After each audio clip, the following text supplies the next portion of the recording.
It's my fault, Rakenath said, receiving a growl from the red dragon after his statement. No, it is not. It is mine. You obeyed me, and it was my decision to be out. Still. Forget the blame, Max exclaimed. Why is your core gone? I've used it to fight and make it back here. Our fight was not one most could hope to make it back from. Every trick I know was used, and now we're here. I was able to make it back. I kept my promise. Can you replace your core? A snort came, and Max moved to the side, dodging the blood-covered phlegm that flew free. There is no time. I have nothing left to consume. I've already eaten the small stash I keep, and none of that is enough, I'm afraid. Max held out his weapon he had got made in Igara's world. Take it. Both golden eyes locked onto what he held, and Rakenath even turned his snout to the weapon that was being offered. You cannot. That is too much. No, Max replied, shaking his head and pushing it closer to her mouth. Eat it. I can replace a weapon. I cannot replace you. A tear rolled down the scales from Erthan's golden eye, and she moved her head slowly. Max Host, you are different from any other human I thought was possible. Would you really offer me this? Dropping the weapon on the ground, Max summoned the 2 daggers he had kept from the other day and added them to the pile. Soon over 20 magical weapons of all different qualities were piled up on the hard stone floor. Life is more important than things. You are more important than any object. So please take these and consume them. Stretching out his hand, Max scratched a few of the cracked scales gently on her snout. Both Rakenath and I need you. Labored breath came, and then Erthan cleared her throat, opened her mouth, and used her tongue to pull in a few of the weapons on top. Rakenath freed himself from the place he had been against the large red dragon and came to where Max was standing, finally revealing how much he had grown. Oh, what happened to you? What do you mean? The dragon asked, giving himself a quick inspection. I am fine. No, you're huge. I mean like you've grown again. You easily are now the size of most houses where I grew up. Soon. Pausing, Max started to smile, the worry and concern of Erthan gone for a moment as he took a few steps back and looked at the dragon he was bonded with. How big do you have to get before we could perhaps fly together? A trill came from Rakenath and was cut off as Erthan snorted. Not yet, I'm not sure if it is safe. I inflicted some pain on Kemrus. He will be hurt, but based on his size, I would expect him to return in a month or 2. How big is he? Erthan didn't reply, her mouth chewing on some of the weapons for a moment until she swallowed. He's about a 5th bigger than me. That is a large dragon. And why are all the gold ones seemingly so mean? Do not forget the gold dragon which gave you that mark. Nodding at no one, Max frowned. Can you 2 be safe for like a month? Erthan nodded her head slowly. We can. I will ensure that no one who isn't invited comes into my domain. With what you have given me, I should recover soon. There is no way I can repay what I owe for what you have done. You don't owe me a thing, Max replied. Friends don't owe friends. A thrum started and then stopped, the red dragon's face turning into a snarl as the laughter appeared to hurt. That word from most it would seem as nothing more than a tool to get close and then betray someone. Yet when you say it, it feels different. It's because I don't need anything or want anything from you in return for our friendship. Already you have proven yourself to be a protector of Rakenath. That was a promise you made, but you went beyond that, almost dying in the process. Had you failed, I would not have held it over you, nor would I have required anything in return. I'm certain the pain of the loss of a relationship I see between you 2 would have been hard enough. Huffing, she nodded. What am I? Turning his attention to the silver dragon that was now pressing his head against his side, Max reached over and started scratching the silver scales. I don't have an answer for that yet. You're not a friend because what I feel is closer than that. Likewise, you're not some pet or simply a companion. A part of me is connected to you. Even the word child wouldn't sound right. I'm no child or pet. Max nodded and chuckled at the change in tone, glad to hear that Rakenath understood he was neither of those. Correct, so for now all I can say is you are important to me. Do we need to define that with a title? Beyond the fact I am your dragon and you are my person? No. Erthan grunted and Max turned to see the dragon with the shaft of his weapon which he had crafted on Igara's world sticking out of her mouth. Having problems. This is more durable than I had anticipated. Are you certain you wish to give me this? Yes, as I have said before, you are worth far more than a weapon. With one last bob of her large head, a crack came, and a small explosion of power erupted from the side of her mouth. Before the shaft could fall to the ground, her tongue snaked out and wrapped around it, bringing it back into the maw that would consume it. Watching her enjoy the treat, he continued scratching Rakenath, enjoying the moment he knew was going to end soon. Minutes after she had swallowed his best weapon, Max could see some of the wounds starting to heal faster. Well, it looks like you will be all right in no time. You're leaving, aren't you? Focusing on the pouting silver dragon, Max nodded. I have to. Still, I could feel the pain you felt, and it is what brought me here. That is good to know I can sense such things. Now I'll come here the moment I feel something is wrong. Still, I miss this. Soon we must spend more time together. That time will come, Erthan said, nudging the smaller dragon with her snout. Both of you are learning what this rare thing is, so let it go for now. Max stood there and then smiled as Bob started to talk. I think you might be on the right path. How long would it take to make this happen? We are 2 weeks from the wedding. Surely afterward that would give us the time we need. It would also provide time for you and your team to get a little stronger in the tower. Of course, if only you had a weapon. Someone must have something I can use. Why are you standing there, looking like you ate a whole herd of cows? Max shrugged. A little over 2 weeks from now, I intend to be here. Do you think you will be fully recovered? Motioning with a claw to one of the sections that had been ripped open on her neck, Air then displayed all her teeth in a wicked grin. I should be fully healed in a week after what you gave me. Why? Just wait. I know you'll hate that question, but I think I can solve a few different things while keeping you both safe. I just need to return home to my friends and run things by them. If everything works out, we'll be fine for a while to come. A single snort came and she shook her head. You and these secrets. Sometimes I'm not certain you fully think out a plan and just pretend you do. Sometimes I think you're right, Max replied. Now then, let me give a few more scratches before I go. If I'm honest, I enjoy giving them as much as he enjoys getting them. You're serious? Fowl asked. Right after the wedding, did you two have other plans? He grunted and Batria shook her head. Beyond a day staying in our room and just doing what we do every night. No, Cordelia groaned slightly, pretending to get sick at that comment. Let's not go into any more details, please. Bah, you're an elf, easily in the age to find a mate. Surely you should. How do you know how old I am? Their ranger asked, her eyes narrowing on Fowl. I think Max's plan is a good idea. Tanilla frowned, still tapping her chin with a finger. Do you not agree, my love? She nodded slowly at Max's question. I do, it's just you gave up your weapon and that will be hard to replace. Are you certain that you can so easily acquire another one? Easily. No, acquire one, yes. But there is going to be a cost, and for that to happen, we're going to have to depend upon the tower to be generous, and I'm going to have to see if King Dagon will allow me to plunder his armory for a moment. I'm all out of materials, and while I could easily use the dagger I just gifted him, I'd prefer something with a reach. Do you want to use my hammer? Max frowned for a moment and then moved his head from side to side. Would you be willing to let me? Gods, yes, I mean, you made it and gifted it. Besides, I'm not doing much with it. If speed is what we need, then you're going to want something you can use. Then it's settled. We'll stop farming the bonus experience for now and focus on the 53rd floor and above. The day after the wedding, we'll return to Rakenath and Airthen, and together all of us will travel to Igara's world. Hey babe, Fowl exclaimed, smiling at their healer. For our honeymoon, I got us a trip to another world. Groaning, she nodded and smiled. Only the best from you, my hairy beast. Tanilla looked at Cordelia and stuck her finger in her mouth as the two dwarves started to make out. What kind of beast is that thing? Fowl asked as they stared at the boss from the entrance of the gate they knew they would have to pass through. An undead, three-headed, fire-breathing, 40-foot-tall wolf, so everything we don't want to fight. And it's in a room that's what, a quarter of a mile around with a roof that's 100 or so yards high. About that, Cordelia said, so we can't escape once we're inside. Who said anything about escaping? Batria asked. I mean, we got Max here. Surely he can take this out on his own. Feeling the gaze of everyone, all he could do was nod, spinning Fowl's hammer in his hand. This feels wrong and right. I mean, we took 2 days on that last floor because it was over 40 miles long. The experience was good, and there were a lot of gem drops, but the few monsters I had them attack all required half a dozen shots or more from Cordelia to kill. Even Tanilla had to use a couple spells to take one out unless she charged something far longer than usual, which means the difficulty of what you're facing is going up far faster than you imagined, and the fact we have faced undead on the last 2 floors made this run not as good for us. No skills, no abilities, no stats. I'm just glad whatever happened on the 51st changed. I wouldn't want to fight undead in the water. Can undead even swim? Give me a moment. Just talking things over with Bob. Take your time, Fowl replied, stretching his shoulders. I know this all falls on you, so we're going to wait as long as you say. Max watched as each breath from the undead beast sent small gusts of flames from its nose.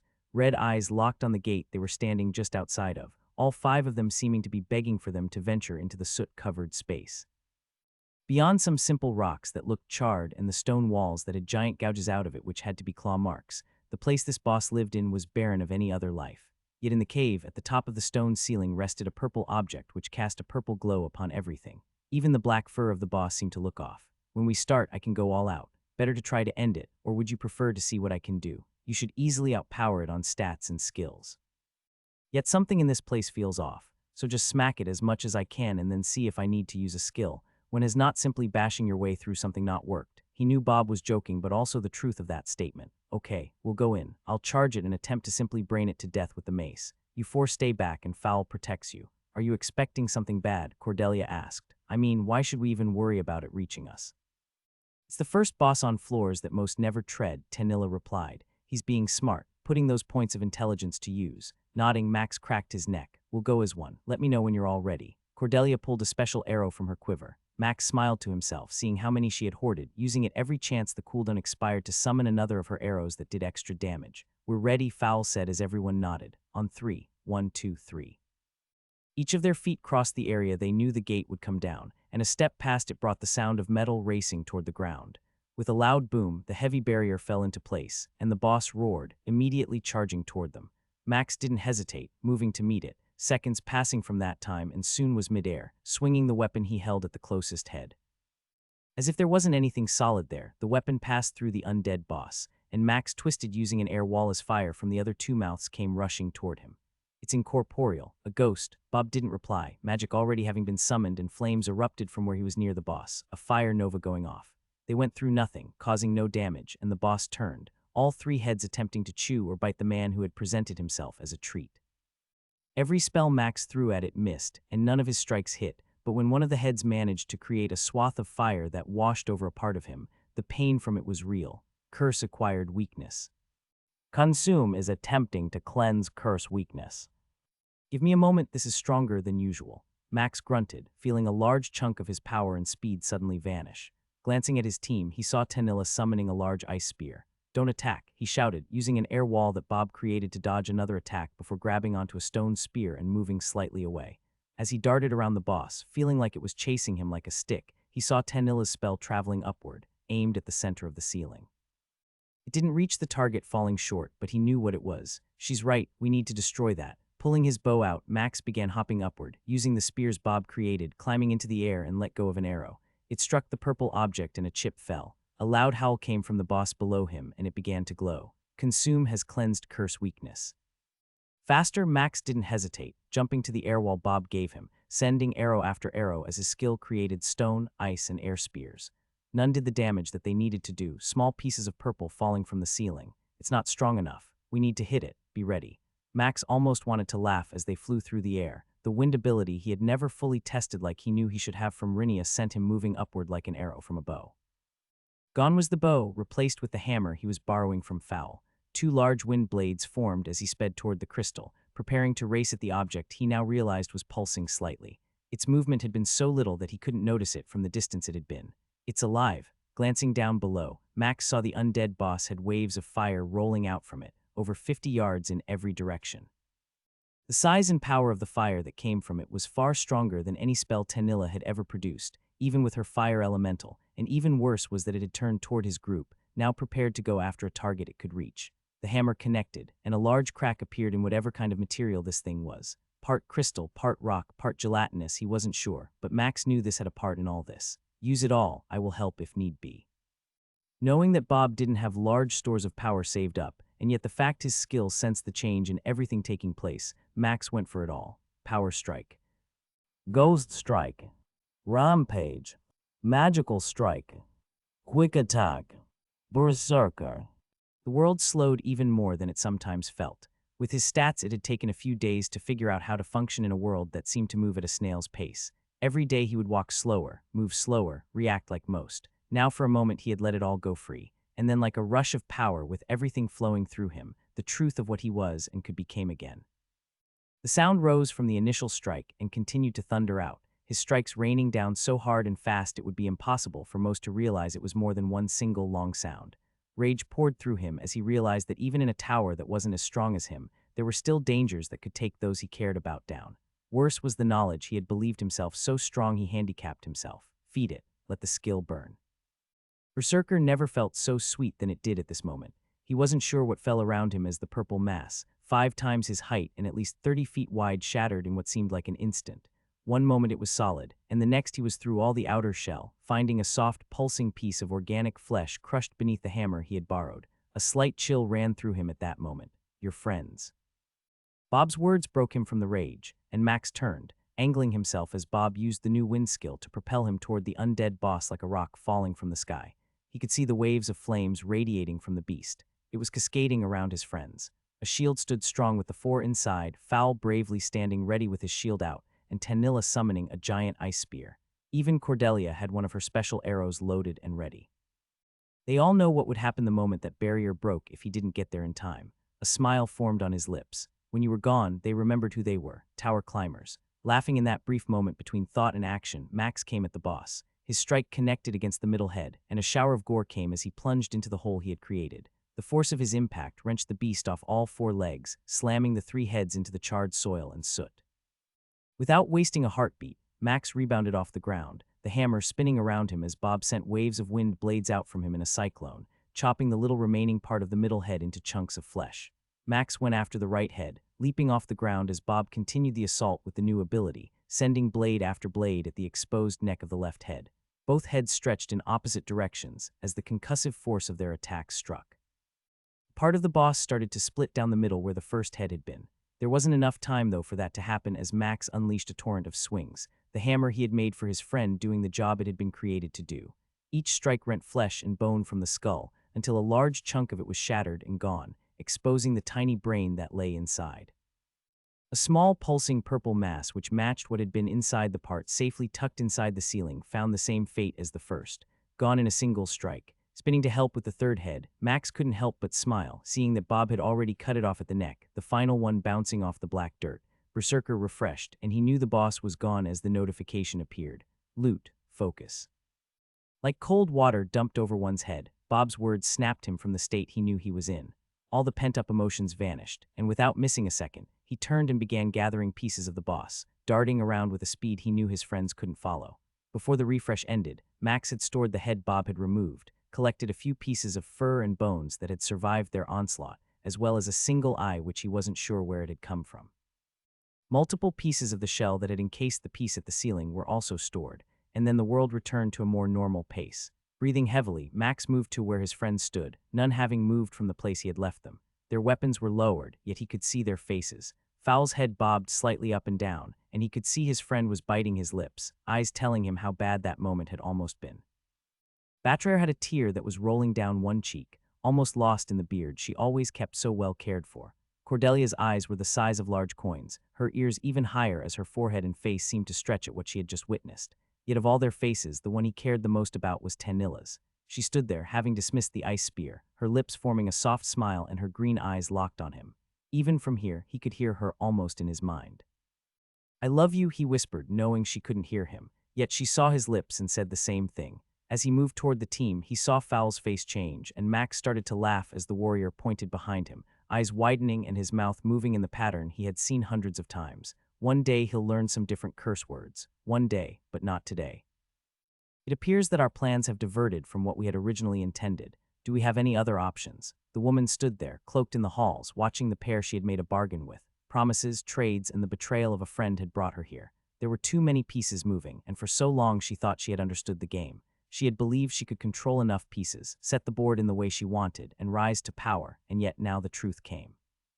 She wasn't even out of the training program yet. Our plans are still in motion. A voice came from the one on the left. It was deep and had the tone of an insect-based life form. You tried to maneuver outside what we had agreed upon, and now those pieces you were supposed to command are beyond what you can control. Tell us, why should we continue to honor our part of the bargain if you did not honor yours? I did honor my part. Her hands had almost formed fists, yet she kept her calm, not letting those emotions inside her get away and ruin any chance she had at salvaging this moment.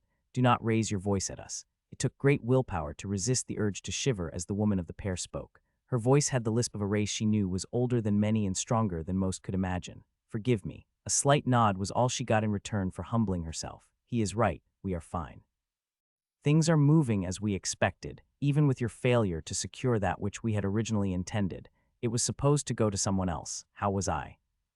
A robed hand rose and she stopped. She felt a power, a force come from that simple action, and even here in the halls of the Watchers, where actions against others were forbidden, she could sense the difference between herself and the one who stood across from her. That was explained. You enlist a friend, ask for help, and try to cover your tracks. It was also done to fortify a defense you hoped to have in case things failed. Do not lie, as I have played this game far longer, and before you were ever a twinkle in the eye of the system.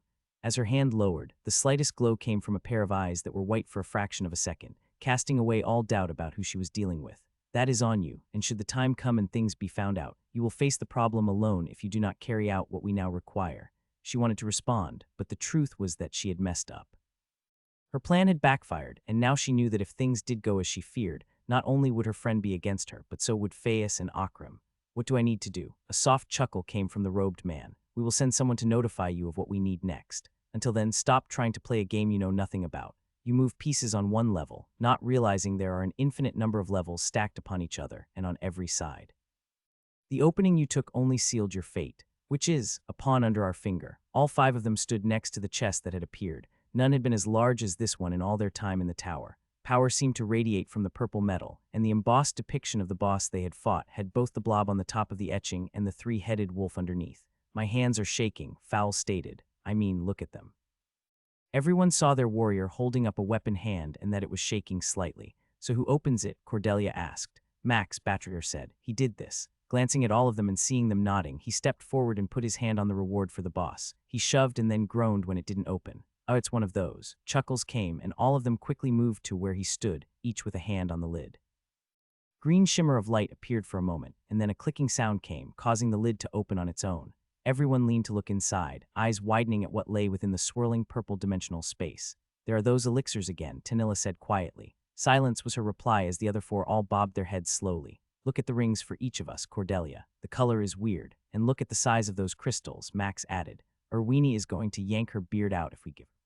Inside were 3 larger than usual clear crystals, and while everyone seemed anxious to inspect the rings, all of them couldn't take their eyes off the 5 golden elixirs that each knew granted a skill or more when drunk. So who goes first? Fowl asked. Max didn't wait, reaching in and taking the purple ring. He held it up for everyone to see. A light glow came from the metal band which had no markings. It was smooth to the touch and almost transparent. Not what I had meant, their warrior stated. Still, what's it give? Ignoring his friend, Max slid the ring on his finger and took a deep breath. Let's find out. Inspect ring. Ring of the incorporeal plus 10 to all stats. Incorporeal form, the wearer can become incorporeal for 5 seconds, becoming immune to all physical and elemental damage. Psychic attacks are still effective. The wearer can move as normal. When the effect wears off, any object or spell that is within their incorporeal form will be tested against their body strength. The weaker object will be destroyed. Cooldown 1 month. Yeah, you all just need to get yours and see if they're the same. As when they reached in, collecting the ring that they had just heard was too good to talk about. Ogre nuts, Batrier replied as she bobbed her head. This effect, it can be good or bad, Tanilla said. I mean, provided one is able to get away from whatever is coming at them. Yeah, that's the problem I see, Max replied. Still, the 10 is a boon. And we still have those elixirs, their warrior said as he tapped the edge of the chest. Why don't you go first? Tanilla said as she patted Cordelia's arm. Grinning, their archer reached in and pulled out the elixir that was marked for her. Slowly, she pulled the stopper and then drank it all. When the beam of light shot from her mouth and she went rigid for a moment, she almost dropped to her knees afterward. Her hand snaked out and caught the edge of the chest, keeping her upright. Cordelia, dear gods, Fowl said, almost choking. Legendary. Nodding, their ranger shook her head and smacked her lips. That taste, it's like a perfectly ripe boo-boo. I do love those, Tanilla stated as she motioned to their healer. Go ahead. Nodding, Batra reached in and took hers and put on the same dazzling light show as their ranger had. She had been careful, making sure to lean against the chest, and it held her up as her legs gave out too. Gods, we're in for a treat, Fowl exclaimed. She never goes weak in the knees. Sounds like you're doing it wrong, Cordelia teased. After a few seconds, Batra rubbed her lips and blinked 6 times. My heel, it's legendary as well. This is interesting. What are you going to do this time? As Fowl reached in for his turn, Max knew that Bob was right with that question. So many of mine are already legendary. Do you think it could actually push something to godly, or would it just choose a random one and increase it? I'm not certain, but still the growth potential is far beyond what most might imagine. Even you could do well with another skill of that rank, provided it's not baking. Laughter echoed in his head as a beam of light shot out from Fowl's mouth. He managed to stay upright, and then a few tears started to roll down his cheek. Oh, I'm not sure I want to hear this, Batrer said. What did you get? My shield skill. It's legendary. He was smiling, and Batrer nodded. Max motioned to Tanilla, who started to reach into the chest. Wait, my weapon got upgraded to legendary as well. His voice had been more of a squeak, and everyone turned to see that he was nodding quickly. I got two legendary skills. Ogre nuts, Cordelia muttered as she came over and slapped the dwarf on the arm. Congrats though, shorty. Even in a fog, he simply nodded and smiled as Batrayer came and hugged him. 2 legendary, that's. Broken, Max said, finishing Tanilla's statement. Time to see if the tower loves you. Shaking her head, their mage waited a moment, letting them celebrate Fowl's success. After he seemed placated and everyone was done congratulating him, she took hers and drank it. Her hands trembled and the crystal vial fell to the ground. Max could see her eyes watering and she frowned, clutching her chest. What's wrong? Shaking her head, she said nothing, burying her face against his shoulder and starting to cry. Silence stretched on for over a minute as Max held her, feeling tears run through his shirt. All that time he held her tight. When she was able to stop the outburst, she sniffed and wiped her face. My red skill. A gasp came from Batrayer and Max nodded. Pulling her close, he held her for a few more minutes, doing what he could to comfort her. How bad is that? For her, I cannot imagine. She's strong, but the power that skill will now have it would be difficult for me to resist if I had not evolved. Anyone else, they would crumble beneath it. For those without real power, she could walk through a town and render the population into empty shells. Knowing the truth of what she could do, and how Tanilla obviously knew that now, he held her just a little tighter. I guess that will make my decision easier for now. Forgive me, it's just. You don't need to apologize, dear, Batrayer said, rubbing her friend's arm. We can only imagine how you feel. Each of us knows how much you dislike that skill. Even at that rank, it doesn't change who you are to us. But it does change me, she whispered. I can already feel the urge to use it. Max lifted her chin with a finger. I know you can resist it. The woman I love is stronger than a skill. You taught me that someone can overcome any kind of desire. A smile Max knew was forced appeared, and she nodded. You need to use yours. No, I can wait. No, you can't, Tanilla replied. We do this as a team. You know the rules. Seeing how determined she looked, Max fought the urge to argue and gave her a quick kiss and then moved to the chest. Taking the elixir out, he studied it in his hand. Here goes nothing. Drinking it for the first time wasn't like anything he could have begun to imagine. Power erupted through his entire being. No amount of sleep or rest ever made him feel as good as he did at this moment, and the taste in his mouth brought him to a place of peace. No matter how crazy it seemed, the taste that danced across his tongue right now was one he hadn't experienced in ages. My grandmother's cookies. Even in the midst of all that, the notification that waited for him finally caught his attention. I do not think the others were given this. Skill upgrade granted. Multiple skill available for upgrade. Choose one skill to upgrade to legendary. Armor crafting. Regeneration. Blink. Alchemy. Max so. Dear gods, Fowl muttered. Please don't tell me you got 2 or more legendary skills. Shaking his head, he took a deep breath and let it out. I get to choose between 4 skills to make legendary. Seriously, Cordelia asked. Which ones? Armor crafting, regeneration, blink, and alchemy. Well, that's easy, their warrior said. Armor crafting so that you can make us armor too. Why not potions? Batrayer asked. Imagine the elixirs and things he could create. I mean, perhaps what we just had is craftable. As the 2 dwarves started to discuss which crafting might be better, Max looked at their archer, who just shrugged. I'm not one to have an opinion. Honestly, I'm not certain, and part of me doesn't want to be responsible for what you pick. Tanilla shrugged as he waited for her to speak. Ask Bob, he will probably know best. I don't have to pick right now, do I? There is nothing that appears you do. Still, I can see 3 good options. Blink isn't a bad skill for most. The cooldown is terrible, and perhaps if it was legendary rank, it would be better. However, that means you're taking a risk on a skill you currently have. Provided I have souls. Correct. What is your initial thought? Max closed his eyes, blocking out the sound of his friends, who continued to seem experts on which skill might serve them better. Armor crafting means I might be able to use the dragon scale I was given or any of the other ones we have. Each of those has a lot of potential, and it would be hard to turn down the ability to make armor just as powerful as what the weapons appear to be. We both know if the ability scales like weapon crafting did, then I could help my friends be in a much better position than where we are right now. And since you're planning on returning to Igara's world, it would allow you the chance to make things without having to reveal your hand here. Suddenly crafting legendary armor might cause people to ask questions you don't want to answer, especially in a dwarven city. That brings us to alchemy. We both know there is potential in the skill, yet most never get it to that level because of how hard it is to progress, let alone the required materials. Would it be possible to craft these elixirs as we go through the tower? I don't know, and yet I would be certain there are rumors of stories of alchemists of old who were able to.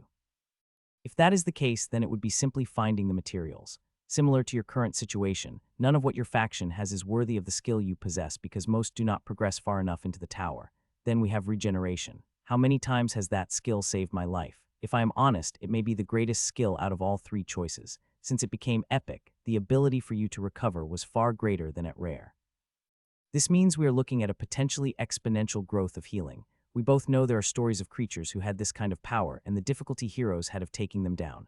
Similar to Igara, one has to drain them of mana to prevent them from being able to keep healing. Correct. Opening his eyes, Max saw all of them patiently standing there. Smiling, he gave them a quick nod. Figured it out, Fowl asked. I did. I'm going to choose regeneration. The skill is so strong, and it has allowed us to not have to worry about Batrayer using her heals on me. While I thought about armor crafting, I can ask someone else to help make armor for you all. Besides, if things get so bad, I can always find an armor crafter and kill them, right? He grinned as both dwarves frowned. Seriously, Fowl asked. He's kidding, you fool, Batrayer said as she elbowed him. While I can maybe find a creature in the tower with this kind of skill, the problem is I have no idea when that might happen, and having faced a dragon that took forever to kill because she could regenerate, I had to wear her out, eventually draining her mana reserves dry. So you'd be unkillable, Cordelia asked. No, but I'd be harder to kill, Max replied. There are still lots of ways to kill me, one of which is simply removing my head, but I wasn't able to do that against a giant dragon. So choose it and tell us what the improved skill looks like, their ranger stated. Fighting back the urge to smirk, Max nodded. Regeneration selected. Regeneration has been upgraded to legendary. Skill description: Regeneration. Regeneration legendary skill. This skill allows the user to regain lost hit points at the cost of mana. 1,000 hit points may be recovered each second at the cost of 1 mana. At this rank, the skill may regrow a lost body part or organ at the cost of 20 mana. Limb regeneration speed is tenfold. The skill can regenerate partial head loss provided 1/10 of the head still remains. The skill automatically engages if the user is unconscious unless no mana points are available. Even he couldn't help but blink his eyes repeatedly as he reread the description. It appears that was the wise choice, so.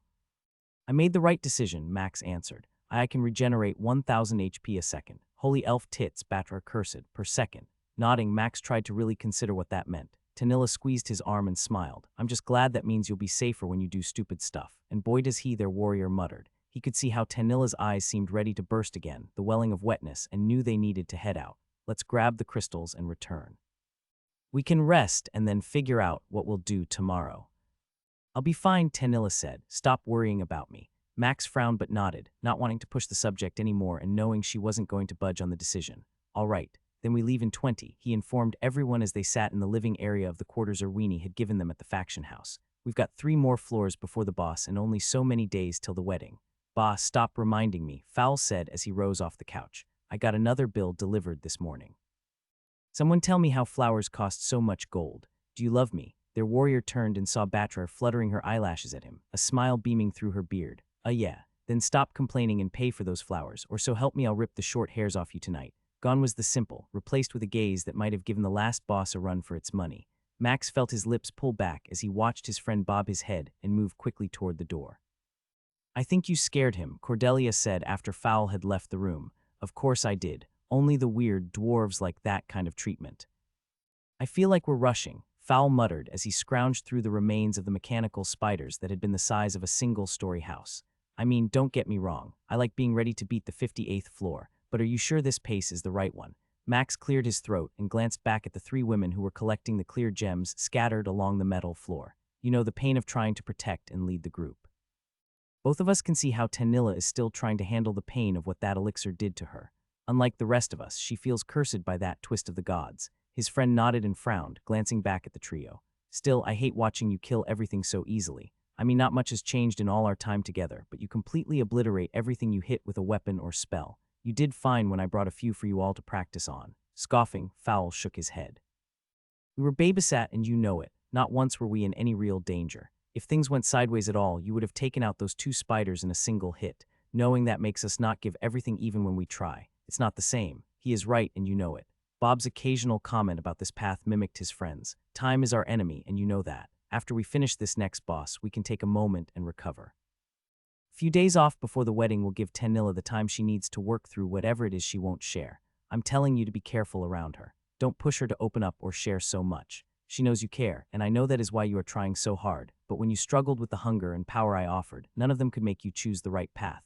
Even Tanilla stood there, silently acting as an anchor for you, simply giving you a safe space to return to.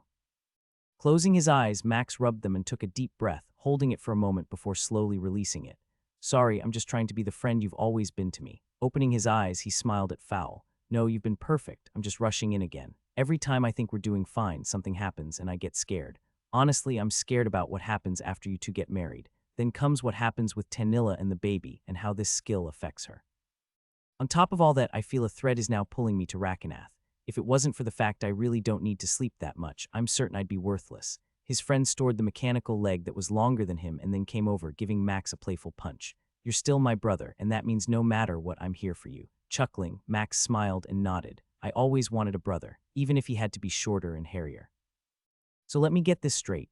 Are you 5 actually about to attempt the boss on the 59th floor? Max nodded at Fujimod, who couldn't stop shaking his head. And you're serious about the fact everything you have faced so far has been robotic in nature, like those pictures I showed you. I did let you see the leg from yesterday. Why would you ask that? The dwarf gave Max and then the others a hard stare, frowning the entire time. After you showed me that, I went to the castle and spoke with a few of the dwarves who kept records of anything we knew about the tower and the later floors. They have come to the conclusion that something is wrong, as what you're facing isn't something you should be dealing with yet. That's nothing new, Cordelia whispered to Tanilla. What? Nothing, just talking with our mage. Fugimad's frown turned into a grimace. I would caution you about what may be beyond this next portal. You do have a recall stone, correct? We do, Max replied. Are you able to tell us what we are about to face? Not specifically, but based on what you showed me and what I have been able to find out, it will most likely be another creation like the ones you have faced, but far worse. There have been rumors of magical barriers which prevent physical and magical damage. Some launch barrages of magic our warriors who survived had never seen, giant arrow-like things that explode with fire and metal, like a dwarven barrel bomb but even more powerful. Only 2 records were preserved, and each one was a different creature. One was said to be a large wolf or dog, the other was a bear. Both parties lost members before their member with the gem could shatter it. Each of them glanced at the other, all aware of what they had faced before and the problem that came from mechanical bosses. I'm good, Fowl said as he cracked his neck with his hands. It won't be the first one. You've faced another. We did, Max replied. It wasn't a fun fight, so I think we have some knowledge of what we are dealing with. Most are weak to lightning, even if the other elements aren't effective on them. Snorting, Fugimad pulled out a notebook and started writing in it. We appreciate the advice and warning, Batrier said. Still, our options are limited. The time it would take to wait for the floor to respawn would be, 10 days? About that, I believe it is at this level. Occasionally, it's been up to 15. Pulling out a journal, Max wrote down that information and then stored it. Good to know it increased apparently as the floor numbers do. Still, are we all good? Everyone gave a thumbs up, with Tanilla being the last one to do so. Then if no one else has anything to do before we head inside, I'll go first, Max stated. Just be safe, the older dwarf warned them. We've got a wedding planned, and no one wants to replace that with something else. Fowl started to scowl, and their healer reached out and stopped him as he began to open his mouth. We appreciate the concern, Batrier said. No worries. Akram himself is watching over us, and I know that means we will succeed. Giving their warrior a gentle shove, she moved him toward the portal. Motioning at the other 2, Max quickly caught up and reached the portal first, waiting for all 4 to arrive. I'll go in, count to 10 and then come. Touching the shimmering portal, he felt power flowing through it, stronger than before, and then the option to select the 59th floor appeared. Selecting it, the world around him shifted, and he found himself in a circular shaft with wires set inside a patchwork metal wall. Beneath him was a platform, and it only took a moment to realize he was on a lift of some kind. Looking upward, he saw an opening with light streaming in from 50 feet above him. The sounds of shouting and cheering were bouncing off the opening. His stomach tightened as he realized there wasn't a portal to leave anywhere in the 10-yard wide area where he was standing. Soon Fowl appeared, and then the others joined him. What in the gods is this? Their warrior asked. And what is that sound? Max was about to respond to their ranger when the cacophony of noise suddenly shut off, and a single one came forth. My brothers and sisters, it is time to see if our champion can win again. A roar twice as loud as before came after those words. What was that? Glancing at the others, Max realized they could not understand what he had easily heard. My skill? Yes, so that means. We're apparently fighting another race in the tower. What's happening? Batrier asked, a bit of concern in her voice. As she spoke, the platform they were on started to rise as the thick cables began to move.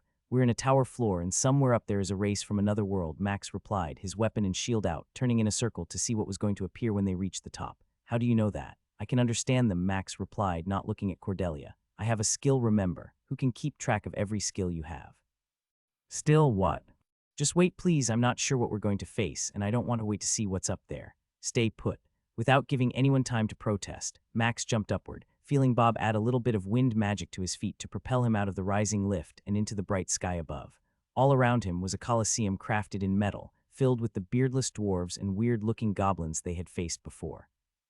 His appearance silenced them for a moment before a loud boo came from the crowd. It appears one of the villains of the tower has returned. It is time for payback. The voice carried out from boxes all over the arena, and as Max came to land on the metal floor, he saw the lattice cage above and around them. A 300-yard circle was their prison, with a roof of small metal wire to prevent them from escaping the 50-foot-tall walls. His eyes tracked the stands as those in them hurled insults, and some threw different containers at the wire enclosure. Thousands of them. Perhaps maybe even 10,000 or more, and there is the one in charge. Max's eyes found what had to be the place where those in charge sat, a large opulent box filled with a variety of different robotic animals, all normal size, moving around the area where a female dwarf and a male goblin reclined on metal thrones. Beside them was a dwarf holding a small box up to his mouth and pointing a finger at Max. Behold, the first of the many who will die. Which champion should be allowed to crush them? Dozens of names that Max didn't know came from the crowd, but he could sense that his friends were going to be up here in less than 10 seconds. Moving to where the two who were obviously in charge were, laughing and drinking from large cups, Max jumped into the air, letting Bob handle the magic while he moved as close as possible to the wires. Hundreds of drinks with different colored liquids were tossed in his direction. Most failed to reach him or the mesh, but a few hit it, frying instantly. "You understand me?" Max shouted. "Do we really need to fight?" The pair on the throne both started choking on their drink, and the dwarf who was obviously the announcer speaking in some mechanical device all looked at him in surprise. How can he speak our language? "I do not know, my love," the goblin roared. "It must be a trick. Gringoldo, how is this happening?" The dwarf, dressed in the ugliest green and yellow outfit Max had ever seen, rubbed his bald chin with his free hand and then shrugged. "A trap, a test, it's the tower, my king. Still he must die, they slayed your fourth cousin." The goblin rose, his size and stature larger than Dagon. His orange robe hanging from around his back, a dark purple top, and light blue pants couldn't steal the show from the polka-dotted boots he wore. The rainbow color of dots on a lime green pair of clothes was too much, and Max couldn't help but wince at the fashion sense of the goblin. "You have killed one of the royal family. My wife's blood demands yours in return. Still, what is your name, so I may etch it into the box that will hold your charred and torn skin? Is there any chance I can find a way to not fight? Most likely no. Still, this is something we need to consider. There are worlds, and somehow these are connected in the tower. Gringoldo, is he deaf?" "I'm not deaf," Max replied. "I had just hoped we could find a way to end this without me killing another of your people." Laughter came from the dwarf who sat on the throne.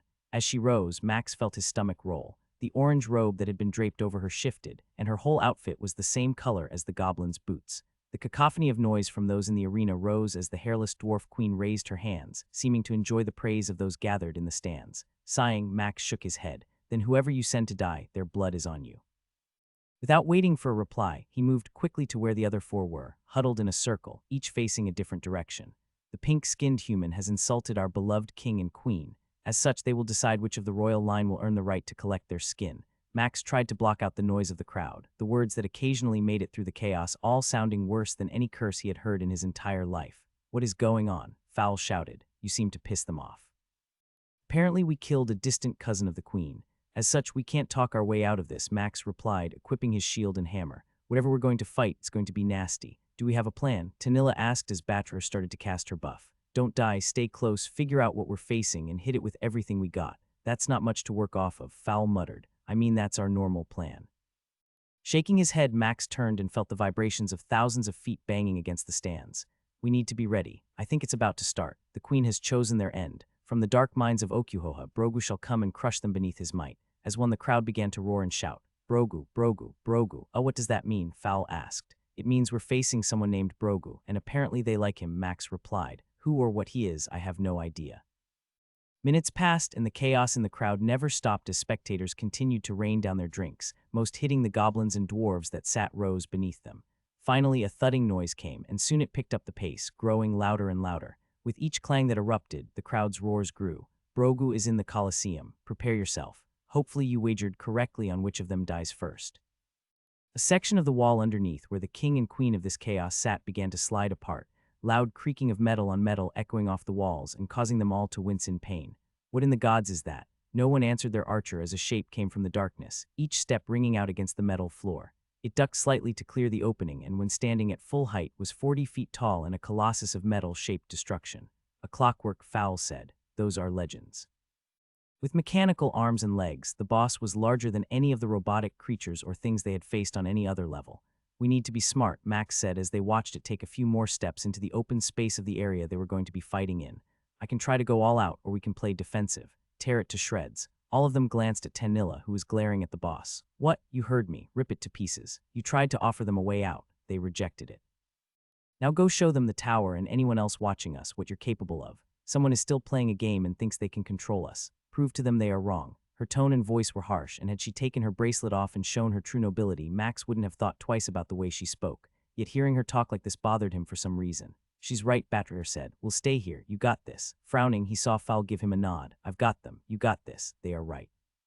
You still have so much inside you to use, and yet we didn't really go all out. If anyone out there is watching, we need to let them know we're not playing around. so use everything. Yes, we both know I am so far from reaching the next evolution that honestly I'm not sure when it will come. If what we must do requires me to use my power to put on a show, then I will. Clearing his throat, Max took a few steps toward the boss and spun the hammer in his hand. Lightning enchantment. Arcs of magical energy crackled along the hammerhead, and as the increase in spell took hold, some even leaped from his body into the floor. It appears our victims are ready. Let's get ready to smash. The metal coliseum vibrated once more from the roars and pounding of their feet, and the metal clockwork pointed a hand at Max. Prepare to be mounted on my wall. Laughing, Max made his move. He sped toward the boss, his feet coming off the ground as Bob managed the skills they planned to use. There is no time to play cat and mouse. Make a statement that will be heard across the entire system. Ultimate form. Power strike. Ghost strike. Rampage. Magical strike. Quick attack. Berserker. As his body grew, the boss's hand came forward, preparing to punch Max. Each of his teeth could be seen as he swung the hammer, using one last skill to reach his target, demonic teleportation. With the massive robotic fist out of his path, the metal that covered the boss's chest took on the full impact of his attacks. Bob continued to drive Max forward with the wind spell, metal fragments exploding under the force of the strikes as he blew a hole through the armor that was thicker than him.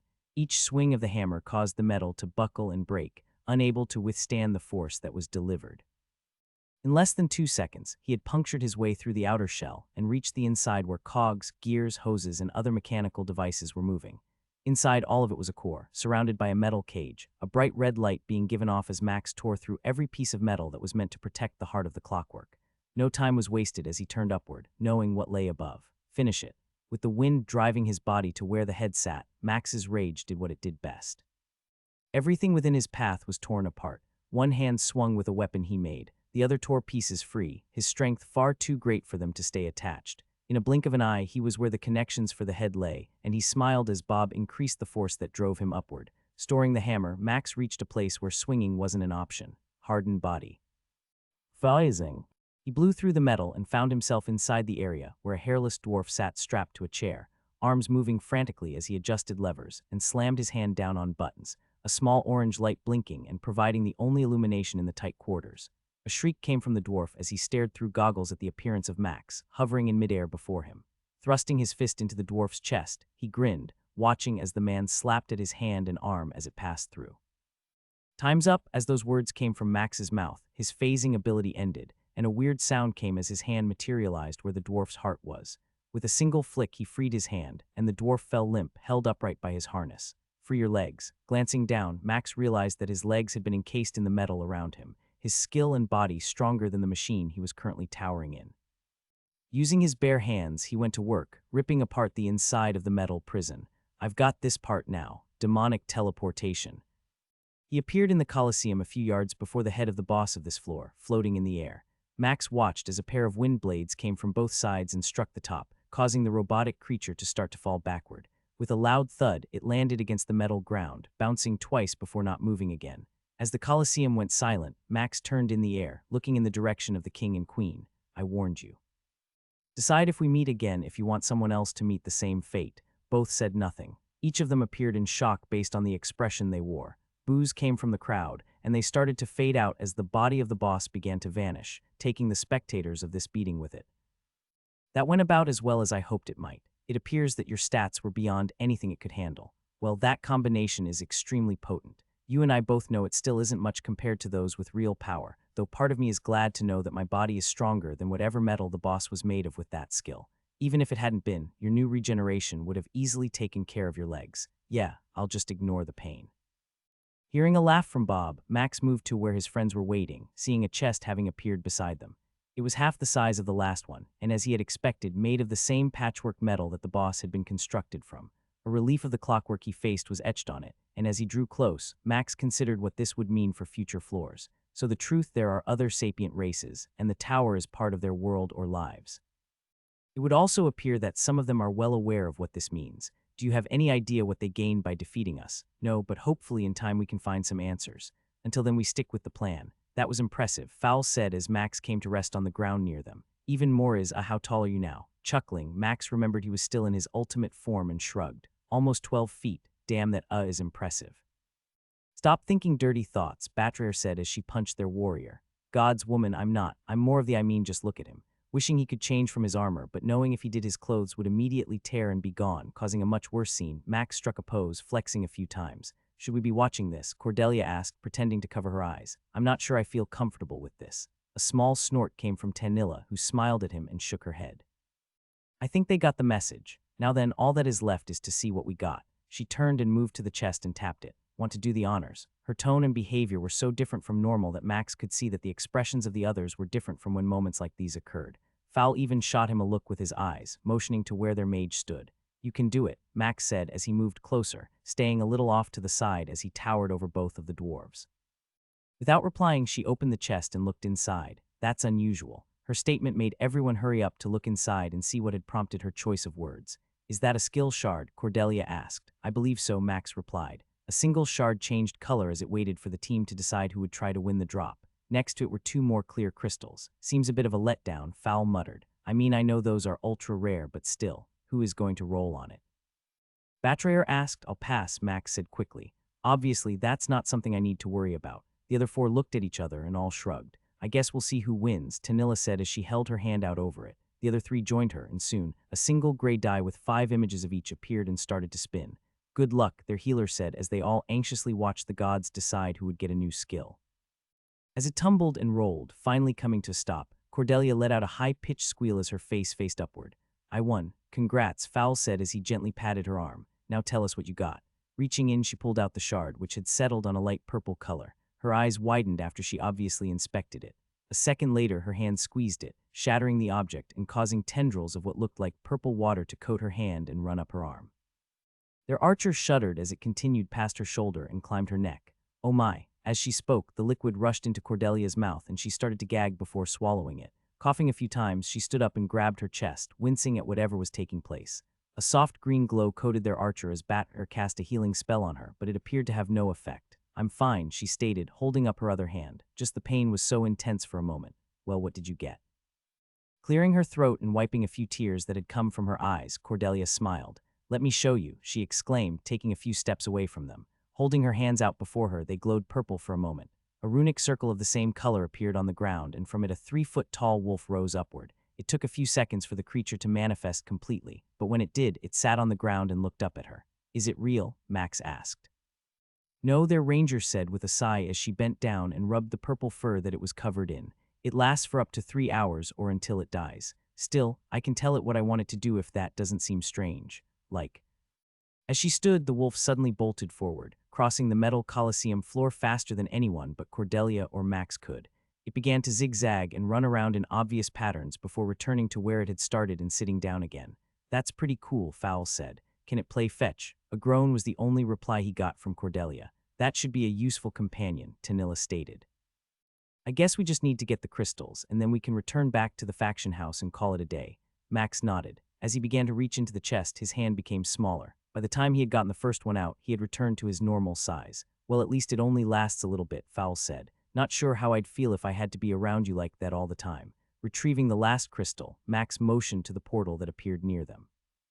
Yeah, I don't think I'd like to be that big all the time either.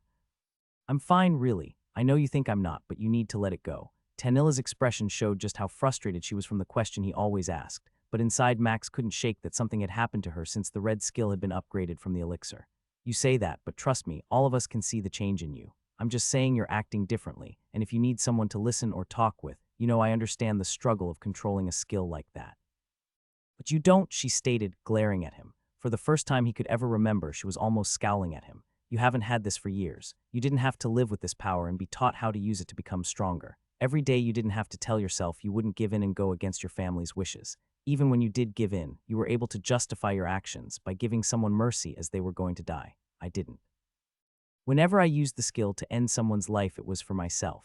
Now it's like tenfold, no, 100 times worse. Her eyes were filled with rage, and Max watched as she waved both hands in the air. All my life I just wanted to ignore this skill, promising myself I would never let it get stronger. She moved closer to him, thrusting her finger in his chest. I have seen what happens when one of my family members uses their skill points and upgrades it. They change. Do you know how many of my kind are like me? You and your sister. Shaking her head, she laughed, a dark edge to it. No, I wish it was just her and I. There are 5 of us.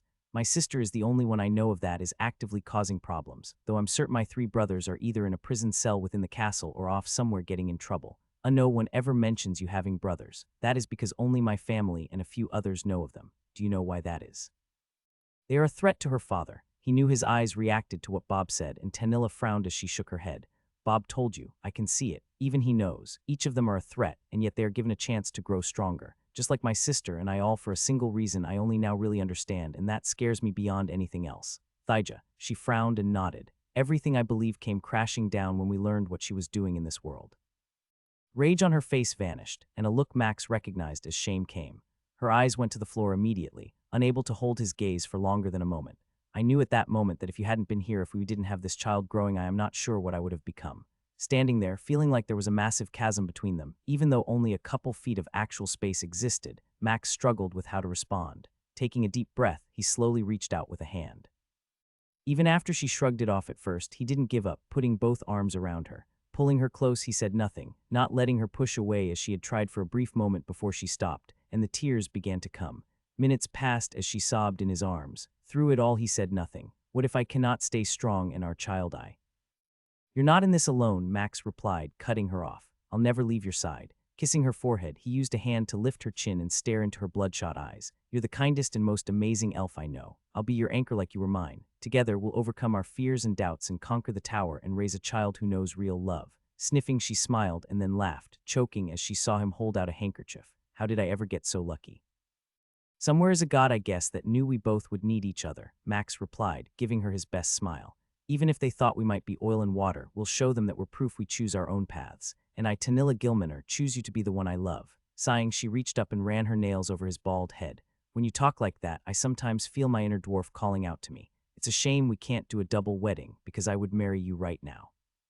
She nodded and rubbed his head one last time. Well, we'll just have to wait. Not too long, though. We need to hurry, Fowl said as his pickaxe hewed another chunk of stone from the rock. We've only got 2 more days before the wedding, and I've not found anything worth giving back to her yet. Max snorted and glanced over his shoulder, looking down the tunnel they had created and watching the line of dwarves who were carting off the stone they had freed from their day of mining. How much stone have we moved? And all of the ore we found so far isn't one he likes. Too much, but you and I both know that he is taking this seriously. From what we were told, this is a big part of the ceremony. Over and over the sound of Max and the 2 pickaxes he wielded rang out, making it hard for the dwarves who had tried singing as they mined, unable to find a cadence that matched his pace.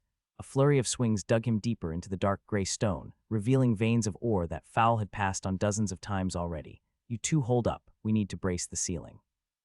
A grunt came from the dwarven warrior as he stored the tool that was taking the brunt of his frustration. How hard is it for them to keep up? I mean, surely they're used to my people mining like this. I doubt they get 2 tower climbers who can do what we're doing, Max replied as he stored his pickaxes and began grabbing rock, storing the larger chunks to help speed up the process. You and I both were told hours ago that they had to request extra wood because of how far we've gone. This is the 6th tunnel we've extended today, Fowl muttered and shrugged, helping to clear rock from the side he had been working on. You 2 need to slow down, Longubam shouted. Seriously, my workers are struggling to keep this mountain from falling in on you both. Max glanced at the dwarven foreman responsible for watching over them. His leather outfit had a lightstone attached to the front and back, as well as on his metal helmet, casting light in every direction. With him close, it was now possible to see the thin layer of dust that hung in the air, neither him nor Fowl having any issues with it due to their high constitution.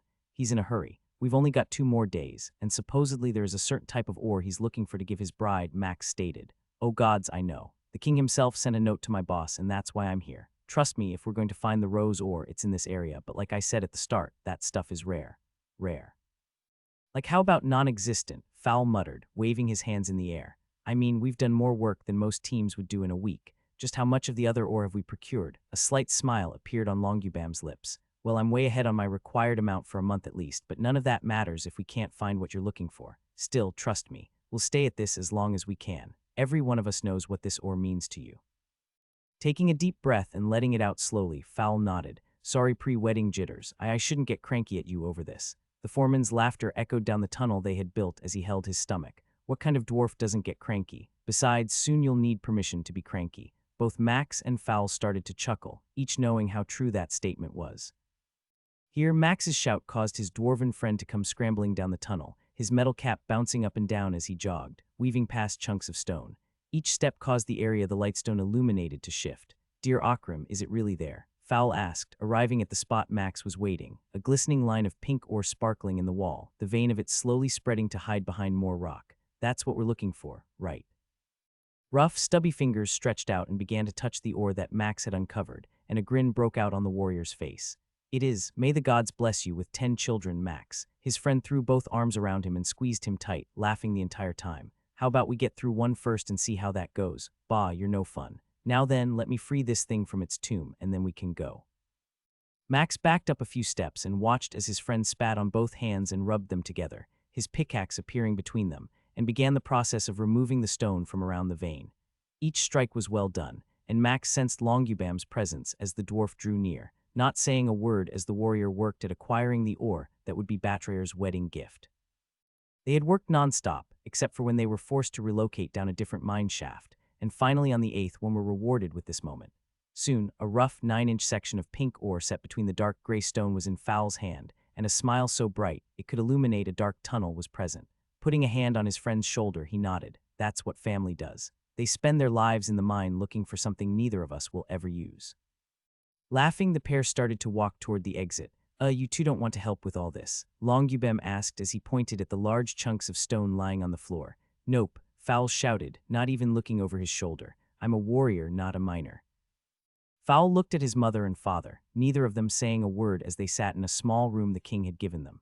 Greta looked like she had sucked a whole crate of lemons, lips pursed and eyes narrowed as she stared at the carpeted floor. Orstein sat in his chair, shaking his head as he glared at the woman. "Mom, I know why you're upset, but this is the last time I'm going to ask. Are you wanting to come to the wedding?" She grunted and then snorted, looking up at him.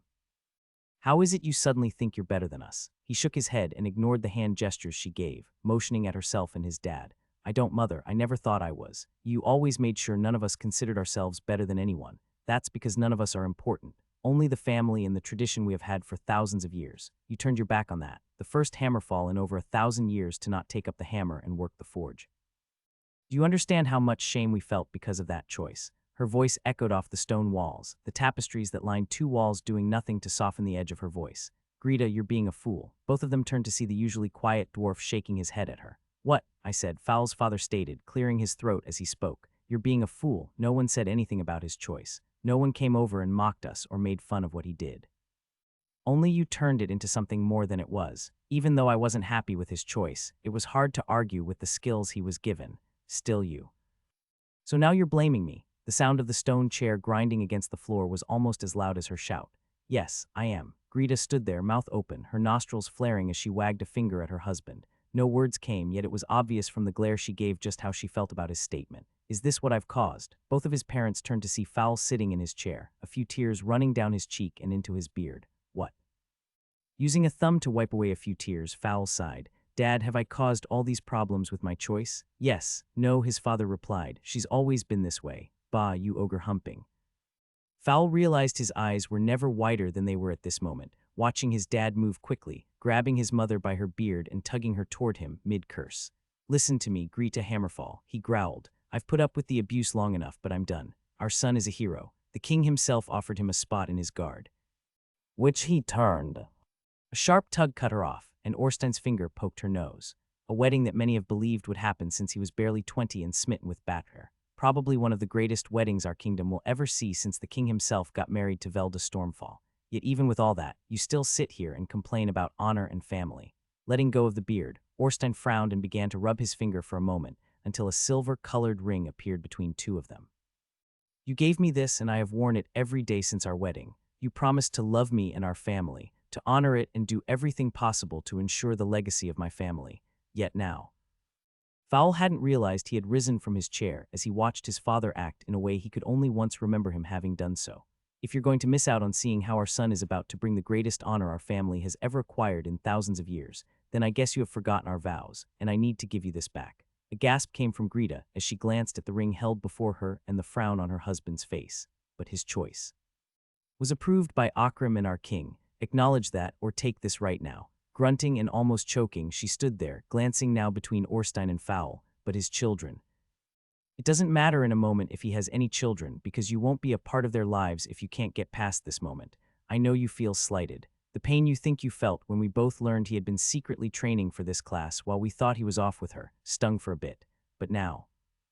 Orstein sighed as he closed his eyes. It took him 2 more deep breaths before he opened them. Foul Hammerfall has completed the 59th floor in the tower. He may potentially beat the entire tower. Even if he doesn't, every dwarf for the next 500 years will know his name. None of them, however, will know yours, unless you choose to deny him. If you do that, every dwarf will know your name as the mother who was so concerned with her own butt hurt that she missed out on having a relationship with the greatest dwarf in half a millennium. It took great effort for Foul not to react. His heart felt like it was dying, and yet had never felt happier at the same time. Hearing his father speak about him like this was a treat he had never experienced, yet knowing that those words were true almost broke him. No one said a word, each of them standing there, not moving. Orstein held the ring out before him. Foul stood there silently, praying to Akrim for his mother to make the right choice. Greta still had her mouth partially open, not yet seemingly able to speak. Dear Akrim, for once I could use a little bit of that love right now. So how did it go? Max asked. Foul grunted and shrugged. We'll find out tomorrow. For now we need to finish up a few last things, and I'd rather not dwell upon that problem. Did you get what I asked for? A stone box appeared in Max's hand and he held it out for his friend. Taking it, Foul opened it and let out a low whistle. Nodding, he took it back when the warrior handed it to him and stored it. Are you ready to meet Dagon and Velda? Chuckling, his friend shook his head.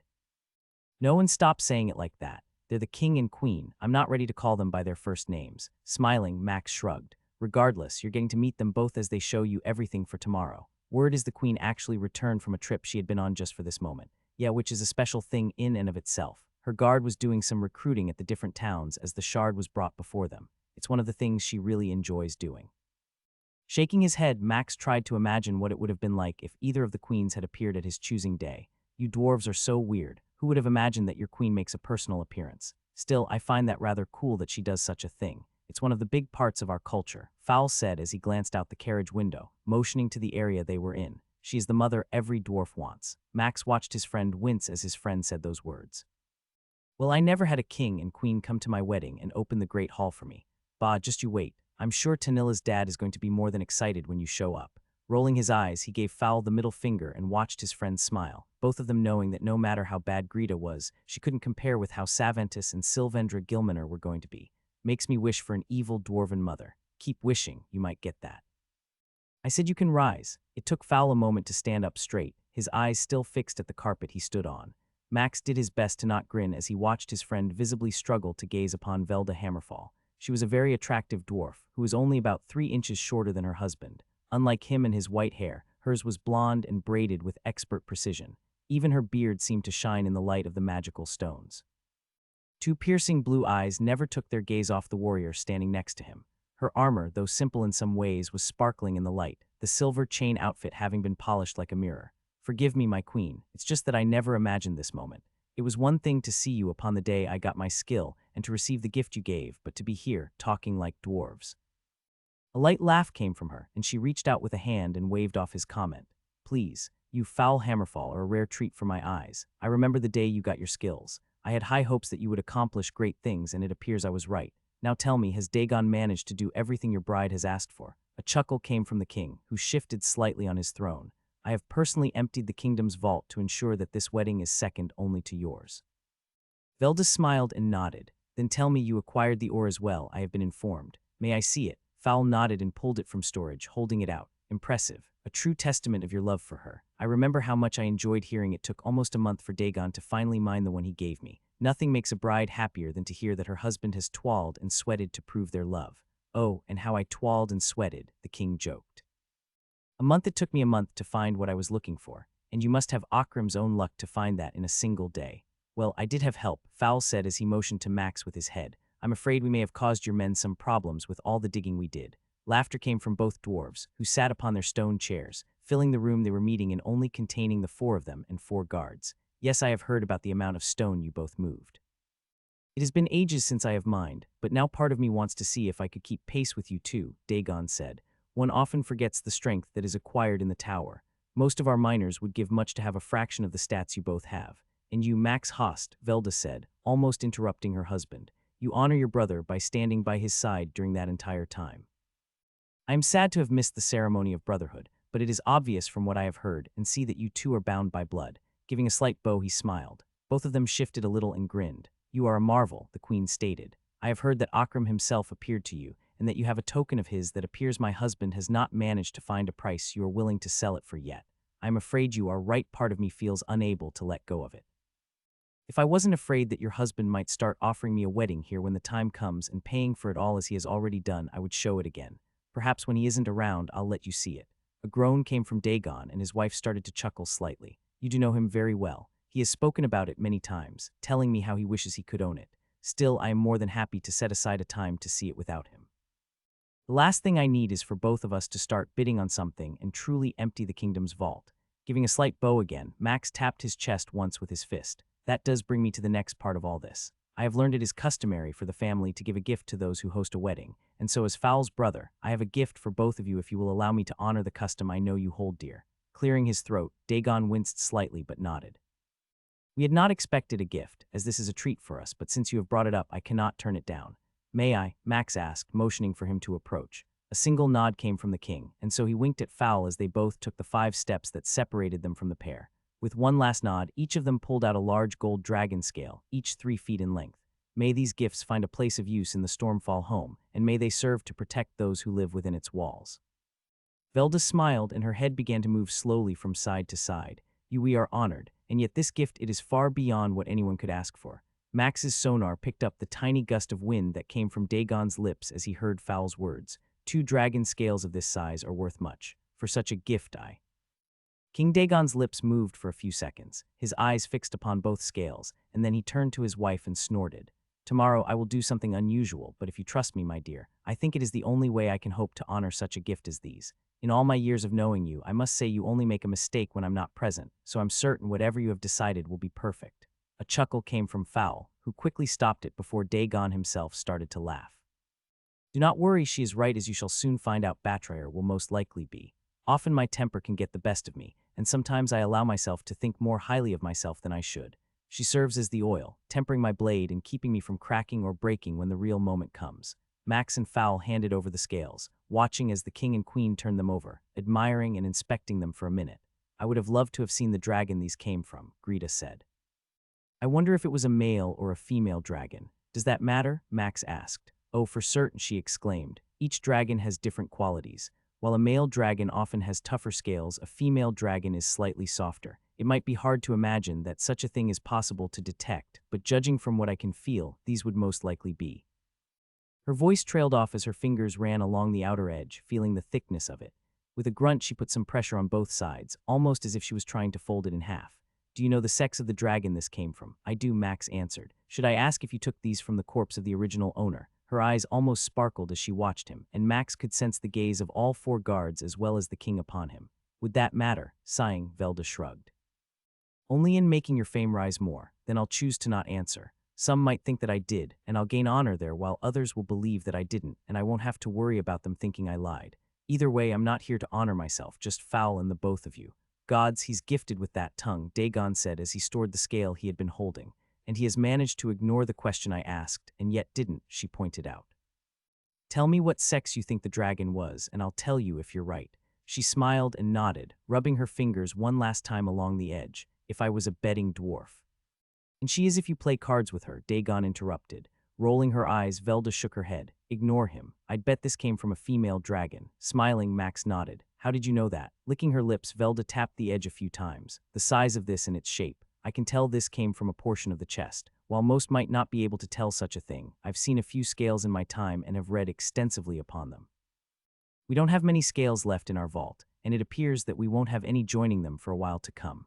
Unless one of the few dragons still in our world decides to just donate their body or cause so many problems that all 3 kingdoms work together to take it down, the effort to fight one isn't worth it. She flipped over the scale and showed the back of it, tapping a few areas that Max knew were where the flesh had attached to it. If you look here, you'll notice the spots where scales are attached and see how deep the grooves are. For a scale of this size and shape, a male dragon would have much deeper ones because they have typically stronger muscles up front, and this leads to them requiring the extra space to connect with. Max knew he was shaking his head, amazed that Velda so easily seemed to know these things and understood how they worked. Smiling to himself, he winked at her. I think I need to witness this to be certain.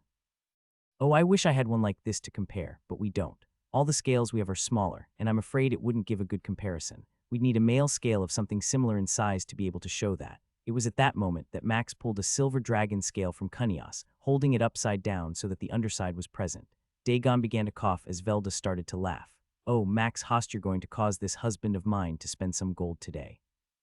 Max watched as Fowl fidgeted next to him. You'll be fine. Just hold still, or I swear you're going to make a scene in all that armor. I'm sweating in places I shouldn't be, Fowl muttered. It's not that hot, I'm just nervous. A grin appeared on his dwarven friend as he bobbed his head. So many people. I mean 500, maybe more. Max nodded and looked out across the great hall they were in. His friend was right. There were close to 500 or more dwarves all lined up along the edges of the hall. Near them were King Dagon and Queen Velda, both sitting on stone thrones just a dozen yards away, each wearing plate armor that almost glowed in the light of the hall.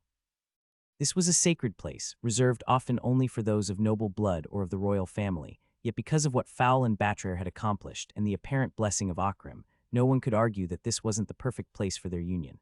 Dagon smiled at them, a purple sash wrapped around his waist, his wife wearing a matching one. Each of them had their hair done in tight braids, and both looked ready to not only rule but entertain as well. Fowl shifted, the blue sash that was wrapped around his waist moving again, and Max chuckled. Both of them wore the same outfit almost, except his dwarven friend had on plate armor, while he wore a brightly polished chain set. Between them and the king and queen was an anvil, larger than usual, wrapped in blue and red flowers. Next to it sat two hammers, one on each side.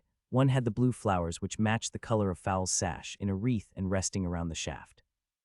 The other had red flowers in a similar wreath. 25 anvils lined each side of the hall, and there was a dwarf behind each one, hammer in hand.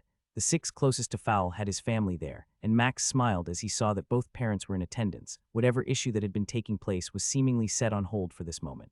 On the other side were Batrayer's parents, both of them dressed in red outfits, each looking ready to cry at a moment's notice. Tell me how much cloth was required for her father's jacket. Jataic looks like the largest apple I've ever seen. With great effort, Max held back the laughter he wanted to let out, knowing that he had thought the same thing except only a tomato. Next to them stood Tanilla and Cordelia, each of them wearing a slightly different red dress, both looking like jewels amongst the rest. I love you, Max mouthed and saw her smile and wink at him. All over the hall were large arches with glowing lanterns hanging from them. Each one was a treasure, using some of the best metal and decoration techniques a crafter could possess. Gems ordained the closest ones, the light from inside cascading in a rainbow of colors. Fiery braziers that were meant to represent forges cast light near the anvils that were manned around the room. The din of small chatter carried across the room, but a small laughter made both of them smile as they saw Everett, Tom, Dexic, and about 30 other members from their faction all standing on Batrayer's side. You know you're loved when the faction leader comes to your wedding, Max said as he leaned near his friend. Bah, you know it's because they get a chance to see the king and queen. Still, that's an impressive group of people at your wedding. I'm certain you'll be the talk of the town for a while. Fowl nodded and grinned. You heard how much alcohol her parents brought. I did, Max replied. I guess there won't be a dry cup in the city. Everyone gets a drink courtesy of the king. As they stood there, both of them commented on the different outfits that the guests wore. It allowed for time to pass, and each of them waited for the moment both knew would eventually come. Soon, the sound of a hammer banging on an anvil rang out from the far end of the hall, and immediately the whole room went silent. As one, the gathered group of guests turned their attention to see a large pair of stone doors, each one bearing half of the image of Akrim, swing open. There in the middle of it stood Batrayer. She's beautiful, Fowl whispered. Max nodded, gazing upon the dwarf waiting to enter the room. She wore a red robe covered in silver and gold runes. On her face was a silver veil, red gems decorating it. Her head was back, and the way she moved when the first anvil on each side rang out spoke of a woman who knew this moment was hers. Slowly, taking her time, she moved down the purple cloth that would lead to where Fowl and Max stood. His sonar told him that Fowl was bouncing up and down on his feet, almost as if he was rocking a little bit. Soon the sound of 2 anvils ringing out at the same time from both sides came. As she passed each anvil, the next one joined in the beat, the sound of metal on metal filling the room. The sound was almost overwhelming when she reached the last one. Each strike that came with her steps reverberated in his chest. They sure know how to make this moment stand out. You're going to have to do something spectacular to top this. His smile grew a little more as he knew Bob was right, unsure exactly what he could do to top all this. The last 5 steps came, and when Batrayer stood in line with Fowl, the ringing of the anvils stopped. You look beautiful, Fowl said, almost shouting. Chuckles came from around the room, but it was obvious that Batrayer didn't mind, winking at him once before they came together and clasped hands. As when they moved to where the anvil the king and queen had moved to during the procession. Fowl Hammerfall and Batrayer Lightbrew. The day has finally come, Dagon said as he smiled. The day that every dwarf looks forward to, when they can join together with another and pledge their love forever. After a moment of silence, Velda held out her hand. An ingot appeared on it, a gasp coming from the crowd as everyone recognized it immediately. She nodded and lifted the metal above her head. This is one ingot that all dwarves know by sight. The fire forged is a legend for what it can create. Even more so is the marriage that is pledged upon it. You too will be able to pledge your love on one of the greatest gifts Akram has ever given us. Applause came from most of the room, and after about 10 seconds the queen lowered the bar, and it only took a single eyebrow raise from Dagon to silence the room. Do you too have the ore you each have mined? Both of them let go of the other's hand, and soon each had the ore they had collected from their own sweat and effort in their palms. A gasp came from Batrayer as she saw the rose color of the ore in Foul's hand. A single tear formed and she sniffed, somehow almost willing the liquid that threatened to ruin her appearance. Foul grinned, almost beaming as he saw her reaction, and nodded at the silver ore she held in hers. Do you accept the offer of ore? I do, Batrayer said. As do I, Foul replied. Then place the ore here. Both of them moved and set the ore on top of the anvil. Each took a step back, and Velda held her hands out, both empty at this moment. Her husband picked up each piece and gave them a kiss and then set them in her hands. She repeated the process and then brought both together, her large hands easily holding each. Light began to form around them, and the queen let out a grunt, eyes locked upon the ore she held. For a good 30 seconds the light grew brighter, and a few drops of sweat formed on her brow. Then suddenly the light ended, and Velda let out a snort. In her hand she showed them an ingot, the silver and rose color swirled together. That is an impressive ability. Even though we were told this would happen, I had wondered if it would be magic or simply a sleight of hand. Max nodded and knew that Bob was right. He felt the magic that had poured out from whatever ability the queen had used. Dagon took the bar and set it upon the forge. Like your lives, this bar has been fused together from that which you both have pledged. To separate these from each other would destroy everything. Likewise, your lives are forever intertwined, even in death. He looked at them both intently for a moment and then smiled. Do you, Foul Hammerfall, accept this union? I do. Then pledge your love as you strike it. Foul nodded and picked up the hammer on his side. He turned to where Batrayer was and reached up with a hand, careful to not lift her veil, only able to see her eyes. Under it was her beard, braided and ordained with red rubies set in silver jewelry. With the softest touch he stroked her beard. I promise you my life, my heart, and my soul, for now and beyond death. No one else matters more than you. Forever you shall be my partner and friend. As the mountain above us stands, so my love for you will never fade. Upon the gaze of Akram, may all know that today I vow to always defend you and fight for you. His hammer moved, striking the bar, the sound of it ringing out. I promise to always love our children. The sound of metal on metal rang out again. I promise that all my gold shall be yours to spend. A few gasps came from some before the sound of his hammer striking the ingot silenced them. I love you, Batrayer Lightbrew. Since the day my eyes took in your face, I knew I could love no other. His hammer rang out once more, and then Foul set it down on the ground. Max wiped his cheek, aware that he had sprung a leak. Batrayer Lightbrew. You have heard the pledge of your betrothed. Do you wish to pledge your love as well? I do. After he nodded, she picked up her hammer with one hand and used her other to unhook the veil that covered her face. There, hidden behind the metal, was a smile that could outshine the sun. Foul Hammerfall, there is no other dwarf that I wish to heal besides you. Chuckles came as she struck the ingot with the hammer. The peal of metal rang out. No one shall ever take your place. Her hammer struck again, and her smile grew. I promise to have as many children as you wish, and will honor the promise you made of naming the first. Max felt his heart skip a beat as she struck the ingot with her hammer. A slight chuckle came from Foul, but he didn't flinch or move. I love you, Foul Hammerfall, and I accept your gold if you will accept my love. One last time the hammer rang out and she set it down on the ground. The pledges have been made, the metal has been struck. Speak now if either of you do not accept what has been promised. A few seconds of silence passed, and then Dagon smiled and nodded. Very well, then let us move to the next part of this ceremony. With that, Max saw him motion to him. Looks like we're up, don't screw up. Max moved to where Dagon and Velda stood, both of them smiling. It is rare for a moment like this to take place, but after some discussion, my husband and I decided that a moment like this shouldn't be passed up. Her and the king moved around the forge and pulled out ornate metal chairs, each carved with runes and set with gems, blue ones in Fowls and red ones in Batrayers. Sit and watch what is about to take place for the two of you. Fowl's eyes darted back and forth between the pair and then at Max, who winked at him. A forge appeared coal in it and ready to be lit.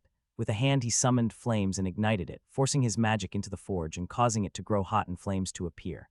Fowl froze as he prepared to take his seat, moving quickly to where his friend was, ignoring the looks he was getting from the king and queen.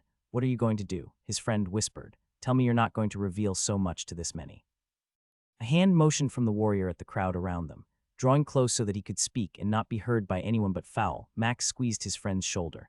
I am, because this next part is more important than that. We both know that word has gotten out from the crafters and the gift I made the king. Besides, what I have planned is worth it. He leaned back and with a grin ruffled his friend's perfectly placed hair, not doing much to it. Your family, both of you. Which means I'm willing to share what I can do to give you something that will hopefully always be a reminder of how much you mean to me. Sniffing, Fowl nodded and punched Max. You're the greatest gift Akram has given me, right after Batrayer. Chuckling, he hugged his friend and then pointed at the chair next to his bride. Go, I've got stuff to do and you need to be with her. As Fowl moved to his seat, Max returned to where he had set up the forge. Dagon moved next to him and pulled a worktable out of storage and set it near him. Today we shall witness a crafter and a brother of the groom create something for the bride and groom, Velda announced, holding her hand up to silence those who were starting to make noise. This is often reserved only for royalty, but know that Max Host is one of the rare humans in this world that has earned the title of blood brother and has gifted both the king and me a gift far greater than either of us have seen in ages. As such, we have opened this moment for him to show his love for the pair. Only the slightest murmurs took place as she lowered her hand and then motioned to him. The moment is yours. Do your brother well. Max grinned and nodded. He had been waiting for this moment when Dagon had mentioned it and approved his request. In his hand appeared his hammer and a metal piece that he had been working on for the last few weeks in secret. Only Tanilla had known about it besides the king and queen, and now the moment had come to see if it would work as he hoped. You're certain this will work? Certain. No, but it should work. I have analyzed everything I can of what I know of magic and crafting. If this doesn't work, you always have the backup.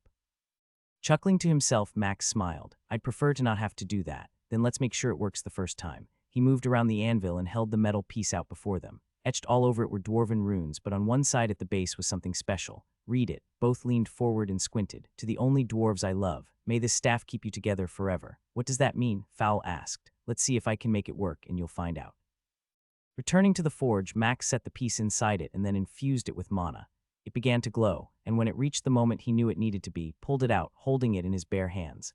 A slight sizzling noise came as it burned. Gasps rose from the crowd, but Max didn't flinch. Marriage and love isn't easy. It hurts. Those we love are often the ones who can hurt us the deepest. We bare our hearts and soul and in return entrust them with the deepest secrets we have. So even though pain may come from this, there is also a chance for us to be drawn closer. He set the metal piece upright on the anvil. It was only about 9 inches long and had a hollow section in the middle, formed from a crystal he had to trade for. But what Bob had told him was this was the only way it would work. Fowl and Batrayer, do you trust me? Sometimes, their healer replied with a wink, but I've never doubted your care for us. You know I trust you with what I hold dearest, his friend stated. Then come here. I'll need your help for this next part. Both rose, moving to where Max stood. Fowl, this is going to hurt. I need you to put your hand on top of this. It's going to burn, and worse is what I'll do after. Turning his attention to Batrayer, he smiled. You're responsible for keeping him safe. Heal him when I tell you, but only when I tell you. This next part requires you to know he'll suffer for you. It will also help him to know that you'll always be there to heal when it is time. Both of them nodded, and Fowl took a deep breath, his hand hovering just an inch from the still hot piece of metal. No skills. Smiling, Max shook his head. Figured I'd ask. With one last breath, the warrior pressed his palm down on the top of the metal piece that was a little over an inch wide. Immediately, the hissing sound of burning flesh came, yet Fowl didn't make a sound or react. Forgive me, Max said, holding up a tiny, thin, short metal rod. With a nod, Fowl turned his eyes to where Batrayer stood next to him. Max plunged the tube into his friend's hand. Still no reaction came, and slowly blood began to flow through the hollow tube, which had some holes along the side, draining into the crystal area. It took over a minute for it to be filled, and when Max pulled the needle from his friend's hand, he motioned to Batrayer. Heal him. A green glow covered Fowl's hand. Take it off? Lifting his hand, the dwarf studied it, seeing the lack of burnt flesh or a hole that had been there a moment ago. The rest comes down to Batrayer and me, Max said as he pointed at his friend's chair. Bah, I was hoping for something more dangerous, Batrayer replied as she watched Fowl move toward his seat. Laughter came from the crowd as the groom sat. A piece of metal the thickness of the hole on top appeared between his fingers, and Max carefully set it inside the opening, tapping it in and then began to pour mana into the area, watching as it sealed the hole. Now listen, this part is going to be hard, Max whispered. I'll tell you when to heal, but I need you to direct it at the blood inside this. Can you do that? The blood, Batrayer whispered. I mean I can, but will it work? We'll find out, he replied. Just be ready. She nodded and a metal glove appeared on his right hand. A fire elemental core appeared and he began to get to work. Heal normal one. Batrayer frowned, and after a moment she nodded, the green glow appearing around where the blood was. Well, it looked like it worked. Time to see if we can do this. Smiling to himself, Max began to pour more mana and fire magic into the spot he was holding the core. I'll owe Everett for these. Of that, I'm certain he'll let you know. Hours had passed and Batra continued to heal as he called for it, the entire crowd not having left, only occasionally shifting as all tried to see what Max was doing. The last core absorbed and he felt a rush of energy. Letting out the breath he had been holding, Max smiled. One last part, it's your turn to bleed. Batra frowned but nodded and held her hand out to where Max was. With a quick move of his hand, her finger was laid open and blood began to flow. He had the wood staff he had already crafted pressed against the flow of blood, watching as she winced a little but said nothing. When it was all done, Max connected the pieces, the metal shaft turning once and locking into the metal piece he had already set a few days ago. You can heal now. She snorted and pulled out a potion, drinking a little before corking it. With that done, Max began to wipe down the staff, feeling the magic in it react to the cloth and the knowledge it was complete. Inspect weapon. Legendary Elemental Staff of Healing, plus 100 con INTWIS, plus 40 to all healing spells. Healing meant for one, this staff has been imbued with the life force of Foul Hammerfall. All heals given to him will receive an extra plus 20. Bound. Smiling, Max held it out to Batrier, feeling the weapon almost pull itself to where she stood. Holy elf tits, she exclaimed, her voice carrying across the room. Tears began to flow from both eyes as she glanced at the weapon in her hand and up at Max, who simply smiled at her. Keep him safe, okay? Without waiting, she rushed to where he stood, storing the staff and wrapping both arms around him. Hugging her back, Max gave her a gentle tap after a moment and pulled back. Now stop hugging me like that, or he'll start to get jealous. Laughter came from many, and Batra wiped her face and nodded, turning to where Foul sat. I'll tell you later, she said. By Akram's beard, you better. Dagon cleared his throat and stood to one side of the pair as his wife stood on the other, each of them passing the rope they were wrapping around the two. As it has been said many times, rope is a common item, but it is often overlooked how special it is until you don't have it. Love is like this. Many think it is nothing until you don't have it. Once you see how special it is, there will always be a need for it. May you two be bound as one, and never lose the love that binds you right now. As he finished speaking, Velda leaned forward and tied the knot. They are one, she said. They are one. Max felt the weight of what had just taken place as Tanilla squeezed his hand. Soon, he whispered. She nodded and smiled. Cheers and whistles came from everyone gathered, and Max couldn't help but smile as Cordelia let out one of the louder, ear-piercing whistles in the hall. Come congratulate the new couple, Dagon shouted. Both sets of parents moved first, and then Max, Tanilla, and Cordelia moved to join the end of the line. After that, it was a frenzy as everyone left in the hall began to move as one, all anxious to give their well wishes. Max smiled as he held Tanilla close, studying how a number of the faction members were passed out on various benches and tables in the room they had celebrated. Near him, Cordelia, Dexic, and Tom snored softly, the trio all face first on a stone table. Seems like your group can't hold their liquor, Weenie teased Everett.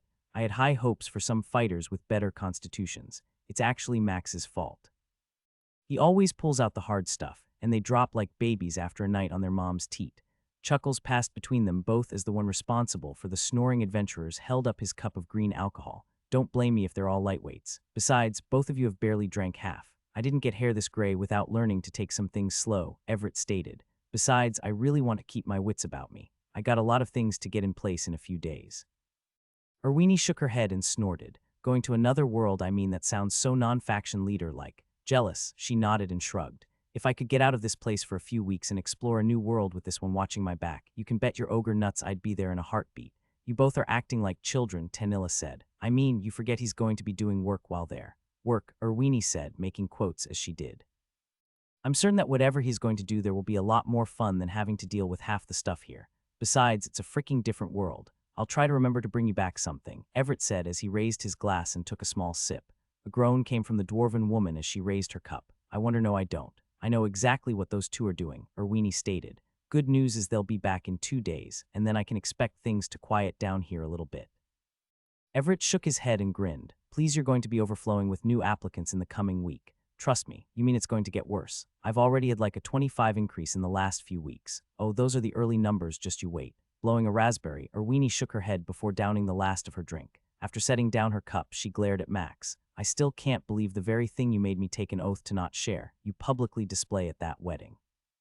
I mean, I get it, what you did was beyond words. A small sniff came from the faction leader of Nalgrun. The entire city is wondering what those stats are, and last I heard there was a group of other factions wanting to reach out and commission you for some work.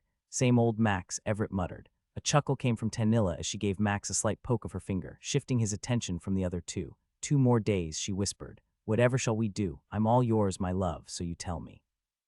Rising from her spot, the elven woman smiled and pulled on his hand. If you two will excuse us, I think it's time for us to retire." Both faction leaders nodded and waved at the pair as they left, each shaking their heads as they disappeared from the room. It's hard to believe that it's that time again. "So you're leaving again?" Ignoring his sister's frown and tone, Max nodded, choosing instead to tickle and play with Callie, who was babbling a little bit and cooing in response to his actions. Part of adventuring is that you will always be headed somewhere. You have the advantage of being in this capital, and that there are enough dungeons you don't have to ever leave. Most adventurers don't have the coin or family for such an endeavor like this, and often have to grind their way through the other cities. "It's not that," she groaned, waving her hands in the air as she shifted on the couch. "You were gone for a year. Suddenly, you're back. For so long you were my dorky brother, who wanted to bake cookies and stuff, and now—" Stacy paused and motioned to the room the faction had set her and their parents up in. "Look at this place. There is art. We grew up in a home where the paintings we did as kids never even made the walls of our own house. Then you have these couches and chairs. Every one of them is finer than anything I dreamed of sitting on. And our beds, it's like sleeping on a cloud. So you want to live in a house without these things?" Max asked, knowing what she was complaining about but not giving his sister an easy time. A chuckle from Tanilla, sitting next to him, letting him know his joke wasn't missed. "You're a bastard, which makes you one as well." Arg. Rising to her feet, Stacy gave him the middle finger and then laughed as she moved to where he was. "Give her Callie." Without waiting, Max handed his niece to the woman he loved and watched as her green eyes seemed to sparkle the moment she held the cooing child. His sister reached out and grabbed his arm and made him stand before she wrapped both arms around him. "I've missed you, you wool-headed fool." "I've missed you as well, sister," Max replied, hugging her back and slowly stroking her hair. "One day, perhaps we'll get more time and I'll be able to go on a few more dungeon runs with you, but for now I have another world to take care of." Leaning back, he looked into her eyes and smiled. "Some of us have taken on obligations, and as much as I wish I could pass them on to another, I can't. So what, 2 weeks, maybe 3. Shrugging, Max chewed on his lip for a moment. "I'd like to say no more than a month, but it's been so long and there are a lot of things I need to figure out. I'd take you if you were stronger, but I won't risk you as you are right now. Perhaps one day." Stacy huffed and stepped back, biting her lip as he had done. "Just don't vanish again like before." "Mom and Dad are both doing better, but as you can guess, they didn't come today because seeing you leave is always hard on them. It was even worse when they learned you would be leaving our world again. Mom can't get over how she feels about you being so far away." A knot that he had ignored inside his chest tightened. "I feel the same way. Trust me, I hope one day this won't be required, but honestly I'm certain someday everything may change. When you defeat the tower," nodding, Max pointed at Callie. "Someday she's going to have to grow up, and when she does, we'll both be able to be there, helping her choose the path she wants." "Well, let's not talk about her growing up already," Stacy said. "I'm not wanting to walk in the door tomorrow and find her starting to work on skills or classes just yet. Let's let her enjoy the good life you've given us for a while. Besides, we both know you're going to be her favorite uncle." "I'm her only uncle," Max proclaimed. Shaking her head, Stacy grinned. "Not anymore. Now she has a hairy dwarf for one as well." Tom groaned as he looked over the stack of papers Everett had given him.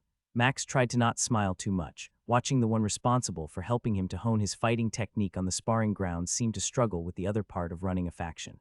"You know you have help," Everett said as he pulled a few more items from a chest that was sitting on a table behind the desk. "I've spoken with Ulfreda, and she will take care of all the materials members bring in. All you need to do is keep the peace, deal with the new applicants, ensure the bills for the building projects are paid on time, keep track." "Stop," Tom cried out, closing his eyes as he leaned back in his chair. "I've read the lists I want to sign up for this trip as well. Find someone else to do this, someone with a better business sense." "Unfortunately, there is no one but you that I trust with everything," the gray-headed leader declared. "If there were, I'd have already offered them the job. We both knew this day would come at some point." Grunting, Tom opened his eyes and glared at his friend. "No, you always said it would." "I promised to quit and find a group to return to the tower with." Both men said nothing momentarily, eyes locked in a battle of gazes until Tom gave in and looked away. "Tell me you'll make his life difficult on the other world." Max shrugged. "I doubt it will be rainbows and mugs of alcohol. The truth is I need to find out what we can do to ensure the place runs without problems. My real desire is to find a way to communicate with them on a better basis and maybe find a partner in managing this world. Had I thought about it, I would have asked Phaeus about that." Tom mimicked, shaking his head. "Now he acts like he and the gods are drinking buddies." "Oh, what I wouldn't give to taste what they drink," Everett declared, smiling as his eyes started to move, looking up at nothing. A few seconds later, a bottle of alcohol both men recognized appeared in his hand, and he moved to the desk and set it down. "This is yours for taking over this job for me. Try to not drink it all in one day." Tom's eyes grew wide as he sat up in the chair and slowly reached out his hand toward the crystal bottle. "You're certain?" Nodding, Everett motioned to it and moved around the desk to sit beside Max. "I am." Now then, anything else I can give advice-wise before we leave tomorrow? Nothing that I'm aware of right now, the faction trainer replied. I'm certain the moment you're gone I'll have a dozen questions to ask. Irwini has offered to help and a few of the council members will stop by in the coming weeks to give aid if needed. Just know they see this as a test run. Perhaps they might offer you the job before I get back. Taking the alcohol from the desk, a glass appeared in Tom's hand and he started to pour a finger's worth of drink. I win, Max replied with a grin. What? Tom asked, glancing at the two men. Groaning, Everett pulled out a gold coin and flicked it to Max, who caught it in the air. You bet on this. Of course, Max replied, putting on a show with the gold coin as it tumbled across the top of his fingers to disappear and reappear over his pointer finger and start its path again. I told him he wouldn't make it a minute before you poured a drink. Everett was certain you'd wait till we left, or at least offer us all a drink. Tom's middle finger appeared, and he chuckled, lifting the glass with his other hand to his lips. I guess I better make sure you win that bet then. Quarter moon hung in the night sky, the wind blowing softly over the training area. Lightstone lanterns cast their shadows along the path that led from the gate to the different buildings. Only a few guards were present as the group said goodbye to each other. Max's parents still hadn't come, and he knew that Stacy was right. The thought of saying goodbye was too much for them at the moment. He watched as Tom embraced everyone, making jokes and laughing as Everett tried to shoo him away. You ready for this? Tanilla asked, moving to hold Max's hand. Taking a deep breath, he nodded. We both know I've been anxious about this for a while. I can't stand being responsible for so many lives, especially when I'm not there to do anything to help. That's what I love about you, she said, pulling him closer. Inside you beats a heart bigger than anyone else I know. Just relax. We'll be there in a moment. Just one last stop, right? Rubbing his chest with his free hand, Max nodded. I can feel the tug now from Rakenath. It's weird how much it has grown since coming back to Peltigau. Being closer, I guess, does it. Only time will tell. You're certain you want to leave him and Erthen in the other world if things are safe, because we both know there is nothing better than bringing another dragon to a world to rule it right after they were basically enslaved by one before. We discussed this. Yes, familiarity is a powerful thing. Perhaps this time it will be advantageous. After Tom's last hug was given, everyone gathered around Max. Make sure you're touching me. Everyone ready. All of them nodded as they put their hands on his upper body. When he sensed that they were touching, Max activated his skill, Travel Waypoint. A wave of heat came and then vanished a few seconds later. A presence of a silver dragon rushing toward him filled his sonar. Max, laughing, he stepped forward, freeing himself from the small circle of his friends. Holding out his arms, Rakenath came near. Ogre nuts, you've grown. A grin appeared on the young dragon's maw, and he pulled up just short of colliding with Max, lowering his head. I have you to thank for that. I think in another week or two I will have finally completed my absorption of that elf you gave me. She has started forming a very nice core inside me. Use your words, Erthen said as the red dragon moved toward the group, her form starting to shrink from her normal gigantic state. A two dragons, Everett said, glancing between the pair. I mean, you told me, but I'm going to have to put a limit on the number of people you keep bringing here, Erthen said, now in her humanoid form. Unless, of course, you're bringing me one to eat. Everett took a step back, and everyone started to howl with laughter as it took him a moment to realize the joke that had been played on him. I like him, the red dragon declared as she moved to where Max was and held out her hand. Still, I'm a bit anxious about leaving this place. It has been my home for so long. You don't have to go, Max replied, his fingers scratching the scales of his dragon's jawline, getting trills in return. And miss out on something all of my kind would gladly experience. Never. She's been talking about this for the last week since you came and checked on us, Rakenath said, and to think she accuses me of acting foolish. A growl that seemed to vibrate the air came from Erthen as she glared at the silver dragon, flashing a toothy smile when he lowered his head slightly after her response. It seems dragons aren't above a tail wagging about whose is bigger, Fowl teased, moving to where Max was and holding out a fresh quarter of a cow that had just been butchered this morning. I like him, Rakenath declared before using his tongue to free the gift from their warrior's hand. Shaking his head, Max sighed and chewed on his lip a moment as he looked at everyone. An old faction leader, two dragons, and a tower party. What in the world am I worried about? Do you want me to go over the list, or? It was rhetorical, and you know it. Laughter echoed inside his skull. Oh, I know, but I enjoyed sensing the way you reacted to my statement. Now, let's stop this waiting and go. I'm tired of how anxious you are.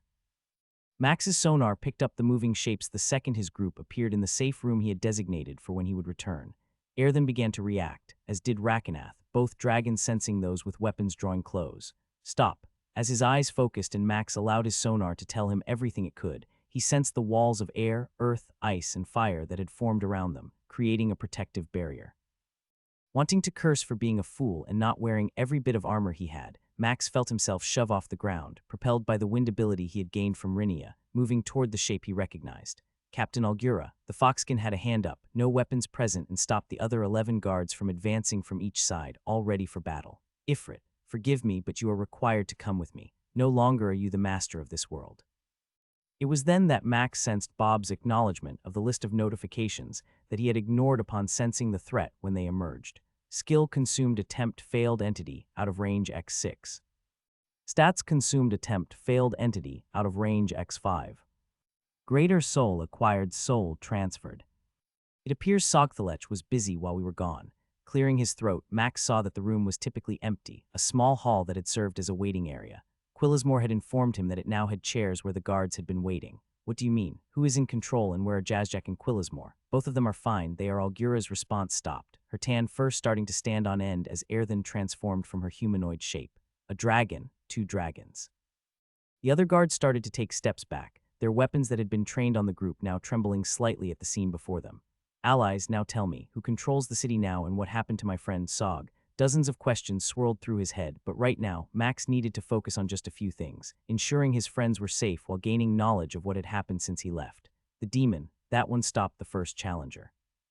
I'm afraid he didn't survive the one that came next, the Foxkin replied.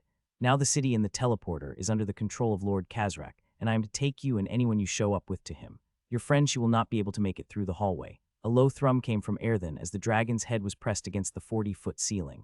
Her immense size had forced the guards back and threatened to crush his friends had they not moved slightly to the side. Each of them was now outfitted for battle, eyes scanning the area.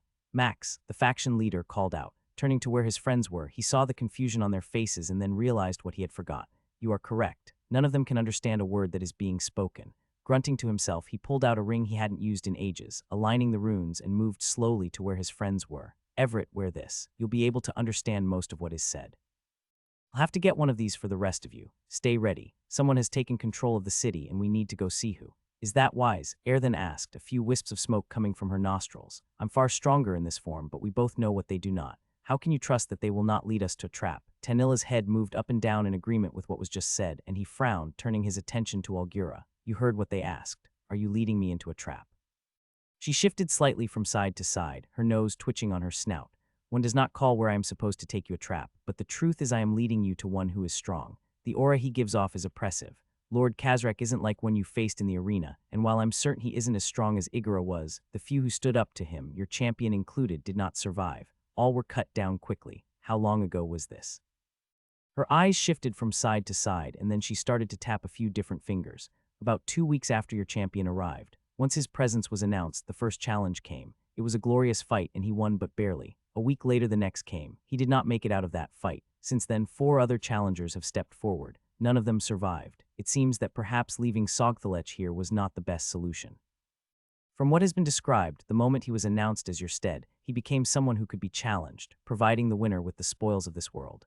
Why didn't the other 2 tell me this would happen? I mean, surely they should have known. Perhaps they forget you were unaware of what doing so would mean, and believed that whoever you left in your stead would be strong enough to defeat whoever came. It appears this may be something that won't stop for a while. How long since the last challenge came? 9 days, she replied, which means one is due, or it would appear that there are no other challengers right now. The deaths Kazrak has given have been rather effective at letting those know how he feels about attempts to take what he has claimed. Some believe there will be a few more in the coming months, but for now his power is absolute. And his rule, Max asked, noticing that Everett was doing his best to translate what was being said to the others. Fair, firm, and appropriate. There is no doubt that going against his wishes means death. Even now, the longer we talk, the more likely I may face death for not being quicker in taking you to him. Still, the new champion understands how powerful he can become from a place like this, and there was doubt of when you would return again, or if you would. Stop that, it looks bad, and you're doing what Stacy does. Realizing he was chewing his lip, a habit he seemed to repeat after watching his sister do it so often, Max collected himself and snapped his fingers.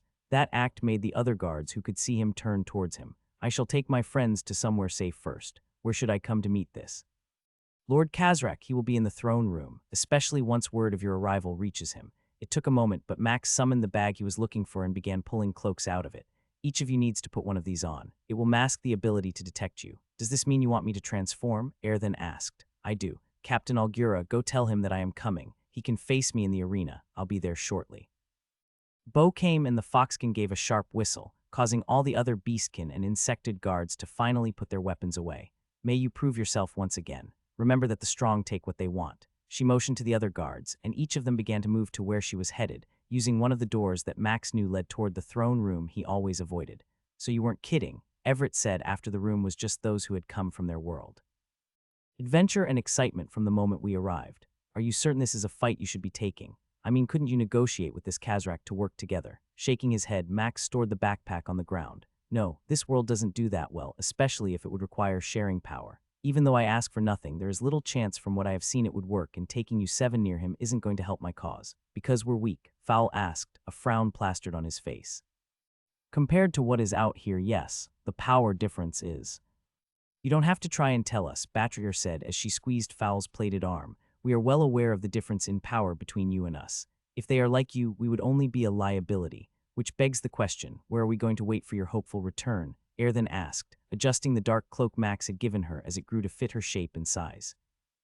Rakenath is my limiting factor, Max said as he studied the silver dragon that looked slightly smaller after having puffed itself out and extended his wings some when the guards were present. I can't take him through some of the hallways as he would get stuck, and one of the places I considered would be impossible for him to enter as well. Going outside of the city isn't any better, as I honestly don't know where to put you that wouldn't have some monster trying to eat you all. As a group, I'm certain you could survive, but there would also be non-stop battles that take place. I tried to warn you all. This world is all about fighting, and when someone senses weakness or blood, it brings out those looking for a meal or chance to get stronger. I'm sorry I'm causing so many problems, Rakenath said. I never intended to be such a bother. Shaking his head, Max moved to where the silver dragon was and motioned for him to lower his head. Using one hand, he scratched under the young dragon's jaw, while working the other along the ridge of his snout. Do not think that way. I'm still trying to get used to the fact I have a dragon as a friend and partner. One day we'll figure it out, and hopefully we can spend a little more time together in the coming weeks, getting to explore and see what this world has to offer. A low trill came as his fingers scratched the scales Max could sense had gotten much harder since the first day they had met. I guess we need to leave sooner than later, Everett asked. Nodding, Max smiled as he gave the older man a real inspection. You look like a real adventurer in that armor and with those swords. Who knew you could do something like that, even at your age? A chuckle came from the others as Everett gave a twirl, showing off his silver armor with a pair of golden axes etched on the chest piece. Just trying to fit in with the rest of you. Okay, everyone touch me as before. We're not going far. When the purple portal vanished, they were crammed into a hallway, and Max was glad to see that there were no guards present. It would appear that Jazzjack and Quillismore kept their part of the agreement and didn't share this place with the new champion. Moving to where the stone was that hid the place he was looking for, Max could sense that nothing was different from the last time he had been here. Everyone needs a dark elf they can trust, right? The faintest chuckle came from Bob as he put his hand over the stone that was the key to his hiding place. Stone mastery. Worked stone bricks began to shift, and the purple-colored wall moved apart, each of them sliding down the hallway until it revealed a shimmering portal behind. Looking back at Rakenath, Max grinned and moved more bricks, having to clear almost the entire section of the 20-foot-tall wall. I wonder if Igora knew this hallway needed to be this wide. Everyone in, Max said as the last of the bricks from the wall were moved out of the way. Quickly they all walked up to and through the shimmering wall of magic, finding themselves inside a pocket dimension like the one the guild halls used as their vaults. You have one of these? Everett asked as he scanned the larger open area. Chests lined a wall and a variety of furniture was placed in different areas. It was easily 50 yards wide and about 20 yards across. Well, the old champion of the world had a few of these. This one was basically empty, and I've claimed it as my own private area. You all will stay here until I return. He saw the looks on their faces, and Cordelia was visibly frowning. And when will that be? Their ranger asked. When I've claimed my throne again. Moving to where Tanilla was, he pulled her close and kissed her. I love you, I'll be back soon. A single head bob was all she gave as a reply. She wore a forced smile, yet Max sensed her heart racing. Make sure everyone sees that you won't hold back. I will, my love, he replied. Taking a few steps back, he pointed at some chests. There is food and drink there. You all try to relax as best as you can. I'll return shortly. As he started to walk away, Max sensed Rakenath moving to where Tanilla was, slowly nudging her with his head. I will take care of her. Return to us both. Wishing he could reply without having to speak out loud, Max gazed at the silver dragon and smiled. Then he left, putting the pieces of the wall back in place. We ready for this, as ready as we can. I'm excited about consuming something worthwhile. His laughter echoed off the walls as the purple portal took him from where he stood. Max found himself in the box he had spent so much time in. Glancing at the section of the stone wall against which he had ended Ezreal's life, he forced himself to calm down. Time seemed to tick by, and then after a good 15 minutes a section of the wall began to move.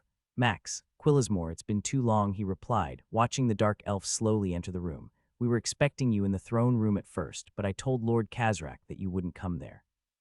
He was a bit angry, but I do not think he will be enraged by such defiance. If you are okay with it, I will return and tell him you are here. Please do. I need to settle this more definitively this time. Grimacing, a row of sharp teeth were displayed as the one he had entrusted with helping to run this place looked anxious. What do you know about him? Nothing beyond the fact he defeated Sogthelech, Max replied. What can you tell me? He is strong and fast like you.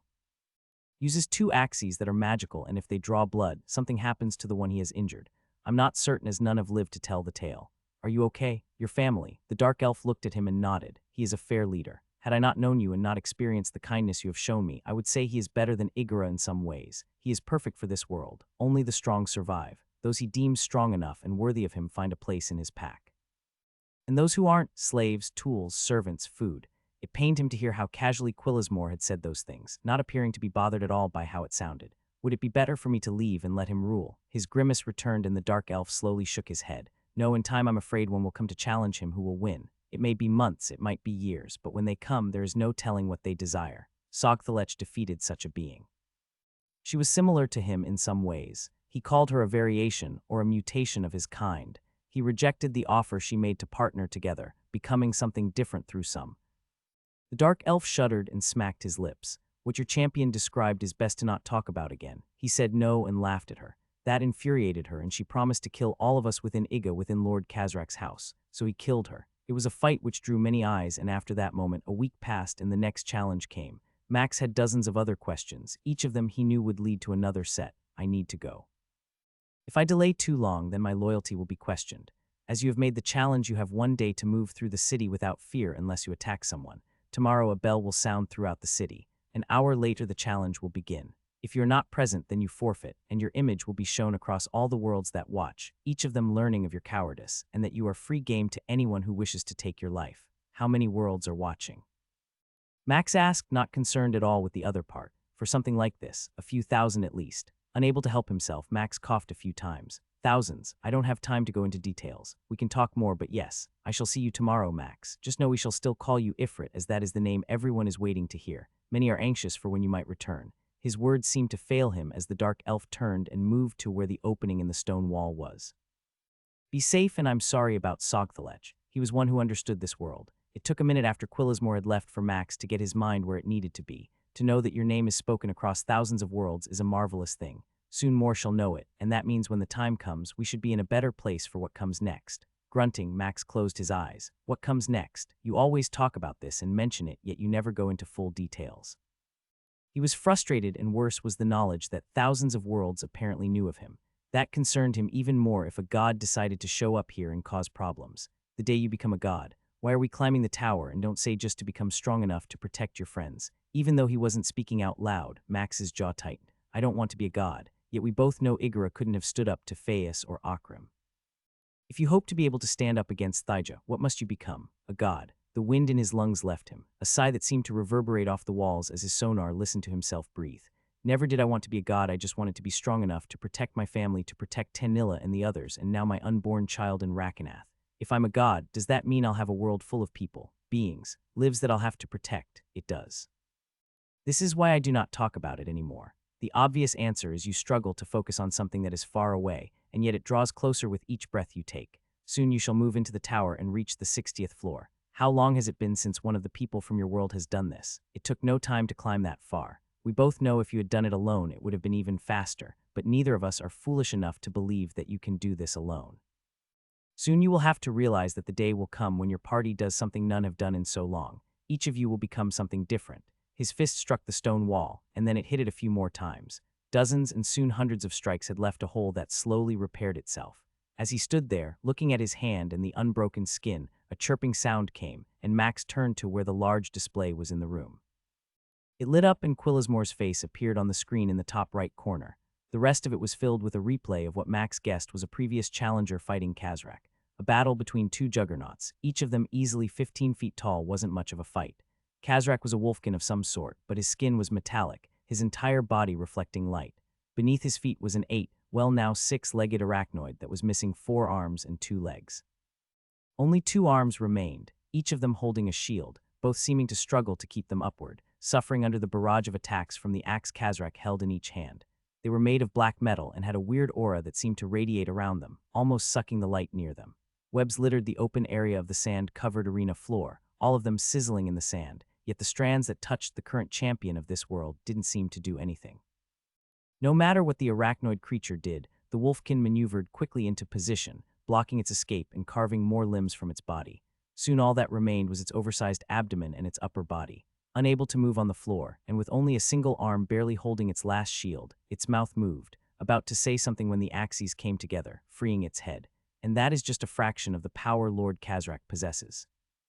Max realized he had missed whatever had been said earlier, his eyes focused on the champion he was going to face tomorrow. Now this message is being broadcasted across the AR-40-2069 network as a priority alpha challenge.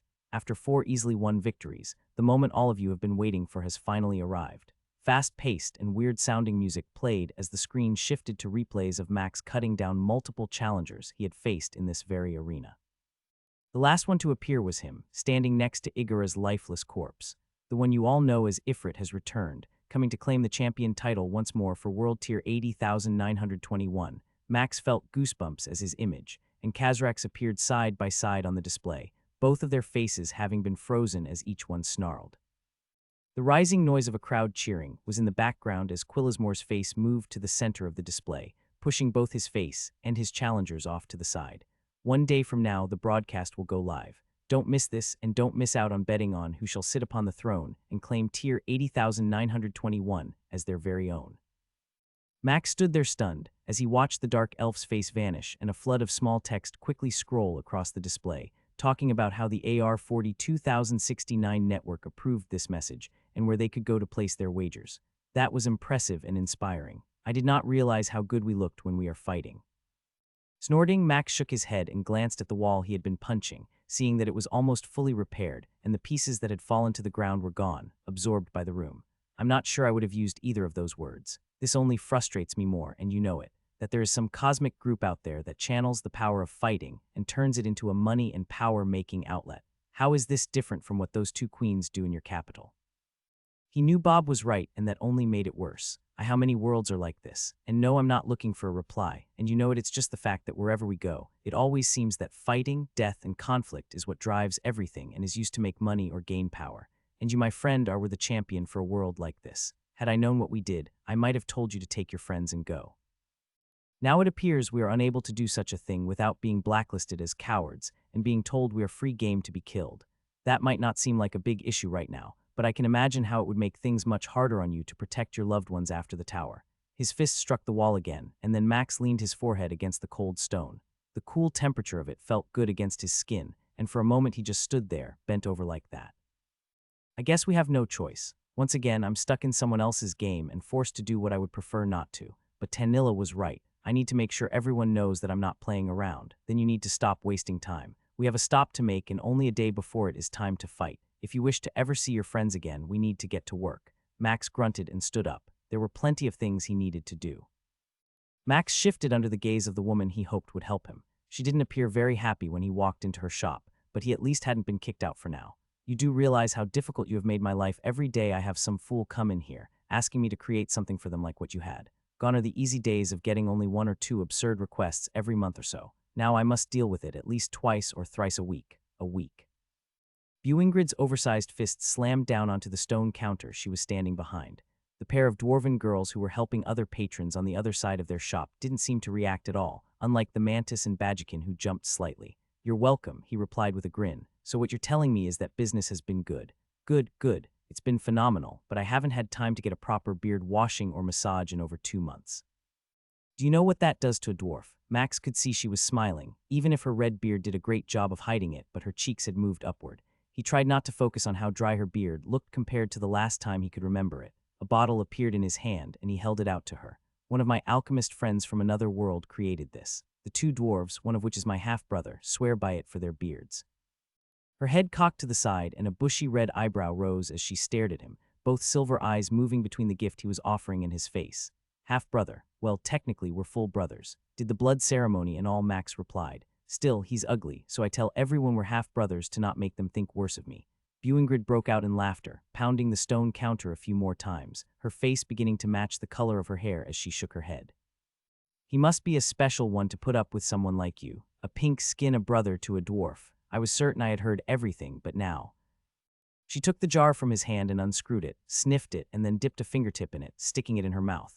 I don't think you're supposed to eat it. I know, but don't think I'm just going to randomly put something on my beard without tasting it first, Buingrid replied. You don't know how important a beard is until you see someone use some magical cream and make all their hair fall out or get kinky. The weapon crafter's face scrunched, and Max could only imagine what she was thinking about or remembering.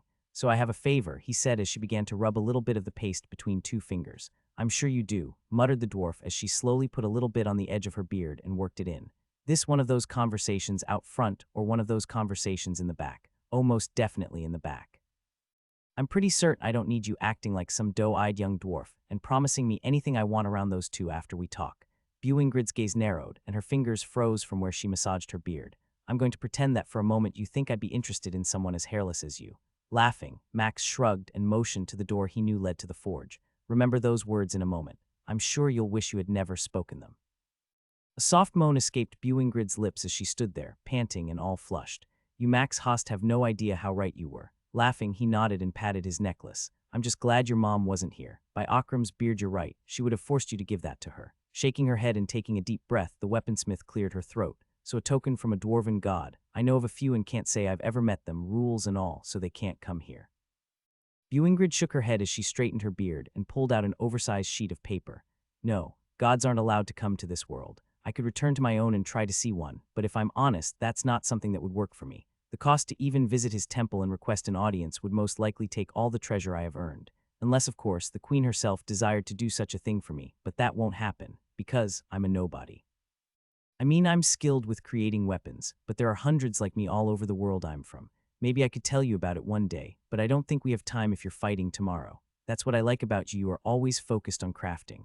Bah, I'd tell you to go hump yourself with a request like what you're wanting, but after showing me that token I'm kind of obligated to help out. Still a bit upset you won't trade it. You and every dwarf including the king and queen from my world.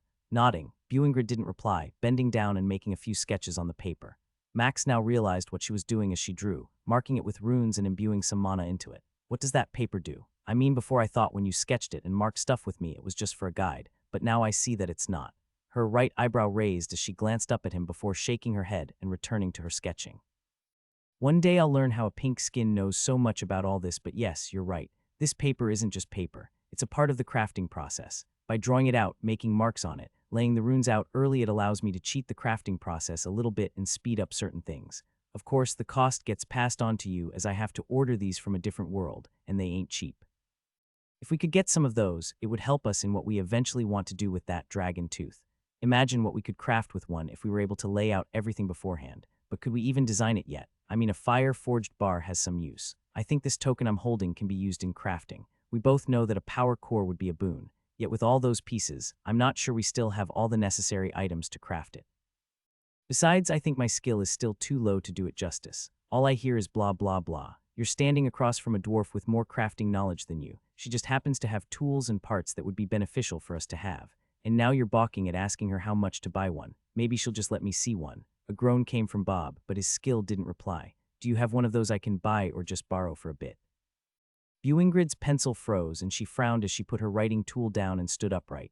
Didn't you just hear what I said? I did. How much for one? Before we talk about that, tell me your crafting skill level. Max blinked a few times and smacked his lips. What happened to a little privacy? Are you going to tell me yours? Sure, after you go first, she replied, putting both of her hands against the stone counter and leaning against them. Taking a moment, he considered her question and then grinned. So which one do you want me to share first? Buingrid originally had a smirk on her face, which quickly vanished, and her right eyebrow was doing its usual dance of rising when she was caught off guard by his comment. Which one? Just how many do you have? Now that seems like you should go first and then I'll go second. Crossing her arms, the dwarf frowned. Are we talking actual metal crafting skills and not some stupid other one like baking or cooking?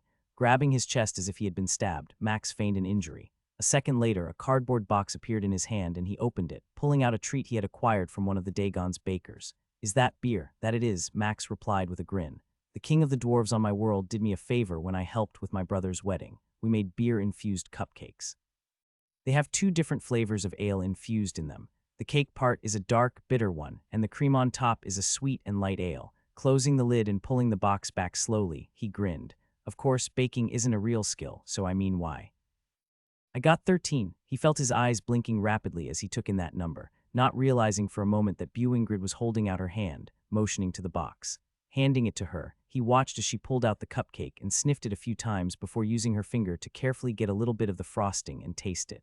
Oh, I'm going to have to save this, or I'll gobble it up right now like an oversized orc.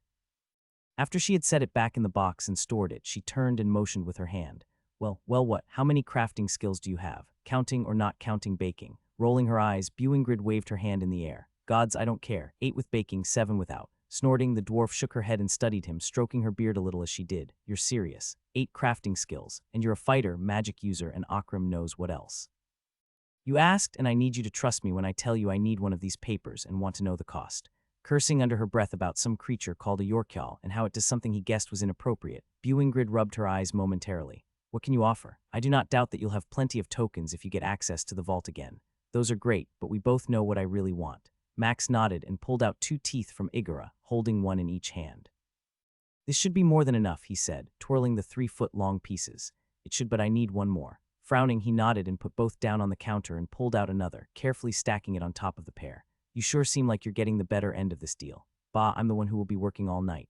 Besides, you're getting a rush job, custom made, and all I'm getting out of it are some dragon teeth, a couple of scales, some tokens, and a promise to make my life richer when you win. A squeak came from her throat as whatever retort she appeared to have got caught inside it. Coughing, she shook her head and held out her hand, a rolled-up piece of paper in it. Take your prize and now tell me what your rank is, for weapon crafting. Which one? Max asked with a wink. Her palm slapped herself in the face as she groaned. Akram, I'm so not getting enough love for helping this fool. Max tried to stop smiling as he and Bewingrid worked on the different parts of the weapon he had asked her to craft. She hadn't been very excited to learn that he had 2 legendary weapon crafting skills, one of which she possessed, but hers was a lower rank. He, of course, had been surprised to learn how many she possessed and the ranks of hers. So this is another one of those world questions I'll one day find out. How do some worlds have an easier time earning ranks in crafting skills, while another world struggles to acquire or advance them? Nodding as he hammered on the metal she had given him, Max glanced up and saw Bewingrid engraving runes on the shaft for his weapon. Yes, I mean her world is filled with crafters, but she also said that there are over 10,000 dungeons in her world, which is about 10 times the size of this one. I cannot begin to fathom what that must be like. An underground world that operates on deep mining, dungeons that are primarily used as ways to gather materials, and a world that produces fighters, she says, could easily fight in the ring outside the center part of the city. I'd say it sounds about right.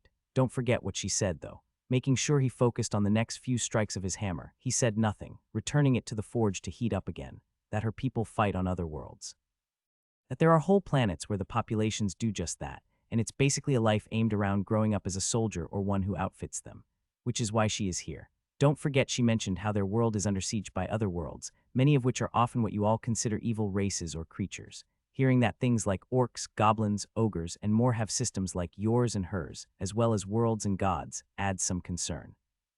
I guess we're going to experience some of those things eventually, which leads me to wonder about the stories of legends. Lost in that conversation, Max continued to take the metal he was working on out, hammering it, getting a dozen strikes before he had to put it back in the forge for a bit. It was taking him numerous repetitions of the whole process to see any result at all. The metal she had given him was one that he had never seen before. You're making good progress, Bewingrid said when she approached where he was, twirling the 7-foot shaft in her hand. I would have thought you'd be done by now. No, you didn't, he replied. We both know this metal takes forever to shape and the heat doesn't hold well. It's why you gladly farmed it off to me. Winking, she nodded. You're right. Still, it's nice to have you working on it. Saves me a lot of time and effort. If my mother was here, I could have asked her to do it, but odds are she would have said no. At least until you pulled out that damn token. He didn't reply, seeing that the blade he was crafting was almost ready to be hammered again. So tell me, what are the chances that everything I want to do will work? Bewingrid began to stroke the beard on her chin and shrugged. Honestly, I know it's possible. There are a few crafters from my world with a skill as high as yours regarding elemental weapon crafting. The cores are rare as most can't afford the cost to simply throw at a weapon unless you have someone gifted with that skill. Anyone with that skill can charge whatever they want. It is one of the reasons why I was able to come here and set up shop. You are extremely fortunate to have acquired so many. Kill a dragon, harvest their body, Max replied. Seems like everyone is happy to trade for them. Bewingrid snorted and nodded as she glanced up at the ceiling. There are only stories of dragons on my world. All the ones that were there are now gone. Terrible stories about how they ravaged the land and destroyed so many, all in pursuit of gold and gems. He listened to her tell a story about one, getting another round of hammering in before he had to put the weapon head back in the coals. What are your thoughts about dragons? She spat and frowned. I've lived on this world for a while, and Igara and I had an understanding. Knowing now that she was a true dragon upsets me a little bit. Dragonkin can be bad enough and most are extremely powerful. It seemed weird and impossible sometimes to believe one had grown to her level of strength. But then again, those who are strong continue to get stronger. So you're not a fan of them. A sigh came from Buengrid as she studied Max for a moment, glancing at the weapon head resting in the coals, slowly turning a shade of orange as the heat was absorbed by it. I'm not a fool to believe a dragon is simply after gold or gems. Someone like me doesn't get to where I am without studying and researching. There are lots of rumors about where their power comes from. If one manages to kill a dragon with the right person around, they could search for a power source inside them and make something great from it or trade it for a vast amount of money. Part of me was surprised to learn that Igara didn't have one. Clearing his throat, Max frowned. What? He looked at the blade and then back at the weaponsmith. Let me do another round of this, and then I'll tell you what I know. Buengrid hadn't moved from the chair she had taken from storage, slowly twirling the ends of her beard between her fingers. You know everything I know about dragons, now you can understand how I feel about them. Some are evil like humans or dwarves can be. Others are also kinder and more gracious. The two with me are unique and are part of my family. Still, to have two dragons following you, that is unheard of. What my queen would offer you for one a large portion of her kingdom would be considered a small gift, especially if the red one you described is as big as you say. And yet, that's not what I'm offering. Oh, I know, she replied, her face slightly red. Still, you are an unusual person. That is one of the main reasons why I'm happy to work with you on what you request. It also explains why Igara would come in and commission weapons I never saw used in any fight, to know she was eating them to gain power. How many worlds have you been to? Max asked as she trailed off. Been to, besides my own and this one. Rolling his eyes, he bobbed his head. Close to maybe 20. Why so many? Part of it was the payment for the skills I learned and the training I was given. I had to spend time serving the armies, crafting weapons, and doing grunt work in forges. Don't get me wrong, it was a good trade. No part of me wants to be on the front line facing the monsters my people have to fight. My mother earned her power the same way and stayed in longer than some, gaining a higher commission and access to greater skills. She will be excited to see what I have gained from this bargain. So she's a godly rank crafter. Grinning, Buengrid shrugged. That's not for me to say, but know that if she ever feels you are worthy of her hammer, there are few in our world or many of the ones I have been to that can compare. Part of the reason she isn't here right now is because our queen summoned her. I expect her to return in a month or two. She could be a potential ally in the days to come. Even if you cannot gain a skill that high, she could craft what we desire if we were willing to trade that token. I guess if there is no other way, it will have to be done. For now, I think we at least have time before we must decide on that. In the meantime, I'll gladly use it to get a dwarf to help me as often as possible, spoken like a true villain. Pulling the weapon head he had stored, Max set it back in the coals, watching as the flames rose, sparks coming off as he buried it inside. Well, I guess we need to get back to work. I need to do a few other things before this fight. Buengrid stood and stored her chair. Be safe. This new champion, he isn't like Igara, but I haven't seen a weapon cut him yet. Every strike has bounced off his skin. Are you saying this is a foe I might not be able to defeat? Drumming her fingers on the stone table she was near, the weaponsmith didn't reply for almost 10 seconds. You're smart, and you know that just because something is smaller than a different being doesn't mean it is weaker. We also haven't seen Lord Kazrak use any skills. Every fight has been him simply overpowering his enemies with speed and strength. Those axes, I would bet a chest full of tokens that they are cursed. I saw that replay of his battle against the arachnoid challenger. It was as if they absorbed light. Buengrid nodded. There are many ways to guess what a weapon does by the aura it gives off. For a weapon to visually look like that in such a way means they are powerful, which means you're facing an enemy you have no clue about. You had ideas on what Igara could do. Your size and speed also allowed you the ability to mitigate some of her power.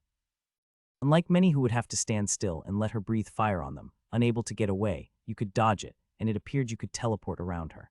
I do not doubt that Kazrak will have studied every replay of your fights and asked everyone who knows anything about you regarding your true potential, which is why Jazzjack and Quillismore are still alive. Another sign of how smart he is. Keeping those who know things about you and being able to threaten their families allows him to ensure their obedience. Which is why you quickly hid your friends. Max turned and looked at the glowing orange metal in the coals and took his tongs, pulling it out of the flames and setting it down on the anvil. Waving his gratitude away with a hand, she moved toward the area where she had been working. Just finish that. I'll get to work on what I need to take care of. We still have a lot of things to accomplish. Turning all of his attention to the metal that would house a large amount of magic, Max blocked out the rest of the world, lost in thoughts about what the fight might be like. "Everything is ready for you," Buingrid said as she studied the finished blade. "I'm impressed as always by what you do. Now comes the hard part. How do we want to do this? You're certain that a weapon can house more than 4 elements. I've seen it done before, but it's rare. Beyond the amount of skill it takes and the cost of the cores, most wouldn't dream of doing something like that. The stats are prized, but the risk is far beyond what most are willing to take. She is right. Do we need to risk so much?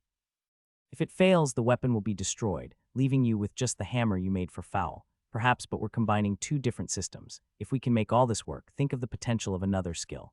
Buingrid said that this is how many of the dwarves who are crafters, like herself, gain those skills. It is why they are more than happy to move between systems and learn. It is how she has 13 skills. "I'll do everything I can to make this successful, so I am ready whenever you are." "Nothing ventured, nothing gained," Max replied. "You go first, I'll go after you." Max let out the breath he had been holding in as Buingrid finished her part of this gamble. Learning that she possessed the metal element had made him a bit jealous, wondering what she could do with it, even if the skill was uncommon. "This is just another thing to add to the list of skills I want to acquire from shards, if possible, while we're here. That is one of the things I like about you, Max. Here we are risking all the time we have to craft a weapon most would never attempt, using a gigantic portion of our materials you've saved, and all you can think about is what the next skill you're going to acquire will be. It's also another sign that you believe you'll come out on top of this next fight." He chose to ignore Bob's statements, knowing it was a compliment but also a slight at the same time, instead focusing on the next task. Wiping the small bead of sweat from her brow, Buingrid stood and motioned to the weapon, a bladed staff held in place by 2 vices. "The rest is up to you. I've used everything that I believe this weapon can be enchanted with that won't interfere with what you're going to attempt. Go slow." Smiling, Max nodded and motioned to the small metal chest she had resting on the bench nearby. "I'll owe you for this one." Yes, you will."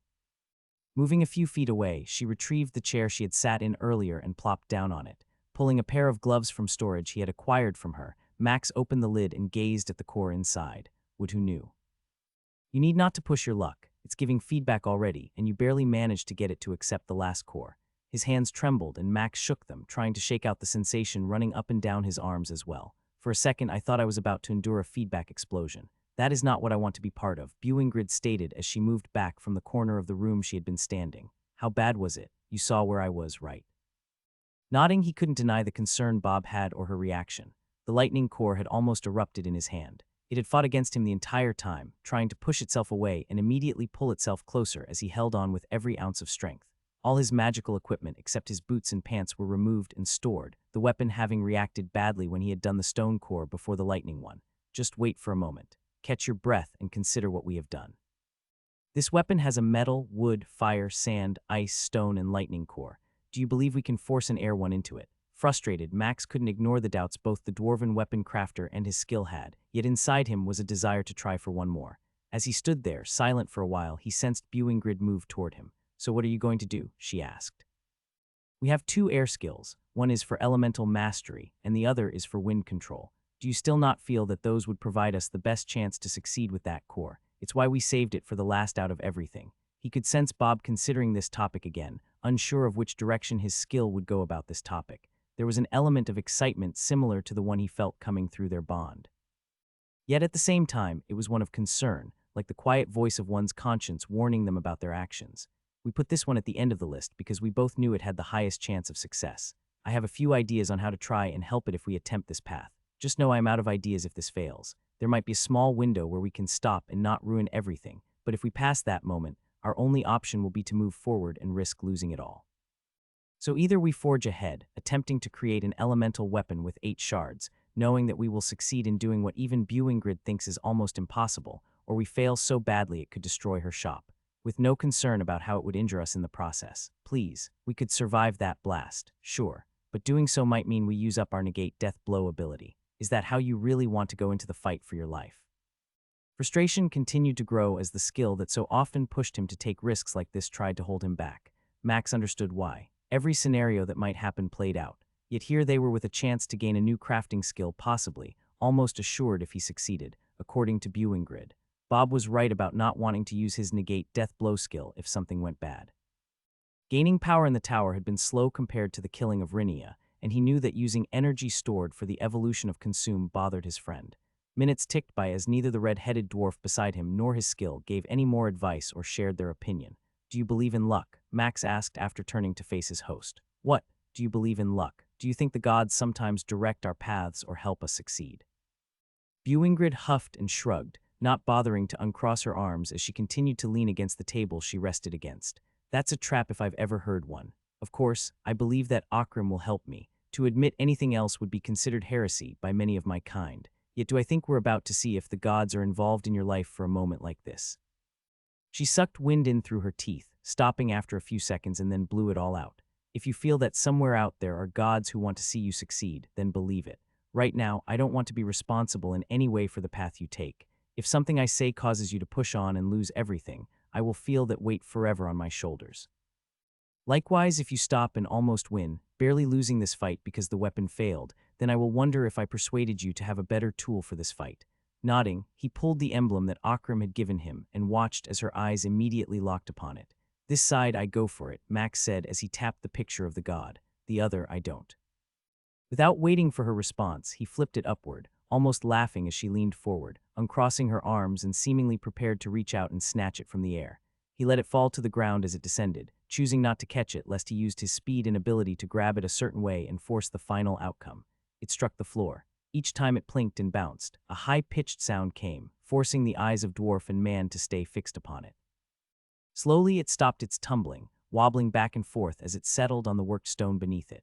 "I guess that settles it," Max said, bending over and plucking the large coin-like emblem from the ground, the face of the dwarven god looking up at him. A chuckle came from Bewingrid after he stored at her attention no longer fixated upon that item. "You have the biggest pair I've seen in a while," she stated, moving away from where Max stood and back to the corner she had been at earlier. "Let's see if Akram does love you." It felt like buckets of sweat were pouring down every inch of his skin as Max held onto the core with both hands. He could feel Bob struggling to control the flow of magic as he attempted to combine two skills into one. Each operated differently and yet the same. Part of that provided a degree of compatibility, while the other side seemed to create walls of air which stopped the flow he was trying to keep steady. As one, each faced a different struggle. Max's was physical, holding a small ball of air that attempted to be free like a tornado. Bob struggled to control large gusts of wind, which buffeted not only the weapon held tight between two vices, but also the air that swirled around them, attempting to shift the man wielding it. Time seemed to stretch on, and Max knew there wasn't any way to return. The core was connected to the blade, and the last section of the weapon was not infused with an elemental path. Next to where he worked was the sand one, each having been placed a certain way to help balance the power and hopefully offset the chance for two cores to conflict. "We need to slow down. It's coming to the point when we will see if this works." His head throbbed as Bob shouted at him. Sound filled his ears and sonar skill as the wind raced around them, and he used the tool to move along the blade slowly. Power seeped inside and then threatened to cut itself off, each time attempting to push his hand away or tear the core free. His stance was one where he balanced himself as much as possible, watching mana pour from his chest, down his arms, out his fingers, and through the wind dervish in his hands. How much longer? It was hard to think. His brain felt exhausted, and this last moment took far longer and required more energy and mana than he had expected. "Soon, hold the distance. Repeat the runes once more. We are close." Bob's words felt like a salve against his tired being. Every ounce of him was being drained for this, and he couldn't let his mind wander. There wasn't a second he could look away lest his hand slip the slightest and ruin everything. Seconds ticked by, and then another minute later, as his hand moved slowly, the tool he held pressed against the core, touching the spot where each rune had been etched. 2 more. Max had to take a deep breath, and his arm started to shake like it had with the lightning core. A tremor threatened to ruin everything. Bulwark. Bob activated the skill, and Max immediately felt himself become centered, his feet unmoving and his body locked in. With a grunt, he moved forward, hand drawing the rune he had been on, watching as the power and mana of the orb and his being flowed together. One left. The last one was larger than the other and had more twists and lines, yet Max did everything he could to remain calm, tracing them as quickly as possible, knowing there was a limited amount of time before his skill expired and the reality of what he was doing would hit. With a small line left, the notification came, and his body felt the force of the storm he was surrounded by hit. Skill reset. Bulwark. It was just a fraction of a moment, so fast many would never be able to know what had happened. Between the time his body flashed that the skill had ended and then glowed again because Bob had reset and activated it once more, there was only the slightest delay. Yet his hand moved then, and everything began to fall apart. His fingers felt like they would be ripped to shreds, the core spinning in his hand. Regeneration. Fight it, finish it. Inside him, Bob fought with everything he had, pouring mana into this process, all while using his stone mastery to give aid. He did everything possible to help keep Max's hand close to the last inch that needed to be etched. Like pushing a boulder the size of a moon up a cliff, Max continued the impossible task, ignoring the pain in his hand and body. Energy erupted from all over, and his mind felt like it was being stung by 1,000 bees, each one upset with him about something. Seconds ticked by as he slowly moved the tool along the last rune mark, feeling Bob drain the mana inside him dry. And then everything went silent. Gone was the noise. His body and hand no longer felt like they would tear themselves apart from each other. The air core that had been present was gone, extinguished as if it had never been breathed. His lungs ached and his eyes watered. Slowly his vision returned, and his sonar overcame the pain it had been enduring, some of the problems his brain had suffered under. Glancing around the room, he saw things scattered everywhere. Tools and anything else not clamped down or extremely heavy were now lying far away. In the corner, emerging from behind a shield, was Buingrid, eyes wide as she stared at him. He looked down at the weapon, watching as blood dripped from his fingers, the flesh that had once been there strewn over the room, now not a single injury present. The blade sat there, covered in blood, silent. "Well, you did it. No, you were right the first time. We did it. I need to sit." It took a second, but Max pulled a chair out and quickly allowed himself to collapse into it. A waterskin followed, and then a piece of jerky as he stared at the weapon. "You did it," Buingrid said, her voice low and almost a whisper as she came to where he was. For a moment I thought. Instead of talking, her hand clamped down on his shoulder and she squeezed. "I guess Akram does love you." Chuckling, he let out a sigh and looked up at the ceiling. "It doesn't work that way, you fool. You have to go to the temple and offer a real gift. Perhaps he'll be okay if I wait till I'm back home unless there's a place here for him." "Oh, nothing like that here. Remember, no gods were allowed but one. Now there isn't one at all," she replied. "Still, you need to finish this." "I can't wait to hear what power this contains." Max grinned and took one last drink from his waterskin before storing it and standing. Looking around, he saw her holding out a cloth for him and smiled. Grunting, the dwarf frowned. "Yes, someone who isn't me is going to have to clean all this up in a moment." Max didn't care that he would soon be doing manual labor. Instead, he took the cloth she offered and began to wipe down the weapon, allowing the last bit of the process to complete. And then the notification appeared, causing him to drop the cloth. System error. Weapon crafted beyond normal expectations. Skill lacking. Skill conversion in process. Skill requirements met. New skill learned. System is modifying skill to current world. Skill acquired weapon crafting, ultimate elemental affinity.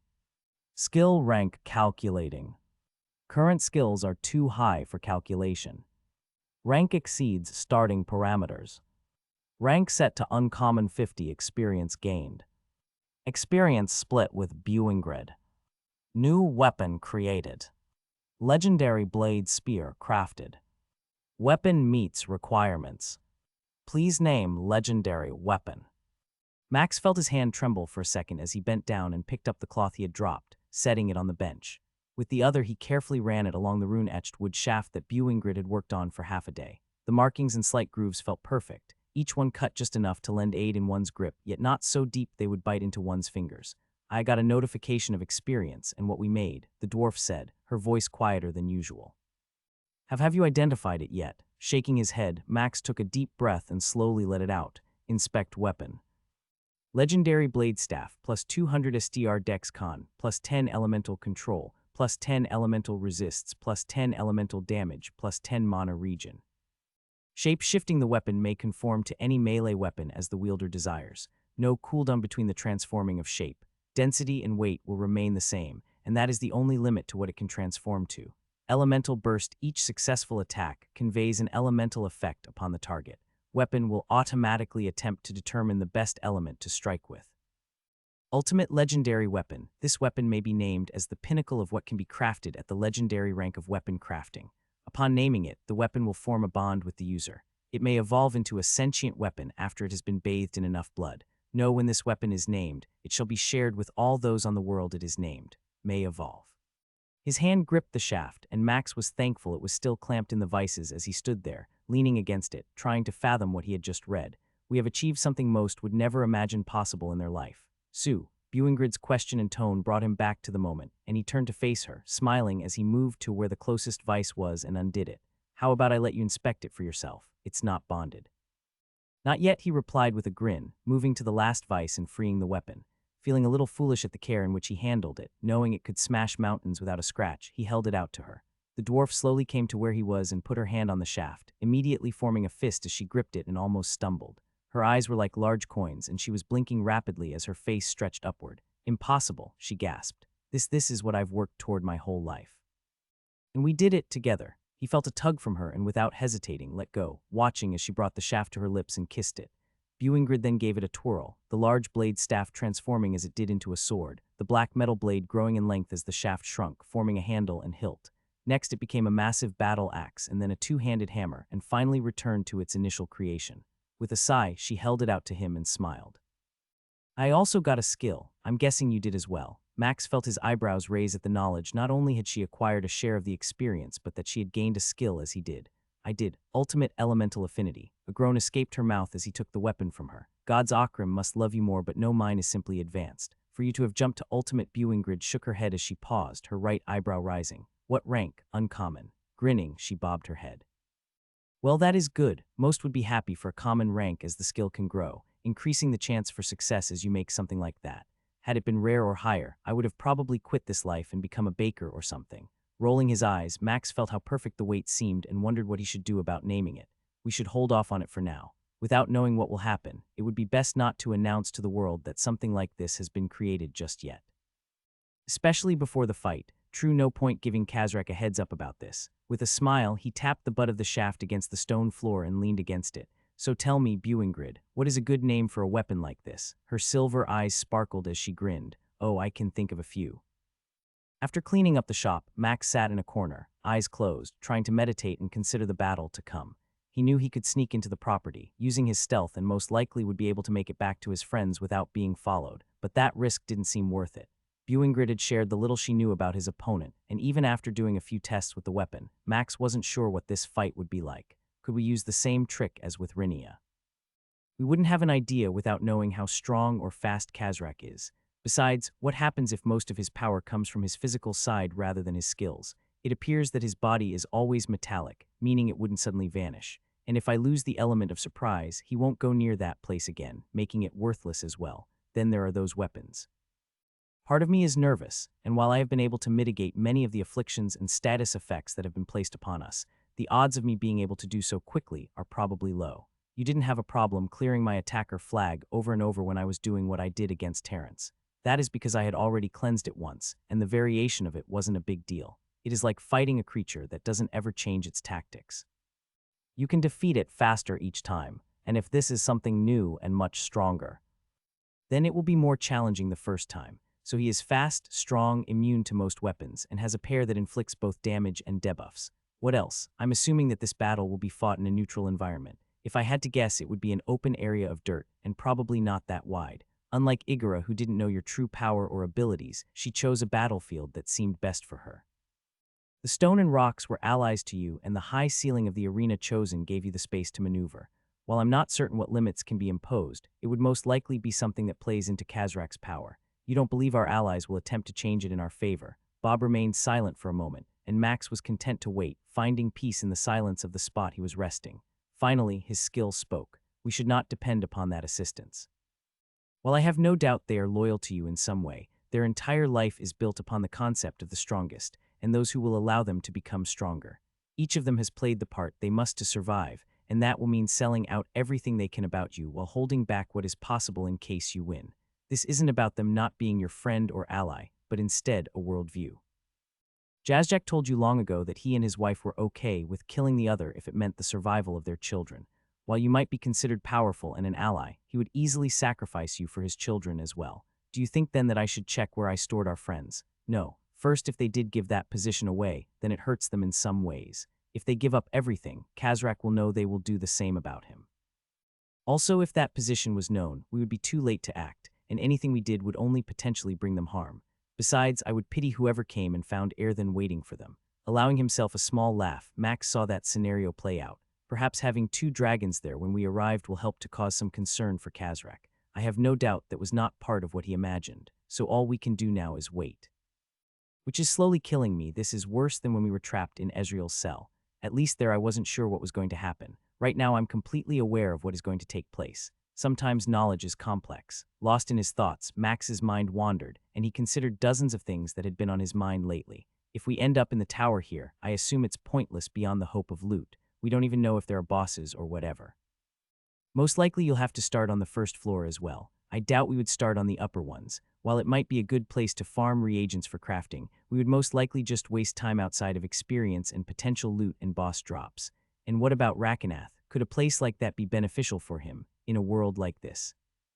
I know you don't know and can sense your frustration with this line of questions again, but if he was to defeat and kill creatures in this world, would the system that is in place here help him get stronger faster? We still do not know his true power. Would you say he is as strong as a level 50 adventurer from your world? Could he defeat a team of adventurers? If I was honest, I'm not certain that he could. We haven't even seen him use a breath weapon yet, and I doubt his flying skills are up to the task. You know as well as I do that Erthen is his best hope at getting stronger. She will manage him and teach him how to do what he must do. It may be a long time before he can go hunting with us at all. Grunting, Max nodded. And that brings me back to one last question. You need to win first. I am glad you expect to always come out on top, but nothing else matters if you do not survive this fight. How can Everett help this world if you die? How will Rakenath grow stronger if you're dead? The child that is inside Tanilla will most likely never be born, and those dwarves that you love will find themselves a treat for someone. If you do not survive this battle, everything you have fought for over a year is pointless. Use that as motivation to not fall. The truth of what Bob said lit a fire inside his core. Opening both eyes, Max stood and moved to the area where he had practiced with his new weapon earlier. Without waiting, he began to move through different techniques, knowing that every battle to come would have stakes like this one. The bell sounded, and Max made his way to the area he knew had a teleporter in his box. It felt weird, standing in the white-walled room, listening to the sounds of the spectators that filled the arena Igora had constructed. A countdown was displayed on the screen, each second ticking by slowly as he waited. Finally, only a minute remained, and the sound of the stone door appearing and moving alerted him to the presence he knew. Surprise came as both the Dark Elf and Vorpal Bunny walked through side by side. Max, the time has come, Jazjak said as his nose twitched. I wish you luck in today's fight. He could see there was a well-practiced mask now keeping any emotion but the slightest shifting of his nose. Like the first time they had met so many months ago, the rabbit was experienced with the need not to give away how he felt. He tried not to smile too much at the outfit the rabbit wore. A yellow jacket with green embroidered designs covered his chest, and a pair of shimmering black pants seemed almost alive with every movement of his body. I shall send you to the arena floor when the timer ends, Quillismore informed him as he moved to where the portal would appear. No matter what happens, know it has been an honor. And my friends, the Dark Elf's lips curled slightly into a smile and then vanished, the briefest display of something Max often struggled to read. Can find a way from here provided they were to leave quickly. Holding out his hand, Max smiled. Clearing his throat, Quillismore hesitated a second before shaking it and then pointing at the spot on the floor Max needed to move. Any information about what I'm going to be fighting in? Both of the ones he had called friends glanced at each other, and then Jazjak hopped a little bit closer. A wasteland. Good luck, Max. Without another word, the Vorpal Bunny hopped out of the room, leaving the Dark Elf dressed in an all-black outfit. Remember, Quillismore said as he watched the clock, the last 3 seconds about to be gone. No matter where we are, someone is watching. He snapped his fingers, and the portal appeared beneath Max, and the crowd roared. Standing there, he laughed, not caring what Kazrak or the crowd must have thought as he gazed at the arena area they would fight in. You were absolutely correct. However, I wasn't expecting white dirt. It's better for the crowd. Blood should show up with ease. Do you find my appearance humorous? His opponent shouted, his voice carrying across the 50 yards that stood between them. Shaking his head, Max just smiled. No, though a metallic wolfkin isn't something I had ever imagined gazing upon. I am not, Kazrak growled, a wolfkin. I am one of the few who are a descendant of my god, Leolfer. He is the one who told me I should come here and claim this world for him. Soon, many more from my pack shall make this place our home and transform this world into one the strong thrive on. He seems like a fanatic. If his god told him to come here, this has piqued my curiosity. To think that they directed his path here makes me wonder why. Groaning, Max tried to ignore the sensation coming from Bob as his skill seemed enthralled at the idea that some god or gods were taking part in this world for a specific reason. Tell me, if I offered you a truce and told you all I seek is the protection of those of this world and not requiring so many to die, would you accept it? A howl that he knew was laughter carried across the patch of white dirt. The large metallic body, which Max now realized had only a loincloth covering any part of his fur, shook like real fabric. What kind of coward calls for a truce unless they see that which stands before them is too much to overcome? The 15-foot-tall opponent did look intimidating even without him holding any weapons yet. Still, the way in which he talked and the attitude he took was not what Max had expected. "No, Kazrak, I just prefer not to have to kill any more than I have to.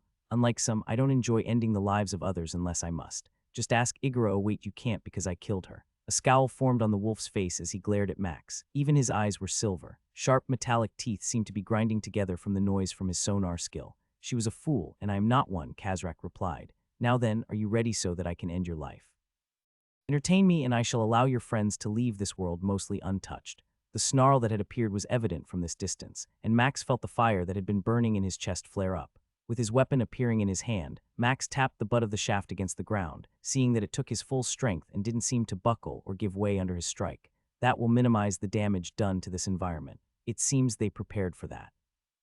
Kazrak motioned with a hand, and then both of his axes appeared. "The time has come. Everyone make some noise for the one you placed a bet on." Max was surprised by just how much sound made it through the barrier, and he looked up to see that every spot was filled. The number of spectators watching today appears to be far more than last time. With his new skill, Max could hear his name and Kazrak's being shouted from all around. "Our champion Lord Kazrak has withstood every challenger without breaking a sweat." And he repeat this against Ifrit. There is only 1 minute left before the fight that over 5,000 worlds are currently watching will begin. Finish placing those bets. A timer appeared, and he ignored it, not needing to watch it, his mind already knowing exactly when it would end. The spot where he stood prevented him from moving. No matter what he tried, it wasn't something he could break free from, and using either blink or demonic teleportation to attempt to do so wasn't going to help. Rules, but we're ready for what comes next. We have all the time in the world. Standing there, preparing to fight for his life and the lives of his friends, Max felt a calm come over him. He rolled his eyes as Kazrak roared and snarled at him, both axes twirling around the wolf's sides. With just 10 seconds to go, Max started to laugh, still standing there like he was going to take a walk through a park. The slightest shift in his opponent's stance came as the announcer made his final announcement. "The time has come, whose blood shall stain this ground." Max made his first move as the last seconds were about to tick away. Name weapon Sunder selected. Confirm weapon name Sunder. YN. Max selected yes mentally and smiled as the notification appeared. Sunder has been crafted. A weapon of legendary quality has been born. His weapon shimmered, light erupting from it, and Max held it slightly forward, watching as Karzak reacted to both its appearance and the notification. Max's other action was his left hand slicing his right arm open. Demonic summoning. Blood gushed from the wound and time slowed, the cascading effect of the kaleidoscope forming again. The fiery rune that appeared midair before him seemed smaller, still the same, and as its flames died down, a purple door formed before him. Max could sense something different. Is he okay? Everything seems the same, but almost like a shadow of its former self. We are about to find out. The door is opening. According to Bob's words, the door swung open, revealing the same throne room as last time. Standing before the door was a misshapen beast, a collection of sewn parts of various demons. It took great effort not to wince, seeing the rope like sutures that held the pieces of flesh together. Another set of purple ropes was wound all over, apparently supporting the abomination. Max. A shudder ran through his spine, the recognition that Sogthalech's voice had come from the three mouths scattered over the body. "Are you okay?" Slowly the demon shambled forward a few steps, the 7 eyes all moving about as it took each step. "I am alive barely, are we?" Each pained set of words seemed to take effort as the demon stopped on the threshold, turning slightly and peering past the domain. "No, please do not make me venture forth. I will not survive against him." Kazrak. "Yes, he is strong. I couldn't damage him. Nothing I did he played with me, thankfully. He didn't destroy my core. I managed to escape death, but it cost so much. For a will, I shall be like this. I need more time before I can venture safely from here." Max didn't care that he was approaching the portal that connected their two worlds, coming to a halt just a few feet from where his ally stood. "Stay there then. Can you answer my questions about Kazrak? Is there anything you can tell me?" Sogthalech shuddered as he stood there. "I do not. Hopefully that blade of yours will do something." Mine did not. His axes are cursed. A weakness effect. Each cut adds another decrease. Soon, I could barely stand. Wincing, Max could sense Bob reacting as well. "If we are cut too many times, things will get increasingly tricky if I cannot purge the effect, which may take a while." "How long did they last?" A guttural chuckle followed by a groan and wheezing came from the demonic mass. "I did not have a chance to see how long they were active. To him, I became a play toy, something he kicked around till he was done, showing off to all who were watching the ease with which he defeated me." Max stood there frustrated and anxious as he considered what he was learning. "If I get cut and the debuff hits, then what? Run. That might be our best bet, given that we are in a limited space and all that matters is winning, no matter what the cost. Can you resist the effect like you have with all the other abilities that have attempted to drain our power? Without first experiencing it, I don't have an answer to that. I would say yes if I knew it was weaker, but from what Sogthelech tells us, it does not appear so. His friend stood there, eyes darting all over, wheezing occasionally. Your skill, Bob. What is he saying? Clearing his throat, Max tapped the section of his arm that had healed. Don't get cut. Hope he can cleanse it if we do, and try not to die. Sogthelech shook his head, and for a moment it looked like he would tip over. This is not the time to play or joke. What you are facing is dangerous for different reasons. Part of me thinks that he could possibly have defeated Igora. Are you certain? Max asked, fully aware of how his face didn't hide his shock. If he could withstand the fire and attacks, all he would need to do is cut her. If he could stay close and continue to land strikes that injured the beast, I have no doubt he could win in time. Even worse, I'm certain he has other talents and skills, none of which I was worthy of seeing. Massaging his eyes, Max nodded and took a few steps back. A groan came as Sogthelech backed up slowly. Waving his hand, Max shook his head. Friends don't owe each other. Until next time. As the door closed, Max lowered himself slightly, transforming his weapon into a sword and summoning his shield. I'm ready to dance, Bob. Don't let me down. As the kaleidoscope whirled around, Max shattered. The roar of the arena filtered through first, his eyes locked upon the wolf that was already moving. You know the plan. Stay on the defense and only take openings you're certain of. I'll handle the harassing side. He didn't need to say a word, Bob already knowing he agreed as he assumed the stance Tom and Dexic had drilled into him hundreds of times. Faster than any other opponent he had faced, Kazrak was upon him, and the improved stats he had from the weapon and a few items of clearing the tower floors paid off, allowing Max to parry and block both axes as they cleaved for different parts of his body. Regeneration. His sword arm ached from the parry, having to take the brunt of the attack since his shield deflected the other strike. The size difference between them was bothersome as Max was forced back a few steps, unable to stand against the blows that never stopped. His skills struggled to keep up, and he immediately knew that Kazrak had a legendary ranked axe weapons mastery and a higher dual-wielding skill. It was a struggle to protect himself, his shield skill not up to par with the attacks that never let up. Frost Nova went off, followed by a Fire Nova. Neither seemed to affect the predator he was facing, a smile across his face as he used the reach and size to overwhelm Max. You're good, but I'm better, Kazrak growled. Those spells aren't going to do anything to me. Show me some real tricks, I know you have more. His taunts fell on deaf ears as Max skirted the dirt field they fought on, doing his best to keep moving at an angle lest he get pushed up against a barrier and find himself in trouble.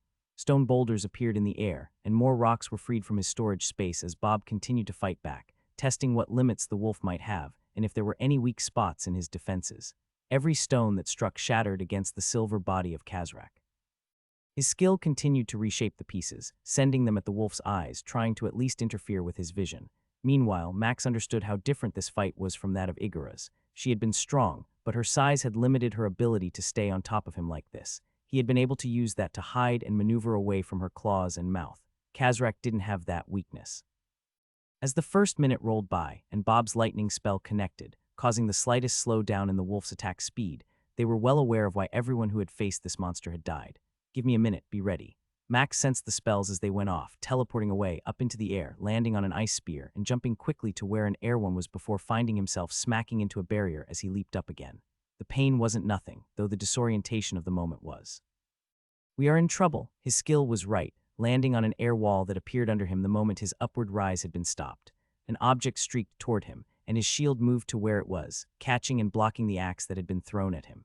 Move. Everything happened so quickly it was almost impossible to know if Max moved on his own volition or with Bob's warning as the other axe came at his feet, destroying the perch he had been on.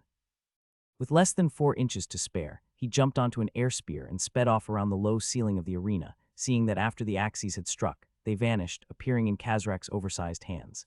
They set this height at 100 yards. Everything about this place is designed to box us in and limit our fighting. Kazrak threw another axe at him, but it was easily dodged as Bob managed the movement of the spell, keeping them away as the wolf chased underneath. We can't stay here forever, and we both know he can jump up here at any moment. He is toying with us still. Bob was right, the sound of laughter coming from below as their opponent never let both axes go simultaneously, sending one and having it reappear before sending another. He isn't leaving himself undefended, not that I'm certain we could do any damage to him. He is stronger than me. I believe he's faster as well. What's worse is he is smart. He set a trap, and we were caught in it. The game of wolf and man went on for minutes, and neither of them could do anything. Every spell Bob sent at their opponent was dodged, deflected, or simply tanked by the metallic body. Each of Kazrak's axe attacks was avoided, and eventually the wolf moved to the center of the arena area and stood there, both weapons held at his sides and eyes locked on him. I was worried you might do something like this, their opponent shouted.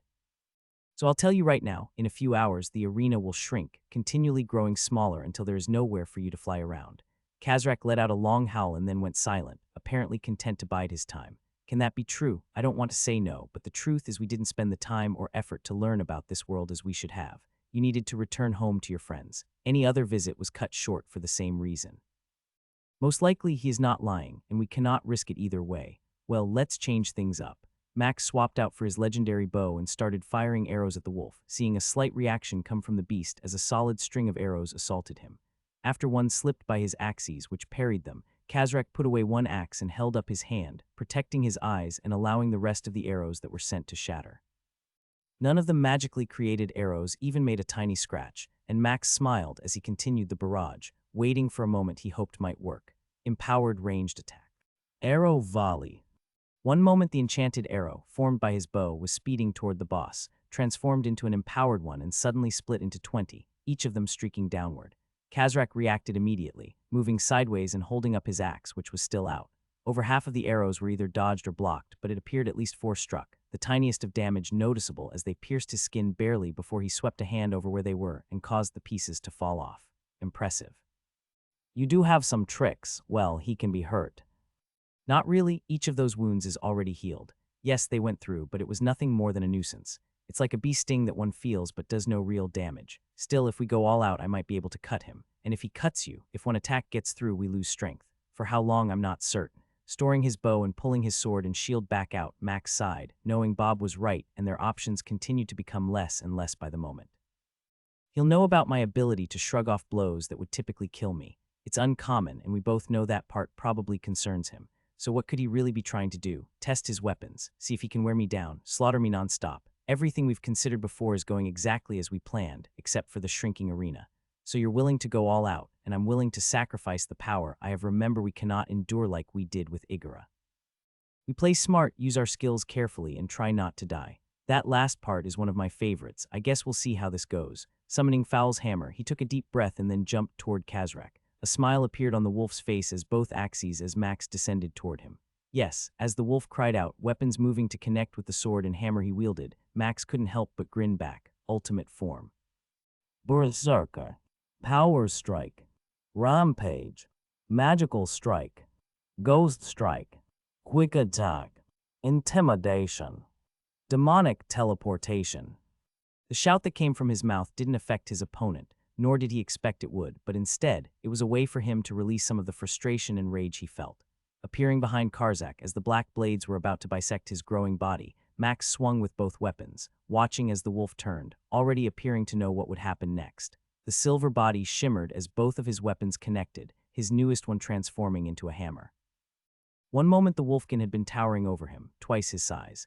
Now when Max struck, both flat pieces of metal came downward, connecting against Kazrak's shoulder blades due to his added size.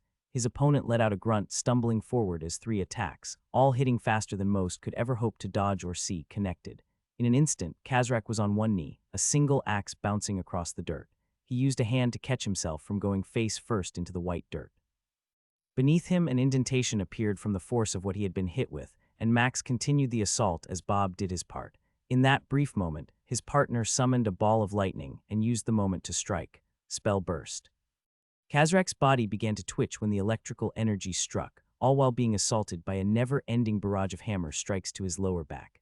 The sound of metal on metal rang out across the floor, and as the seconds flew by and Bob sent another bolt of lightning at their opponent, an eerie howl came from their opponent. Around them, the ground began to tremble and turn into a foggy mist. Bob, keep going. Something is happening, and he is hurt. True to his skills statement, there was blood on the white dirt. When the wolf had let out the howl, blood flew from his mouth, the first one to stain the arena floor. In the span of 4 seconds, his weapons never stopped moving, and then everything changed. A backhand came toward him, its speed now matching his own, and the damage that should have limited Kazrak's movement seemed to have no effect. Holding up Foul's hammer, he blocked the strike and was forced back a step as the fist crushed into it. The green mist started to appear around them, and the wolf turned, eyes no longer silver but red, rage seeming to exude from them as he laughed, swinging the axe in his right hand. Both weapons came together, parrying the attack, realizing they finally saw their opponent's real strength. The offensive moment turned defensive as strikes came at them, easily twice as fast as before, the missing axe now in its rightful left hand. each one attempting to strike true. Switching out Foul's hammer for his shield, Max felt the shift in the battle and then saw what was happening around him. Nothing appeared on his sonar, yet in the green mist, shapes had appeared. Over 50 different specters, all 6-foot-tall images of wolfkins, turned toward him and started to attack. With a swing of his hammer, Max connected, a loud wail coming when the creature started to dissolve, but when he tried to block another with his shield, it passed through it, touching his arm and sending a jolt of pain through it. Cursed.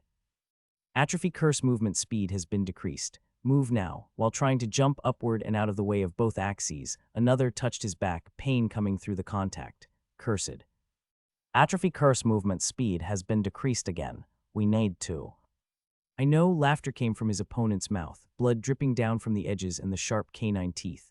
Well done, time to suffer. Kazrak's right hand snaked out, the axe gone, and snatched the bottom of his leg as he had leapt upward. Hardened body. Bulwark. Armored warrior. Everything happened quickly as the wolf spun and slammed him into the ground. As his body impacted, a small crater formed, yet he was given no time to rest in it and instead whipped upward and down again elsewhere, the wolf using the rebound of his body to speed the attack. Bob, I know. His entire body hurt as he collided with the ground again, sometimes passing through another specter and seeing multiple notifications appear. Cursed. Atrophy curse movement speed has been decreased again. Cursed.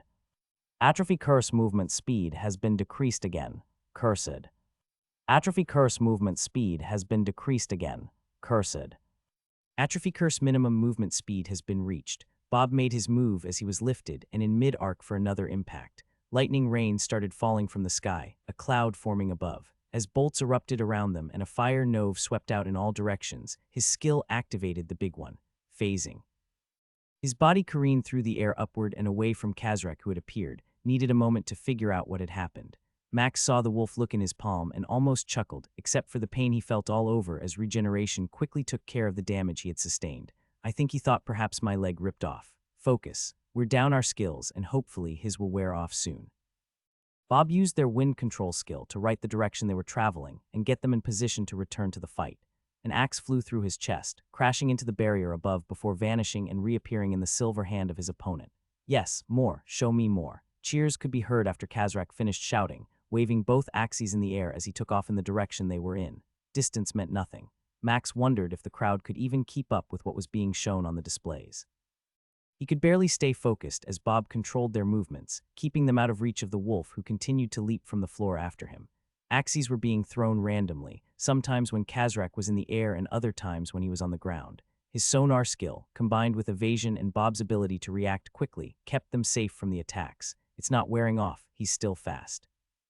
With his Berserker buff gone and only about 30 seconds left on his ultimate form, Max wondered just how long the wolf could stay in what was a Berserker-like state.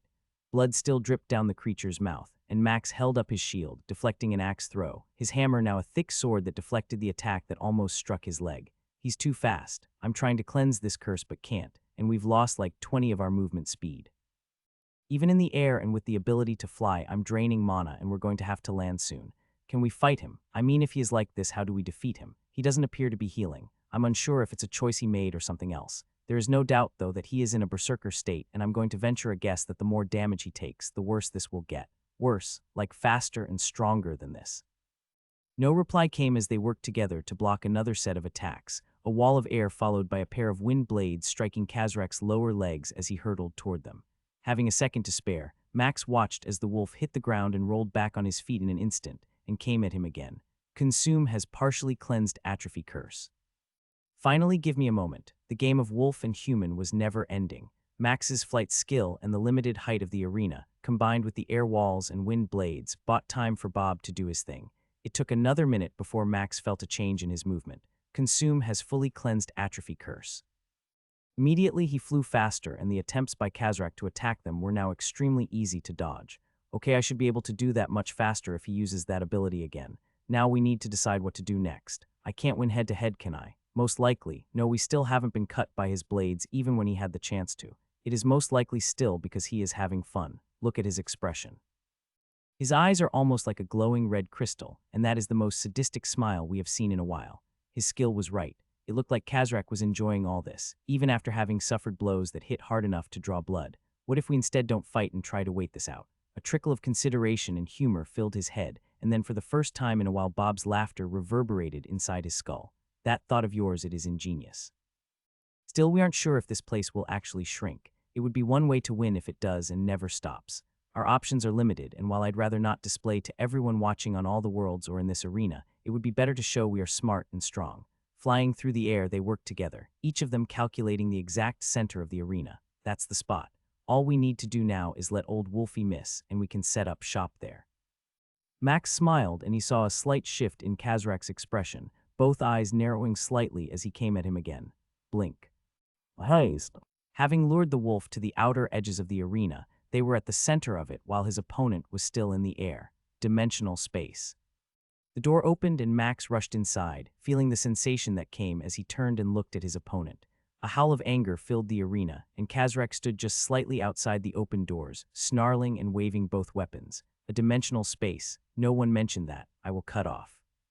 They didn't know, Max said as he held up his hand. I'd prefer not to have shown so many people, but I'd rather win any way I can. Blood sprayed from his opponent's mouth as he gnashed his teeth, not hiding his displeasure at all. Yup, it's me. Now then, tell me, Kazrak, what will you do? He threw his weapon, which struck an invisible wall, falling to the ground. That won't work, Max said with a grin. Another howl came, and while his opponent let out whatever anger and rage filled him, Max took out a chair and set it on the stone floor, sitting and relaxing.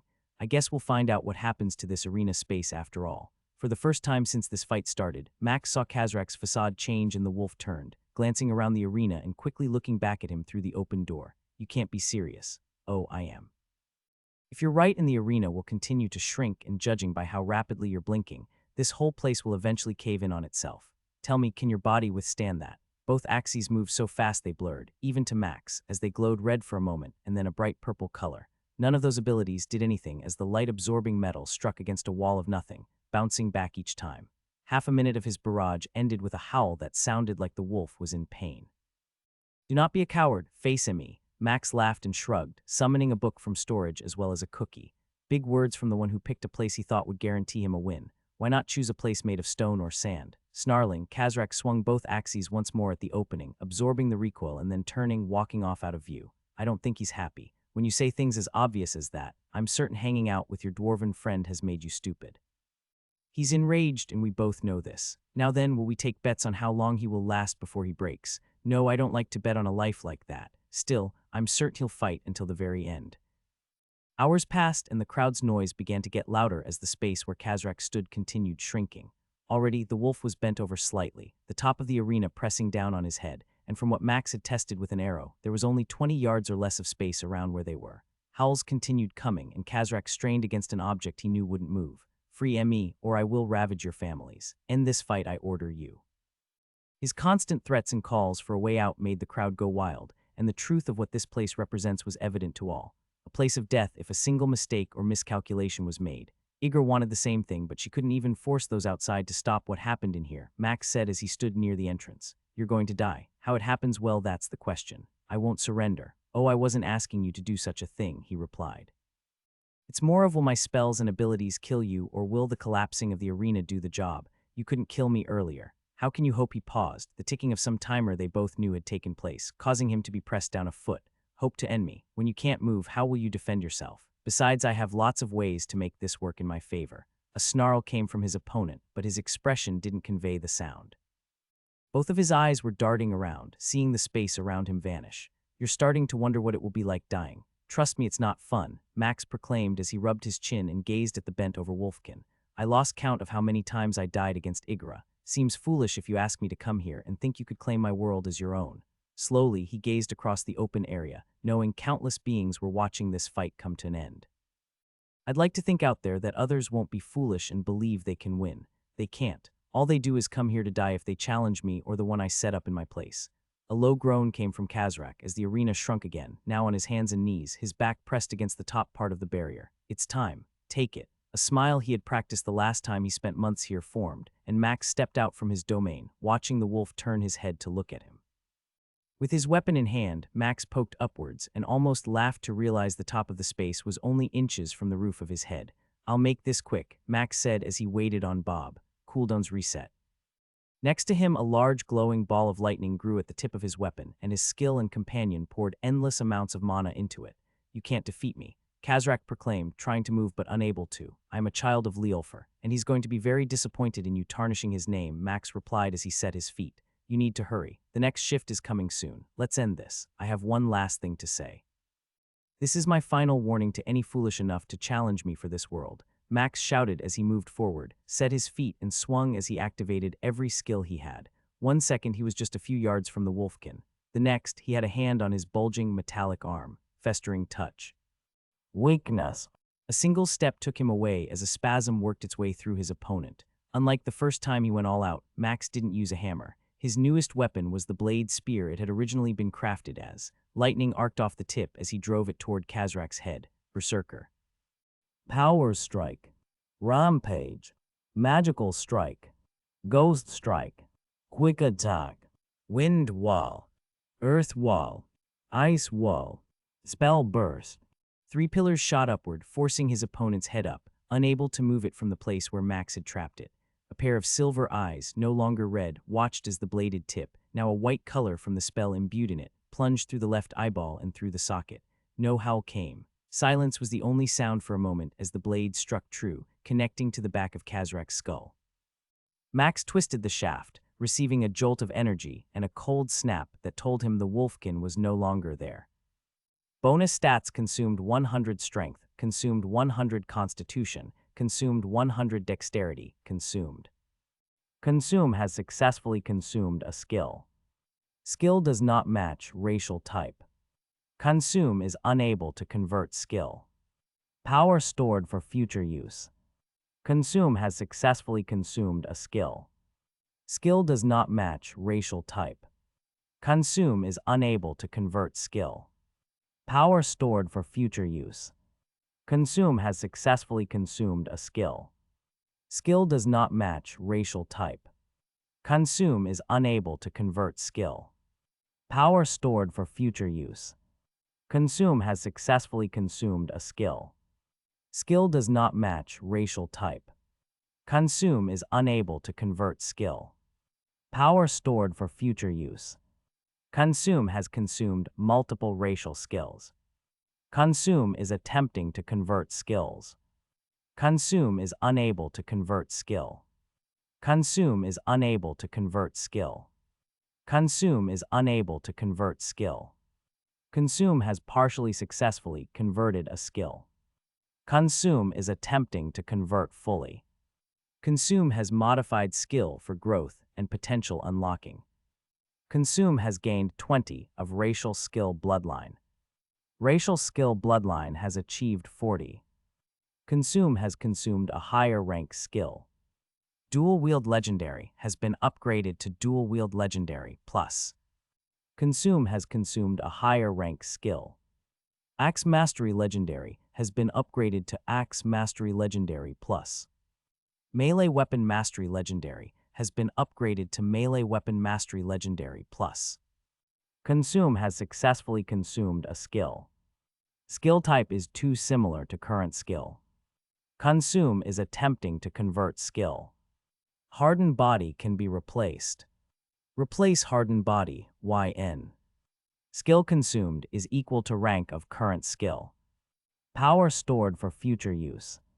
Consume has successfully consumed a skill. Skill consumed is equal to rank of current skill. Power stored for future use. Consume has successfully consumed a skill. Skill does not match racial type. Consume is unable to convert skill. Consume has successfully consumed a skill. Skill type is too similar to current skill. Consume is attempting to convert skill. Berserker can be replaced. Replace Berserker, YN.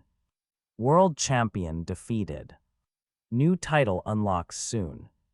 His body shuddered from the power that filled him, and as he stood there, his spear lodged within Kazrak's orbital socket, Max took a few deep breaths and collected himself. Focus on making a statement. We can deal with those notifications later. Clearing his throat, Max yanked his weapon free and stored it.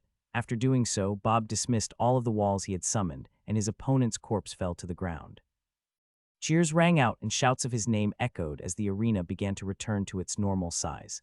Gone was the protective barrier, and for the first time in forever, he felt the cacophony of the praise being given to him. Like giant waves in an ocean, the noise from everyone gathered slammed into him repeatedly, and he spun around, seeing thousands of different beings on their feet or hooves, waving appendages and making noise. His door to the dimensional space was still open, and Max frowned at the body next to his feet. Do I need to cut this up or? Give me a moment. He could feel Bob doing something, and slowly the doorway began to expand, finally stopping when it was almost 20 feet tall and wide. I guess that works, I just need to focus to make it like that. A chuckle came from their bond, and Max grabbed the silver hair of his fallen opponent and dragged the body to the opening, tossing it easily inside. Once it was within, he willed the door to close and turned his attention back to the crowd. Holding up both hands, he waited, and a bell sounded, cutting everyone off. This is my world. To anyone out there watching, world champion, god, or whoever, make a move against this world and you make a move against me. He glared as he slowly turned, feeling the area around his eyes tighten as he scowled. You do not want to make an enemy of me. If for a moment you think you can outsmart me or overpower me, know this. I've yet to show you what I'm truly capable of. Lowering his hands, the crowd roared again. After taking a moment to bask in it all, Max snapped his fingers and pointed at his feet. A second later, a shimmering portal appeared beneath him. Blinking, he sensed the two in the room, one bouncing up and down, the other appearing to be hugging himself and shaking. You did it, Jazzjack exclaimed. I knew you would, but still. Bah, I'm the only one who bet on you, Quillismore proclaimed as he moved forward. Still, I am glad you used Kazrak's plan against him. Max smiled and held out his hand, shaking each of theirs as he turned and looked at the screen behind him. Lines were everywhere, with different numbers and reports scrolling along it. This room is different. Oh yes, it's the main control room, the dark elf said as he moved to a long metal bench-like area with hundreds of buttons and other things embedded in it. From here, the arena is controlled and programmed. I can also see how we did with the betting, what kind of gifts have been given, and by whom. Gifts? Jazzjack hopped to where a green and bluish chest was and tapped it. Inside here, gifts will appear from those who are either present or took the time to visit one of the locations where such things can be gifted. The AR-40 2069 network spans tens of thousands of worlds and showcases fights from all of them. Some are very basic and, in my opinion, not worth watching at all, but occasionally someone might be bored when nothing else is available. Others, like today, are considered one of the top 3 tiers, drawing viewers from all over. His head swam a little from what he was learning, and the concept that tens of thousands of worlds were all part of some display like this bothered him deeply. So this fight was the highest. Both the rabbit and dark elf chuckled as they looked at each other. No, replied Quillismore. Your fight was the second highest. Alpha is rare, with most fights like the one you had between Igara and yourself being a bravo. A brav. Why would that one have been less than today? Max watched as Quillismore's eyebrows rose at least an inch. The elf smiled, and his sharp teeth were all displayed. That is a great gift. I'll make a note of it. Turning, he began poking buttons quickly, and after a few seconds returned his attention to Max, rolling his eyes after doing so. You look lost. We tried to tell you there was much to teach you, but you never had time. I guess you're right, he replied. Still, should I ask what that potion does and what kind of fight is required for the highest tier? Jazzjack's nose twitched rapidly, and the Vorpal bunny walked over to Max and held out the potion. Inspect it and you'll see. Inspect potion. Elixir of Limit Break plus 20 to all stats for 4 hours. 20 to all stats for 4 hours after the bonus wears off. Oh, that's good and bad, Max stated as he inspected the potion. Just how rare are these? Very, for lots of reasons, the rabbit stated. 1, they are hard to come by, and 2, they can be addictive. Rumors swirl of those who almost can't seem to handle not having one. For those who are, life gets messy fast. But they are helpful in a pinch, Quillismore said. If you fight an opponent in the arena that might be a tough one, you can see how a bonus like that can make the difference between life or death. Do you think Kazrak used one of these? I have no way of guessing, but part of me doubts it. Based on his behavior, he was pretty cocky and very protective of his heritage. Then again, when one's life comes down to it, if he had taken one, it would have worn off long before we killed him. Storing the elixir, Max pointed at the screen with all the numbers that continued to change. Both of them chuckled, and Jazzjack moved to where the dark elf was and pushed him aside. I've got this. You need to take him to where he wants to go. Grinning, Quillismore moved to a wall in the room and drew a door frame along the stone with his finger. Gold light appeared, and then the section of stone he marked vanished, revealing a portal. I can get you close to it. Do I need to show you the way? Shaking his head, Max clapped the elf on the shoulder and stopped just before going through. He could sense them both smile as he took the last 2 steps that sent him through the portal. Something tells me that's going to be a dinner to remember. Tanilla's embrace felt amazing, and Rakenath was right there with her, nuzzling the pair with his neck. I was scared, she whispered. It had been so long and for a moment. You don't have to say anything, he replied, hugging her just a little tighter. I would have returned to inform you of the time, but I didn't want to risk giving away your position just in case. I took care of her while you were gone. Her nails are really good at scratching my scales." Unable to help it, Max started to laugh, and Tanilla pulled back and shot him with a quizzical look. "Rakenath said that you give excellent scratches." She laughed, and soon, a low thrum came from the silver dragon. "Does this mean the rest of us can finally get our hugs too?" Fowl asked, winking at him. "For my shorter brother anytime." Being freed from his current embrace, Max moved to where his dwarven friend was and scooped him up and spun him around. "Gods, I'm going to puke." Laughter and thrumming filled the room as he continued to spin his friend around a little longer before setting him down. "You all about ready to get out of here?" Max asked as he motioned to the door. "I've got something to show each of you, and we're going to need to talk about some things. Big things." He could see their reactions. Relief on some, curiosity on others. Even Erthen appeared to look intrigued as her face scrunched up a bit after his statement. "First, though, I'm going to need to feed Rakenath if he is able to eat some of my enemy." Immediately, his dragon began to shake from side to side, his large body threatening to knock someone over if they were next to him. Moving to the far edge of the room, Max focused on the dimensional storage spell and made it active, increasing the door size until it was as big as Bob had made it. Gasps came as they saw inside the body of Kazrak. "He's huge," Cordelia exclaimed. "Everyone's taller than me," Fowl bemoaned as Max moved inside and grabbed a leg, dragging the wolfkin out of the storage. With it lying on the floor, the room was overly cramped, and Max motioned to the silver body. "Think you can eat it?" Erthen raised a hand. "Wait," her words caused the silver dragon, who was about to snake its way past everyone to the free meal, to hesitate. "What's wrong?" Rakenath asked, his silver eyes following her as she moved near the corpse. "Smell it first. Can you not sense it?" Both nostrils flared and then retracted, the younger dragon's head pulling back. "It smells wrong." Her humanoid form's nose was scrunching as the large woman moved to where the silver corpse lay, and she bent down, lifting up a hand and bringing it to her face. With her tongue, she tasted the finger and then immediately spat, throwing the hand down. "Put it away, please." Max quickly returned it to the storage space without hesitating and shut the door, waiting to hear what was wrong with it. "He is cursed. A weird aura is on him and whatever items are stored within him. If myself or Rakenath consumed such a thing, we would grow stronger, but we would also lose part of ourselves." "Lose in what way?" he asked, trying to get a read on her expression. A drink appeared in her hand, and the red dragon began to gulp it down. "Corruption," Tanilla said quietly.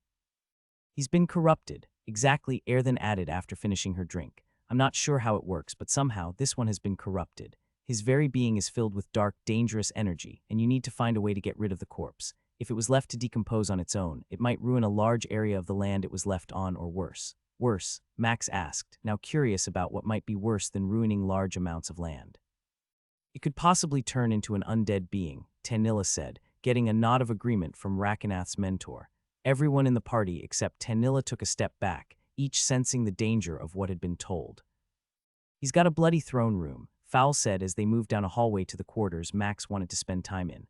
"A throne room? You're just jealous," Cordelia teased as she poked the dwarf from behind. "You bet your ogre nuts I am. Imagine having a world look up to you as their champion and having a throne and everything else that goes with it." Max groaned as his friend continued to lament a little bit about the things the dwarf considered special. "He doesn't understand," Tanilla whispered as she walked beside him, watching Everett talk with Quillismore as the dark elf guided the party to where they would be for a while. Erthen and Rakenath were both trailing behind everyone, bringing up the rear. Max could sense that they were speaking somehow, almost telepathically to the other. "Is it weird that I can almost hear him when he talks like that to her? Any weirder than you and I being able to converse and him knowing we are? No, I guess not. Still, we need to figure out what to do about those skill options. You don't mind that I'm going to ask about the legendary plus rank, do you?" A chuckle came through their bond as Bob seemed overly amused by that question. "When has it mattered if I mind? I already told you I'm not sure exactly how that works, but I can sense a difference in your skills. You could tell that weapon and dual wield skills were higher than yours when we fought, even to the point we couldn't stand toe-to-toe long-term. Which means there is enough of a difference between those and the others. But does that mean that you might rank up to legendary plus first before ever reaching godly?" Gone was the laughter and amusement, now a sense of uncertainty that felt almost overwhelming. "Another question I have no answer for, and yet it scares me. I can sense the amount of power I have gained from both of the two we recently defeated. Compared to Igara, it was a little less, and yet when one looks at how much more I need, the pool of what I need seems so deep. I guess what bothers me even more is that if there is a rank after legendary like that, how many more could there be? What if there are 2 or 3? How much power will I truly need to finally evolve to what I feel I must?" A gentle elbow in his side brought Max out of his discussion, and he saw the look Tanilla was giving him, just talking with a friend. "Oh, I knew what you were doing. It's more of what you were discussing and waiting to hear about the results. You seem a bit more overwhelmed, confused, I'm not sure what the right word is. He nodded and kissed her hand after bringing it to his lips. Yes to all those. Once we are settled, we have a lot of things to discuss, and it may take days or weeks to figure out everything if that is even possible. Weeks, she asked. What could be that big? Besides 2 dragons, a beautiful elven princess, a strange new world, and everyone wanting to fight each other, Max joked. Oh, just wait and see.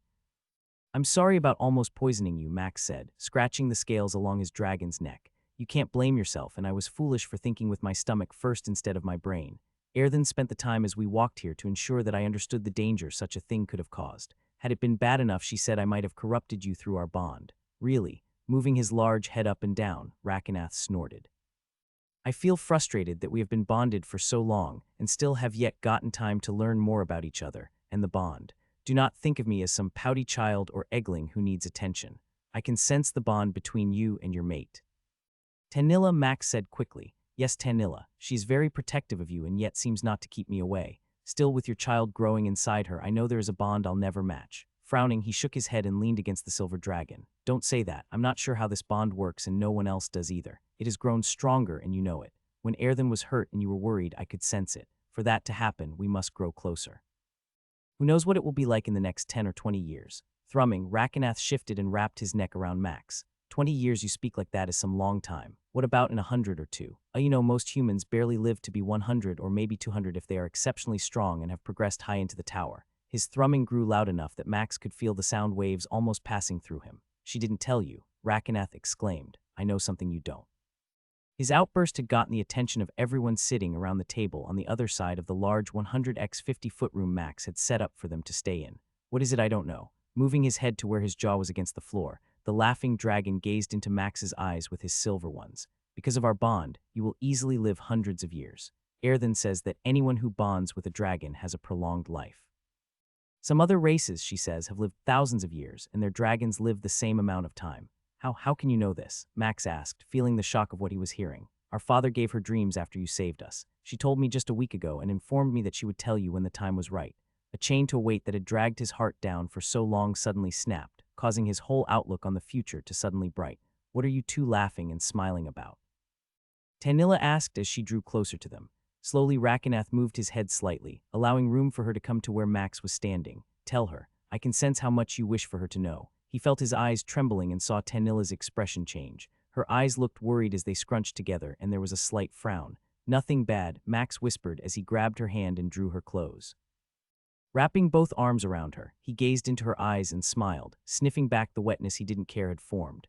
My Rakenath has informed me of something that has changed everything. And what is that? She asked, leaning back slightly so she could look at both him and the silver dragon at the same time. Why don't you tell her? A single thrum came, and then Rakenath moved his head close enough that his breath caused her braid to move. Max will easily live 200 or 300 years because of his bond with me. He caught her as her knees gave out, a gasp escaping her mouth as he held her tight and helped her back to her feet. Matching tears started to run down her cheeks as she looked at him and saw him nod in agreement. When, who says, I mean. Every question I asked as well, Max stated. Apparently Erthen learned this from the one who approved the bond. I just found out, and as you can see I am just as excited about this as you are. With a happy shriek, Tanilla squeezed Max tight and he returned the embrace. After a moment she freed herself, and he let go, sensing the direction she needed to take. The slightest thrum came for a few seconds, and then Rakenath pressed a little more against her hand. Know that you, your child, and your man are under my wing. I shall protect all of you the same. For the next few minutes they spent time together, just enjoying the joy of a simple thing like the potential to live a few hundred years. Can I ask a question, though? Both Tanilla and Max looked up at the dragon who had his head cocked sideways. Go for it, he said. If I remember correctly, isn't age not a problem though if you defeat the tower, I mean. Tanilla's string of curse words was in the elven language, and Max could sense a sensation of warmth coming from her. We're fools, she muttered. This whole time I was so anxious and upset because of thinking you were going to grow old and die on me, and then I get excited when Rakenath tells me you'll live for hundreds of years only for him to then remind me that age won't be a problem after we defeat the tower. Chuckling, Max nodded and shrugged. I did forget that as well. Who knew all these intelligence points were wasted on both of us? A low thrum came from the silver dragon as he lay near the pair. Erthen had mentioned this might happen. Still, I find it humorous that neither of you pointed it out yet. That's what I get for being focused on the wrong things, Max replied. Still, I can't help but laugh either way. Just knowing we'll get to grow old and tired of each other is a blessing. Both dragon and man laughed as Tanilla groaned, giving each of them a hand gesture. Quillismore seemed to be enjoying where he sat between their faction leader and archer, chatting up both of them as everyone waited for Max to finish his time with Rakenath. As they approached, Max saw the dark elf was animated. His hands went everywhere as he talked, glancing back and forth between the pair every other second. Jazjack looked like an infant, his legs hanging off the chair as he sat next to Erthen, who always kept her own chair with her. No one seemed to care that Fowl and Batrair were feeding each other fruit similar to the grapes from their world, both of them lost in the other's eyes as they gorged on the small feast placed before them. Clearing his throat, Max got their attention as he moved to where they were and pulled out Tanilla's chair. After sitting in his, he saw the looks each of them gave him. "Care to share what's so good to make you smile like that?" Fowl asked. "Just happy to be alive and with all you." "Bah, that's a load of dragon ogre shite," their warrior replied, seeing the glare Erthen had just given him. A few chuckles came, but he ignored them, glad to see everyone enjoying this moment of peace. "I know it's been a crazy day or two for us, and even more for Jazjack and Quillismore. I want to get into a few things because we're only here maybe a month before we need to return home and start getting things that I've been unable to deal with resolved. I'm glad to see that each of you has been talking with the others because that's exactly why I have brought each of you to this place." A few pieces of paper appeared in his hand, and Max entertained them all as Bob used wind magic to deliver them to everyone around the table. "Show off," their ranger muttered as she plucked hers from the air. "Take a look at what I've listed, and if you have any questions, save them for later. Instead, I need to ask Everett, Erthen, Jazjack, and Quillismore something that could potentially impact all of us down the road." Faces changed as they stopped reading the page before them and focused on him. "I've known you for a while now, Max, and you never seem to stop surprising me. So is this going to be one of those moments?" Nodding at their faction leader, he took a deep breath and rubbed his bald head for a moment. "We all know the ranks for skills as we progress as adventurers. Common, uncommon, rare, epic, legendary, and godly." Grunts of affirmation came from everyone, and their gazes felt even more intense than they had been a few seconds before. "So what I want to know is if anyone here has ever met someone with a godly rank. I swear to all that is holy, if you tell me you have a godly rank skill, I'm going to kill you," Fowl muttered. Shaking his head, Max watched as his dwarven friend sighed. "I do not have any," Erthen said as she leaned forward. "I know of none that have had one." "Bah, I only have one," Jazjack said as he glanced at the dark elf. "I'm certain I don't know of any who had one, not even Igora," Max asked. Quillismore shook his head. "She had lots of legendary skills. That was one of the things she boasted about. If she had a godly one, I have no doubt she would have talked about it." "Max, why are you asking this?" "Crafters on our world say they have godly skills," he replied. "Even here, one of the crafters I know says her mother has godly crafting skills. But what if they really don't?" Everyone went silent. He could see the looks of confusion on some of their faces. Then he sensed Tanilla's hand coming to where his forearm was. "What is it you know that we don't?" Patting her hand, Max smiled. "I think there are ranks between legendary and godly." "Think?" Everett asked, "or no?" His smile gave everything away as their dwarf let out a groan before passing out and falling out of his chair. "What you are saying is that you are far stronger than Igora ever was," Quillismore stated. "To have a skill above legendary is very prestigious." Max glanced at the others who were all nodding slightly in agreement. "I'm not planning on going out and promoting that I have one," he replied. "Only a fool would do that." "Not necessarily," Everett said, stopping the stroking motion he had been doing on his chin. "Your friend is right. For others to know this could strike fear or doubt in their ability to overcome you. There will always be a list of those who believe they might win while someone else lost. Knowing your potential power may cause some to dismiss their desire to fight.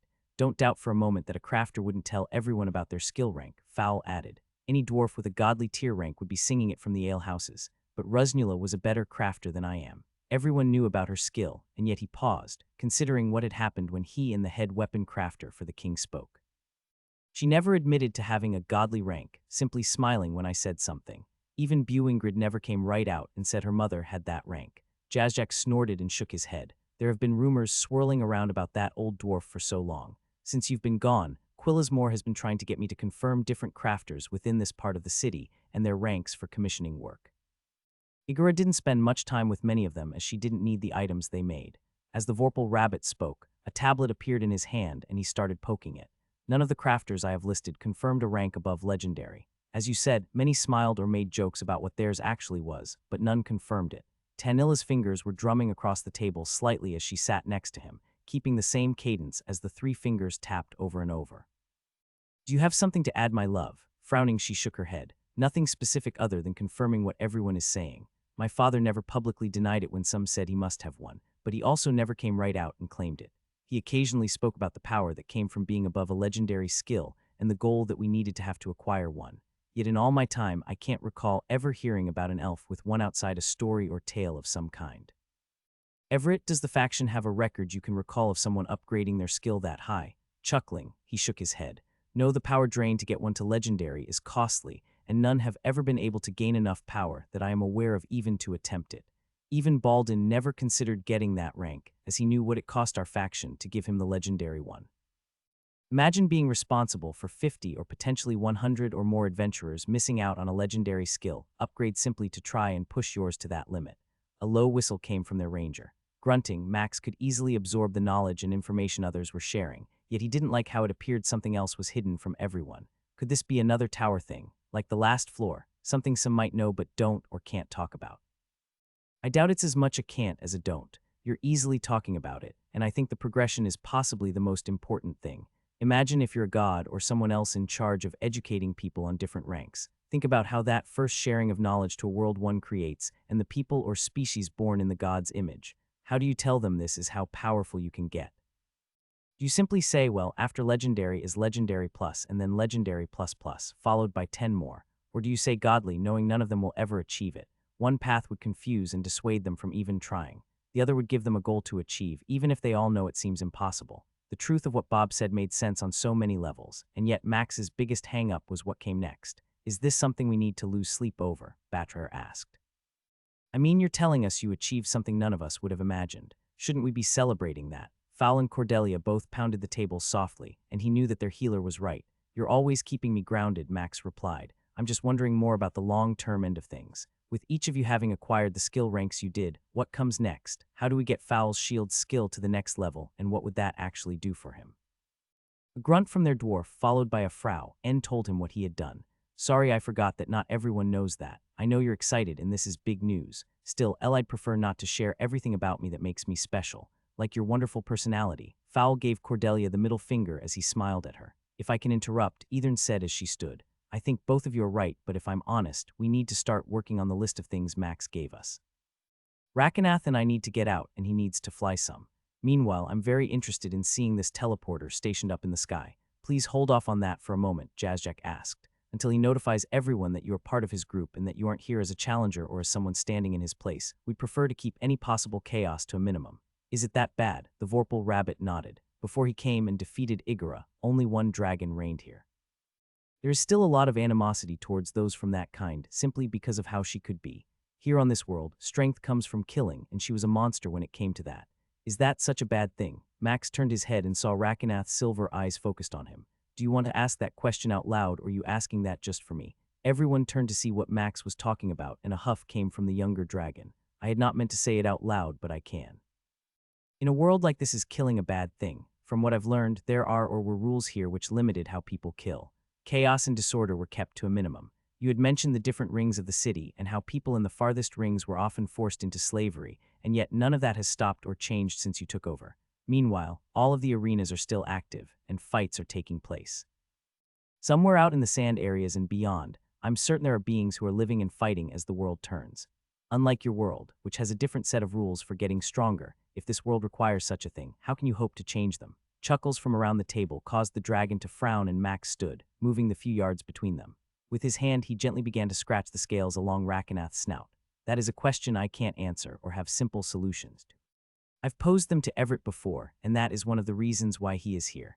Jazzjack and Quillismore both understand my concern, but know their world better and explain how actions I might take will or won't work. For now, all I can do is try to protect the people here from being under someone that would abuse or misuse them.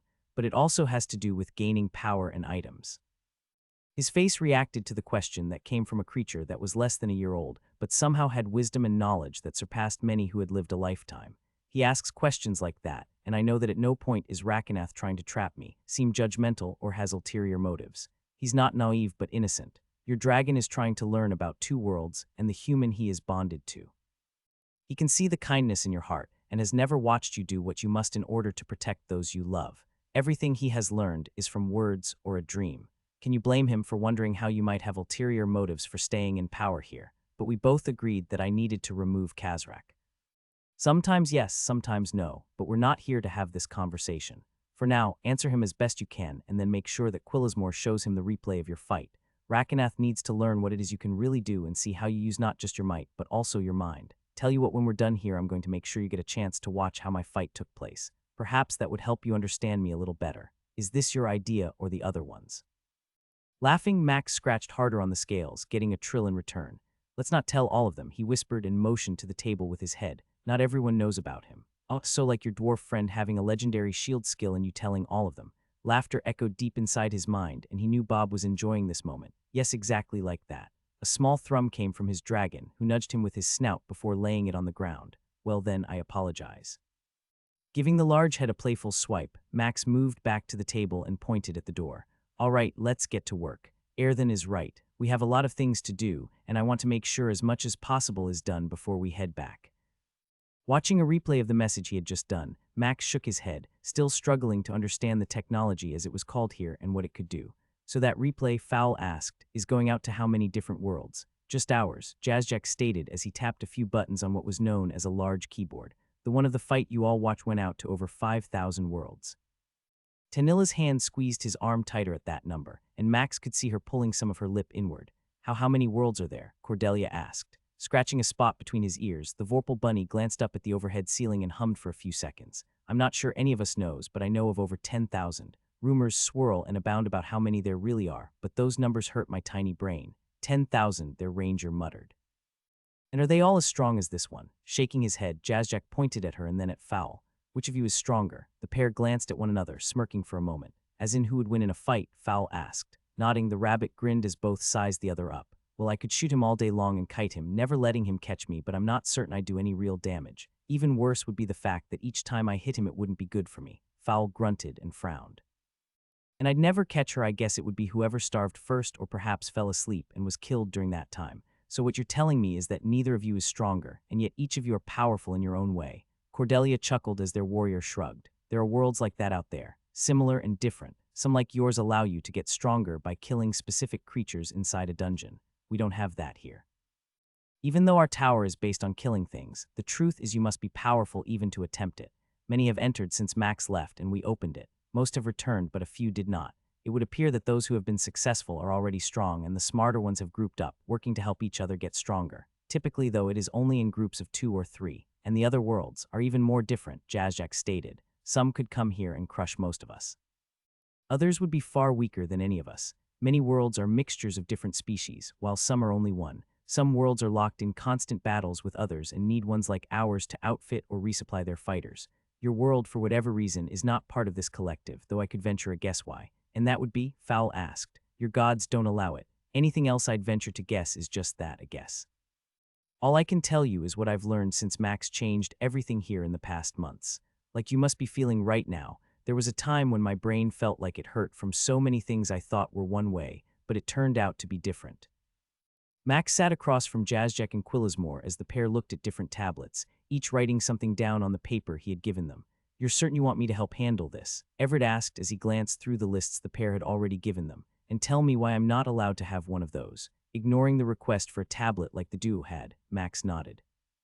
You've been trading materials and supplies far longer than I have, and while you've helped me learn through practice, I have other things I must take care of. Getting an understanding of what everything is worth and used for, as well as rarity and trade value, is one of your specialties. That is why you gladly let me raid the faction vault, and all the elemental cores I took and helped me secure some from other factions. A grin appeared on the older man as he flipped a page and started scanning the next one. They were begging me for what you offered. When word got out that I had a dragon scale to trade, they came to me. Even better was how they were happy to keep it a secret, and if they ever found out that you have hundreds more. Everett laughed and shrugged. I'd have a few upset faction leaders, but they'd still gladly trade again. No one else has the materials we do, which puts us in a powerful position to control the market and seek out what you're looking for, which is exactly why you're here now, Max replied. You have a mind for this, and I need to understand everything in the vault and what has been gifted or is being offered. All the tokens we have earned are worth something, and I'm not sure how to best use them or trade them across all the worlds we now have access to. Pulling the purple elixir he had acquired from Jazzjack, Max slid it over to his friend. Inspect it. A coughing fit came as Everett's hands trembled momentarily as he held the item that both knew would be worth a fortune on their world. Nodding, Max took it from his friend and stored it. And if there are more items like this and we can get our hands on them, how much help could they be as we climb the tower? Even better is the skill shards I hope work for us. A hiss came from Quillismore, and his face looked more pained than usual. You need to rethink that idea, the dark elf stated. I did some research, and what you want to do with your friends might not be good, because it won't work. Shaking his head, Quillismore pushed the tablet aside and after 2 seconds placed 2 large crystals with etchings on them. His skill allowed him to read them, and Max immediately wanted to reach out and take both. Earth and water, you said you needed these. Neither are very strong compared to what I've seen you display, but they are some of our best. They are only a rare rank, but you said it didn't matter. Can I? The dark elf nodded and slid them across. Max picked up the water one, holding a dark blue crystal, surprised at how heavy it was. Not that weight mattered to him. Why is this so heavy? Jazjack pointed at the earth one. Pick that one up, the Vorpal rabbit told him. With his left hand, he grabbed the dark brown crystal and could immediately sense the difference between the two. Based on its weight, it was almost as if the earth shard was hollow. Wow, it's like night and day. How hard is it to carry water in your hands? Dirt is much easier, and for whatever reason, water is the heaviest. Now back to Quillismore's words. We asked some questions and did some research with low-level shards. Not all those who attempted to absorb them from other worlds had success, and those who did only were of a high level of power. I'm not sure how strong your companions are compared to them. What my fluffy friend here is not coming right out and saying is that not everyone can learn skills from our world without problems. I could take the youngest one in our world and give them a shard, just as he has done with the crazed pack of wildlings he calls his children. 2 large teeth appeared as Jazjack snarled, yet the dark elf ignored him. I myself have given both of my children a shard as well. Could we give them more than one? Yes, but it would cause multiple problems that I doubt we want to discuss the reason why. They are young and need to learn to control one at a time. I could easily absorb those 2 crystals and gain those powers, but that wouldn't benefit me because I would be using up the limited number of skill slots I have. You have limits. We each have different limits, Quillismore stated as he pointed at Jazjack. It's common knowledge here that different races have different limits, and that some races do better with different skills. It is also one of the reasons why you often see some of our strongest warriors being women. For whatever reason, they can often absorb and have better control over some offensive abilities. Don't get me started on my wife, the Vorpal rabbit muttered. Clearing his throat, Quillismore continued. Only in this circle will I reveal my limits and how many slots I have left. One of the greatest secrets we keep is how many skills we possess and how many more we can acquire. Not knowing what someone has or what they can do provides you a limited amount of protection. Hearing that someone has all their skill slots filled is a warning unless they are foolish to show all their cards like many thought you did in the arena. But I never revealed all my secrets, Max replied with a grin, which is why Igora was very cautious with you. She honestly believed the tower would grind you to nothing, and if you reached the end, you would find yourself weak and vulnerable, which would be an easy meal for the dragon that awaited you. I have 5 skills and 3 more slots. Now tell me what skills you think I have. Frowning, he considered all the things the dark elf did before and realized he had only seen one, just that teleportation thing you do around the property and arena. All of his sharp teeth were on display as Quillismore smiled. Ask my partner if he knows any of my other skills. Jazjack let out a low grumble and shook his head, one of his ears flopping to the side as he did. Only that one. He is very protective of revealing them, which is very smart. You have a transformation skill of some kind, Max stated. Both pink eyes widened, and Quillismore laughed. You say that so easily, and I showed that when I killed Amy, didn't I? At first, I wasn't sure if that was a racial thing or something else, but I guessed, and it turned out that I was right. Pounding the table with his furry hand only caused the dark elf beside him to laugh harder. Bah, now I feel stupid for saying yes. Still, I have 4 skills and 2 spots left. For whatever reason, my race is not given more than 6, while his allows them 8. Some of the others can have up to 10, but most cannot afford them. In Igora, no one knows, Quillismore replied. Dragons are a tricky thing. Rumors swirl that a dragon might have 20 to 50 skills on some worlds. Some of the oldest ones are rumored to have 100. It is why most don't ever mess with or anger them. Nodding, Max turned his attention back to the shards he was holding and crushed the water one. Dark, blue liquid poured out of the crystal and began to cover his entire hand and arm up to his shoulder. For a moment, it stayed there, shifting slightly as he bent his arm and waggled his fingers. With a deep blue glow, it all shimmered, and then a cold sensation came as his skin seemed to suck it in. Skill acquired, water mastery. Frowning, he flexed his arm a little and waited. No combination of skills what gives. Well, at least we didn't get an error this time. Perhaps the system acknowledges that you are not different from others in this world. Ask them. Do this world's system combine skills if you get enough of them? Narrowing his eyes, Jazjack glanced at Max and then at Quillismore, who had turned to look at him, as in freeing up slots somehow while keeping all the skills. Yeah, Max replied. On our world, if you get 4 melee weapon skills, it turns into melee weapon mastery. Or if you manage to acquire 4 elemental skills, it turns into elemental magic mastery. Each gives you access to the 4 you had before as well as any you didn't have. Coughing, Quillismore shook his head. That would be amazing. If we could do that and free up our slots, I am certain everyone would become a master of everything, provided they could afford the shards, Jazzjack stated. Still, I am not certain anyone has ever tried that before. Max sensed the hand coming and didn't dodge it when Everett slapped his arm. That's what you have. I knew it. I didn't believe it, but I knew it. Laughing as the older man's nose flared out and his eyes narrowed, he couldn't help but be amused that his skill had been discovered. I do have that, though I was certain I had mentioned it at some point. Shaking his head, Everett frowned. Not to me you didn't. Still, it makes so much sense now. How you were able to do everything you did. I considered it a few times, but always thought it would be impossible. Is this a big thing on your world? Jazzjack asked. Very much so. For one to get that skill, it is usually the last one they acquire unless the gods were kind upon choosing day, or they were lucky, and a skill shard dropped in the tower. It's been a while and even Max here hasn't. Everett stopped talking when he saw the change in Max's expression. You undropped. When? What? Recently I didn't take it, and that's not my secret to share, he replied. Still, it's the only one we've ever seen, and it came from a boss's chest. Huffing, the older man leaned back in his chair and crossed both arms. God's so not fair. So do you want to try and see if they combine? Quillismore asked. I could give you weak skill crystals of the others. I think you said you wanted a metal one as well. Crushing the brown crystal, Max watched as brown dirt ran up his arm as it had with the water one, forming a protective barrier before it was absorbed. He winced, the pain of acquiring this one being at least 10 times as unpleasant. Skill acquired, Earth Mastery rare. Okay, let's try a metal one. Quillismore stood, and a glowing disc appeared near him on the floor. I'll be back in a few minutes. The crystal in his hand seemed so small compared to the last two. It was barely the size of his thumb, and if one wasn't looking they might have considered it nothing more than a piece of dull, gray metal. I guess this means it's the only one you're lacking, Everett asked. We've seen him use the other 3, Jazzjack stated. In matches, which is why Kazrak designed the arena the way it was. Nodding, Max flipped the crystal over a few times and then crushed it between both hands, surprised to see that it covered only his right one with a metal barrier, almost like a glove. The other 3 were hovering, and he waved them off after a second. Skill acquired, Earth Mastery. All 6 elemental mastery skills acquired. Combining. Aero Elemental Mastery already acquired. Skills do not match. Consume is attempting to adjust. Skill acquisition successfully adjusted. Skill acquired, Elemental Essence Mastery acquired. Determining rank. Elemental Essence Mastery rare.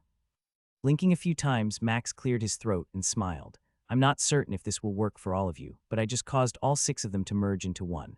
In one of the rare moments of excitement ever witnessed, Max watched as Jazzjack and Quillismore embraced each other and started jumping up and down. Never a dull moment with you, Everett muttered. Still, why would I ever think it would be? After the trio finally came to grips with what Max had just done, Quillismore was the first one to focus them back on the original task. So this line here shows how much has been earned from the arena and those who entered the tower. Max held up a hand and stopped the dark elf before he could continue. Wait a second. So you're telling me that there is a currency earned for what people accomplish in the tower, apparently. This part wasn't something I was ever privy to, and since no one ever entered the tower, I don't know how much will continue to be earned. I know that there is a trio that has made it past the 14th floor. Whenever they are in the tower, it rises faster than when another person or group is in the lower levels. Does this mean we are gaining power like Phaeus does? I'm not certain, but it would be a question worth asking him the next time we meet. Of course, I wonder how he might react to such a thing. What can we do with those tokens? Quillismore moved his finger sideways a few times, changing what was displayed on the tablet, and then stopped, tapping different items listed with costs beside them. It appears there are 2 different stores one can purchase from. One has set prices that seem exceptionally high but also never change. I can't read what they are or what they stand for, but Igora did. The other is more of an auction house of sorts. Someone can list an item, and as you see here, it states how long it will last if there is a reserve and current bids. We have those on our world except nowhere near as fancy as yours shows, Everett stated as he looked over the dark elf's shoulder. I can't read the writing, but I'm assuming what is listed is worth acquiring, that I can't answer. Igora did make purchases and sold a few things. Usually it was something gained either through a trade, as a gift, or when she killed someone, like their items. Max asked, or their body. Both men winced and tusked at the same time. People buy bodies. Oh, they buy everything you can imagine. Animals, creatures, shards, potions, elixirs, weapons, armor. It's all right here, but finding something you want and the price for it is the hard part. Often the things listed here change quickly, and sometimes it might only last a day. Perhaps we could sell Kazrak's body. Surely someone would want it. You're wanting to sell a corrupted body. Aren't you worried about what it might be used for? No, it's simply taking up space in your dimensional storage, and I'm not sure how you would dispose of it. Perhaps you could bury it or burn it or even now surround it in metal, but who to say that doesn't go wrong? Why not sell it, acquire more tokens, and use them for something you or the others might need? Sighing, Max considered Bob's recommendation for a few seconds. Quillismore, would others be interested in Kazrak's corpse? His head moved up and down rapidly, and the dark elf grinned. Certainly, there would be some active bidding depending on how low you set it and how long of an auction it was listed for. Part of me would be very anxious to see the final outcome. In what way? Max asked. Tapping his finger on the table for a moment, the dark elf leaned back in his chair and seemed lost in thought. I think I've seen maybe 2 or 3 corpses sell rather quickly when Igora listed them. They often did better when the damage to the body was limited, and she typically was able to kill them without mutilating them in the process.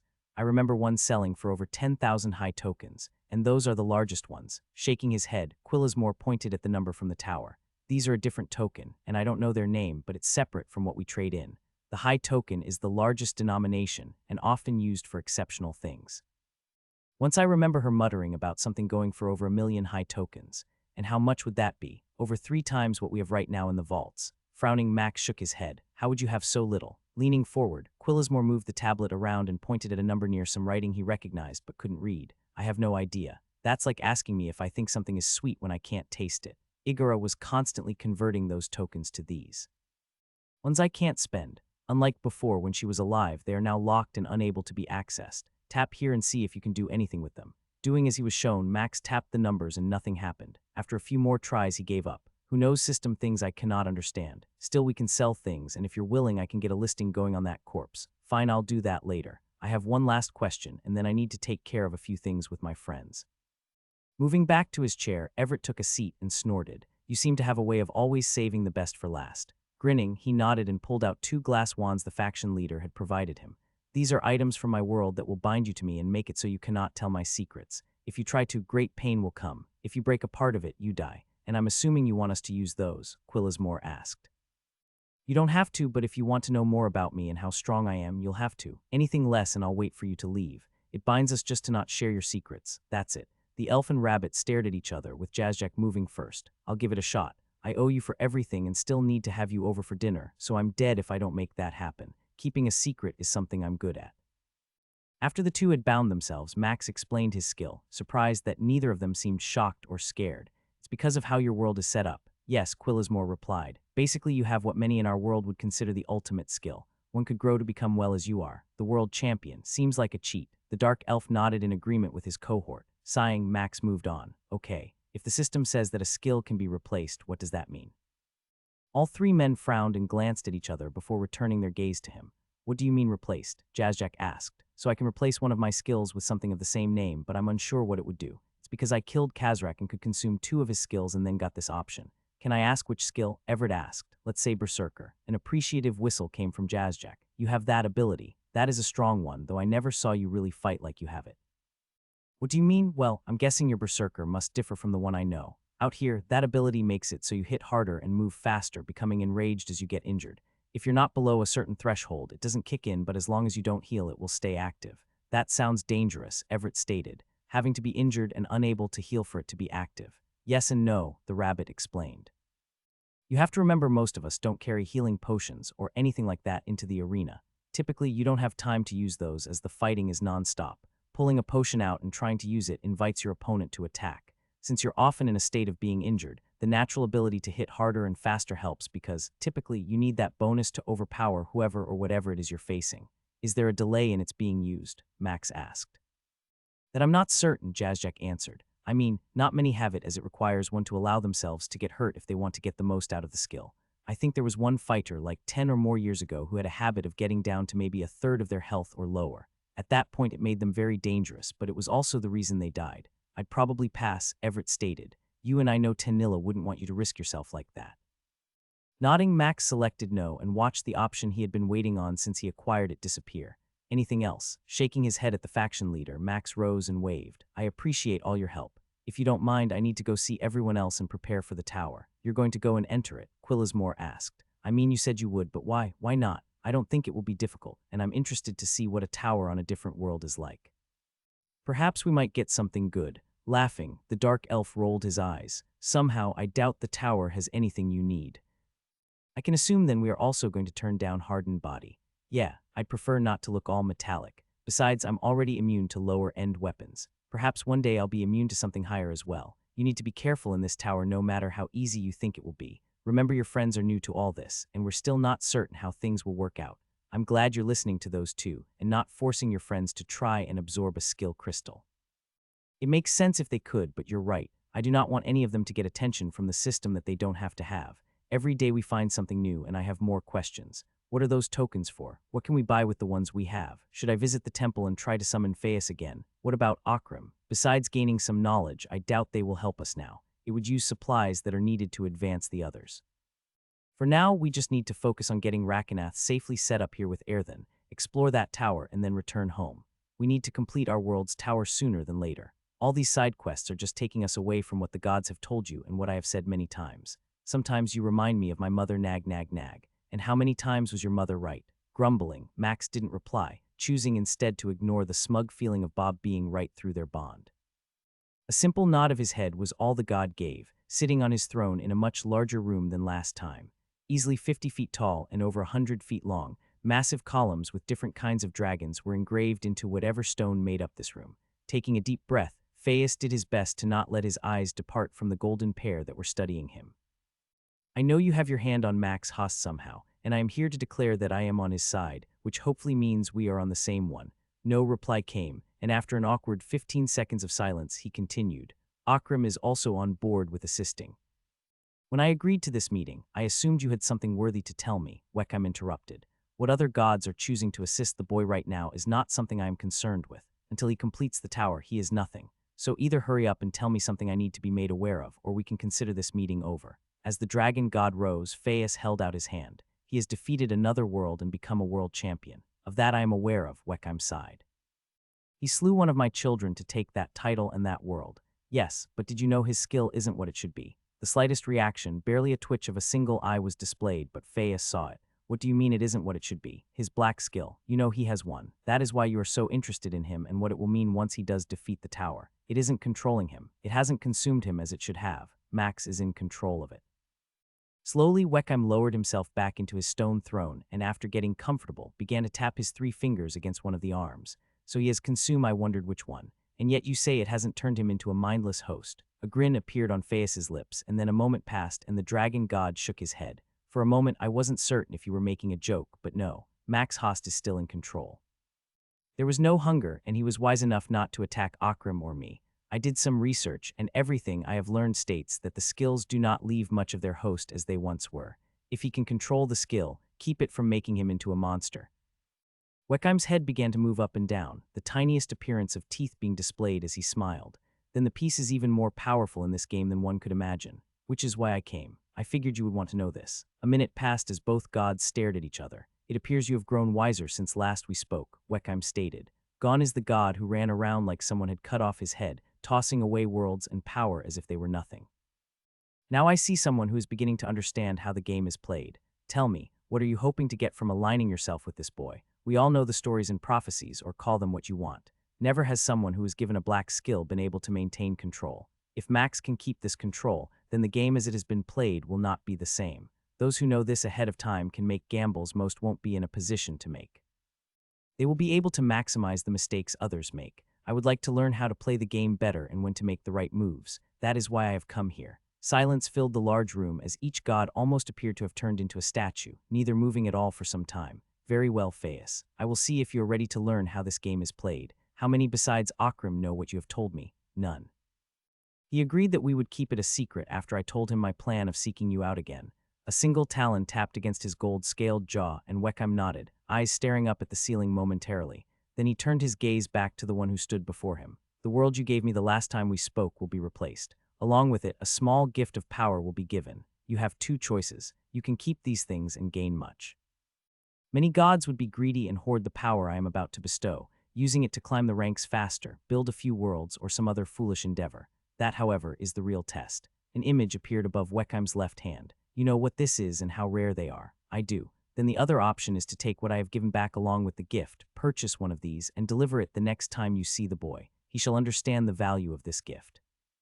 Perhaps in time he may come to appreciate what you have done for him, and that will serve you far more than what I am going to give you. How could he know how important one of those are? I mean, only if he had one already, and you could only know that he does if you gave him one. Laughter echoed through the throne room as Weckham stood, his body transforming as the room changed. Gone were the stairs and throne. Now the size of the room tripled, and the god of dragons was present in his full glory. His immense head came near Phi's, warm air washing over the young god as he breathed on him. Each breath carried the smell of death. Know this, young one. I am a powerful ally to have in this game, but you only get one chance. Fail me and the odds of us ever speaking again are so slim, the numbers could run the length of this room if they were written down. Oppose me and I will find someone else to crush you. That is the way the game is played when you align yourself with one like me. Now tell me, Phaeus, which path do you still wish to walk? His knee hit the ground before the golden snout, head bent slightly. He couldn't remember having bent his knee like this in so long, yet there had never been a moment like this one. Most likely, one would never come again. I agree to walk the path that you are on. A deep, low thrum came, and then it stopped. Lift your head. Weckheim's voice seemed to be like a string, pulling Phaeus's eyes upward. There before the younger god was the humanoid dragon again, covered in his shimmering clothes. A wise choice. Now go. The game is about to change, and we are about to have some fun, watching as others trip over their actions and find themselves caught in the traps they set. Without hesitating, Phaeus turned and moved to where a portal awaited him. For the first time in forever, a smile of pure excitement appeared. He knew the chance every god hoped for had come. Max stood outside with the others, smiling as he watched Erthan and Rakenath fly through the air above them. They look in their element up there, Tanilla stated. Of course, it is pretty obvious just how much growing your little dragon has to do. Next to her, he seems so small. Small, she says, Cordelia said. I mean, the thing is bigger than a house, and he is small. I can't imagine what he will be like in a decade or two. Ba, you two stop that, he protested. I don't want to think about a decade or two right now. We've got enough stuff to deal with, and worrying about what Rakenath will be like in 10 or 20 years isn't on my list. We must focus on this tower and whether it's even worth attempting.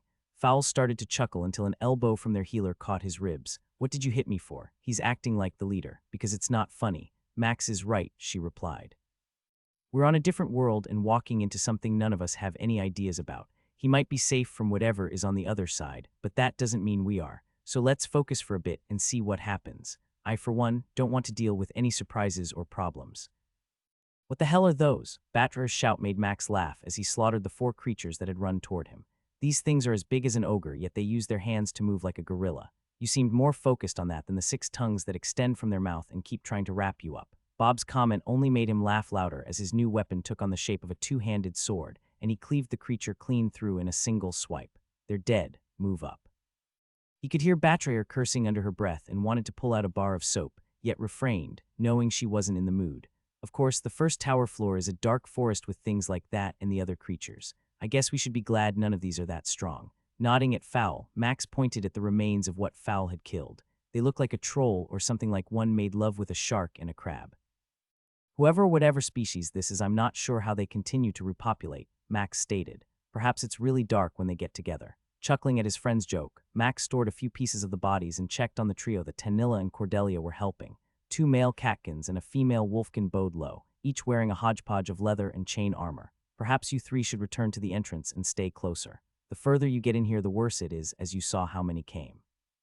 All 3 nodded and bowed low again. Wait, he said as they started to leave. We're not going to take all of these things. If you want, help yourself, but be safe. You're sure? The wolfkin asked. They are your kills and thus are your spoils. Nodding, Max pointed at the 50-plus dead creatures that were scattered over a 100-yard area within the forest. Again, we're leaving for the next level. You 3, stay safe. Also check in with the new office for tower climbers they just opened in the city.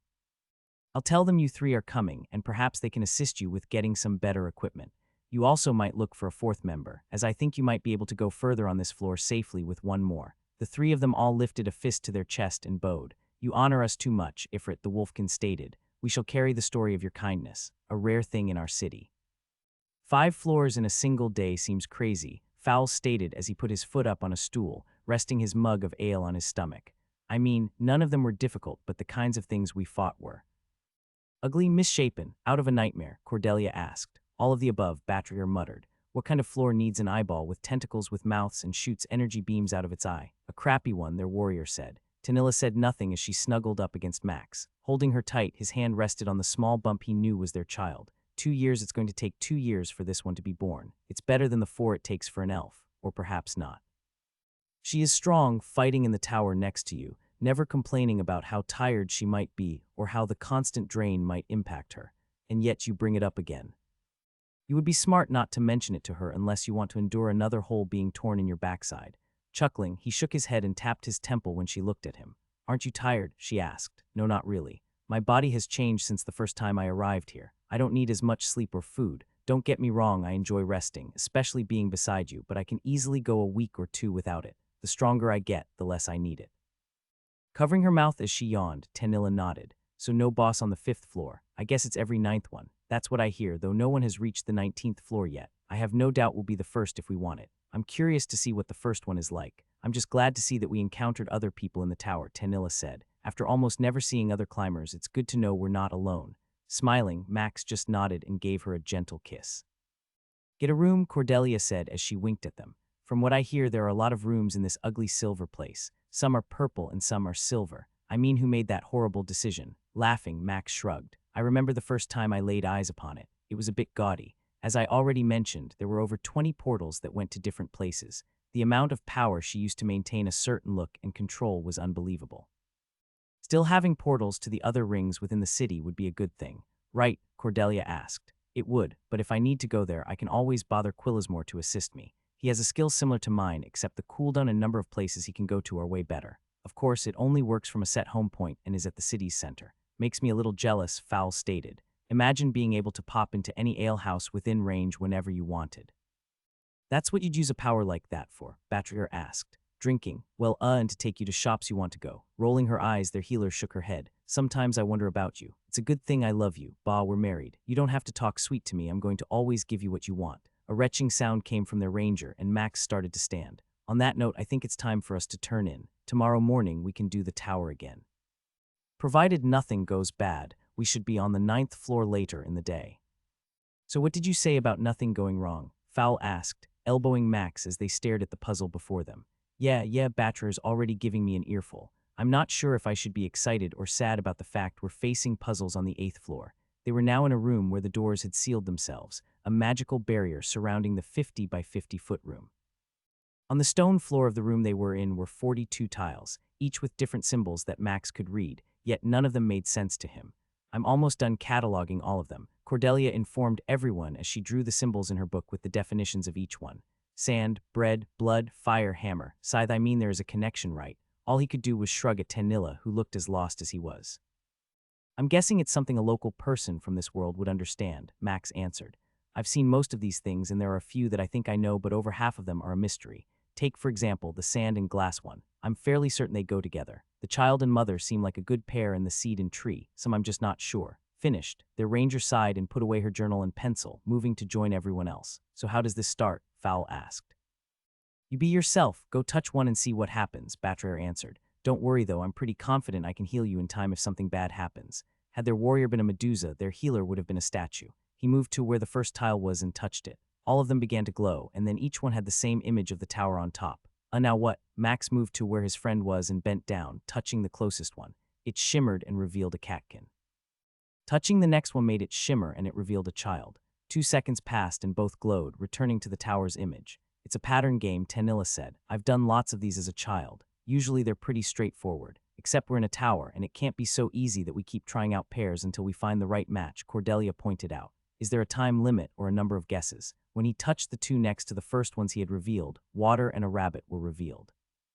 Then, as before, the tiles returned to the tower image, so we keep guessing until we get a match we know. Should I record them? Their ranger asked. No, I can remember them. Don't forget I've got points in intelligence. I'm guessing this wasn't how the puzzle was intended to go, Tanilla called out from inside the dimensional space. You're cheating, and you know it. It seems kind of dangerous, as after the 21st flip, the floor started to fall from the edges of the room. Again, a group of people from this world would most likely be okay with solving this puzzle, unlike us, who have flubbed the last 7 matches. Touching the one that was the symbol for air, Max moved to where the next tile to attempt was. The symbol for leaves appeared and both tiles glowed green, vanishing from the remaining ones. How do those two have anything in common? Cordelia asked. Beats me, but we're almost done. Trial and error. And flying. Seems like a good way to win. Peering outside the tower, Max sensed the presence of a few others and took a step forward, putting himself between those and his group. You've grown, Ifrit. The voice made him smile, and Max knew who was before him as the insect he immediately recognized by sound appeared. Holy hells, Koakin, what happened to you? As Max and the team defeat yet another boss in the tower, they quickly realize that they are facing harder things than most. Each of them must work together to overcome challenges that test not only their strength and power, but also their minds as new and dangerous puzzles begin to appear. Yet behind every rainbow and new opportunity that comes, someone is there trying to steal the freedom one gains. Their power is growing, and the realization of how strong they have become, and the truth that there are still others even more so, they must work together to climb the tower and acquire the power needed to be safe from those who hunt Max. Koakin's chittering laughter made Max join in. The insect stepped up, bowing slightly and crossing both of his sword-like arms. Like the rest of his body, each of them was now covered in shimmering metal. That wasn't the only immediate change he noticed, realizing that the insect was a foot taller than before. It looks good on you, very dangerous. When did you get the idea for it? Also, I heard you're still running the arena in your ring. The others of his party gasped as he sensed them appearing, knowing their eyes had just adjusted to the tower's departure. What in the gods is? Everyone, this is Koakin, Max said before anyone could possibly offend the warrior. He is the one who gave me a spot in my first arena fight and helped me progress through the city. Koakin, this is Tanilla, Cordelia, Fowl, and Batrayer. Greetings came from his party and the insect bowed again. He walked slowly and then carefully bent to a knee before their mage, resting a blade against the stone bricks that made up the ground around the tower. It is an honor to meet the ones he spoke so highly of.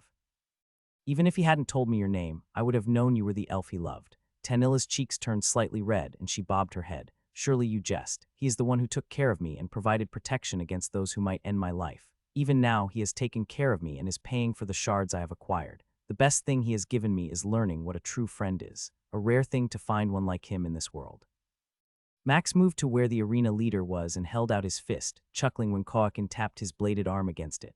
I'm surprised to see you here. Should I ask? Oh, it's nothing special. I planned on adventuring with these two to help them grow stronger for the arena. This catkin is Huklano and the lionkin is Gamorodo.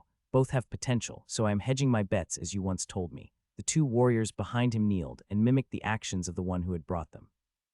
So you just happened to be here while I was? Not at all. I had planned to take them sometime soon, but word reached me that you were doing the impossible again, so we arrived a little while ago, and I decided to wait and see if you were beating the floors as fast as I had heard. What one are you headed to next? The ninth, Max replied. A chittering noise of laughter came, and Cordelia started to giggle. He sounds. Don't forget how it feels, Tanilla said. Blushing immediately, their ranger winced. Forgive me, I. No need to apologize. I thought the same thing. Your voice is so much nicer than those here with you. The pitch is perfect while the men, especially the ones in your group, sound like someone is dragging metal across my blades. Is he flirting with her? Fowl whispered to Batrayer, who shrugged. Still, the ninth floor is impressive in just 2 days. I wish you luck in your attempt. Feel free to come to my ring sometime. I will host a fight in your honor. Perhaps you could even just show a fraction of your power, but not kill everyone in the process. If my schedule allows that, I would like to, Max replied. Let me know if you need anything. I'm happy to help. Shaking his head, both of his metal mandibles opened and closed. You have helped me more than I could ever repay. And yes, I remember that friends do not have to repay, but still I cannot ask for more. Giving Koakin a gentle tap against his blade, Max pointed at the portal. We're going to head in. I'll have Jazzjack send you a message later. Be safe, Ifrit. May your glory burn forever. So this is new, Fowl quickly pointed out. Where are we? Frowning, Max knew exactly what kind of place they were in. This is like the waiting rooms for the arena. I think we're about to be in one. All around them were white stone walls and a very tiny display screen that had yet to light up on one wall. Light came from nowhere and everywhere, casting a perfect glow that left no shadows. So we're about to be in an arena. I'm not sure, but I think so. Fowl grunted and banged his shield and weapon against each other. Batrayer, I'll cast my enchantments. That's what I love about you, always thinking ahead. Tanilla pulled on Max's arm and drew close to his ear. Are we really about to be in something like you were? I'd bet gold on it. Still, it's silent and that's unusual. 2 arena scenarios, what gives? Let me pull out the magical item that tells me the future. Oh wait, neither of us has won. The tower is the tower, and we are in one from a different world. Part of this seems normal. Why wouldn't a world with such things also have them in the tower? Grunting, Max summoned a few chairs and set them down. Take a seat, I'll try something. Moving to a white wall, he touched it with his hand and tried using his stone mastery, but he could not do anything to the magically imbued material. Performance problems. Fowl asked as he watched Max lower his hand. Yeah, we're in a box similar to the one I would be put up in during an arena fight, and often there was a door here that Quillismore would create. I was trying to see if I could form one as well, but I can't. Are we in trouble? His friend whispered. That depends on how this works. If we fight as a group, then I'm confident it won't be a problem. If it's individual fights, I think we should all be fine. A lot just depends on what we face. Grunting, the dwarf shoved him playfully and pointed at the three women watching them. Let's sit down with them so they don't think we're doing something wrong. Hours passed and everyone was on edge no matter what kind of small talk, card games, or books they tried to read. Finally, the display activated and an image appeared on it. "God, he's ugly," Cordelia stated. Gazing upon them was a being of some kind that looked like jello and yet had a brain and 6 eyes floating in the orange goo. "Welcome, climbers. Your opponents have arrived. Prepare yourself, as your team shall be transported to the arena below in 5 minutes. Know that what you face will bring honor, glory, and most importantly, powerful items." Afterward, a weird sound like a collective group of something cheering came, and each of them glanced at each other for a moment. "Now, once you reach the arena floor, a 5-second timer will begin counting down. Be ready to kill. The others won't hesitate to do the same. And good luck," their ranger snorted as she shook her head. Whatever that thing was, it sounded like they were underwater trying to talk. "Who cares?" Tanilla said as she stood. "Max, what are your thoughts?" "Standard formation, foul near you three. I'll take point and we see who or what we're up against." It said opponents, so I'd bet there will be more than one. Still, for it to say they arrived a climber from another world. "Don't start to think like that," Batrier quickly said. "We're fighting for our lives, not making friends from a different world. Something always dies," Foul stated. "I'd prefer it never to be us." Max could see the determination on each of their faces. No smiles, no jokes. Each of them understood that whatever happened next, no matter what, they had to live and something had to die for that to happen. "You all have changed. This is good." Bob's comment felt right, and Max knew they had reached an agreement in the previous month. "Nothing will stop us from finishing the tower. We'll burn down whatever we must to do so." As his eyes adjusted to the space around them, Max heard the reactions of his teammates, each of them getting to see who or what exactly their opponents were. A small arena only 100 yards around, stone floors, and 40-foot-tall walls kept them inside an enclosed area. 7 half-spider, half-muscular, dark elf-like creatures faced them. All of their opponents had hair so white it almost seemed like the color of perfect snow, secured in braids that ran over their shoulders. 4 of them wore plate armor, while 3 had what appeared to be cloth that stuck to their bodies. Dark faces, red eyes, and tiny horns gave off a demonic look as they all began to wave weapons and gestured at them. "Bags of flesh. We shall feast. I call the small ones. You can have the hairless one." Laughing, Max shook his head and spun his weapon around, having formed it back into a bladed spear. "Should I ask?" "Oh, the one with the bow. It wants you to eat," he informed his dwarven friend. "It appears none of them want me, as I have no hair." "You can understand them?" Cordelia asked. "I can, but I won't try to communicate with them. Something tells me it won't matter. Besides, the timer has started. You 4 do whatever you want. I'll protect if they get close. Let's see how they stack up against you." A moment after he finished talking, a bell rang and the 7 opponents spread out. 3 armored ones with shields and spears approached them, while the one with a bow began to fire shots in their direction. Max sensed the air wall Tanilla summoned and let the arrow bounce harmlessly off it instead of trying to block it. An ice spear began to form from their mage, and an arrow flew from Cordelia's bow, impacting with the shield of the largest spider foe in the middle and shattering it. "How?" "Attack." Spells came at them, one a web of some sort launching from the caster in the back, with a large wooden staff that glowed. Next to that one was one with 2 bone wands or staves of some sort, and a dark orange liquid began to flow from their open mouth, up into the air and at the spot they stood. "I got it," Tanilla called out as she summoned another air wall before the rising jet of liquid, causing it to splatter all over the stone bricks before them. Max stood there, watching as Foul raced forward, finding himself about half the size of their opponents. His returned hammer swung and crushed the leg it struck in a single strike. Done imbuing mana into the ice spear, Tanilla threw it to impale the warrior on the left, skewering it completely and sending it hurtling back toward its allies. Max thought he saw a look of panic as the remaining spider creatures seemed to stop their approach. Their mouths started to open and their black skins scrunched up into folds. "What are they? How is this possible?" 2 more fell immediately, arrows taking their heads off, and in seconds the only one left alive was on the ground, each of its 8 legs crushed by their warrior, trying to drag itself away from the dwarf that had brought it down. "Eat me, will you?" Foul shouted. "Try and see what I taste like." A hiss and scream that was much higher than any sound Cordelia had ever made came from the beast. "End it." Batrayer shouted. A single blow to the head squashed its skull like a bug under one's foot. 3 seconds later, a bell sounded and a display appeared in the air. Once more, the thick orange being appeared, bouncing around and shaking from side to side. "Congratulations, climbers. You have defeated your opponent in record time. Prepare for the..." Its voice stopped, and though it had no eyelids or anything else to give a visual cue of how it might react, Max knew something was up when its entire body froze, not a single part of it jiggling for the first time since they had seen it. Something's wrong. "Oh yes, and I'm certain we're about to find out what." "What's going on? Is something wrong?" Batrier asked as everyone stared up at the blank screen. It's probably because of where we are from, Max replied, pointing at the corpses. We'll find out soon enough, but for now, let's store this stuff and see what we can do with it. It didn't take long for them to strip the arena floor clean of the corpses, ignoring the purple blood that had flowed out from holes they had created in the bodies of their foe. Soon they stood around again, and no one was sure what would happen. Minutes passed, and then the screen flickered to life. Tower climbers, something is off, the orange blob of whatever said, his voice sounding a little deeper. You are not from this world or any part of this program. You, Ifrit, are recognized as one who has made waves within the system of planets with access to our protocol program. Tell me, are these the ones you mentioned in your broadcast? He could feel everyone's eyes on him, and Max took 2 steps to separate himself slightly from his friends. I am. You've seen what I recorded, right? A gurgling laughter came, and the shape bounced up and down. Many have seen it. For one of your power to be at this level, I would almost say I feel guilty having sentenced those to a quick death. Still, they knew the dangers. Now then, the usual rewards for such a thing are not going to work. The system will not allow me to grant you items or essences that your body could use. It has, however, allowed me to make some requests, and your rewards will be unusual, but perhaps they will work for you. A bell sounded, and a white disc with a tiny green chest appeared a few yards away. Inside is all that you will be given. Please take it and leave. Once more the screen was blank, and Max glanced back at his friends, seeing their eyes locked on the small chest.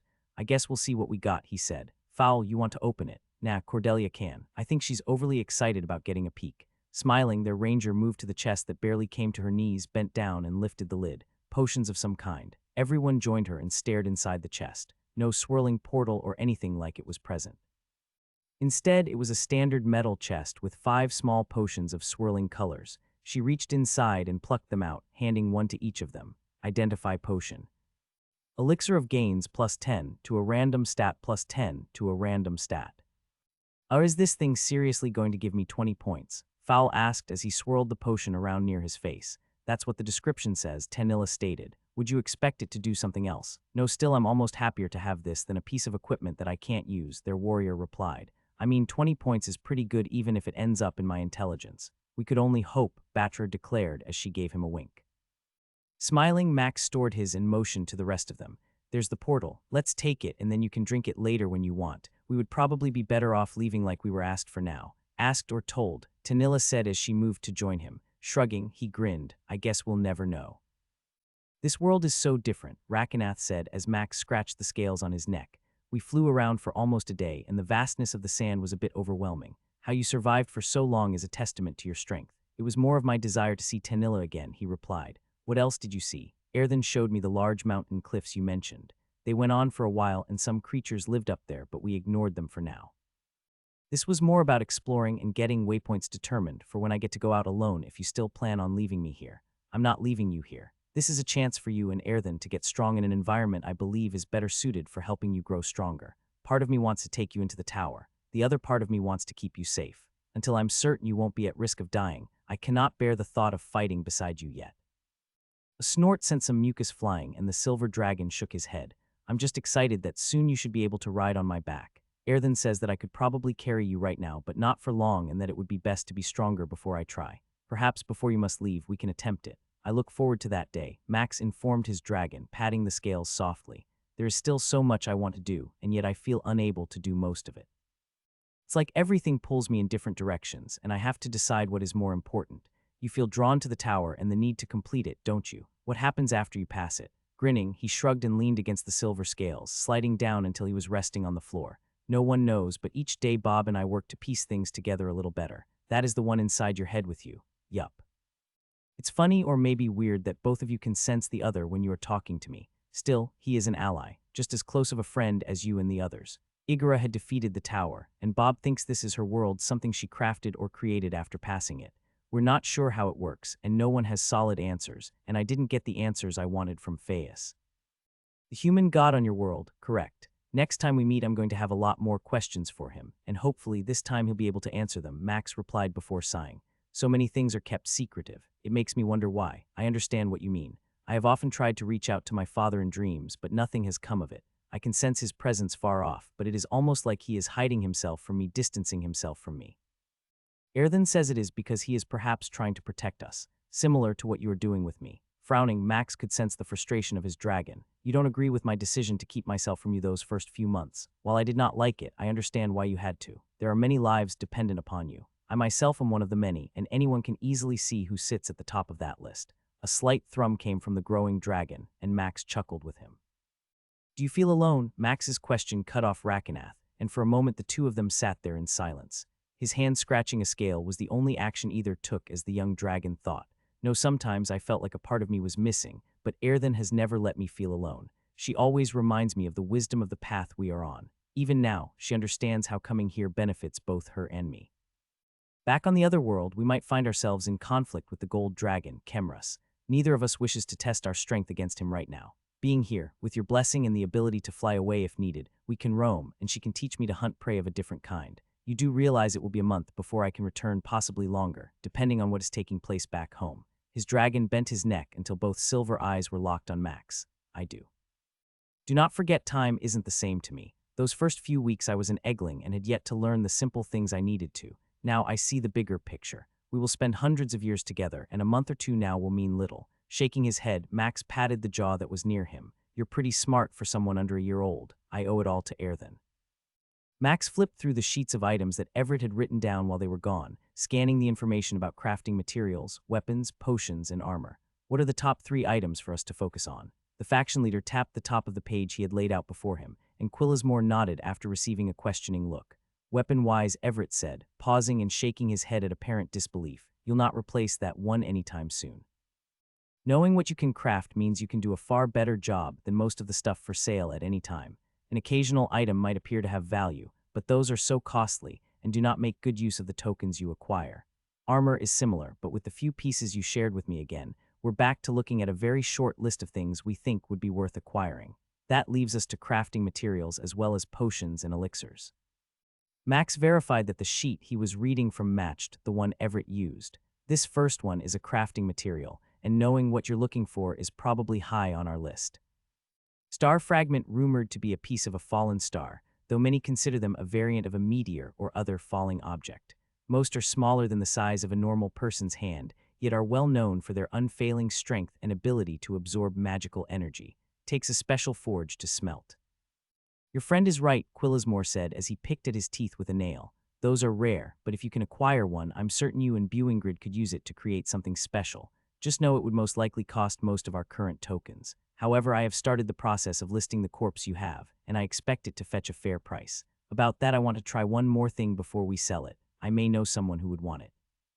Both black eyebrows came together as the dark elf studied him before shrugging. It's your trophy. I'm just here to help facilitate the transfer of materials and tokens. Clearing his throat, Everett pointed to the second item on the list. Blessed elixir. This elixir appears about every 3 to 4 months and often sells immediately after being listed. Each time, it appears that the selling price continues to grow and is often one of the top 4 most expensive items. Rumors state that this elixir can grant anywhere from 50 to 100 stat points across 2 random attributes. A person can only drink one of these in their lifetime. Whistling, Max gave an appreciative nod. That's a lot of stats. How good are they? As I informed your friend, they are quite expensive, and Igora spent quite a large sum to acquire hers. Was that a recent purchase? Max asked. Quillismore shook his head and tapped on the tablet on the table. No, I can see a history of what she purchased. Most of her purchases were spent on the currency we cannot access, but occasionally she did purchase something for herself. This was one of them. Everett grinned as he leaned back in his chair. Could you imagine getting lucky and getting 102 stats you wanted? That's 40 levels. What would you do if they ended up in the stats you didn't want? Max asked. Shrugging, the faction leader never lost his smile. I'm certain I can use the points somewhere. Besides, an increase like that is worth it no matter what stat it ends up in. Leaning forward, Everett tapped the third item from the top. Which leaves us with the most difficult and hardest decision we can make. Planetary communication ring. This ring requires a second one, and each must be purchased independently. Upon acquiring 2 rings, they may be bound, and up to 5 may be connected to one master ring. Once a week the ring may be activated, and communication can take place for 20 minutes across worlds. A way to communicate between here and our home planet, Max said slowly. That would help ease your mind and allow for long-term planning and troubleshooting. So you agree with me that this should be the first item we focus on? I do, and you'll need 3 at least, 1 for here, 1 for you, and another for Everett or whoever is going to have it back in your world. Nodding to himself, Max saw both men looking at him, waiting for his response. Get 3. We'll figure out what we need to do. Slight hiss came as Quillismore sucked air in through his sharp teeth. Those aren't cheap, nor are they extremely expensive. If you want 3, I can make it happen. It should take no longer than a week. storing the papers Everett had given him. Max nodded. That's fine. And start selling a few of Igra's dragon scales. I spoke with Buengrid, and I know a market exists. Perhaps even a tooth or two, as I know we don't have a ton of them left. Let's remind the worlds out there that she's dead by my hands. Perhaps we can prevent anyone else from being stupid in the coming weeks. Laughter filled the room as Quillismore laid his head back and roared. Oh, Max, for once I hope you're right. He finally got out. Sogthelech tore off another piece of Kazrak's corpse, lifting it to one of the many mouths on his misshapen body and stuffing it inside. You are far too kind to me, the demon said, one of the mouths on his shoulder speaking this time. How did you know such a thing would benefit my recovery? Honestly, I didn't, but after talking about it with a friend, I realized it seemed like a good idea. If it didn't, then all I would have lost was some blood, which is easily replaced. Laughter came from some of the mouths upon Sogthelech's back as his hands continued stuffing the ones on the front of his body. So, can you fight? I mean, like at all. I can. It will just be difficult. Those on my world who take moments like this to capitalize upon the falling of one like myself have been very hesitant. It is not typical behavior, and the truth is that my king sent an envoy to let me know that there would be a moment of protection. Is this something you made happen? Frowning, Max wondered if that was even possible. Thoughts. It's a potential theory you and I are one. If someone could figure out who you are, then it would make sense that a god as old as this one could too, perhaps. He could sense the thoughts that ran through his mind as Bob considered some different things. Sogthelech, are you able to say smell my blood or sense it? Easily. It is like an aroma I find very pleasing. Yours has a very distinct scent to it. If that is the case, perhaps then the Demon King can smell it on him. There would be no doubt that he smelled yours in the dungeon when we fought. Logic would dictate that we were and are different. No doubt, as Phaeus and Akram have said, the other gods now know about the presence of the black skills. If the demon could determine the world we came from and had some information about us being on that world, then he would know that Sogthelech and you are bound together. And he would want to keep that connection because it might serve him, which is why he might do such a rare thing to protect him. Why not ally with someone you already know who does not like you? It makes sense, but it's twisted. Sogthelech, does your king, is he a god? Laughing again, the demon shook his head and paused the never-ending shoveling of body parts into his mouths. You ask that like you're uncertain. Surely, you have learned enough from me to understand that my king isn't a god, but simply a demon who has risen in power. The true god of my race is far greater and does not talk with one like myself. He is. Sogthelech's multiple appendages spread out and covered as much space as possible. Words fail me as I consider how to convey this best, but perhaps the word vast does the idea justice. If he chose, every one of my kind could be swallowed up by him in a moment. The hall I reside in wouldn't fit a tiny portion of him unless he wished to lower himself to such a thing. Rules are what bind my race, and his rules are absolute. Only a fool would risk upsetting him and bringing his wrath upon them. So then the dungeon that I entered on my world, where I had to fight my way to his arena and defeat his champion, was that not him? Every eye blinked rapidly, and 4 hands pointed clawed fingers at Max. That was you, I knew it. Suddenly, Sogthelech broke out in a weird, bobbing dance as his misshapen body moved around. The entire time he howled with laughter. So many wondered who you were. I knew it had to be you. Who else could match your description and suddenly have the power to summon me? How long have you known? Max asked, unable to hide the grin he felt growing. Only in the last few months. It made sense as rumors swirled around my people, but my rise to power matched yours, to know that the one that I am bound to defied my own god. Sogthelech shuddered and cackled again. Is this a good thing? Doesn't this put a target on you? Oh no, it explains a little bit why some things have happened. You just confirmed why the king sent an envoy, and why I was given some protection when most would be left to fend for themselves. Multiple times now you have protected me from impending death. Once again, I find myself in debt to you. Waving a hand, Max shifted from where he stood, just a few yards away from the open doors, watching as Sogthelech stood near the partially eaten corpse he had tossed into the hall on the other side of the portal. So in a few days I may summon you if you think that would work. We'll be in the tower on this world, and if you're able to fight and kill them, perhaps the souls will help you recover even more. Bowing low, Sogthelech slowly rose. This place is amazing, Fowl stated before tearing off a piece of meat from one of the 3 sticks he held in his hand. So many new foods and drinks to try. Batker nodded in agreement, using her sleeve to wipe the juices running into her beard. For once, I agree with Shorty, Tanilla said. I feel like we've been missing out. Laughing, Max motioned to the different shops around them as they walked down another street in the inner part of the city.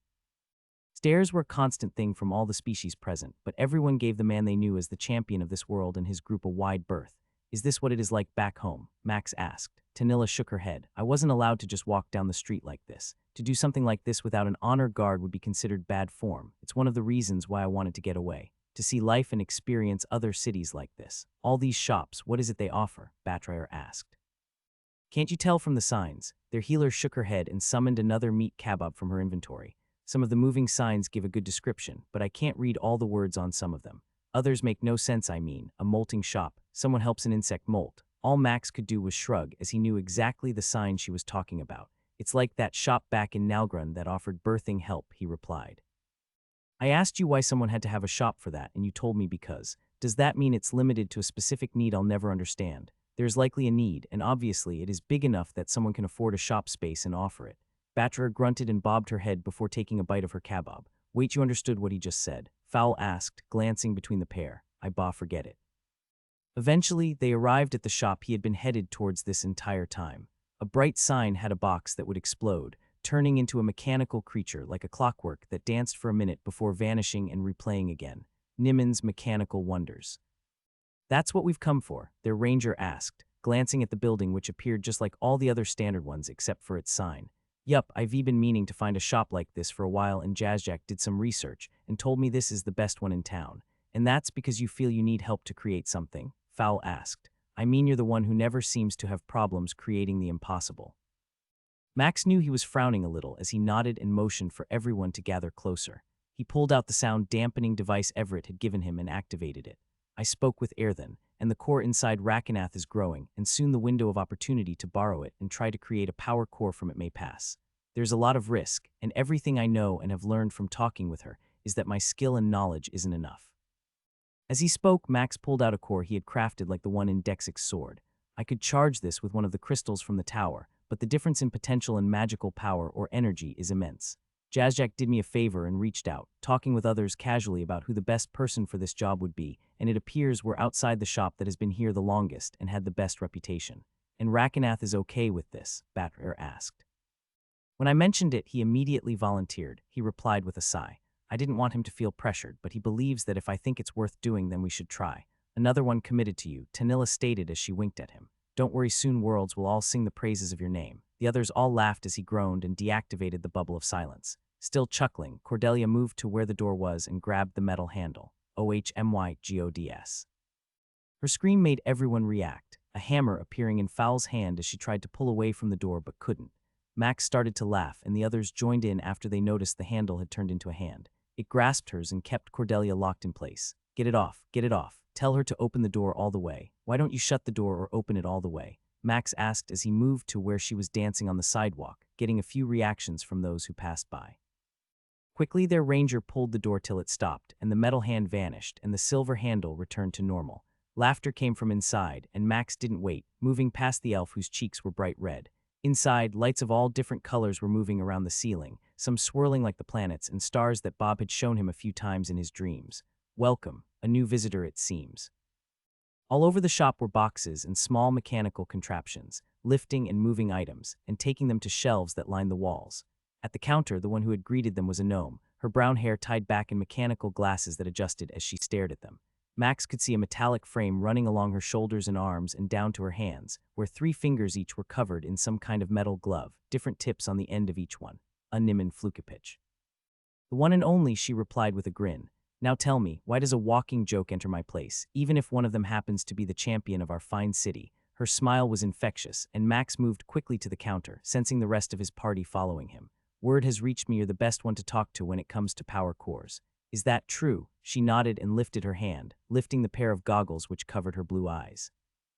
I know there's another one in this city who claims to be good with them, but if you're looking for the highest quality and strength, I'm the one to seek out, Nimin declared. Still, what I offer is a bit of a rare thing for many. Those who stop by here are often travelers, not the ones responsible for keeping our city from being overrun by petty champions looking to make a name for themselves. Do you know anything about dragon cores? Coughing once, the gnome blinked a few times and then slowly bobbed her head.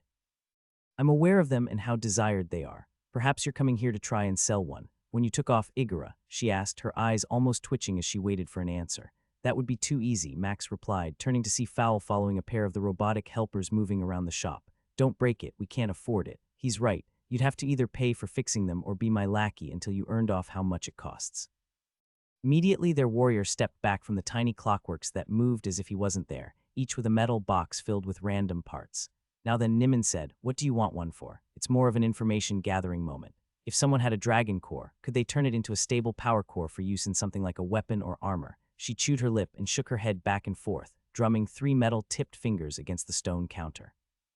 Yes, but what you're talking about doing isn't easy and requires a specific skill just to make the power core.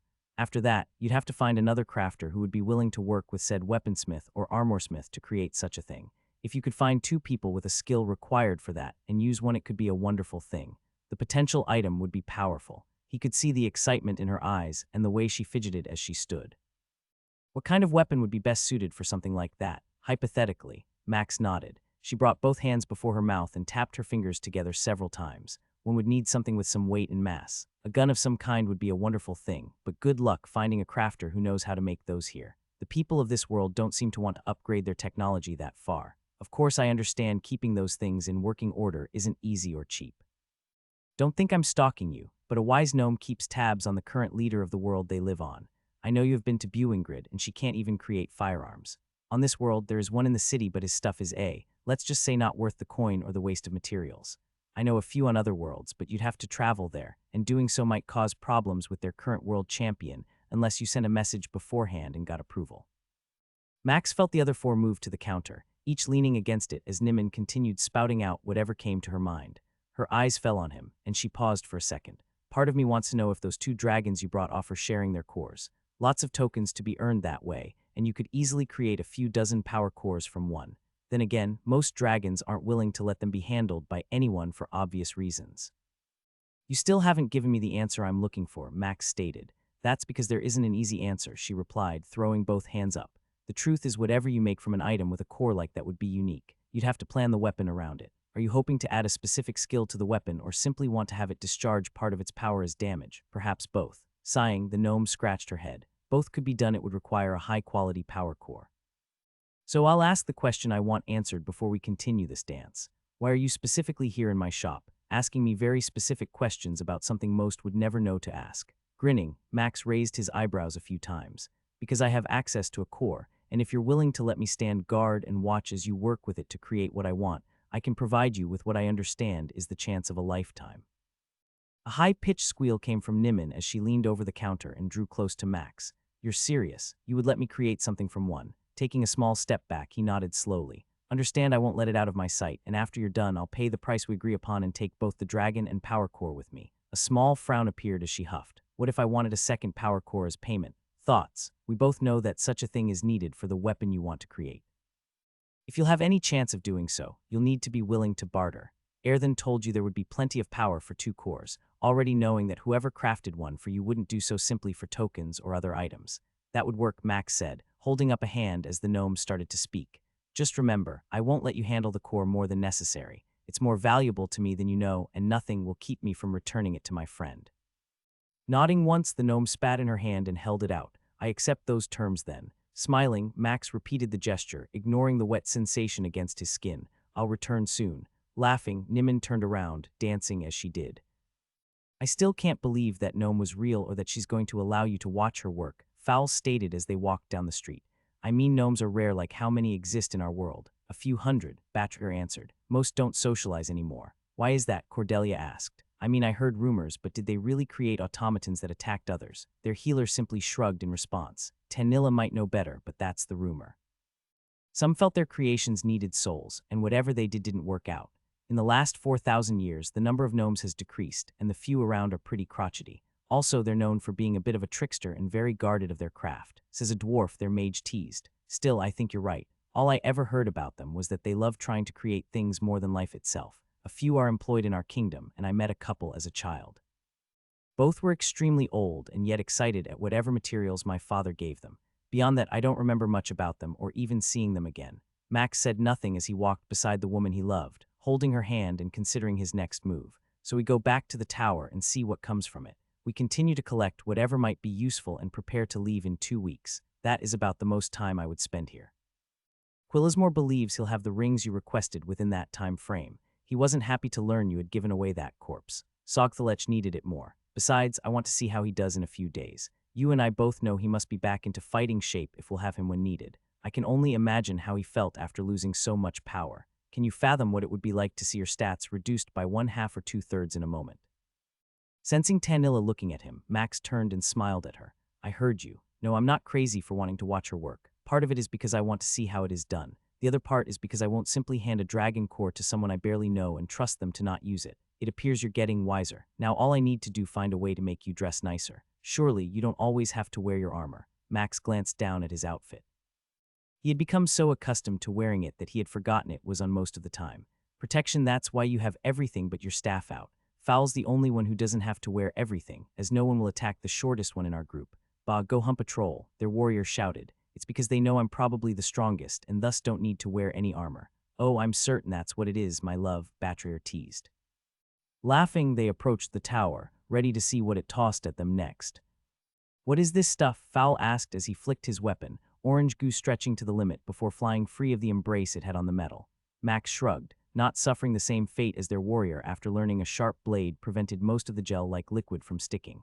It's a type of shapeshifter, Tenilla stated. We all saw them transform. I guess that whatever this stuff is provides them the ability to shape their skin however they want. Cordelia made a dry heaving sound as she tried to wipe the gunk off her body. Swallow some, dear. Their ranger nodded, still spitting out the gunk that had splattered all over her. Who could imagine that those birds would dive at you like that or explode upon being killed? Shaking her hands, their ranger scowled at him for a moment. A large section of rocks covered in busted bodies had exploded upon impacting the gray, rocky floor she was standing on. Well over 2,000 busted corpses lay around and behind them in the pass they were in, some still sliding down the walls from where Max had sent them flying with spells or his hands. Gone was the shape of all the attackers. There were goblins, ogres, elves, a giant, birds, some kind of dinosaur thing, and even a pack of large bull-like creatures, Foul said as he banged his shield against the rocky floor. It was like someone sounded a dinner bell and they all came to eat. This reminded me of the floor I faced a little bit, Max stated as he stared down the enclosed pass. A never-ending wave of monsters. Thankfully, these weren't too strong. You're kidding, right? Shaking his head at Cordelia, Max pointed at the largest corpses turning into orange sludge with a gray exterior skin that melted away. Imagine something 20 feet tall at least, in packs that never ended until something stronger came. That's what it was like, and I was fighting non-stop for days. No rest or break unless my friend took over or the rare moment Sogthalech helped. She spit out the water she had swished around in her mouth. But did you swallow any of them? Laughing, Max shook his head. No, I learned long ago to keep my mouth closed when fighting. Word has traveled that you 5 are already past the 14th floor, Jazzjack said as he waited for Max to review the reports. Many are signing up to give the tower another attempt, and this time it appears your advice of grouping up is setting in. Most now go in at least a pack of 4 if not 5. I even heard of 2 groups of 5 going in together to help cover each other as they fight. Don't be too surprised, Everett chimed in. You'll get tired of being constantly caught off guard by what he and the others are accomplishing. If I had a gold coin for each time he returned and told me how they overcame some impossible floor or boss, I'd have at least 50 of them now. Max set down his tablet and shook his head at both men. You talk like I'm not here. Besides, you already earned far more gold from everything we accomplished. And if I remember, you're the one who was anxious to see us past the 50th floor. Oh, I'm not complaining, just giving our little friend here some advice about what you're capable of. A grunt came from the Vorpal rabbit, who glared at the faction leader. I would request you don't mention my size. Trust me, it's one of the few things that upsets me. Ah, forgive me, Everett replied. I meant no disrespect. I wasn't sure how to describe you best with a term of endearment. Jazzjack's nose twitched as his red eyes shifted from the older man to Max. Does he really care about me? If so, why would he call me small? You've heard how Foul and I as well as the others all talk to each other. Bobbing his head so fast both ears seemed to dance, the rabbit affirmed that he had. We tease and talk about each other because we care for one another. It's just how we are. He mentions that I'm bald and I talk about how he is short. All of us comment on Cordelia's voice. A slight chuckle came from Jazzjack, who then returned his gaze to Everett. So then I would comment on how old or gray your hair is. Laughing, the faction leader nodded. Most do. But still, I will try to find something else to tease you about that you cannot fix. Are there other things one shouldn't mention? My ears or my nose are best not spoken of. Most of my kind do not appreciate any comments about those 2 things. Got it? No mentioning your nose or ears. What about your soft fur? Of course it's soft. Why wouldn't it be? Jazzjack asked, cocking his head slightly. Max and Everett started to laugh and then began to cry as the Vorpal rabbit sat there, unsure what he didn't understand. In our world, rabbits are known for being cute, the faction leader said between breaths. So soft fur is kind of a way of saying you're cuddly and cute. 2 large teeth appeared, and a slight hiss came from Jazzjack. Perhaps we should just agree not to show our affection for each other. The older man froze, glancing at Max, who had stopped laughing immediately after seeing the rabbit's demeanor change so quickly. Forgive me, I didn't mean to. Jazzjack started to giggle and laugh. his nose moving so fast it was hard to track, and both ears flopped around as the rabbit wiggled in his seat. "Oh, your face. I was joking. You can talk about my fur being soft." A forced chuckle came from Everett, who Max could see looking very relieved to find out he hadn't started some planetary crisis. "It would appear both of you have this in hand," Max stated as he slid the tablet back to Jazzjack. "What is your opinion of having those other 12 helpers, each one managing a section of the city, along with 3 for each ring outside the center? And you already have most of the people in mind for these positions." Jazzjack nodded and leaned back in the chair. "Only about 5 spots out of all those will still need someone I'm not certain of." Everett also mentioned ensuring that you meet with each of them before you leave and give them a personal charge. That alone should motivate them to follow the task they will be given. "You and I both know how much every member in the faction immediately tried harder after a little bit of time spent with you," Everett stated. "Based on their culture and respect of power, it should do the same here." Nodding, Max stood and slapped the table. "All right, then I'm off to see about a few other errands. Make sure Quillismore gets me a list of what I asked for, and to have that book sooner than later for me. Also, tell your wife I'm looking forward to dinner with you all in a few days." The Vorpal rabbit leaped off his chair and quickly moved to where Max was. He held out his hand and then quickly pumped it up and down multiple times before letting go. "You have no idea how excited she is about this moment. Based on how you're acting, I can guess." "Are you certain you can trust this gnome?" Air then asked. "For Rakenath, this will be the first time he has attempted to expel the core. Know that it will be far worse than it was for me, and he will feel its loss immediately." "I will be fine," the silver dragon quickly interjected. "You and I both know that I must help Max in any way possible, and I trust him with my life. As such, I trust him with my core."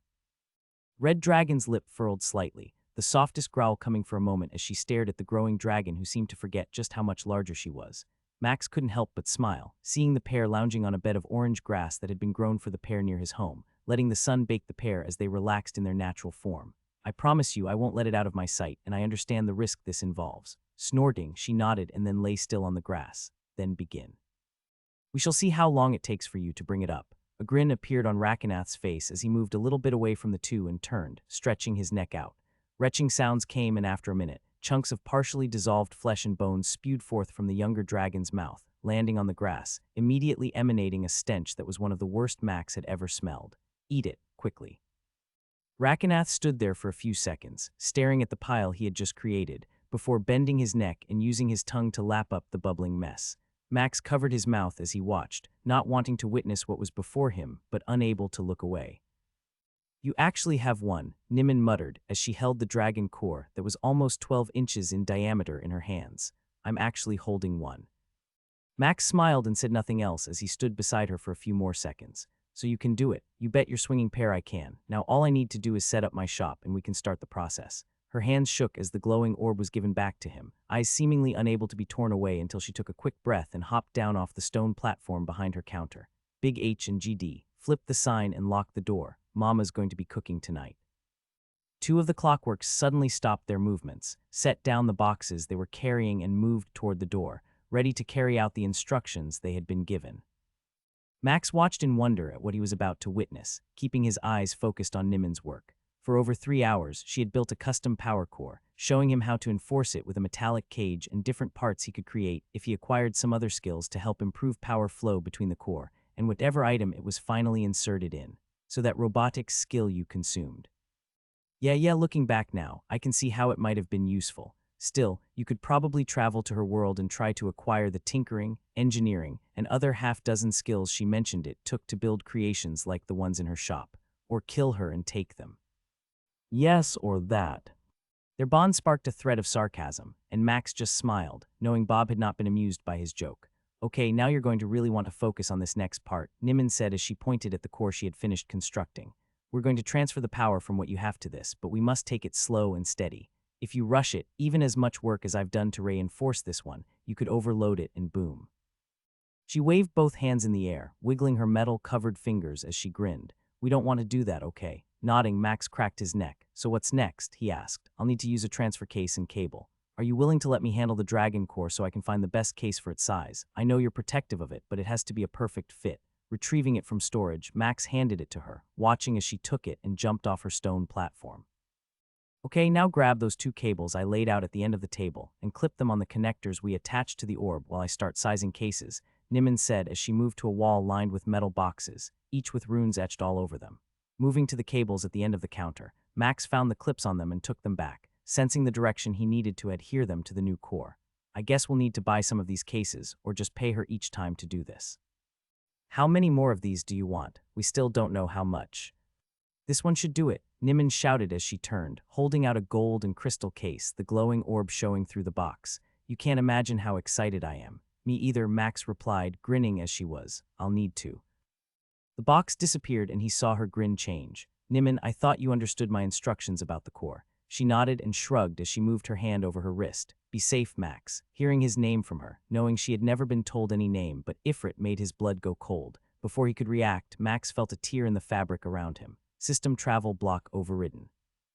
A gigantic force struck him as the very space around him began to compress. The last thing he saw was the gnome slapping her wrist. Just before she struck it, a small flashing yellow button appeared. His body was torn into pieces. Every inch of matter almost disintegrated into nothingness. Pain that was beyond anything else that ate at his very existence was there for a moment, and then gone as he was washed away. Negate death blow activated.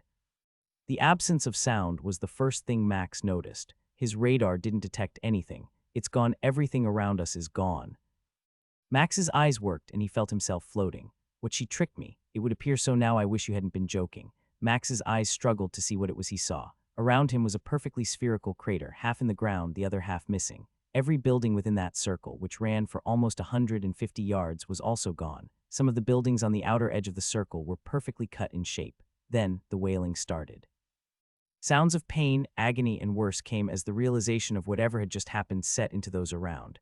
Different beings looked down from cut buildings, some missing a limb, all responding to what had gone off in the city. You need to go now, but these people I need to. Well, you cannot help them. Right now, you need to do something else. You made a promise, and I know you. It's time for you to go hunting. Jazzjack slammed his furry fist into the table, his foot tapping the floor so fast the sound almost drove Max crazy, but he knew the rabbit was working as fast as possible. A weapon like that here, Quillasmore muttered. Even that could have killed Igora. Those are outlawed. For Nimin to have had one, she would have to smuggle it in piece by piece. Tanilla's grip on his arm was causing her fingers to turn white, and he tried to calm her down with a gentle touch. You're going to go, aren't you? I made a promise. I have, too. What she took. A nod was all the love of his life gave, a single tear rolling down her cheek. I warned you about this. Air then shouted, pacing the room in her humanoid form. Do you understand what you have done to him? So much growth, gone, stop it. Rakenath yelled. It was my choice. He is not to blame. The red dragon spun on her heels and came to where the silver dragon was scrunched up in the corner of the room. No, you do not understand. It will take time for you to start growing a new one. That will cause this dramatic growth you have been experiencing to come to a halt, and you may never recover from it. If you cannot retrieve that in the next few days, we're looking at a loss of months, maybe a year in your growth. Unlike me, mine sustains me and keeps me from dying if I'm hurt. Yours, it is everything to you at this stage. Your body must adapt to a new one, and what that one had cannot be easily replaced. Inside his chest, Max felt a weight that seemed to crush him. You didn't know. I didn't even sense anything. She played us and we fell into the trap. No doubt she believes you are dead. We'll use that to find her and extract justice. Max, please stop. Tanilla's voice was higher than usual, and he glanced down, seeing that he was squeezing her hands. He saw the look on her face. I'm sorry, I didn't. It's okay, Batrir, can I get a small heal? A green glow came as their healer obliged their mage's request. 2 fingers bent in the wrong direction, returning to normal. Don't, Tanilla said as she held up a hand, cutting him off. You didn't know, and you're right to be angry. I wish I could go with you, but we all know this isn't the time or place for such a thing. Go show her and anyone else who thinks they can attempt such a thing that you will make them pay tenfold. Her gaze was steady, but those green eyes seemed to be on fire, and a sensation of rage almost rolled off the woman he loved.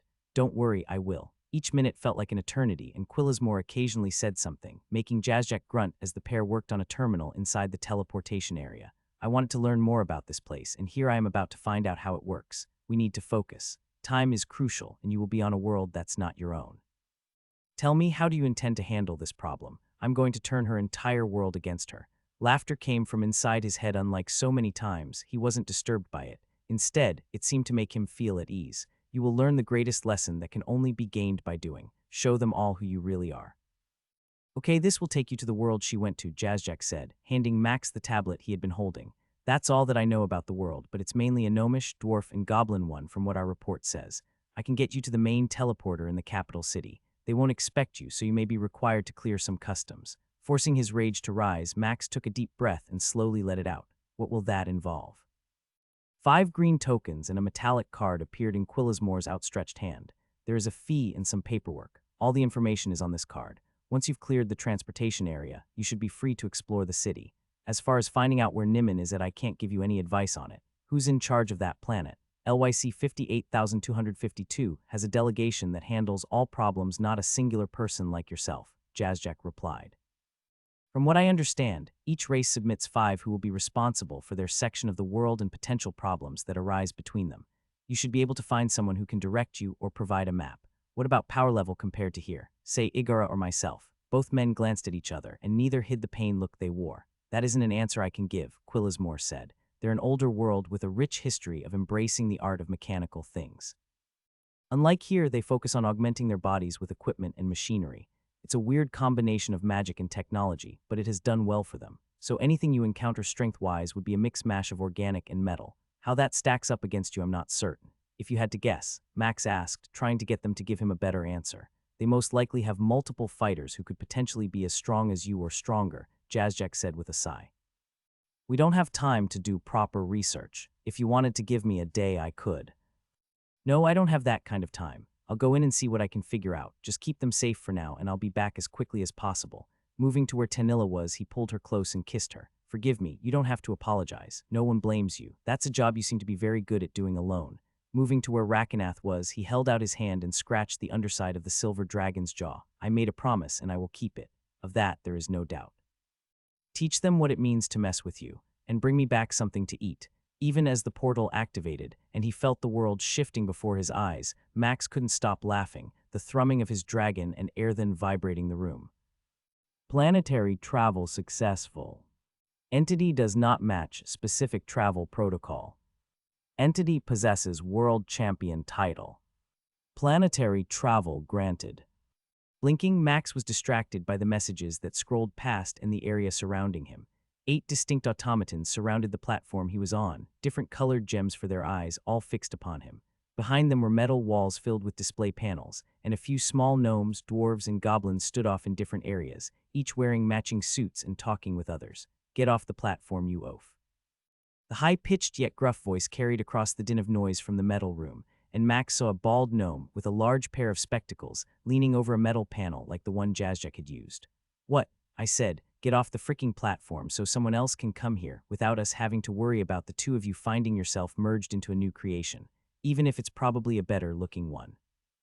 Some chuckles came from a pair of dwarves who stood on either side of the spot where the gnome was, each wearing a weird, tight suit with a metal frame running along it like seams. Without waiting, he moved down the stairs and toward the pair, who were holding their hands up to stop him. Paperwork, reason for visit. The dwarf who spoke to him had tricolored hair, orange, green, and white, each section braided independently of the others, to explore and have fun. A grunt came and the stubby hands snatched the card Max held out. He put it against a tablet, and then both eyes went wide, glancing at the screen and then back up at him. Can you give me one moment? Forgive me, sir. My partner and transport operator didn't realize we would have someone of your reputation coming today. What are you squawking about? The gnome asked as he adjusted his glasses. Who the fuck is this bald human? Shut it, Marty. He's a WC. Choking noises came as the gnome leaned back, and then he disappeared, falling off whatever stand he had been, the sound of his body striking the floor.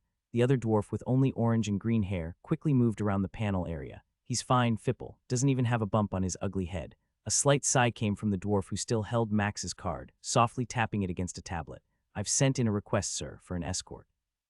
They should be here shortly, and if you don't mind, I can accompany you to a better waiting area as they finish up the custom clearing process.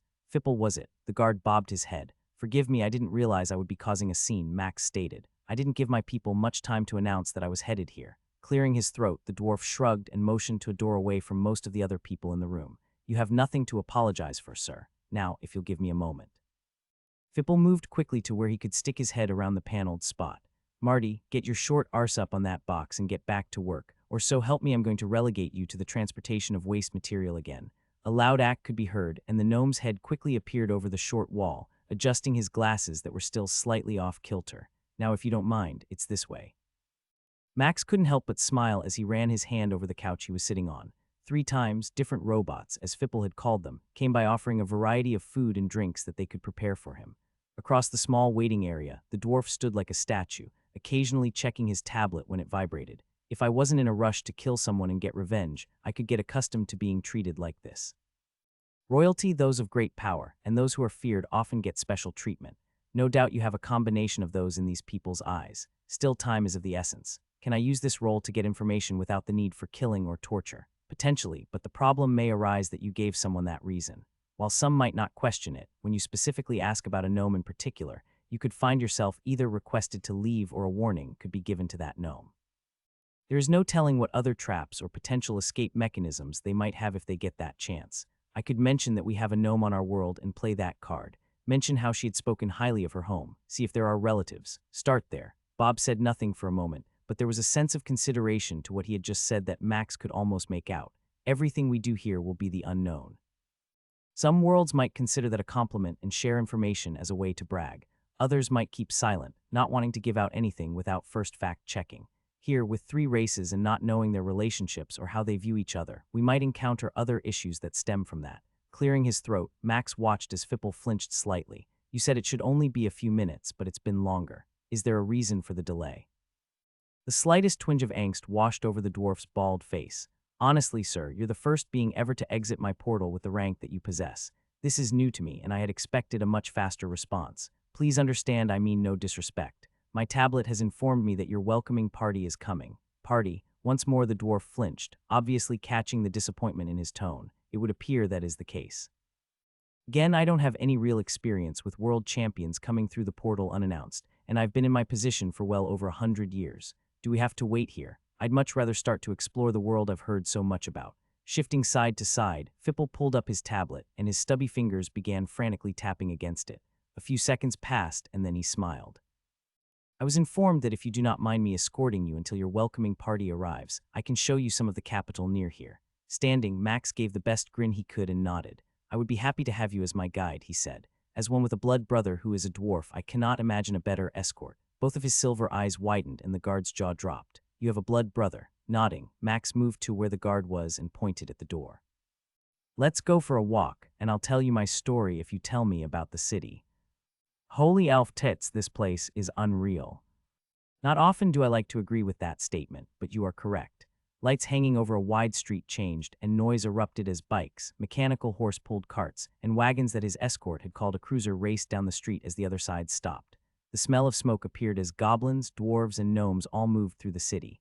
Giant metal buildings, some stretching 50 floors high, hid the sun, which was already partially obscured by the haze of smoke above.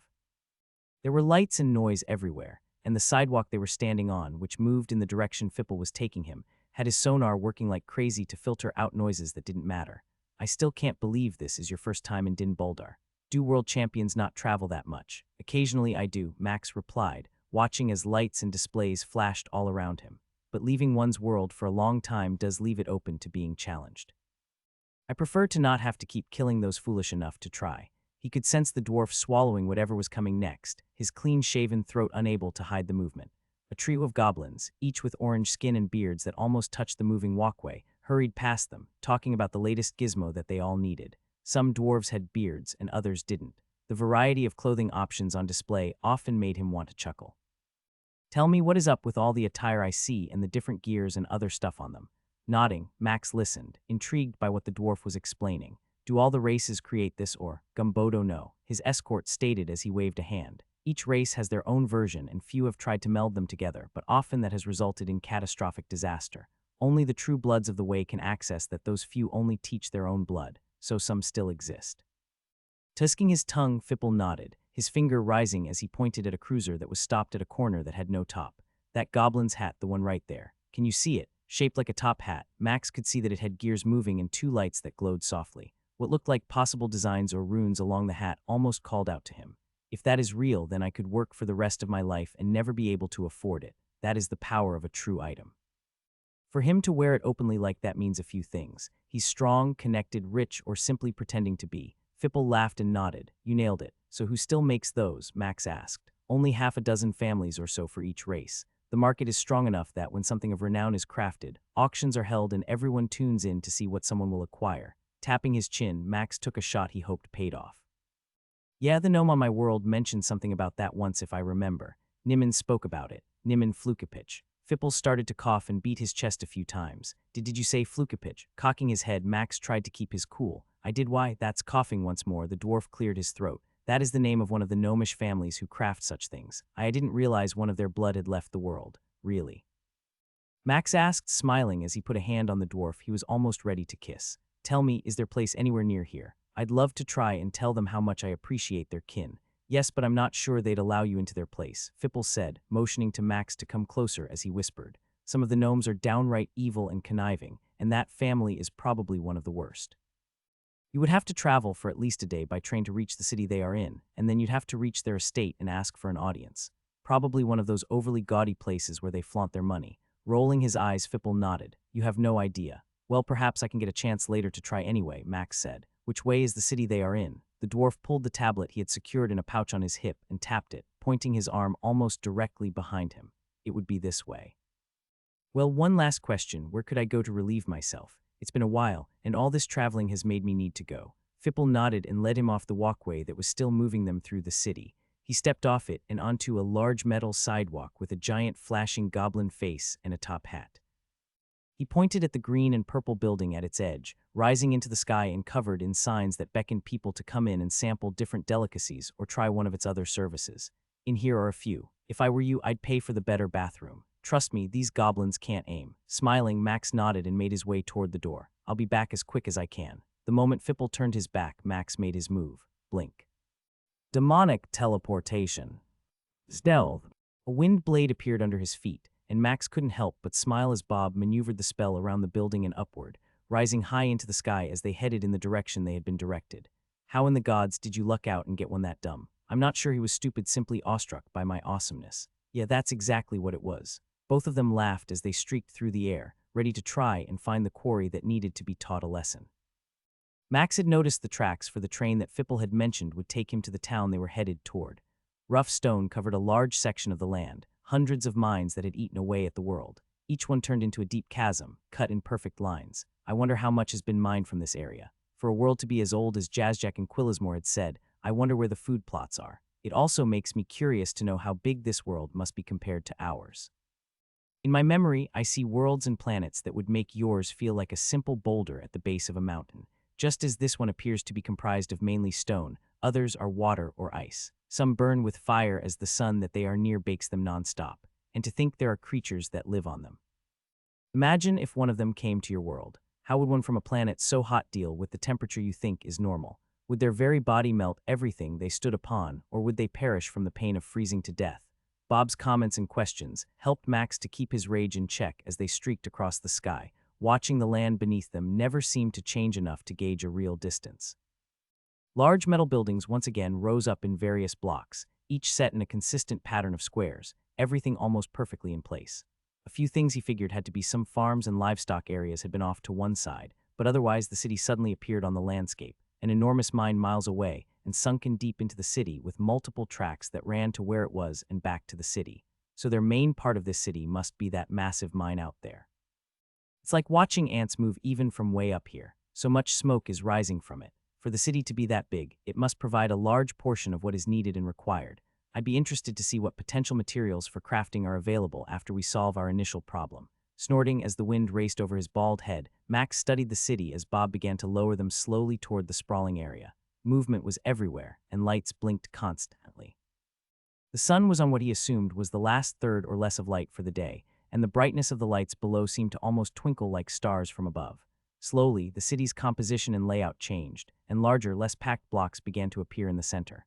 There it is. Max knew immediately where the Flukapitch estate must be because the amount of space that was both open and yet fenced in stood out from above. They appear to have 9 city blocks worth of space.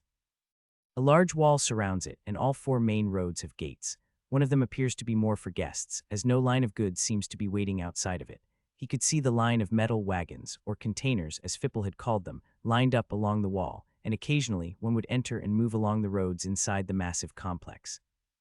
Wealthy enough to have that kind of place, guards, influx of goods, and what has to be crafting facilities of some kind, based on the smoke that is coming from those 3 large buildings. The houses or personal property must be in the other fenced-in area. A thread of agreement came from Bob as they hovered high in the air, looking down upon the section in the middle which was obviously the main house. Rare trees and plants were inside the walled-in space and red foliage that had to be similar to grass covered a section where tiny groups of people tended to the purple, green, yellow, and red trees and bushes scattered around the inside. All that remains now is deciding how you want to announce yourself. Max already had all of his armor on, and he was not concerned with appearing regal or businesslike. On it, all skill cooldowns reset. Dislike then again, what is the point of not preparing for the worst? We could use the ability on your equipment, but this is just as easy. Besides, part of me hopes we will easily replace what that cost. Knowing he was about as ready to go as possible, Max considered what his sudden appearance would do. How easily can we get there and use stealth? Nothing says we're in trouble than seeing someone suddenly appear before them. Bob laughed and they started to descend, moving toward the largest building within the inner complex. Windows covered a dome section, and Max entered stealth as they approached. Stepping off the wind blade, he glanced through the glass and saw a large room filled with over 50 different cases, each holding items that had a light shining under or around them to illuminate them. A bright orange carpet with black designs covered the floor, and metal and wood shelves were intermingled around the sides of the room. Hovering lights floated in the air and moved around slowly and steadily. The glass is trapped, as you can tell. Holding his hand out, his trap detection skill could sense an energy field. That changes things. I can tell that we won't be able to use your skills to teleport through it. Perhaps your planetary travel one might, but if it fails, it will inform them of our presence. I guess we'll need to find another way in then. Moving along the metal roof, Max occasionally had to step sideways or jump slightly, avoiding areas he sensed a trap was set. Arriving at the edge of the 8-story building, he glanced down and saw that workers were still moving in and around the residence. His eyes fell upon a small enclosed wagon with a charger attached to the front with 2 gnomes overseeing a dozen advanced-looking clockwork automatons unloading it. Over there, a door that some are bringing in supplies. It's probably the best option right now. Dropping to the ground, Max's stealth never broke as Bob used their wind magic to move them quietly. Without waiting, they came to the ramp the clockworks were moving through, each a foot taller than him, much slimmer and compact than before. Their metallic legs moved more precisely than the swaying stride of the ones back in Nimon's shop. His speed made him fly past them, sneaking past the gnome worker who was looking at a tablet, having just looked at some writing on the metal crate being carried in. The doorway led into a large warehouse where dozens of other creations were moving around, each tasked with a job that appeared to require organizing crates. Half a dozen gnomes were busy, some shouting orders while a pair were comparing tablets. They all wore purple outfits that seemed to clash with everything. Bright lights, shining metal floor, and rows of shelves with crates filled the 50-foot-long area at least 20 feet high. Max's eyes swept the space and saw a door across the room that looked different from all the others. Unlike most, which were at least 9 feet tall, this one was smaller, barely 5 feet tall, and had a crest of some kind on it. Sometimes I forget how fast we move, even while stealthed. 1 second, he was tucked away near the entrance, gathering information on the space he had infiltrated, and the next, he stood by the small door, holding his hand out, trying to sense any traps. There's a lock of some kind, mechanical, or similar to the ones back in that city I destroyed. Let me have a moment. Moving his hand over a clear piece of crystal, Max could sense Bob doing something. After a few seconds, a click came, causing the door to swing open on its own. His sonar told him no one was coming toward them, and as the door moved open and into a hall barely 6 feet tall and had floating lights along the ceiling, Max moved from the warehouse section and quickly pulled the door behind him. Immediately, the noise of all the working automatons was cut off and replaced by a few sounds he could detect much further down the hall. Dropping stealth, he reactivated it as soon as he could, moving down the hall to where he knew it was taking him toward the heart of the large building. Dozens of doors flew by as he passed them. None had marks of any kind, and all were made from a blood-red-colored wood that didn't clash too much with the green carpet under his feet. These gnomes, what is it with these colors? Perhaps the whole world is color blind. Chuckling to himself, Max reached the door at the end, pressing his ear against it. Upon hearing nothing, he slowly opened it a crack, letting his sonar reveal anything he could learn about it. Movement was evident, and the sound of metal on stone alerted him to an approaching automaton. Green gems flared up as the creation pulled the door open and seemed to stare into the hallway that was a foot shorter than it stood. Spotting a staircase across the room and beyond the metallic obstacle, Max made his move: demonic teleportation. He was 15 yards past the apparent guard, and his ability and eyes revealed a 3-story opening with stairs that ran up one side of the large room and then around to another floor. A pair of automatons were standing near a hallway he deduced had to be from another entrance, and a few more were dusting different objects set upon furniture crafted from the same redwood as the doors. Black stone steps led upwards, and Max moved up them silently, skipping the second floor with exits on both sides and continuing to the third-floor landing. Large paintings hung on the walls above the stairs, some looking so old that if he touched them, they might die. Each one was filled with gnomes that apparently didn't know how to smile and wore various goggles, glasses, and other metallic contraptions. They all wore green and purple suits, with the same crest on the door that let him in. Reaching the top, he stopped, seeing a 12-foot painting that confirmed he was in the right place. 7 gnomes, 4 men and 3 women, were arranged next to each other, all dressed as fancy as the rest of the other pictures. At the top row on the left was the gnome that had brought him here. Sharp blue eyes seemed to stare at him from behind a pair of goggles. "I'm glad to know we're in the right place. How far are you willing to go to acquire what we're seeking?" Bob's question tugged at a place he had finally mastered. A calmness was there, as was the rage of what had been done, and the pain he had felt at being tricked and risking the development of Rakenath. "This building, this property, as much of this city as I have to, and even most of this world, I'll burn it down until they bring her to us and beg to take that which she stole from me. Then, let us begin." Vikings, runic magic, the 9 realms. What could be better? If you haven't checked it out, give it a quick look if you're willing. It's a different system I built with runes as magic, and of course the Norse gods. It took a minute to find the path both of them felt was the right one. Max's original decision had led him to a section with doors that turned out to be bedrooms, and after checking one and finding that no one was around, he quickly made for the other direction. So, the double set of doors on the left or the right, based on the house layout from when we were in the sky, the left path should lead to further areas in the building. Somewhere there has to be another set of doors we have missed, or the next floors will have a different layout, and I didn't see stairs near the bedrooms. Moving to the doorway, Max was thankful for stealth as a gnome had passed him when they entered this hallway. Metal and stone busts were lined along the edge of the walls, with paintings and names etched into the metal plaques on the bottom of the frames. He felt like he was in some sort of shrine to short people, as every face looked almost sinister, with eyes that narrowed and a frown upon each rendition of some gnome. The double doors had a panel on the side, and after Bob had worked his magic, it began to open on its own, with no noise coming as it gently swung open. Inside was a 20-foot-tall ceiling stretched over 100 yards from the doorway, the sound of hammering and other noise immediately exiting the room upon his entry. Looking inside revealed there were over 50 gnomes all hunched over at workstations, doing different things to various objects on stone tables. Automatons were waiting near most of them, taking the finished item after a gnome handed it to them, replacing the one they had just been working on with another that covered the station they were at. That orange outfit is horrible. Every gnome at those small stations was wearing a matching jumper, tools stuffed in pockets, and each one had goggles over their eyes, completely focused upon the task before them. In the middle of the room sat a square area on a raised platform with 2 gnomes in orange and purple suits. One would occasionally inspect something brought to them, while the other was bent over and appeared to be writing something. "Over there is the place we need." Max saw that 30 yards away on the left was a set of doors, and when a gnome hand came through one, holding it open, they saw stairs that appeared to go upward. His steps were silent, and as he approached the door, Max felt a trickle of energy run through him. What was? A pink light began to flash, and a chirping sound suddenly rang out, causing everyone in the room to stop what they were doing. Go! The door was about to close shut, moving faster than it had been a moment before, and Max knew that there had to have been some trap or detection thing of some sort as his notification appeared. Stealth detected, breaking stealth. Demonic teleportation. He appeared on the lowest step behind the door, hearing it bang behind him and the sound of slight chaos from the room as whatever he had tripped started to take effect. Sensing the need to hurry, he raced up the steps, their circular design covering the height, in just a few short turns, and stood before a metal door with a small flat hole set inside. "It appears I need to insert something. Let me try." Above the door, a pink light continued to flash and chirp, and Max held his hand out, knowing that their time to be stealthy was gone.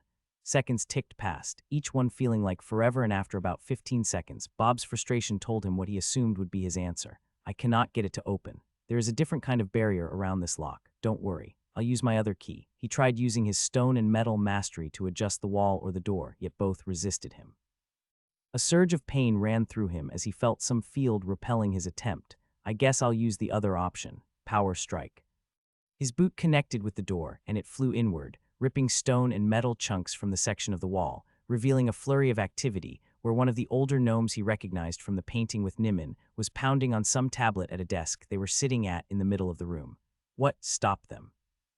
The gnome's shout sounded squeaky, and for a moment, Max's memory of the first time he had heard Cordelia speak played through his mind before he saw 4 automatons begin moving toward the doorway he was walking through. Each of their arms extended, arcs of lighting like energy covering the entire 2-foot section.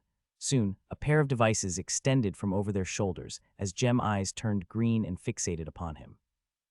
Equipping his shield and new weapon, Max formed it into a large sword and didn't wait for their attack, dashing toward them and swinging at the head of the closest. Metal arms tried to raise in time, but his speed was far beyond the clockwork creation, soon slicing and dicing all four as only two of them had managed to send a bolt of energy from both guns that had appeared on their shoulders once. He blocked both with ease and turned his attention to the older gnome shouting into a communication device. "I need help, we're under attack." Both of the older gnomes' blue eyes glanced at the metal creations, seeing their hacked remains arcing and twitching on the floor as Max stored his shield and weapon and approached him. "Who are you? Why are you here?" Waiting for a reply, Max continued to move toward the older gnome, taking his time as his prey began to push back in his chair. A short version of some kind of gun pointed at him. "Do that, and I promise I'll take your hand." Sneering, the gnome pulled the trigger, erupting a thick, bright light from the barrel. Max held his left arm up, blocking the attack. Pain came, and the burning sensation from it let him know that it had been a wise move to try and block it. That was not pleasant. Regeneration. Grunting, Max looked at his arm, watching the flesh regrow as the inch-thick hole that had burned through half his forearm began to heal. "Why you?"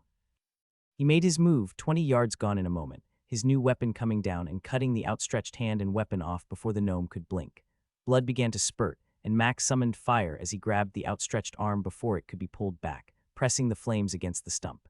Screams came, and the smell of burning flesh filled his nostrils as the older gnome writhed in agony, no longer concerned about his appearance. When he was certain that the man wouldn't bleed out, Max lifted him upward, his face near his captive, and growled, "I told you I would take it. Let that be a warning. If I say I'm going to do something, I won't hesitate, and you will find that if I need to, I'll do the same for every one of your appendages. You fool, do you know who I am? I'm Gazmanar Flupich. You just signed your death papers. To attack me is to." Max backhanded the gnome, ensuring that he didn't kill him, but he was still not certain how tough the man might be. Blood and a few teeth flew from the strike, cutting off Gazmanar's words and causing his eyes to blink a half-dozen times. "You dare stry." Max hit him again, this time in the stomach, still holding the gnome by his stump. Coughs came and a little bit of heaving as well. "Stop with the threats. You're nothing compared to me, and I'm certain you're smart enough to have figured that out already. So if you want to avoid as much pain as possible, you'll listen and do what I say. Otherwise..." He raised the back of his hand again, watching as Gazmanar flinched. What do you want? Nimmin, where is she?" He could feel the heart of the gnome racing. Only a slight flinch came at the mention of her name. Off-world, doing work elsewhere. His hand struck Gazmanar again, more blood coming from the split lips. "Wrong answer. She's here and we both know it. Where is she? She isn't." As he spoke between what appeared to be pained movements of his jaw, the crashing sound of something outside got Max's attention, and he carried the gnome still as he moved to a window that looked outside. "Oh, you're in trouble now." A slight cackle and cough came from Gazmanar, and he ignored the temptation to strike the gnome again, choosing instead to look at what had caused the noise. 3 large creations were outside with dozens of mounted guns on each. Beneath them were craters where they had fallen from the sky. "Those look fun. Think there are gnomes inside, or are those just automatons? Based on their appearance, I'm guessing they are manned. Look at the same eye section. It's similar to the one we faced on that tower floor." More noise came, muted this time, and Max assumed that a few others had appeared elsewhere on the property. Summoning his dimensional storage, the door swung open and Max held Gazmanar near it, watching the gnome struggle against his hold, eyes flickering between the space and his captor. Who are you?" "I'm the one Nimmin stole something from, and I've come to collect it. Would appear you've just ordered the death of others based on your actions in calling for help. So in the meantime, I'm going to put you in here."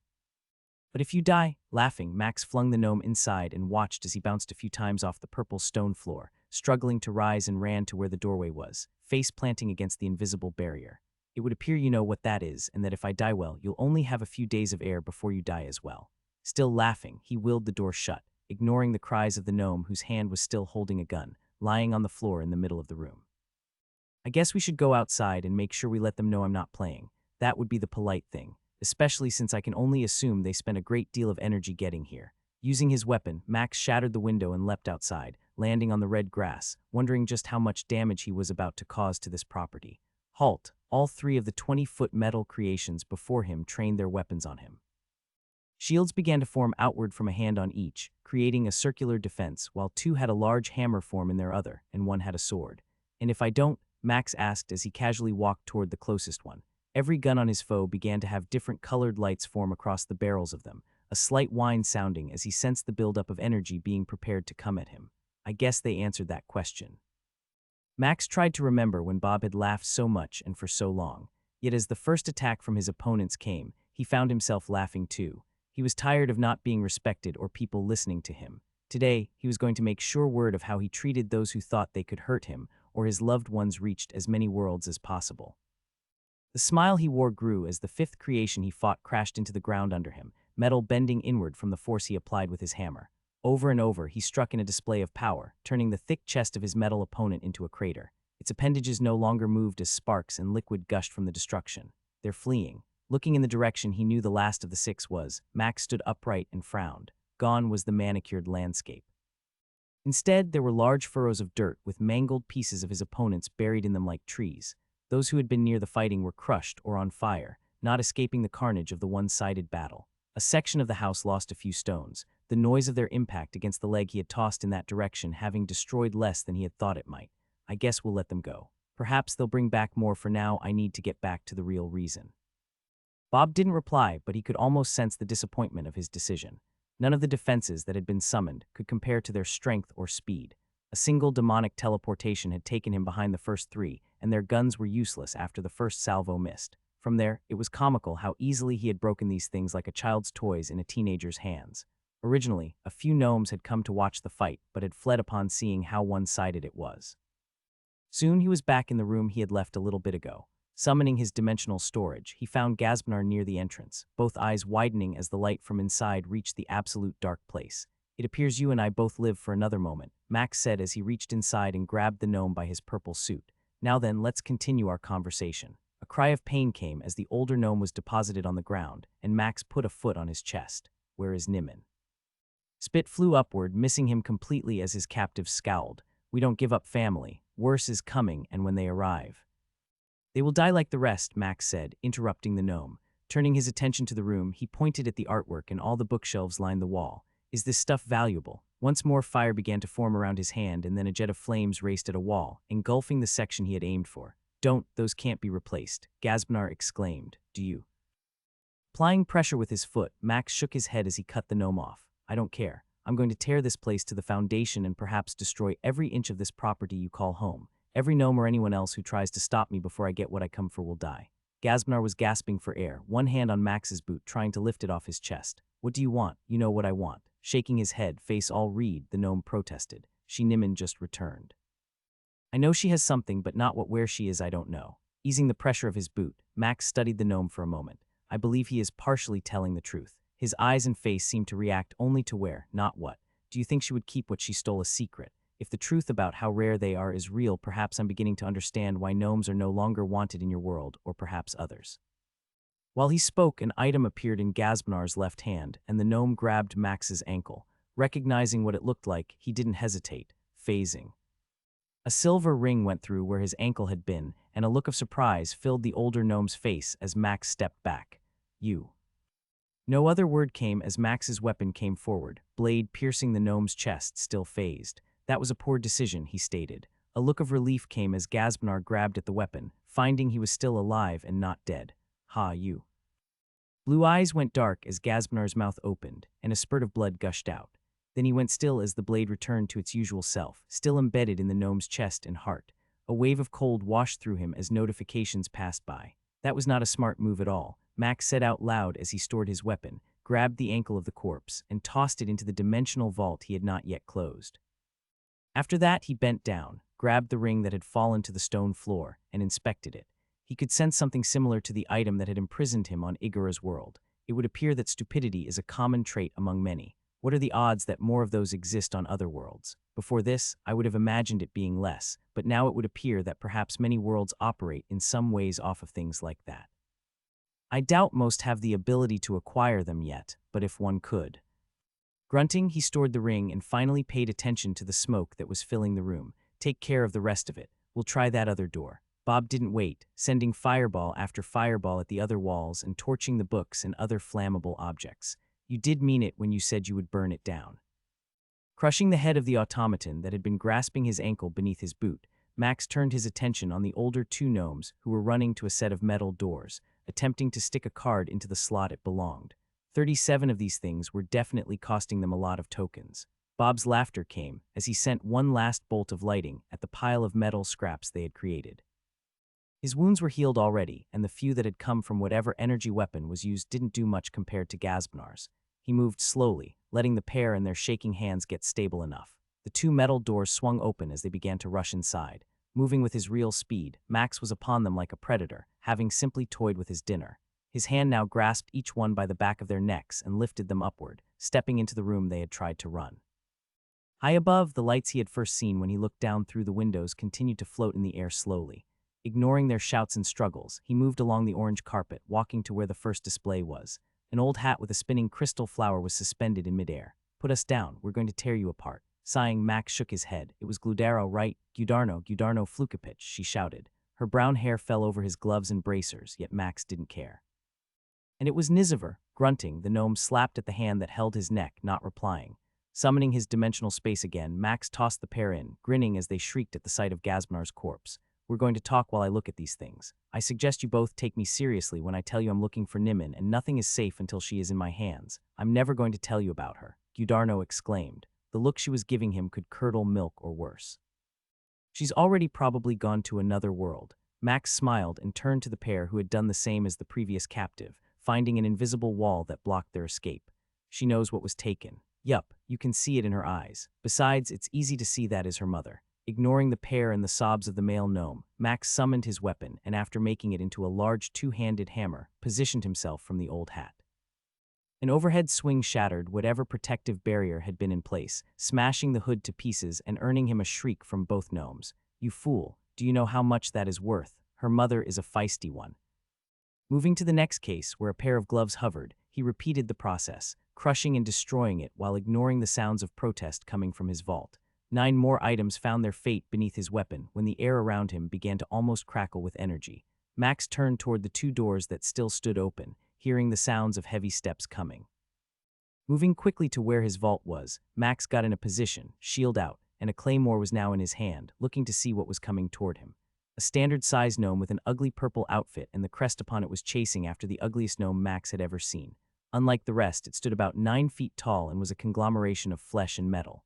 Half of its face was the original part, and the other, as Bob had informed him, was a finely crafted robotic one. Thick, grotesque arms with pistons and stretched purple and gray flesh were covered by metal resembling plate armor specifically built for it. Beyond a few joints, each part of his body had a weird green metal he had never seen for protection.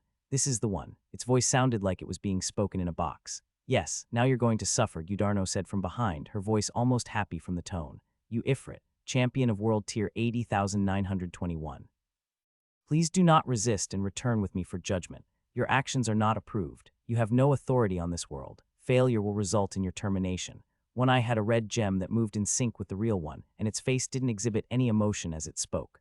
"Can I ask who you are?" A black metal card appeared in the oversized gnome's hand. "I am CP8D0. The council has rooted me to this position where news of your actions has been heard. The Flukapich family has filed a formal complaint, and you must be held for a hearing in which you will be charged with destruction and loss of life. And what if I told you that Nimin Flukapich stole something from me on my world and attempted to kill me?" Its head twitched slightly from side to side in its oversized neck and shoulder area. "That does not matter. Section 4058 X80 28 dictates that all complaints between worlds must have the council's approval.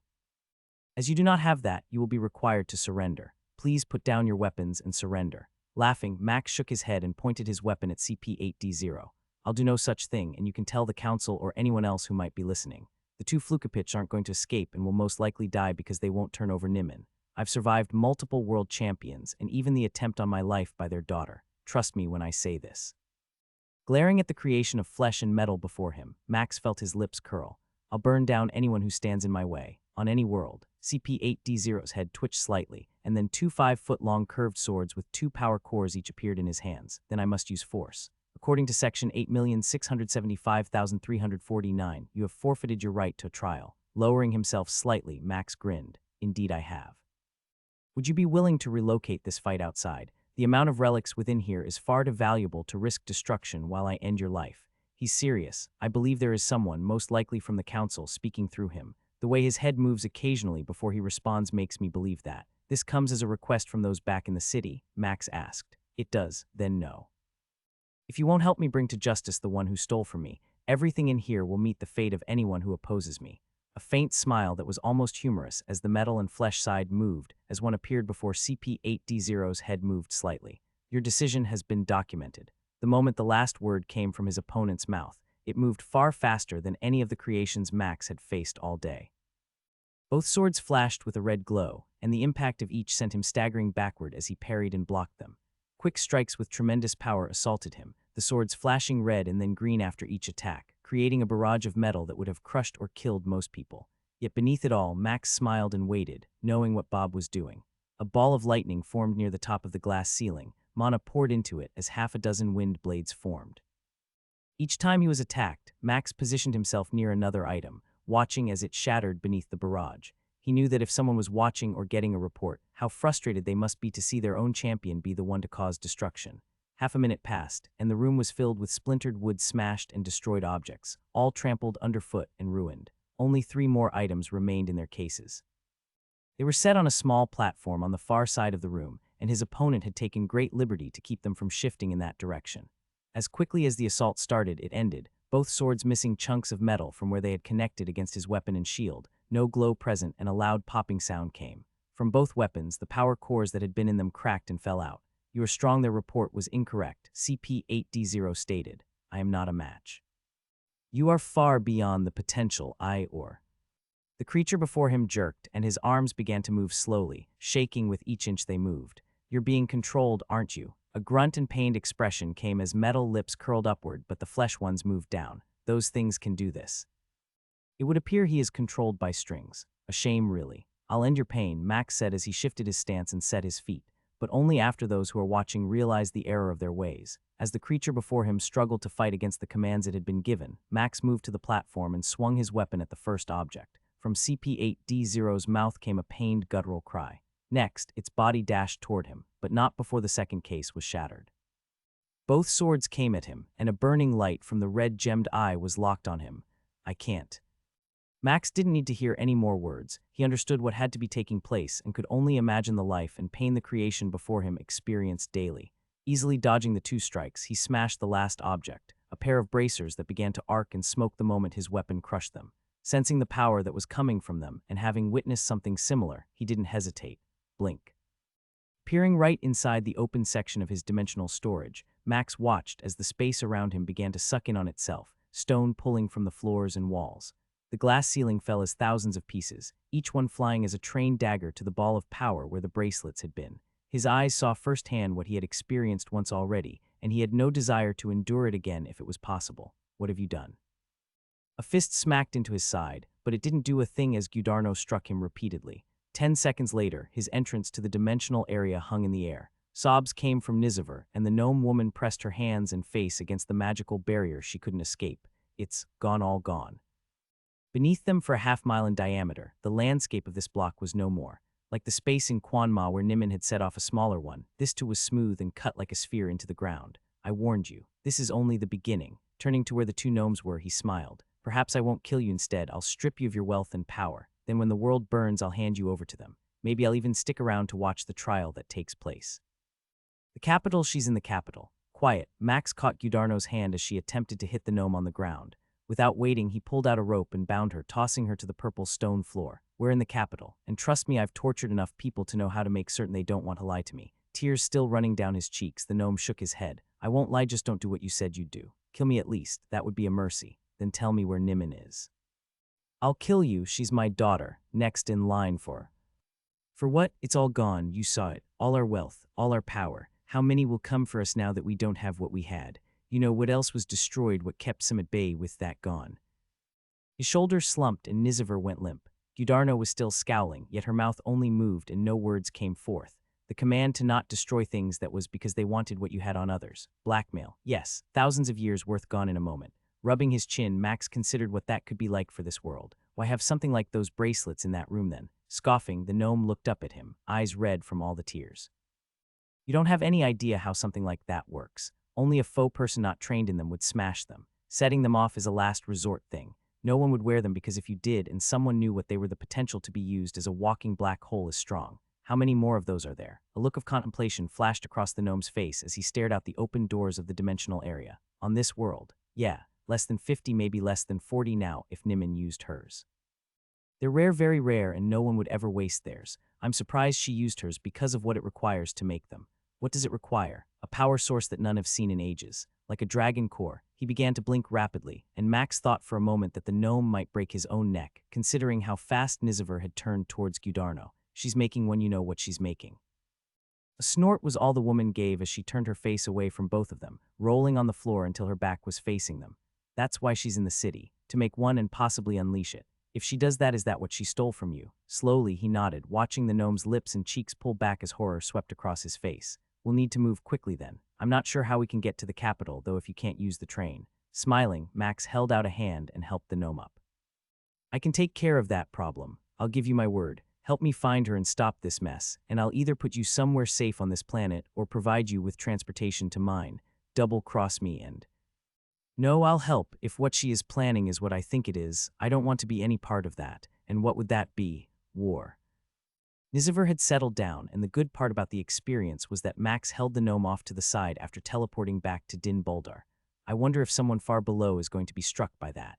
You never cease to amaze me with what you find funny. Handing the gnome a water skin, they waited as Bob kept them afloat in the air. We're flying and without a gravity belt or boots, amazing. Focus, where is Nimin? Nodding, the gnome started looking around and pointed off to the left. Can we head that way? I think I know where I am, but we will have to make sure. I have ridden on air transport only once, and that wasn't here. Bob immediately took off, and Max chuckled as the gnome gripped his hands tightly that held his waist. There, over there, where we're headed is a place that will be guarded by 2 of the gnome council members. We could try to get a meeting with the other races of the council, but I have no doubt you are probably the #1 public enemy right now.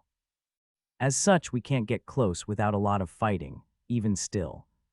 As the city below raced past them, Niziver occasionally pointed slightly. You do not seem to be the same person who I witnessed back at our property. Are you? Cocking his head, Max glanced down at the gnome who couldn't see his expression, the wind blowing past them as they flew above. You mean a cold-blooded killer? That would be a good way to put it. Yes, I don't like killing, Max replied, ignoring what he felt coming from Bob. I'll do it if I have to, and your daughter. Stepdaughter stole something I had promised a friend to keep safe.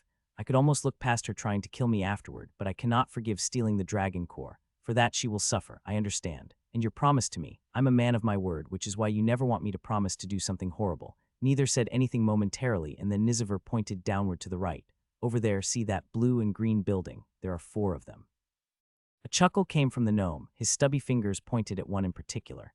Yes, but that one is bigger than the other 3. That's where we'll find her. And you know this how? Because a long time ago this was her mother's dream, and it became Nimin's as well. To start a war between the dwarfs and the goblins, allowing us to swoop in and take over the pieces left afterward. So she is creating a weapon to use and blame on the others. Only the dwarfs are believed to have a dragon core. If that's true or not, no one knows for certain. Yet if a real black hole bomb went off, powered by a dragon core, it would destroy maybe 100 miles. Max winced as he considered that idea and the amount of life that would be lost. How much I mean the destruction. A world would suffer far greater than that, to lose so much of itself. It might spell the end of everything. Show me where to land. I'll try to keep you safe, but if you're not in my storage, I may not be able to protect you. How often can you summon it? Time's not a problem, why? Max asked. Then perhaps I'd rather be in there. I've no doubts you'll face things much stronger than what was back at our old property. Stopping his descent, he willed the space to open and set Niziver inside. What floor do I need to get on? There are 50 floors in that place, but if I'm honest, it's underground. No one does that kind of work above ground with what they're building. Yet you didn't have a place like that back at your home, Max pointed out. That's because we didn't do that kind of stuff there. That place is here. What kind of security will I encounter while inside? Niziver moved to where Gudarno was while Max asked that question, rolling her onto her back. Where is it? He asked, straddling her. Go humpa agalo. Sighing, the gnome shook his head and bent down, holding his hand near her chin. I'm going to warn you if you don't tell me. I'll use these fingers and do something we both know you hate. Max could see the woman's eyes widen, her mouth open for a moment before she clamped it down tight. A few seconds passed, and then Niziver looked at Max with a frown. Sorry for what you're going to have to endure. Wondering what was going to take place, he was about to respond when the gnome curled both fingers under Gudarno's chin and began wiggling them around, tickling her while saying gully gully gully. A sharp scream came from the tied-up gnome before laughter burst forth, her whole body squirming and spasming. What in the gods? These gnomes are some weird people. I thought for sure he was going to hit her. Having thought the same thing, Max was torn, unable to look away as Niziver continued to tickle the woman for almost a solid minute, cries for him to stop occasionally making it through the laughter, tears rolling down Gudarno's cheeks as she bucked beneath him. You ready to tell me? Panting and crying, the woman sniffed and shook her head. You're a monster, you know. A squeal came as he stuck a few fingers under her chin again and started wiggling them. Stop, stop, my bosom. In my bosom, not removing the fingers wedged under her sharp chin, Niziver used his other hand, working it around the rope, and began to search the area she had just mentioned. Smiling, he pulled both hands free and held a purple card with the same family crest on it that had been plastered all over their home. Next time I tell you I will do it, perhaps you'll listen. Large sniffles and deep breaths came from Gudarno as she glared at him. You're a bastard. Why I married you in the first place. Because you needed what I had. Now shut it, or I'll take off my shirt and stuff it in your mouth. Once more, the gnome quickly closed her mouth.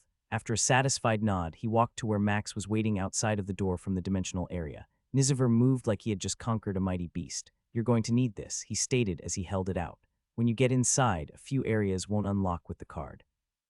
I've never been to all the floors below the building, so I can't tell you what all is under there. Just how big is this place going to be? Max asked, taking the card and storing it. At least 10 floors, perhaps even more. Some will be at least 30 feet tall. Others might be bigger. All I know is their family has been in the business of crafting things that require a lot of space and have safeguards in place to prevent potential explosions or fires. A memory popped up of something from long ago.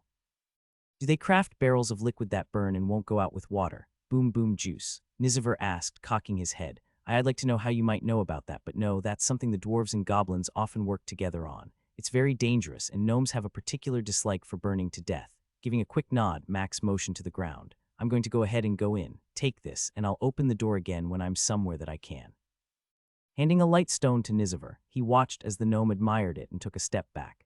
Be safe, and please find a way to stop her from doing what I think she is attempting. Too many people would die on all sides if she accomplishes that.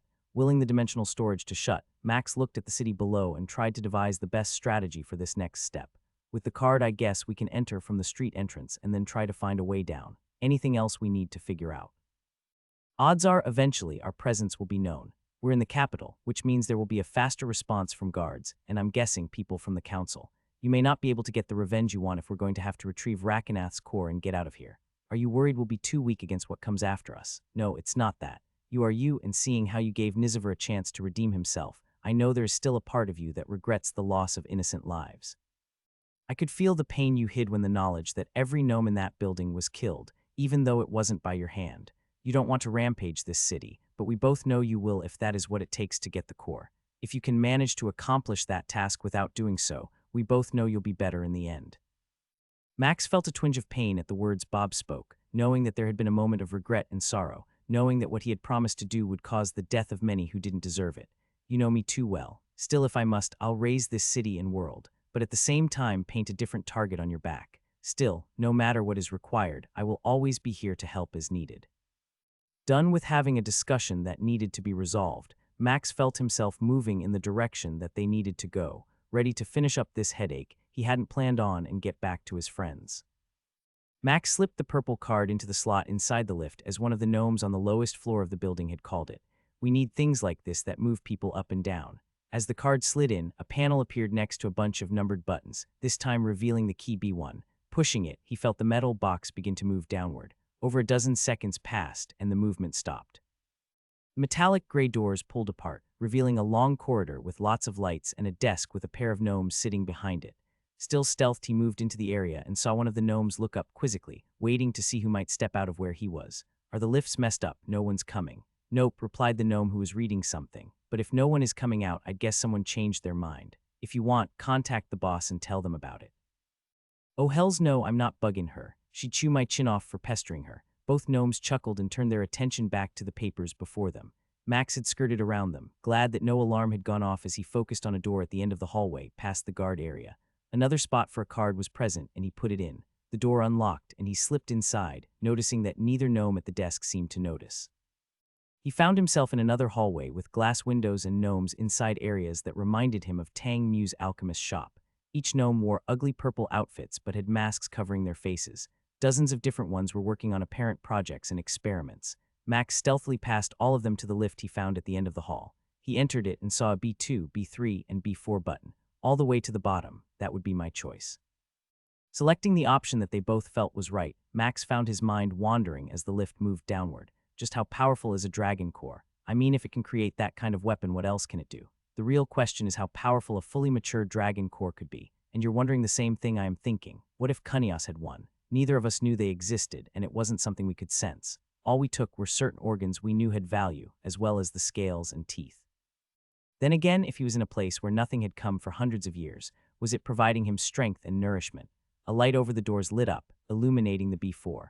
Both doors pulled apart, revealing a place like Niziver had described. The ceilings here were at least 40 feet tall and were cut from solid stone, and a circular quarter-mile section was filled with easily 100 automatons and gnomes all working and moving on different objects. Two large bay doors that had to lead somewhere were on one end. A craft that Max figured had to be an airship as it had no wheels was hoisted up on some blocks, getting pieces of metal attached to it. Everywhere sound was present, and people moved at a slow and steady pace. Along the outer walls were different smaller doors, and not wanting to hang around the lift any longer, Max took off for the stone wall and looked for another way down. Conversations about food, drink, clothes, and more were common topics as he passed different pairs of gnomes.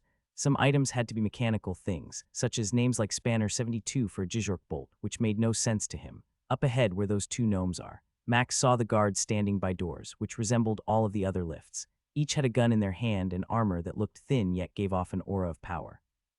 Seems like a good thing to have if you don't want just anyone going in there. I can either kill them, knock them out, or create a distraction, as I doubt they're just going to leave on their own. Bob chuckled as Max scanned the area near the lift and the guards and saw some kind of mechanical cart and horse being worked on. Pistons, tubes, and a power core were exposed. A gnome in purple garments would do something and then move to a bench, studying some blueprints, and then going off elsewhere. We can hide in that cart, start the commotion, then risk stealth and see if we can't draw them away. With the worker gone, Max did just that, climbing into the long storage area and breaking stealth, letting Bob summon a small bit of lightning when his skill was ready to be activated again. The lightning ball touched the exposed power core, and the mechanical horse leapt to life, dashing across the open area. Max quickly activated stealth, getting out of the cart it was pulling. Chaos ensued as the mechanical beast rammed into other areas near it, always moving in a circle. It ran over a few gnomes who tried to get in its way. The pair of guards Max moved by finally reacted, leaving their post, weapons drawn. The second he felt it was safe, he pushed the button and waited. Neither door opened, and with each passing second, the chance to be unnoticed vanishing quickly. Two shots rang out and an explosion came, a wave of heat washing over them as Max sensed the guards had removed the threat to everyone else. When will this get here? I have no idea. Frustrated, Max watched as one guard shouted and gave orders to the gnomes who were attempting to put out a small fire, and the other began to move back to where he was invisible. If the door opens now, he'll see it. Unless you have a better idea of how to stop that, we'll need to make a decision. Frustrated, Max's eyes scanned the room, knowing his options were diminishing by the second. The moment came when he realized that there was no way to hide where he was. With the guard just 4 steps from returning to his post, the sound of the lift door opening behind him set the stage for what would come next. Entering the lift, Max ripped open his dimensional space as quickly as possible and grabbed Niziver, pulling him out and closing the space. What? Pretend you're supposed to be here, Max whispered as the guard made his way to the lift. Master Flukapich, I didn't realize you were here today. Grunting and smoothing out his clothes, the gnome nodded as he stood upright. Yes, my presence wasn't announced. What is all this commotion? A wince flashed over the guard's face as he motioned with his head behind him. One of the creations seemed to have malfunctioned. We're working on it right now. If that's the case, I will return down below and come back up here a little later. Carry on. A sharp salute was given, and then the guard turned around upon reaching his position from earlier. Niziver pushed the button on the lift, and once the doors closed, Max felt the tension ease slightly. Chuckling, Niziver shook a little and nodded. I'm not going to lie. I was quite scared at first when you grabbed me, and the next thing I knew, we were in this lift, and I heard your voice but couldn't see you. Still, we'll need to hurry. If someone does check the logs and notices I'm not listed, it could cause someone to investigate. Max summoned his dimensional space again and helped the gnome inside, no longer invisible. I noticed you selected the 10th floor. Is that where you expect her to be? If she isn't, you'll probably find her on the 9th floor, as that's the only other floor I could imagine them attempting to create something with a dragon core. You were lucky he didn't break, and they didn't push him for information. That distraction seemed to have bought us some time. I know it was the only thing I could think of that didn't require me killing someone, and while I'm certain we could take those guards, I was more concerned with an alarm or something going off and making it harder to find Nimin. When the light that marked the B10 floor was finally illuminated, Max entered stealth and held his breath as they opened up.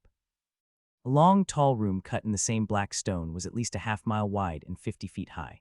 Over 100 automatons stood in columns and rows, all painted purple and with the family crest upon it.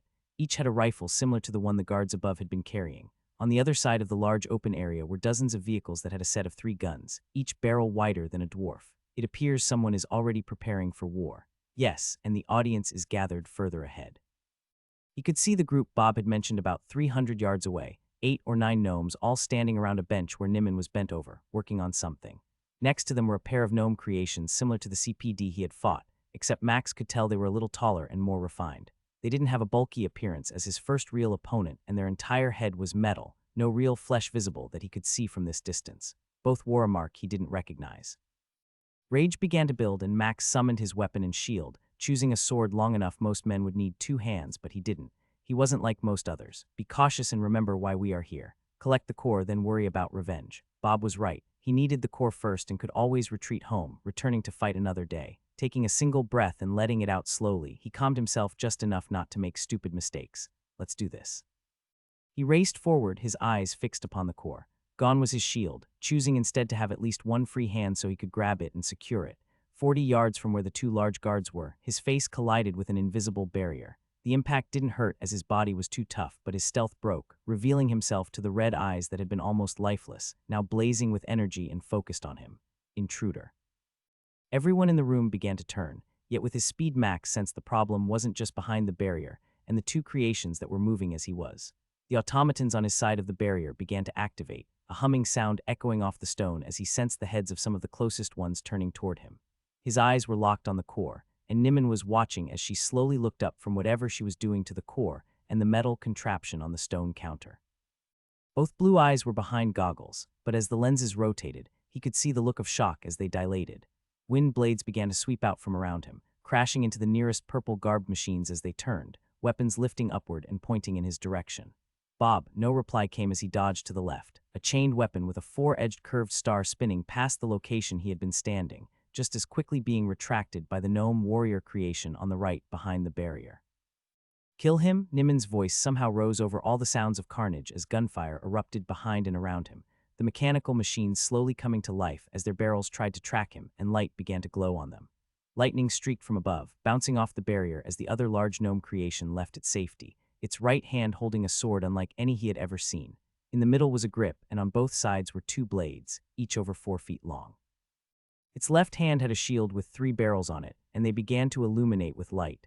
Energy blasts were coming from both sides behind him, and Max's shield was between himself and the 2 larger opponents. He sensed the chained weapon coming at him again, moving with a speed that felt almost impossible, except that he could fight this fast. Stone walls rose from the floor as Bob used his mastery to create barriers, the spinning weapon striking one and bouncing off, sending some shards of the new barrier flying. These stones are strong enough to repel those attacks if I keep them that thickness. Focus on the 2 before us, and I'll handle the smaller ones. His newest opponent came at him from above, that dual-bladed weapon moving with a speed almost as fast as him, and as he descended the shield let out 3 shots simultaneously. Demonic teleportation. The sound of that strike on the floor where he had been rang out, and Max could sense the destruction of automatons behind him. Bob was hacking them to pieces with stone fragments and wind blades. Another salvo from his opponent's shield kept him hiding behind his own as they seemed almost to track his movements. Its sword rang out as the weapon struck against his. "You are the one they spoke of," it said, another hollow-sounding voice coming from the metal smile. "We shall dispose of you." Pieces of metal, stone, and ice filled the air as they moved with a speed no one could catch a glimpse of. If only one I could. The spinning chain weapon came again, no longer flying straight but curving and adjusting its flight pattern somehow. When Max dodged it, 4 canisters came out from it, erupting in a gas that immediately began to burn. Acid attack resisted. His eyes watered and his throat felt raw, but for the most part, he was fine as the cloud of yellow smoke began to fill the area they were fighting in. A pair of walls went upward, catching the sword user as it tried to take advantage of the cloud, stumbling when Bob sent 9-inch stone spears at it in rapid succession from all sides. "I'm almost done with the smaller ones. Keep dodging." Max wanted to laugh, knowing that it hadn't even been 10 seconds, and yet in that short amount of time his skill had ravaged the creations of those in this room, no doubt destroying large amounts of tokens in the process. He could see the group of gnomes. They were gathered around the stone table where Nimmin was. "It's descending. Yes, focus on these, we will follow them after." Frustrated at how the situation was going, and the knowledge that Rakenath's core was still out of reach, Max parried the spinning weapon strike that came for him and decided to change things up. Mirrored image. His clone appeared and darted to the side, gaining distance between himself. He charged the one with the chained weapon. The sword user faltered momentarily, large chunks of stone having torn parts of its flesh off that were exposed. The metal armor surrounding it kept it mostly safe from Bob's attacks. Help the clone. I'll deal with this one. Metal Mastery. He activated this ability, having never tried against an opponent like this, and watched as the creation slowed down some, its limbs suddenly acting like they were moving through water. Smiling, Max slashed with his sword, catching the bottom left foot as the gnome tried to get its shield down in time but failed. His blade cut about 4 inches, rending metal and flesh, slicing off the front 6 inches of its foot. Blood and a green liquid splattered against the stone as he blocked the strike coming for him and twisted, using the momentum for a backhanded slash, his metal mastery skill allowing him to prevent what should have been an easy parry and strike the right leg. His blade bounced off, leaving a small dent in the armor, which he knew was thicker than the first hit he had landed. Another burst of energy came, and Max summoned his own stone barrier from the floor, moving into position as he prepared for what he knew was possible. He lowered his guard, preparing to feint, and watched as his opponent took that opportunity, the amount of resistance it faced from his metal mastery becoming less. With its weapon coming at him, Max made his move, demonic teleportation. Power strike. Magical strike. Rampage. This time his weapon didn't suffer the resistance it had before, cleaving through half of his opponent's body, causing it to shudder and both arms to extend outward and upward. A metallic roar came from behind him, and immediately Max sensed a change in the opponent his clone was fighting. The stone spikes that Bob was harassing it with no longer seemed to do anything, and his sonar told him that the opponent was growing in size. Both its height and width expanded, the weapon moving faster than it had just seconds before, and no longer did the stone walls his skill tried to block with stop it completely, now shattering beneath the increased power. Hurry here, this clone is.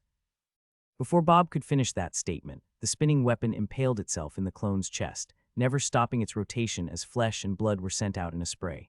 No cold sensation came from the attack he had landed on that fell to the floor, but somehow Max knew it wouldn't be that easy. As if that thought was prophetic, another roar came from the last opponent, and its weapon began to glow white. That can't be.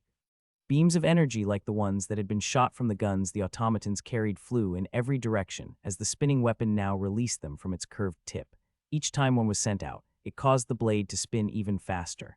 Max had to constantly shift his shield as he twisted and turned, hiding behind it as his opponent sent the flying weapon toward him.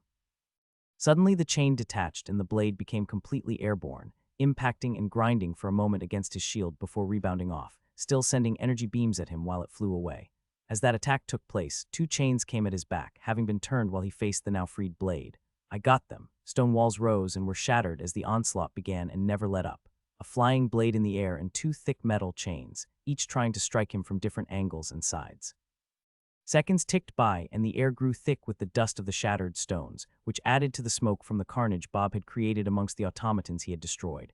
A glance revealed that Nimmin and the other gnomes were gone, the area they had been working and standing having descended into the stone floor somehow. Focus. His mind raced as he considered the options they had. Let's get close and end this. After deflecting the blade's attempt to cut him in half, Bob blocked both chains with a pair of stone blocks, and Max moved toward his opponent. The large spinning metal object came at him, seemingly moving faster, but as it drew close he didn't try to block it, running right at the chains and the gnomish creation that snarled at him. Incorporeal. All 3 attacks missed as they passed through him. Faster than a single heartbeat, Max stood behind his opponent, watching Bob work his magic. The stones on the floor gave way, grabbing hold of its large feet, surrounding them like shackles and preventing the gnome from turning or moving. Each hand drew back the chain it held, whipping the 8-inch metal links as if they were nothing, but Max didn't care. His mind wasn't focused on blocking or protecting himself. Now behind his opponent, he set his feet and swung his weapon, hardened body. All cooldowns reset. A twinge of frustration came through their bond, and Max knew it cost his skill power that Bob needed in order to do this. Power strike. Magical strike. Berserker. Rampage.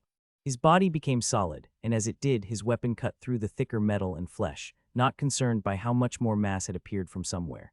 3 strikes severed the waist in half, sending the top section toward the ground. Not giving this abomination a chance to recover, Max continued the onslaught as Bob summoned 2 stone walls and pushed the tumbling section back at him, hacking through the flesh and metal. Soon there was no actual midsection left after a few seconds, only chunks of metal and flesh. The spinning disc had careened to the side and bounced off the stone floor as it slowed down. A cold wave of power he hoped for never came. Nothing. It would appear they aren't alive. Unable to keep the frustration inside, Max shouted, storing his weapon and moving to where the platform had been. Whatever barrier had been present was gone, and now there was a solid sheet of metal on the floor. Still enraged, Max retrieved his weapon, turned it into a pickaxe, and began attacking the metal plate. Dents grew bigger and bigger until finally a hole appeared. A quick glance told him that the metal was well over a foot thick. Seeing that it wouldn't be possible to hack his way through, Max changed his focus to the stone next to it. Metal mastery. It groaned under his attempt to control it, noise coming as it shifted against him. Stone mastery. Together, he and Bob worked on the area where the protective cover was connected. Using their combined focus and effort, they could pry up the sheet enough to stack stones they removed from the floor near it, creating a raised wall that would allow them to slip under. Beneath it was darkness, and his sonar told him it was a long shaft that stretched to the very limit of his range. It's over 50 yards deep, the longer we wait. Without hesitating, he ducked and dropped into the shaft, letting Bob control their movements with the wind ability while he kept his shield and weapon ready. As they descended over 100 yards, they finally sensed the shaft had a metal plate that cut it off. I've got no idea if they believe we'll defeat those two things or not, but on the off chance there are more defenses of some kind down there, I guess we'll try to be quiet. Chuckles from inside his head came as they worked together to shift stones from one edge, creating a space for him, and finally retrieved a block that sent light from below inside. Down beneath them was the group of gnomes huddled around the same table, and it appeared they were working on a large spherical object, Rakenath's core, set inside it. A lattice of metal with energy surrounded his dragon's core, and Max could see dozens of smaller power cores were set within the metal on the outside. That doesn't look good at all. It would appear they are finishing up that weapon. He could see what Bob was talking about, thick metal wires running to two large boxes bursting with energy. Let's do it. Falling Max didn't make a sound, coming down like a snowflake at night, unseen and unheard until he chose to be noticed. Blink. His foot came upward, kicking a gnome in a purple suit who had been about to set a power core into a slot of the sphere. One moment there was a living being. The next, a red mist. Without hesitating, he grabbed the large metal object that was half his height and tried to store it, frustrated that it wouldn't go into his storage. Stop, you. Max didn't care which gnome had spoken, summoning his dimensional vault and tossing it inside, making sure to aim away from where Niziver was sitting. It careened inside, stopping when the metal cables that were attached to it grew taut and fell against the purple stones. Stop that, you don't. Nimin's words were cut off as his weapon sliced through the power cables, and they began to slither like snakes, arcs of energy leaping from them and frying two gnomes who happened to be closest to the bouncing fingers of death. Willing the vault to shut, Max was on Nimin, his hand around her throat, lifting the gnome off the ground and holding her out before him. Metal-tipped fingers gripped his wrist as her boots kicked at him, not connecting as he held her at arm's length. Gurgling came as he stared at her, ignoring the other gnomes starting to back up, all of them suddenly realizing how the tide had shifted. I warned you, Max growled, pulling her close until their noses almost touched. I told you, you didn't listen. His fingers loosened slightly as Bob fought against his rage. Let her breathe. It's not time to make her suffer yet. Grunting to no one, he stopped fighting his skill and allowed air to enter the gnome's lungs, turning to see the others running toward a metal platform on the other side of the gigantic cavern. A teleport pad. Stone walls began to rise, boxing them in and forcing them to clump up. Soon, Max had corralled all the escaping gnomes, putting them in a box of his own making. You can't stop me, Nimin gasped. You can't undo what I did. It's too. Chuckling, Max already knew what she was going to say. With a slight bit of pressure, he cut off her words, moving to where the group of gnomes were trapped. Inside, they all were plastered against a wall, two of them frantically pressing buttons on a bracelet they were wearing. Who do we have here? Max asked as he watched them all freeze. You can't do this. Do you know who he is? One of the gnomes in an orange robe shouted as he pointed at one who had to be the oldest of this race he had seen so far. Not a clue, why don't you tell me? Red filled the cheeks of the one he had responded to, but a hand on their shoulder stopped them. I know who you are, but you don't know who I am, the older gnome said. I am Rasu Demlebik, one of the 3 members of the Gnomish Council. I can assure you there must be some mistake if you are here and holding that one captive and having defeated all of the defenses here so easily as well. Snorting, Max shook his head. Did she not tell you where she got that dragon core from? Specifically, no, just that she had acquired one at a great cost. It would appear that she has not been truthful to us, had we known. You would have made her give it back, Max asked, cutting him off. The slightest twitch of his nose was the only reaction the gnome gave. We both know that might not have been the case, but we would have done everything in our power to compensate you fairly for it. Even now, I'm willing to pay you far beyond what it is worth. Does he really believe that there is a price that they can pay that would make one want to sell such a thing? We both know he's stalling. I guess that begs the question of what you could offer me for such an item, especially since it appears it has been turned into a black hole bomb. His green eyes widened slightly, and the other gnomes all shifted nervously as they stayed silent, slinking backward until they were against the stone wall. A tragedy. Alas, few in this world could deconstruct such a thing, and most wouldn't risk it. I'm fairly certain that one won't be willing to do it for you. Blue eyes glared at him as her stubby hands dug at his wrist, trying to keep the pressure of Max supporting her by the neck to a minimum. I agree that won't be a possibility. Still, how do you think the other races would feel about hearing such a thing was created in secret? His question struck the chord he knew was there, and the older gnome's whole body twitched slightly. That would be difficult. You know, what really makes me wonder is how the council would react to knowing you were a part of this.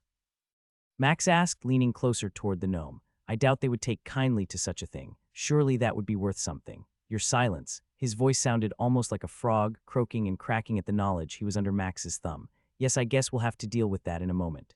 No doubt you're hoping that whoever you sent for will come soon and hopefully be able to save you, but trust me, that won't happen.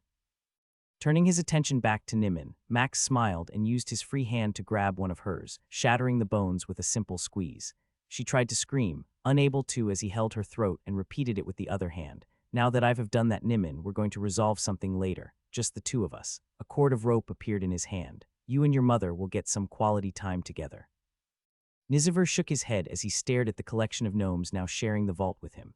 Max had bound up both women and stuffed them in a corner. The 5 gnomes were all shackled together with stone. Far away from them all was the object Nimin had created. Sounds of explosions could be heard from the ceiling, and Max smiled. I will do one last thing before I open this up.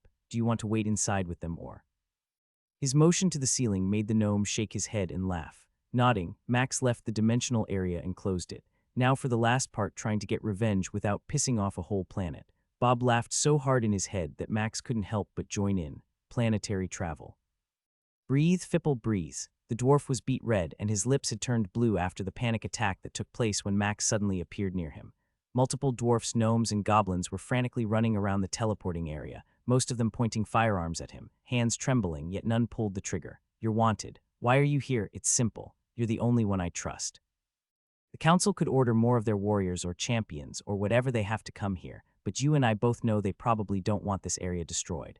Those tiny guns of yours won't hurt me, and besides, I need you to deliver a message, one that I'm certain will bring every council member who can hear. His grin made the dwarf scoot across the metal floor a few feet further from him. I can ask, but tell me, are you really going to eat the flesh off my bones if I don't?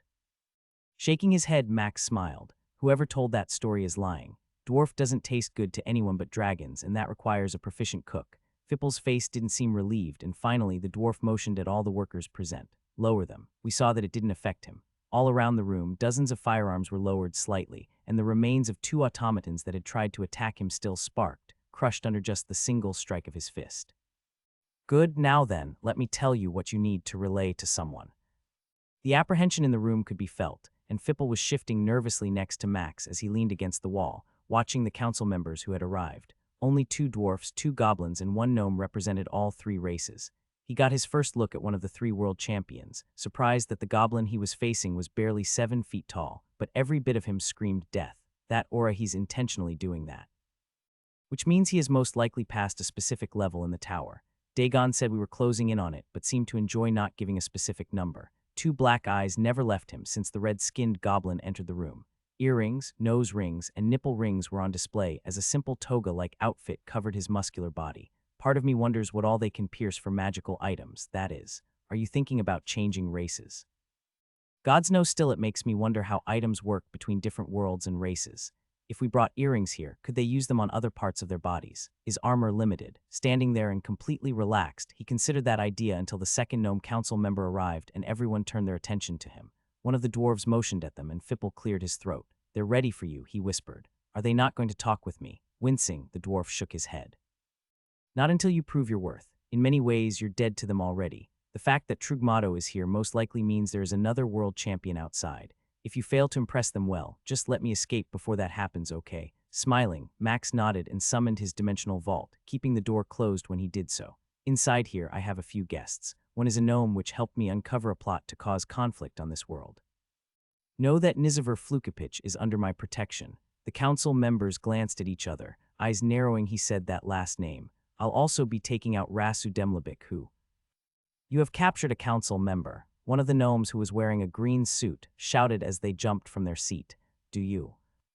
He tried to build a zero-gravity bomb. Max's words cut the gnome off. The man stood there, eyes wide and mouth wide open. You have made accusations, but where is this proof? Max looked at the pair of goblin council members. Both women wore multicolored outfits, almost making his eyes hurt as the yellows, greens, oranges, and purples clashed. The bomb is inside here, but do not worry, can't do anything inside my dimensional area. You have a dimensional space. Interesting, and you're only a world champion, the shorter of the two goblins asked. That is correct. Her black eyes narrowed, and he could feel almost a tingling sensation against his skin. She's using a skill, I'm not sure what, but I can sense it. With no other questions coming, Max willed the door open, and gasps came as Niziver stood near it, a lightstone in his hand. I was wondering how things were going, the gnome said as he grinned. I think I'm way outside of my element in this crowd. It is a flukapitch, motioning for the gnome to come. Max's newest ally passed through the invisible barrier and bowed at the gathered leadership. What is the meaning of this? Demanded the gnome in the green suit. Forgive me, Councilman Longinus. This man has uncovered a plot by those in my family to create a black hole bomb and use it to cause strife between the other races. Niziver's words silenced the room completely, and for the first time since the goblin champion had entered this space, those black eyes were now locked on the gnome next to him. They what? Roared one of the dwarves asked as both rose to their feet. How? Max clapped his hands and imbued a little air control with it, creating a louder than normal sound. Don't. I'll answer the questions, but we won't get anywhere if each of you starts shouting and talking over each other. For now, sit down and I'll go over the specifics of what I have witnessed. After that, you can ask any other questions. Grumbles and snorts came from both dwarves, but the older goblin woman tapped her wooden staff several times. He's young but wise. Perhaps smarter than us if he's uncovered such a truth. Giving a slight nod of his head, Max took a deep breath. All 6 council members were seated again, each holding a drink that the automaton servants had brought by. It appears seeing a bomb of that size really drove home the point. Part of me wishes we could stay here and watch the trial of the Rasu and the punishment, but we've been here long enough. This side quest is taking precious time from what we need to accomplish, and you know it. I have one last question, Olin, the older of the 2 goblins, said as she set down her cup. You believe you can disassemble that bomb? Smiling, Max nodded. As I already mentioned, I won't hand this over to anyone. The potential destruction of it is too great. Even if I couldn't, my storage space is the safest place for everyone here as well on other worlds. If I die, this space will vanish and no one will ever retrieve it. Not necessarily, Councilman Longinus muttered. I'm sorry, what? He waved a hand at Max and shook his head. There is a theory out there that all dimensional spaces are potentially connected, though some deny that it is true. Rumors had once said that travel was possible between them, and some have speculated that if that was possible, then others might have a way to access someone's vault like yours. Again, it's all highly theoretical, and none of the attempts anyone in this room would admit to attempting has ever succeeded. A few grunts came, and the rare smile on the others appeared at that statement. Still, would you agree that even if I can't disassemble it, there is no better place? The dwarf nodded slowly. Olins tapped her staff and then grabbed a metal necklace with a green gem on it. All the other members present then did the same, the dwarf touching a brooch he had seen but ignored while the gnomes pulled an object from their pockets. They're communicating. You can see it in their eyes. Max noticed that Bob was right, watching as slight nods or head shakes came, eyes shifting from one member to the next. As when they all let out a long breath and Olin stood, we have come to agree you shall keep that terrible weapon for many reasons, and we hope you can successfully disassemble it. None of our people would be willing to try, as one mistake would set that off, and well, you can imagine the destruction that would follow. As for the flukapitch, you have a claim on Nimin, but as we said before, we need her mother to stand trial. The people will demand blood. I'm fine with that. I appreciate your wisdom and understanding that I felt I had no choice but to act the way I did. She laughed, and Max saw a twinkle in her black eyes. Youth rushes in but often does not understand the danger of doing so. You, Max, are young but understand those dangers. While we would have preferred this to have worked out differently, each of us knows that Rasu would not have been caught, and there is no telling what else he has planned. Fear not. We'll make him suffer as we learn about them. Our world owes you a great debt. Return in the coming months and we'll have some items that might aid your growth. In the meantime, we might be open to Niziver finding a position on the council after a decade or so. His honor for all the people will carry many to look past his name and his age. I appreciate you doing this for him. She bowed and tapped her staff, causing the large red goblin to look at her, retrieve the prisoners, and be nice. You can stop holding in your breath. Laughter came from the other goblin woman as the champion shrank slightly, grinning as he did so. I think he was afraid of us. They all were. Now let's head home. We'll need to take care of a few things. Rakenath growled as his silver eyes peered into the dimensional space, seeing the gnome tied up near the sphere encasing his core. I wish you would let me eat her slowly. After I'm done, you can have her body, Max said, gently scratching the scales. For now, I'll need you to give me some time to do what I must. He has been anxious since you left, Erthen stated. The loss has been painful, but thankfully you have returned quickly. Already I can see his scales losing the luster they once had. Max also realized that was what he had thought, believing it was perhaps the light in the room. So that was why your scales looked like they did when I came after you had used up yours. Clearing her throat, the older dragon nodded. We don't talk about those things, but yes. Some consider it an insult to say one's scales are dull. Tanilla squeezed his hand and pulled him towards her. You're going to be okay, right? We've talked about this. Inside there is the safest space to do what I must. Anywhere else, I risk damaging the world and the lives around it. Besides, we both know I'll be fine. A huff came from Fowl, who was sitting at the table a dozen yards away. Just tell her you love her and will return soon. That's what she's worried about. The sound of a metal cup clanging on the stone floor made everyone look at Batria, her mouth hanging open. You okay, dear? I am. It's just when did you learn what a woman wants? His middle finger came up and everyone laughed as Max embraced Tanilla and kissed her. Fowl's right. I'll be soon. Nothing will ever keep me from you, or our child. She nodded and after one last embrace, let him go. Don't worry either, Max said as he scratched the scales on Rakenath's jaw. I made a promise and I'll get that back for you.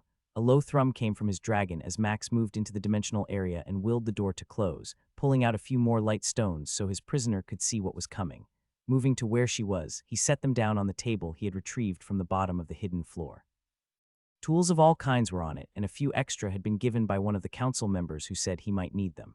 Some made sense, but most were incomprehensible. The notifications from his first kill on the world were still waiting, yet he didn't care about them. Instead, he focused on the gnome tied up, mouth gagged, and eyes wider than her broken fists. It's time to learn the truth. He bent down, undid the gag, and removed it. She stretched her jaw, but Nimmin didn't say a word, eyes still defiant as she glared at him. You going to undo that? In here it doesn't matter if it goes off, and as you might have guessed, I can live through it. Go humpa. His hand backhanded her and both lips split. Don't. Trust me, this won't play out the way you want. Nimmin started to laugh, leaning against the corner she was stuck in, still tied up. You don't have any power even here. I'm the only one with the knowledge you need to dismantle that, and I'll never do that. I'd rather die instead. Max stood and laughed. His voice echoed through the hall, and this time he let himself go. Lifting his head, his whole chest and body shook as the most humorous joke known only to him and Bob played out in his head. Finally, after almost a minute, he wiped the tears in his eyes, grinning like a fool. You don't get it, there's no way you could, but I will let you in on a secret. Bending down, he could sense her shift back just slightly, blue eyes staring at him as if she didn't understand what had just happened. You're going to dismantle that, but you don't realize why. I told you. His hand grabbed her throat, stopping the words she had planned to say. With care, he lifted her till she was on her feet, their eyes almost at the same level as his fingers slowly flexed against her skin. No, I told you. You see, Nim and I have a black skill, a skill called consume. Both of her eyes went wide, and she started to try and shift on her feet, attempting to pull free from the vice that held her neck. His smile grew as he drew her closer. You see, when I kill you, I'm going to get every skill you possess. Had you only done what I asked, and not played me for some fool or weakling, you could be alive, rich, and doing whatever the hell you wanted back on your own planet instead. He lifted her upward, his other hand grasping the rope as he carried her toward the stone table with the bomb on it. Now you're going to be just a tool for me and food for my dragon. Laughing once more, Max sighed. Goodbye, Nimmin. If only you knew how much I'm looking forward to this next part. Her eyes trembled, tears running down her cheeks and over his fingers. Yet he didn't care. For the first time in so long, he wanted this kill in a way that felt so primal it scared him. Do it. Max's fingers barely moved, but the bone in her neck still snapped like a dry twig. A moan escaped his mouth as the cold rush came once more. Max glanced at the notification list that had grown since the first gnome he had killed. Consume has successfully consumed a skill. Skill does not match racial type. Consume is able to convert skill. Consume has successfully consumed a skill. Would you like to learn administration? Yes, no. Consume has consumed a higher rank skill. Consume has successfully consumed a skill. Skill does not match racial type. Consume is able to convert skill. Consume has successfully consumed a skill. Would you like to learn gnomish tinkering? Yes, no. Consume has successfully consumed a skill. Skill does not match racial type. Consume is able to convert skill. Consume has successfully consumed a skill. Would you like to learn gnomish robotics? Yes, no. Consume has successfully consumed a skill. Skill does not match racial type. Consume is unable to convert skill. Power stored for future use. Consume has successfully consumed a skill. Skill does not match racial type.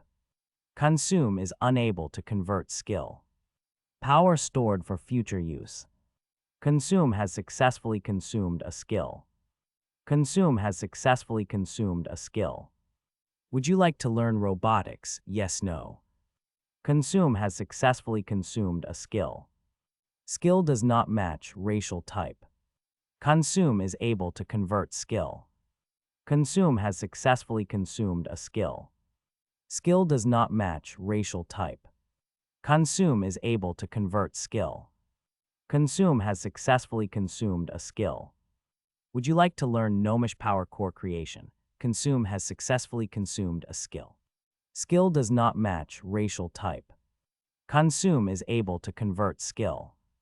Consume has successfully consumed a higher level skill. Would you like to learn Gnomish Bombs? Yes, no. Consume has successfully consumed a skill. Skill does not match racial type. Consume is unable to convert skill. Power stored for future use. Consume has successfully consumed a skill. Skill is lower rank than current skill. Power stored for future use. Consume has successfully consumed a skill. Skill is lower rank than current skill. Power stored for future use. Consume has successfully consumed a skill. Skill is lower rank than current skill. Power stored for future use. That is a lot of gnomish skills. What does that even mean? It took a little work on my end, but I believe we might have more success now with learning skills that belong to other races. I think that traveling to the other world unlocked something in the system for you. Only time will tell, as there were still many I couldn't get to convert. Selecting yes to all of them, Max felt his mind explode with knowledge he had never imagined possible. Skill Description Administration. Administration Rare. The user has a special ability to quickly understand organizational needs and challenges, and create action plans to handle those problem areas. The time required to develop a successful plan decreases the longer one works in the same company or for the same overarching entity. Provides a bonus to leadership and obedience with tasks given within a specific company or governing entity. Skill Description Gnomish Tinkering. Gnomish Tinkering Rare. Most gnomes believe you need to know how to tinker if you're going to call yourself a gnome. This skill provides mastery of advanced crafting related to gnomish contraptions and automatons. It also grants basic knowledge of gnomish power core weapon creation and an understanding of basic robotics. The crafter will be able to make all components required to build and give life to creations when possible. Advanced materials may result in a higher quality creation. When crafting Tier A objects, there is a 5 chance that a bonus trait or skill will be granted. When crafting power core weapons, there is a 35 chance that bonus stats may be granted for the weapon. Weapons may have up to 1 power core. Skill Description Gnomish Robotics. Gnomish Robotics Epic. Every gnome believes they are the master of automation and robotic creations. While some might disagree, this skill provides the user with specific knowledge passed down only to gnomish crafters. The use of high-quality materials, power cores, and other components will drastically improve the quality of their creation. Simple tasks and programmed jobs are easy to assign to their creation. If bonded through approved gnome techniques, the creation will only obey the crafter unless another has a special skill to override this bond. Skill Description Robotics. Robotics Epic. The user has a vast understanding and knowledge of robotics and is only limited by the materials they can access. Various constructs, automatons, and other creations can be built and designed. The use of high-quality materials, power cores, and other components will drastically improve the quality of their creation. Simple tasks and programmed jobs are easy to assign to their creation. If bonded, the creation will only obey the crafter unless one has a special skill that can override this bond. Skill Description Gnomish Power Core Creation. Gnomish Power Core Creation Legendary. Every gnome dreams of owning an item powered by a core. This skill makes you one of the special ones who can make that dream come true. The user may craft power cores from various materials containing energy or magic. These fusions will enable automatons, robotic creations, power core charged weapons, bombs, and other creations to function. The quality of the power core will determine possible power output. Advanced materials impact the creation rarity. There is a 20 chance to increase the power output of the core by 100. Skill description: Gnomish bombs. Gnomish bombs epic. Ask any gnome over a fine drink about the enjoyment they get from watching an enemy blow up. Their pleasure is drastically increased if such a thing happens due to a gnomish bomb. This skill provides the user with vast amounts of knowledge in creating hundreds of variations of bombs. Each creation can be as simple as a trigger device to complex multi-staged mechanical devices. There is always a risk that during the creation process, the bomb may be triggered. A 3 chance of detonation is possible, checked every hour during the creation process. The owner of this skill may also attempt to disassemble any bomb created from the rank they possess or lower. There's a 25 chance the bomb may explode during this attempt due to the volatile nature of gnomish bomb making. After all, it wasn't designed to look pretty on a shelf. Letting go of Nimin's corpse, Max gently massaged his temples. My brain actually hurts from all that knowledge. It's been a while since we had so much like that happen at once. Yes, but the possibilities, it's impressive in some ways that the gnomes haven't destroyed themselves or the other races on that planet yet. It also makes sense why the ones who could potentially disarm that bomb wouldn't want to. 25 is a very risky task, especially if there isn't a reward worthy of such a risk. Looking at the spherical bomb on the stone table, Max knew Bob was right. The idea that he still might fail to retrieve Rakenath's core upset him. Do you think if this thing goes off in this dimensional space, the space will be able to withstand it? Neither of us is an expert on this, but perhaps how the space limits the ability of individuals in here to use their power and abilities will also prevent such damage, or trap it in here permanently. He could feel almost a wince as the idea of a black hole being here forever meant that Max might likewise be stuck as well, unable to escape, as his death blow skill kept him safe but unable to respond. But you're still going to try. He chuckled and nodded, looking at all the tools he had and now understood the use of. He cracked his knuckles. You're right, I guess it's time to start. Thankful that no sweat was dripping from his forehead, Max slowly unscrewed the last connector, unable to remove the final power core until this piece was gone. Slowly. You've said that like 1,000 times, I know. The hexnut spinner moved with a speed so incredibly slow a snail might call it boring, making sure not to cause the electrical connector to shift or potentially power the bomb. Breathing a sigh of relief as it finally came free, Max quickly popped the power core from its spot and felt the energy that had flooded the metal frame vanish.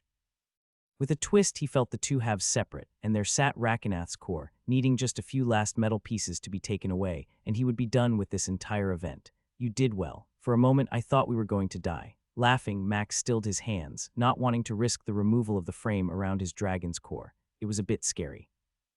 Finally, the prize he had come for was in his hand, and after taking the first real deep breath, Max stored it, glancing over his shoulder at the corpse still on the ground. He retrieved Nimin's body and stored that as well, moving to where the entrance of the dimensional space was and willed it to open. Immediately, he sensed Rakenath in movement, watching the large silver head stop just a few feet from where he had appeared. You did it. I can sense your excitement. Smiling, Max quickly summoned the core from his storage and held it out.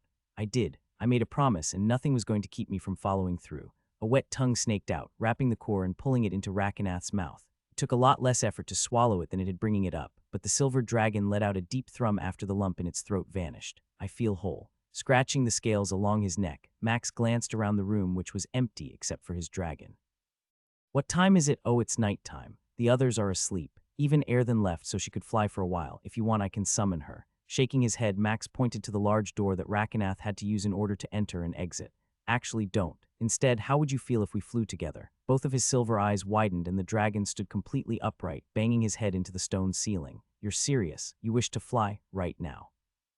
The tone of excitement was overwhelming, and laughing, Max began to move toward the door. Yes, it's the perfect time to try. Besides, I'm pretty sure you're strong enough to easily carry me. Neither said a word as the wind rushed across the both of them. 2 moons shone their light and reflected off the silver scales that sparkled as Rakenath took slow and steady beats of his wings. Beneath them was the vast desert which stretched for so far, and from up above at night it looked so peaceful. I can sense that you are content. I am, Max shouted, his legs wrapped around his dragon's thick neck, easily staying in place due to his strength.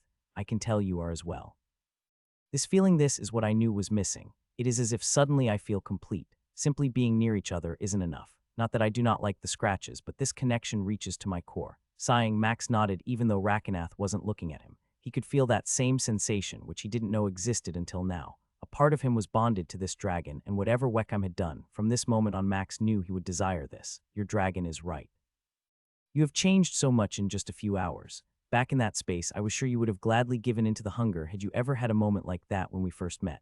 Now that moment is past and you are changing. You are evolving. Unable to help himself, Max laughed and then suddenly stopped, considering what Bob had just said. My mother might call that growing up. Laughter echoed inside his head, and his skill, in some ways, mimicked his inner peace at this moment. That dragon, I wonder if he knew. I still can't believe you were flying on the back of a dragon, Fowl muttered as the whole party watched Sogthelech take out another group of animals that seemed to overrun this floor. That's what impresses him, and not some demon who's killing everything. Max chuckled as their warrior and archer bantered back and forth, content to have his arm held by Tanilla, gently rubbing her belly. She's right, Batrayer said. I mean, I knew, but seeing it him doing that is a bit scary. Sogthelech's body wasn't fully recovered. He had healed quite a bit since eating the corpse Max had given him, but there were still hundreds of scars that covered his skin. Patches of black, purple, green, orange, and even white created a jigsaw pattern of flesh. His body was a bit misshapen, having 4 arms and a bit of a pudge, not the muscular and athletic toned body that had been left on this world over a month ago. As I mentioned, he needs this just as much as you all do. Besides, you're not getting any real experience either way. We just need to finish this floor and the next before we reach the 19th. Is he going to help with whatever comes on that floor? Nodding, Max heard their ranger snort. He's not that bad to look at. I can see what you described hidden underneath that hodgepodge of flesh. Tanilla and Batrayer started teasing their ranger, whose cheek turned red as she gave them the middle finger. I'm glad he's getting power off of these things. 4 floors have already affected him greatly, and his natural strength and speed allow him to cut down those beasts quickly. I wonder what came up with them. Who needs a 20-foot-tall flaming bull? I guess that's what we would call them. Chuckling to himself, Max knew that was part of their warrior's nickname for these beasts. Each one left a fire trail as they ran, the scorched stone littered with trails that took minutes to dissipate. As they breathed, plumes of flame shot out, and their horns were covered in a blue flame, growing hotter as they got angrier, which seemed to be a constant state. Loud moos and roars came as Sogthelech continued his path of destruction, ignoring the flames and using both swords to land massive gashes, which quickly ended the lives of his opponents. I've stored 1 complete body. The cut-up corpses have been put in Fowl's and Cordelia's space. Now all we need to do is find an end to this floor and keep moving on. And then you're going to stick with the plan. Tanilla's laughter caught his attention. White frosting was oozing between their mage's fingers after she'd snatched the incoming pastry from the air. Ladies, let's try and behave. I mean, we'll look like fools if you two can't stop acting like children. Batrayer's comment led her to be assaulted by a new cupcake, and the previously thrown one as Fowl shifted around the group, keeping well away from the flying pastries. It's good to see them laugh, their warrior stated upon reaching Max's side. For once it feels like old times. Now all we need is a 40-foot-tall flaming bull to appear, and then it will be just like old times, Max replied, winking at his friend. Gods know that's not what we need. Still, I do not doubt we'd be fine between you and your friend. I know I said it before, but you seem different. Not talking about me being taller, are you? Fowl shook his head slowly. No, you're more confident and focused. Whatever happened, and I'm not asking, with that gnome you've changed. Just know if you ever need it, I'm here. Patting his friend on the shoulder, Max nodded and sighed. Leadership of a party is one thing, a world that's even worse. Tossing what I feel is expected of me, and well, it can be a bit overwhelming. Bob and I have spoken a lot, and I've shared what I can with you all. Whatever is coming, it's beyond any of us right now. Tom's got 2 days to finish up what he, Jazzjack, and Quillismore are working on. After that, we need to return and focus on the tower for a bit. Rubbing his chin, Max could feel his jaw tightening. Inside me, something tells me that I need to hurry, don't get me wrong. I'm not planning on finishing the tower in a week, but with everything pulling us in different directions, we need to focus on it at least in the short term. Whatever you need, I'm here. You know that. As the 2 of them watched the 3 women smear frosting on each other, both allowed themselves a moment to smile, ignoring where they were or the smell of burnt flesh that permeated the air. That dimensional space of yours feels weird, Sogthelech stated as he prepared to enter it again. Almost like I'm cut off, and yet not. I think the bond we share keeps me from feeling overwhelmed. You said that the first time you entered it. For a moment, I thought you were going to pass out. Grinning, the demon picked at a piece of flesh he was tearing off of himself, removing a patch of green skin and revealing a glossy black patch underneath. When you've traveled to different planes, realms, worlds, and other things like I have, you learn to deal with how they feel. Some are painful, like I'm being stuck with a dagger all over my body. Others make you feel submerged under a liquid, sometimes calming and other times completely the opposite. In your space, it's like everything, but the thread that connects you and I isn't there. A void, it's like a void I've only once witnessed and never ventured into. I'm not certain I could escape it. His demon friend's comment caught him off guard, and Max smiled, realizing he hadn't tried doing that from inside. What? Sogthelech asked, seeing the grin on his face. You gave me an idea to try later. For now, we'll just do what we've done with every floor. Put you inside and then bring you back out once we're on it. Cheating the system, I like it. Perhaps you've got a little bit of demon in you after all. As you know, we're all about finding loopholes. Both of them laughed as Sogthelech stepped inside and sat on the chair Max had put in there for him. With a nod, he closed the opening. Watching the demon, he felt a bond with vanish. That's creepy as heck, Batrayer stated, a shiver running through her. The way both of you laughed just then, yeah. Tanilla winced and nodded once, causing Max to look at his friend standing near the tower's portal. Was it that bad? Oh gods no, Fowl replied. I mean, unless you don't like sounding like some homicidal killer. Clearing his throat, Max almost said something but stopped. Am I changing? Yes, don't worry though. I won't let you go down that path. Now I see the danger of giving in to the hunger. For so long you fought it, but that one moment with Nimon awoke what I could not stop from being there. The truth is that if you wanted, you could snuff out the lives of so many and easily possess everything about them. What made it worse was how you set it up. It was personal, and you were delighted to know what was going to happen, no matter what she said. Wincing, Max felt the stares of his friends and then tapped his temple. Bob says he won't let me become something dangerous. Laughter that almost sounded forced came from them all, the truth of that statement seeming harder to believe than he had expected. Anyways, Fowl said, using his thumb to point at the portal behind them, we've got a boss or whatever floor to do. The 19th floor ain't going to just surrender itself to us because I'm so handsome. Ain't that the truth, Cordelia said. If looks could kill, that Gorgon would have asked you out on a date. Well, ogre shite, Cordelia cursed as they appeared in a room similar to the one they had experienced on the 9th floor. Are we really in for another fight against a group? Max didn't reply, moving to the blank screen that covered a wall with chairs facing it. The screen illuminated as if on cue, and a new being appeared on it. What in the gods is that? Fowl asked as being started to speak. Greetings, tower climbers. Your time has come to face the next challenge. Take a seat and let's discuss the glory you're about to embark upon. Sit, time is short, and you'll only get one chance to prepare for what many call the fight of your life. The sound of laughter came from the screen and all of them turned and looked at each other, shrugging and moved to the padded stone chairs in the room. Before them was a timer counting down, and the being on the display was shifting side to side. This one was a reddish-pink color, still almost like a gelatin of some sort, with a single large orange eye set in the middle of the mass. A large brain floated behind it and pieces of flesh ran from the eye back to it. That's hideous. You making a statement or a question? Their warrior asked. Oh, I'm sure somewhere, something or someone thinks they're attractive, but yeah, I'm not into that. Batrayer was the last to sit, and the moment her rear touched the pad, the timer ended and the being on the screen began to move again. Perfect. Now just so you know, per TC Rule 42, each party has 10 seconds to leave this fight the moment the bell sounds. Simply cry out, I'm not worthy, and you'll be transported back to your world. Remember, everyone watching will see you're a coward, but don't let that impact your decision. Max saw the look on everyone's faces, eyebrows lowering as they frowned.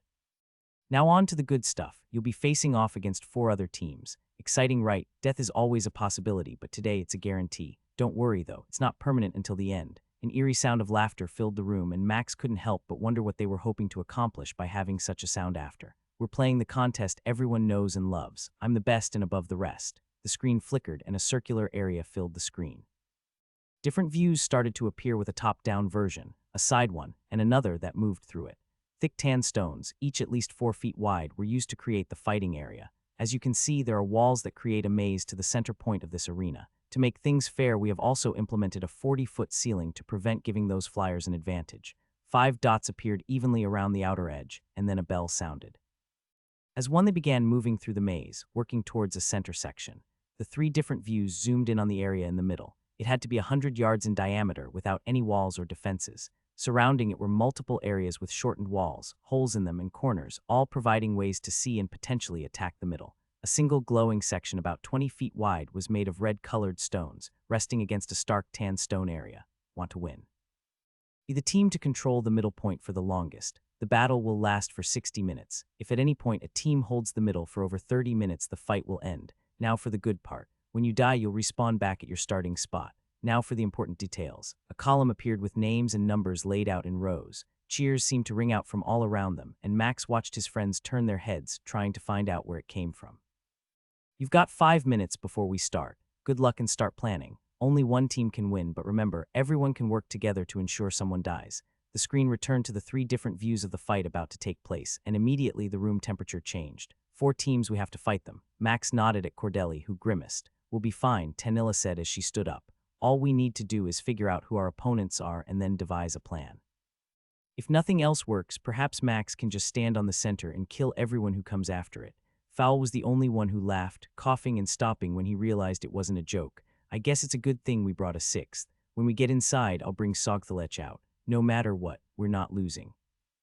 Max and the others stood on an illuminated section of stone. It's shielded, can't get through it, Fowl said as he banged his hammer against it.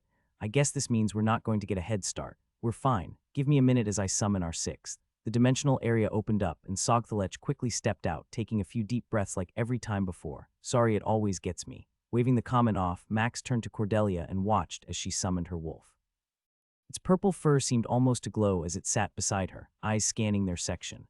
What's the plan? Batrier asked as she cast her buff. Tapping his head, Max grinned. If the design they showed on the screen matches up with the real thing, I've already memorized the layout. If not, I'm going to try and bust our way through everything. Of course he is, their warrior declared as he rolled his eyes. It wouldn't be our Max if he didn't. A timer appeared above them, and a 10-foot floating image of the red gelatinous creature was near it. On the opposite side was a list of names with teams. Images of each participant's face, or whatever would be their remembered feature, showed up next to their names. Be ready, everyone is placing bets, and the voice trailed off as the singular eye went wide, shifting slightly on its body. It appears a team has already left the area. That means. Once again, the voice paused and the counter stopped as well. 2 no 3 I mean. With 2 seconds left on the counter, a loud bell sounded. It appears we have a winner before the match has even begun.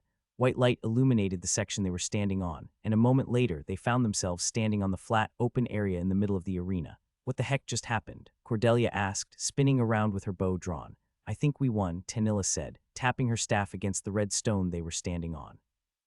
An image they all recognized began to materialize before them. Their last announcer's orange body came to life before them. His body was bouncing up and down, and it looked like he might not be happy. How did you come again so quickly? You've chased off the competition and cost us much. I'm sorry, come again, Max asked, watching the illusion never stop its quivering. You shouldn't be here. I warned you the cost of this fight, not taking place, the credits and power that was spent to host it. Do you have any idea how much you are going to impact my numbers? No, you can't. Everyone is waiting too. Suddenly the sound cut off, and they could see the blob moving in a totally different fashion, almost gyrating if that was possible, as his top half twisted one way and the bottom in another. What in the gods is he doing? Fowl whispered. Shrugging his shoulders, Max stood there, armed for battle as they all were. You know what that being is, don't you? Sogthelech asked. Not a clue. Do you? Chuckling, the demon nodded. He stood next to Max and crossed his arms. That is the, I believe you might call them, Higrabroger race. The Higrabor what? Fowl asked. Higrabroger Higruboger. They're a power species that makes much money off things like fights and presenting entertainment. Some of them are exceptionally intelligent, and others are as dumb as a rock. Still, none mess with them because of the following they possess. Even some of the more powerful demons learned the hard way about getting on their wrong side. What does that entail? Cordelia asked. I mean, I'm not sure which side is their bad side, but what happened? Sogthelech grinned, his sharp teeth all on display as he looked down at her. They offered a reward for those who wanted to hunt them. Part of was the broadcasting option also. You wouldn't believe how many signed up. Neither of those demons lived long either. Max was about to ask a question when the sound suddenly returned from the image before them. An ugly, mucus-filled cough came, and a small bubble of something escaped the creature's mouth. Ah, forgive me. It appears that your presence has caused an uptick in our viewership. It would seem that your competitors all know what you look like and realize their odds of winning were not very good. In all our years of hosting this, not once have all 4 teams quit before the fight started. At no moment did the Higrabroger before them ever stop his dual rotation. Now then, per the rules, I proclaim you the winners of this fight. Unfortunately, like last time, I currently do not possess any kind of reward that would usually help your kind. If you were willing to accept potions that would work with your body type, I could. The 2 eyes stopped as it stared at Sogthelech, who stood there, grinning like he had just eaten a whole dwarf. A demon, here, when did, how did. He's with us, Max said, part of our team. A sound like a wet fart came, and both Fowl and Cordelia glanced at each other and burst out laughing until tears were streaming down their faces. I do not know what has those 2 acting as such, but if that demon is part of your team, then I must grant him a reward as well. Max nodded, and Sogthelech looked thrilled, rubbing his hands together. So potions and essence, yes please, the demon exclaimed. I'll be more than happy to take it. A gurgling sound came, and a small metal chest appeared near them on a stone platform just a few feet away. Very well. Take your rewards and know that if we detect you in another arena, we will be forced to put you against some of the stronger opponents. Max studied the image before him and wasn't sure if the Higrabroger was smiling or not. I guess we'll just have to wait and see, he replied, moving to where the chest was. The image vanished, and as he opened the lid, the rest of his team came to where he stood, both their warrior and archer struggling to breathe. You two going to be okay? Batrer asked. That sound it was as if, Cordelia said, trying to get some air in her lungs. Like he sharted, but way worse than anything I've ever seen or heard. The pair started laughing again, faces redder than an apple the entire time. Let's get this over with, Tanilla muttered as she nodded at Max. With a flick of his wrist, the lid flew open, and inside the small box were 5 pink potions and a black bottle. That one's mine, Sogthalech said as he leaned over and plucked out the black one. The demon did not even attempt to undo the metal lid on the bottle, stuffing the whole thing in his mouth and biting it to bits. The smallest drop of the liquid flowed down the corner of one lip, and he quickly used a finger to catch it and licked it off. A moan that made everyone freeze came from the demon, who noticed how everyone was looking at him, causing him to laugh. Oh, you have no idea, pure essence. There are few things a demon could ever want. Well, actually, there is a very long list, but just know this is at the top of it. The patchwork skin started to molt, and Sogthalech began scratching at the flesh with both clawed hands, sending pieces of it like torn leather to the ground. In less than a minute, he emerged from the old skin, a much darker and glossier black body rippling with muscle now before them. Can I get one of those? Fowl asked as he glanced up in the air. Chuckling, the demon shook his head. Oh no, my little friend. Only a few races can handle pure essence. This is something like those gems you all collected in the tower, just a lot more powerful. A sigh of what Max assumed was satisfaction came from the demon as he picked at his teeth, pulling a sliver of glass out before sticking it back in. You all going to see what you got? Everyone nodded at the demon's question and turned, watching Max take out the first pink potion. Inspect potion. Potion of mystery. Random effect. Crafted by a crazed alchemist who always liked to have fun. It will most likely not be harmful, but no refunds will be issued in the case of death or disfigurement. Yeah, this might be a problem, Max said as he frowned. What does it do? Tanilla asked as everyone reached in and took theirs. Possible death or disfigurement. What kind of crappy potion is this? Fowl asked as he stared at the pink liquid from different directions. Oh, a potion of mystery, Sogthalech asked. Those are quite expensive. Really? How come? The demon looked at Batrier and bent down till he was on one knee and closer to her height. Imagine a potion that can literally do anything, and I mean almost anything. Why, you could sprout wings, grow 10 feet, get double your normal stats, change races, grow a beard, lose your beard, and even die. The potential is limitless. Everyone cut their eyes at each other, noticing just how excited the demon appeared, not quite yet understanding that they were not growing wings or extra appendages might not be something everyone wanted. So I guess for now we'll set these aside, Max asked as he stored his. Bob, part of me really wants to drink mine, Fowl whined. I mean, imagine if I grew 2 feet. No extra legs to go with those 2 feet, Cordelia asked. A groan came from everyone as their warrior expressed his displeasure with a gesture. I guess that makes this next part real easy, Max said as he pointed at the portal that had appeared behind them. 100%, Tanilla replied, taking his arm and leading him toward it. Haha, I saw that on the broadcast today, Jazzjack said as he looked up from his tablet.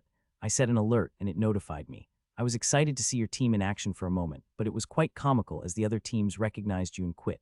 The betting swung massively in your favor, and they had to stop taking them because of how lopsided they were. Everett coughed and pointed at the 3 stacks of papers before him. We're ready if you are, Max, the older man stated. I think I've finished what you requested sooner than expected. Smiling, Max took the pages given to him and began scanning them, his administration skill immediately picking up on what Everett was proposing. Do you believe creating a council overseeing smaller complaints would work here? You stopped too early. Read the other 2 pages. Ignoring the grumbles that came from Everett, Max did just that, finding that his faction leader had listed why. Within 30 minutes, only 2 small changes were made, and the 3 of them all looked satisfied with everything. Standing up, Max shook both of their hands. Max, Quillismore had suddenly appeared from a doorway he formed in the wall across the room, sweat drops coming down his brow. You need to come, there's a challenger. It took a moment for him to acknowledge what the dark elf had just said, seeing that he appeared anxious at mentioning such a thing. I'm sorry, what? A challenger has come and announced his desire to fight. Tomorrow, mother-humping Honglo, Jazzjack cursed. My wife is going to kill me for canceling dinner again. There in that moment, Max started to laugh. Inside his head, Bob joined in as well. I don't see how either of these things is funny, Quillismore said. His wife really will kill him, and this challenger isn't a joke. Oh, I know, Max said after taking a deep breath. I'm laughing because I'm excited about facing a challenger. Everett shook his head and stored the paper he held in his hand. I guess we'll go and meet this one. No, the dark elf said, holding up a hand. Only Max. None of us want to be in the same space as this one.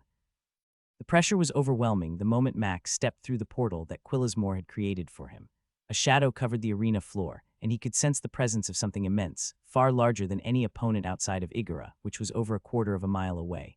Power radiated from around where it was cloaked in a swirling vortex of some kind. "You must be Ifrit," a voice declared, each word reverberating with power as it spoke.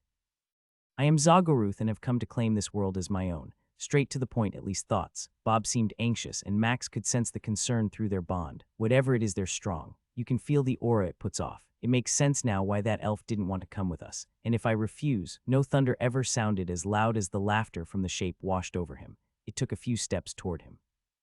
Each one reverberated the ground, causing the white stones to turn black and purple, crackling under the effects of something. Max finally noticed the black stone that covered the challenger's entire being, with shadows seeming to shift and move around the edges of its body. "Then you shall die just as all the others I have faced. Your previous opponents were nothing compared to me, and that trick with your dimensional space will not work against me." Max felt rifts of some kind opening up around him, and he jumped back, seeing swirling areas near him, leading to what appeared to be nothingness. "Void magic, this is bad. You can leave this world and take your friends, even those dragons. I will not stop you from taking anything you can carry with you. Just know that you cannot return here, or I will consider it an attack against me and therefore grind you beneath my foot." Looking up at the colossus before him, Max knew the thing had to be at least 70 feet tall if his sonar was working right.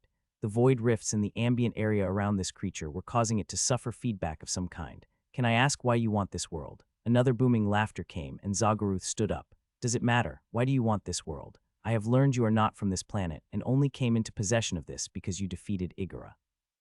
Do you consider your life and your friends worth a place with no ties? There are some here I consider friends. I do not abandon friends. I told you that you could take them. With your dimensional space, you could easily pack 100 beings in there if you wished. Surely you have not gained that many here in the short time you have been present. Still, none of this will matter. None will remain once I take ownership of this world. He's going to consume it. The people, the whole planet. I can remember something, a memory, a race that slowly devoured worlds. His power, I believe that is what he will do." A pain lanced through his chest as Max began comprehending what Bob told him. "You would destroy this world, the inhabitants as well." Something that might have been a snort or something like it came from Zagoruth, and a large stone finger pointed at him. "What happens when I own this world does not matter. Do not be foolish and pretend to be some hero who must protect all life. You have killed many in your climb to power, and I am aware that you have much more potential in the coming decades. Perhaps one day you can have your revenge if you feel that how I must survive and grow is atrocious. Just know, compared to many, I am kind. I will offer everyone who resides here a chance to leave before I feast upon this lush world. They will have years to escape before my feasting reaches them. You would just kick people from their homes." The ground shook as Zagoruth's foot slammed into the ground. "I am not here to discuss this. You feed how you must. You kill that which must die in order to grow stronger. None have questioned your eating of an animal or the life you snuff out with a weapon, have they? So do not judge me for how my kind lives. I'll give you 8 hours. Send that elf back with an answer. Until then, I shall wait here. Just know in a day I will either expect you to be standing across from me, ready to die, or have left this world with whatever you deem worth taking." He wanted to reply and shout, but sensed the colossus moving back slightly, void rifts surrounding the giant being, and hiding its presence from Max's sonar. "Let's go. We need to talk." So what was it? Max turned the cup of alcohol in his hand, not caring that it didn't affect his senses, just needing something to focus on while his mind worked. "A void colossus," he replied, watching the Vorpal Bunny's nose twitch at subsonic speeds. "Here, that means our world." "What's a void colossus?" Everett asked before the others could. Quillismore cleared his throat, having fixed his hair and regained his composure since the moment he had appeared in the room. "Powerful beings that consume worlds. One of this size is dangerous. Far more than I think many could imagine if they were not as educated as I am about things like this." Jazzjack tapped on a pad as the dark elf spoke, and then pointed at a display on a wall near the table where everyone was sitting. It lit up, displaying a few images of what Zagoruth must look like. A humanoid golem, covered in dark black stone, with purple lines occasionally running through it, was front and center before everyone. Slowly, the large image spun around, revealing no real weak spots. "This is what it looks like when they consume a world," the rabbit said as the image changed to one with both its hands plunged into the ground. The black rock slowly spread from where its body was, changing the fertile soil and causing trees to topple over as the new matter reached them. "It's draining the planet of life," Cordelia gasped as she covered her mouth. "Can you stop one of these?" Fowl asked. Both Jazzjack and Quillismore frowned. "Some might say it's possible," the dark elf replied, "but they are extremely resistant to attacks, have control over void magic, and their only weakness is a heart inside them. While that might seem like a place to focus on, just know they heal quickly and getting to that heart is exceedingly difficult. and it appears he has studied your fights, Jazzjack stated, which means this is why he came. Your dimensional space won't impact him at all. He can most likely block it. What if we fought in water? Max asked. It wouldn't do much against him. They don't breathe, and his ability to use his void attacks wouldn't be impacted. Against most, it would probably give him the advantage since water slows down the majority of beings. Tanilla's hand squeezed his forearm. You don't have to fight. I know your pain, but trust me, this isn't your battle. Max could sense the others around him all moving their heads in agreement. Even Jazzjack and Quillismore seemed to agree, but all those who live here would be granted a chance to go elsewhere, the Vorpal Bunny stated. Most would take up that offer and flee. There are plenty of worlds to start new on. Trust me when I say this, Max. I know you're strong and have a kind heart, but this fight it's not one you should take. He's right, Everett chimed in. We don't understand all that you're dealing with, but if those who know what that thing is and how dangerous they are tell you to stand down, listen to them, son. Max winced and saw the look on the faction leader's face. Concern was etched in the wrinkles as he frowned slightly, eyes softer than usual. What do you think? For once I think we need to listen to them and run. Zagaruth was right. There may come a time when you can get revenge on him for what he has done, but right now our focus isn't supposed to be on this world. You have a job to do, and that requires returning to your world and conquering the tower. What was all this time we were here? Wasted. A sigh came from Bob. No, you've grown and matured. You've learned skills that will aid us in the things to come.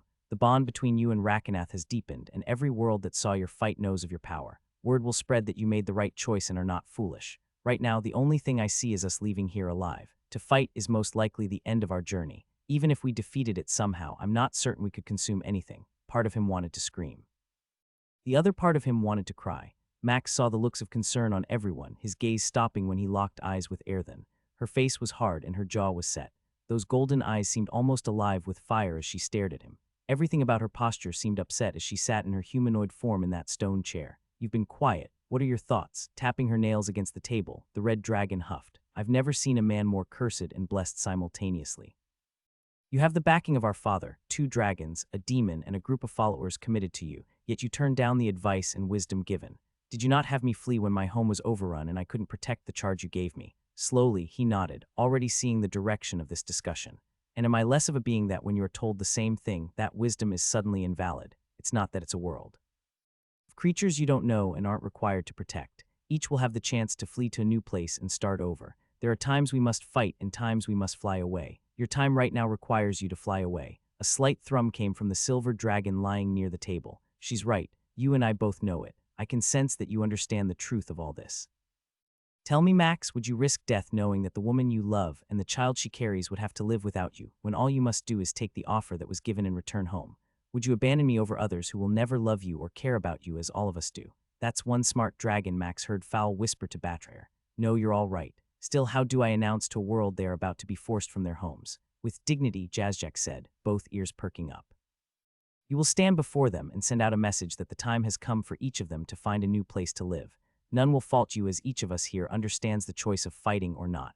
Remember, we can only grow stronger by fighting. Yet when we know there is no chance, most will choose to flee and attempt to return another day and find revenge. But what about dinner with your wife? Laughter came from everyone as both ears drooped on the rabbit. I will hope she understands that this is a good enough reason you could not make it.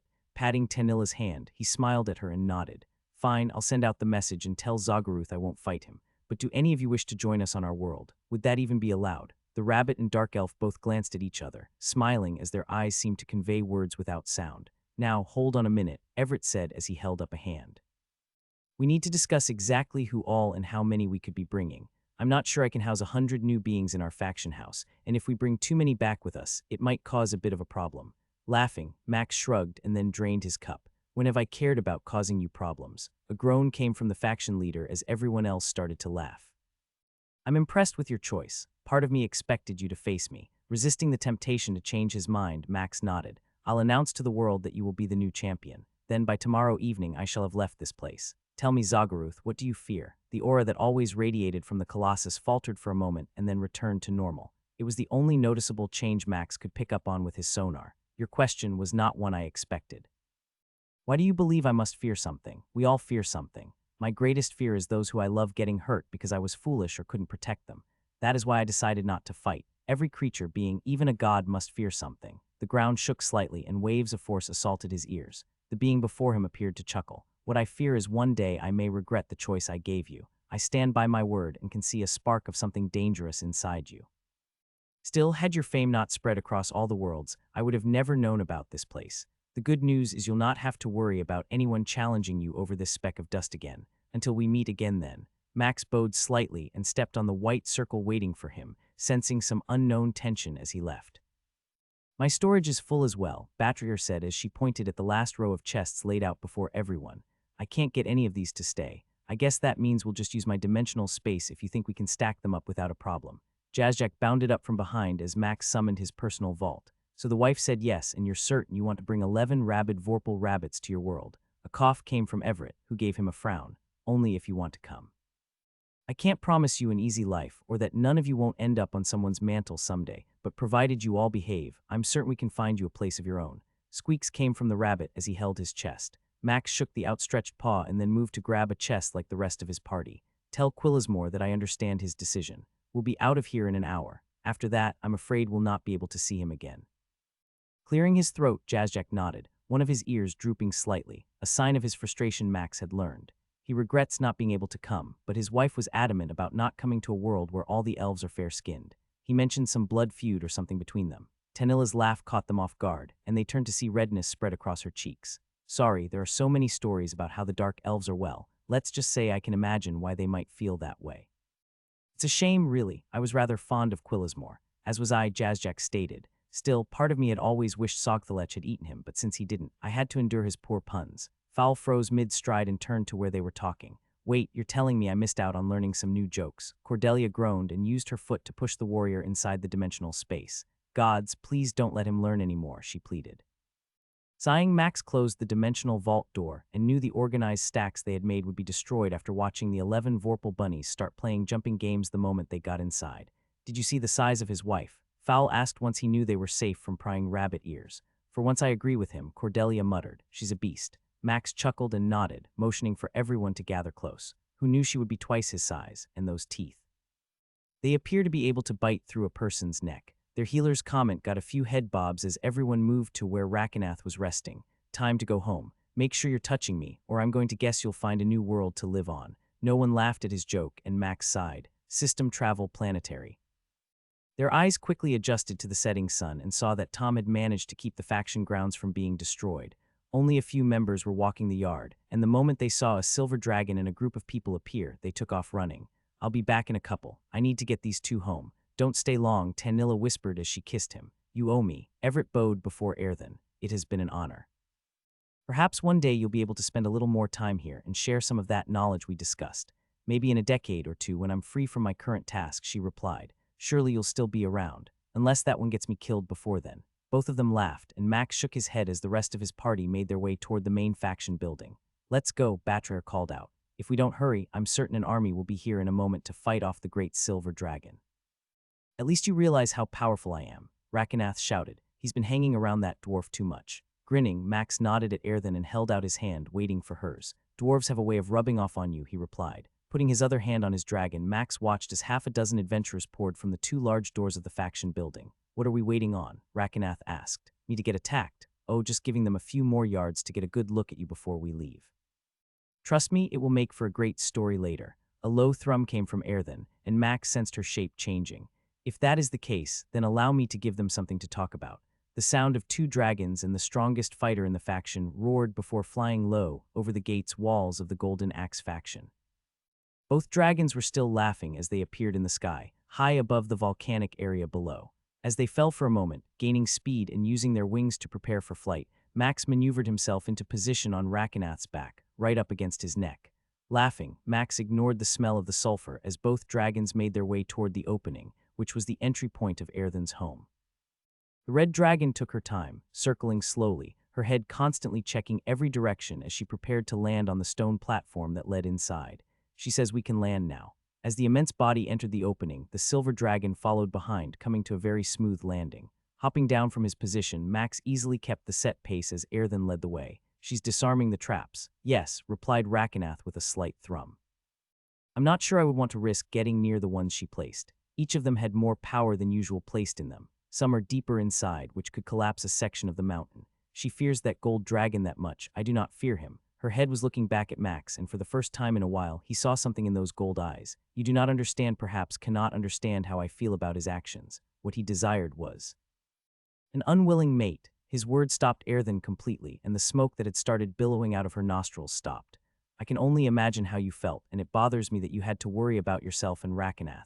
Did he tell you? Her voice seemed angry as she began to shrink, returning to the humanoid form she had spent more time in lately. I did not, Rakenath proclaimed, his chest swelling some. That was a promise I made and kept. He didn't have to.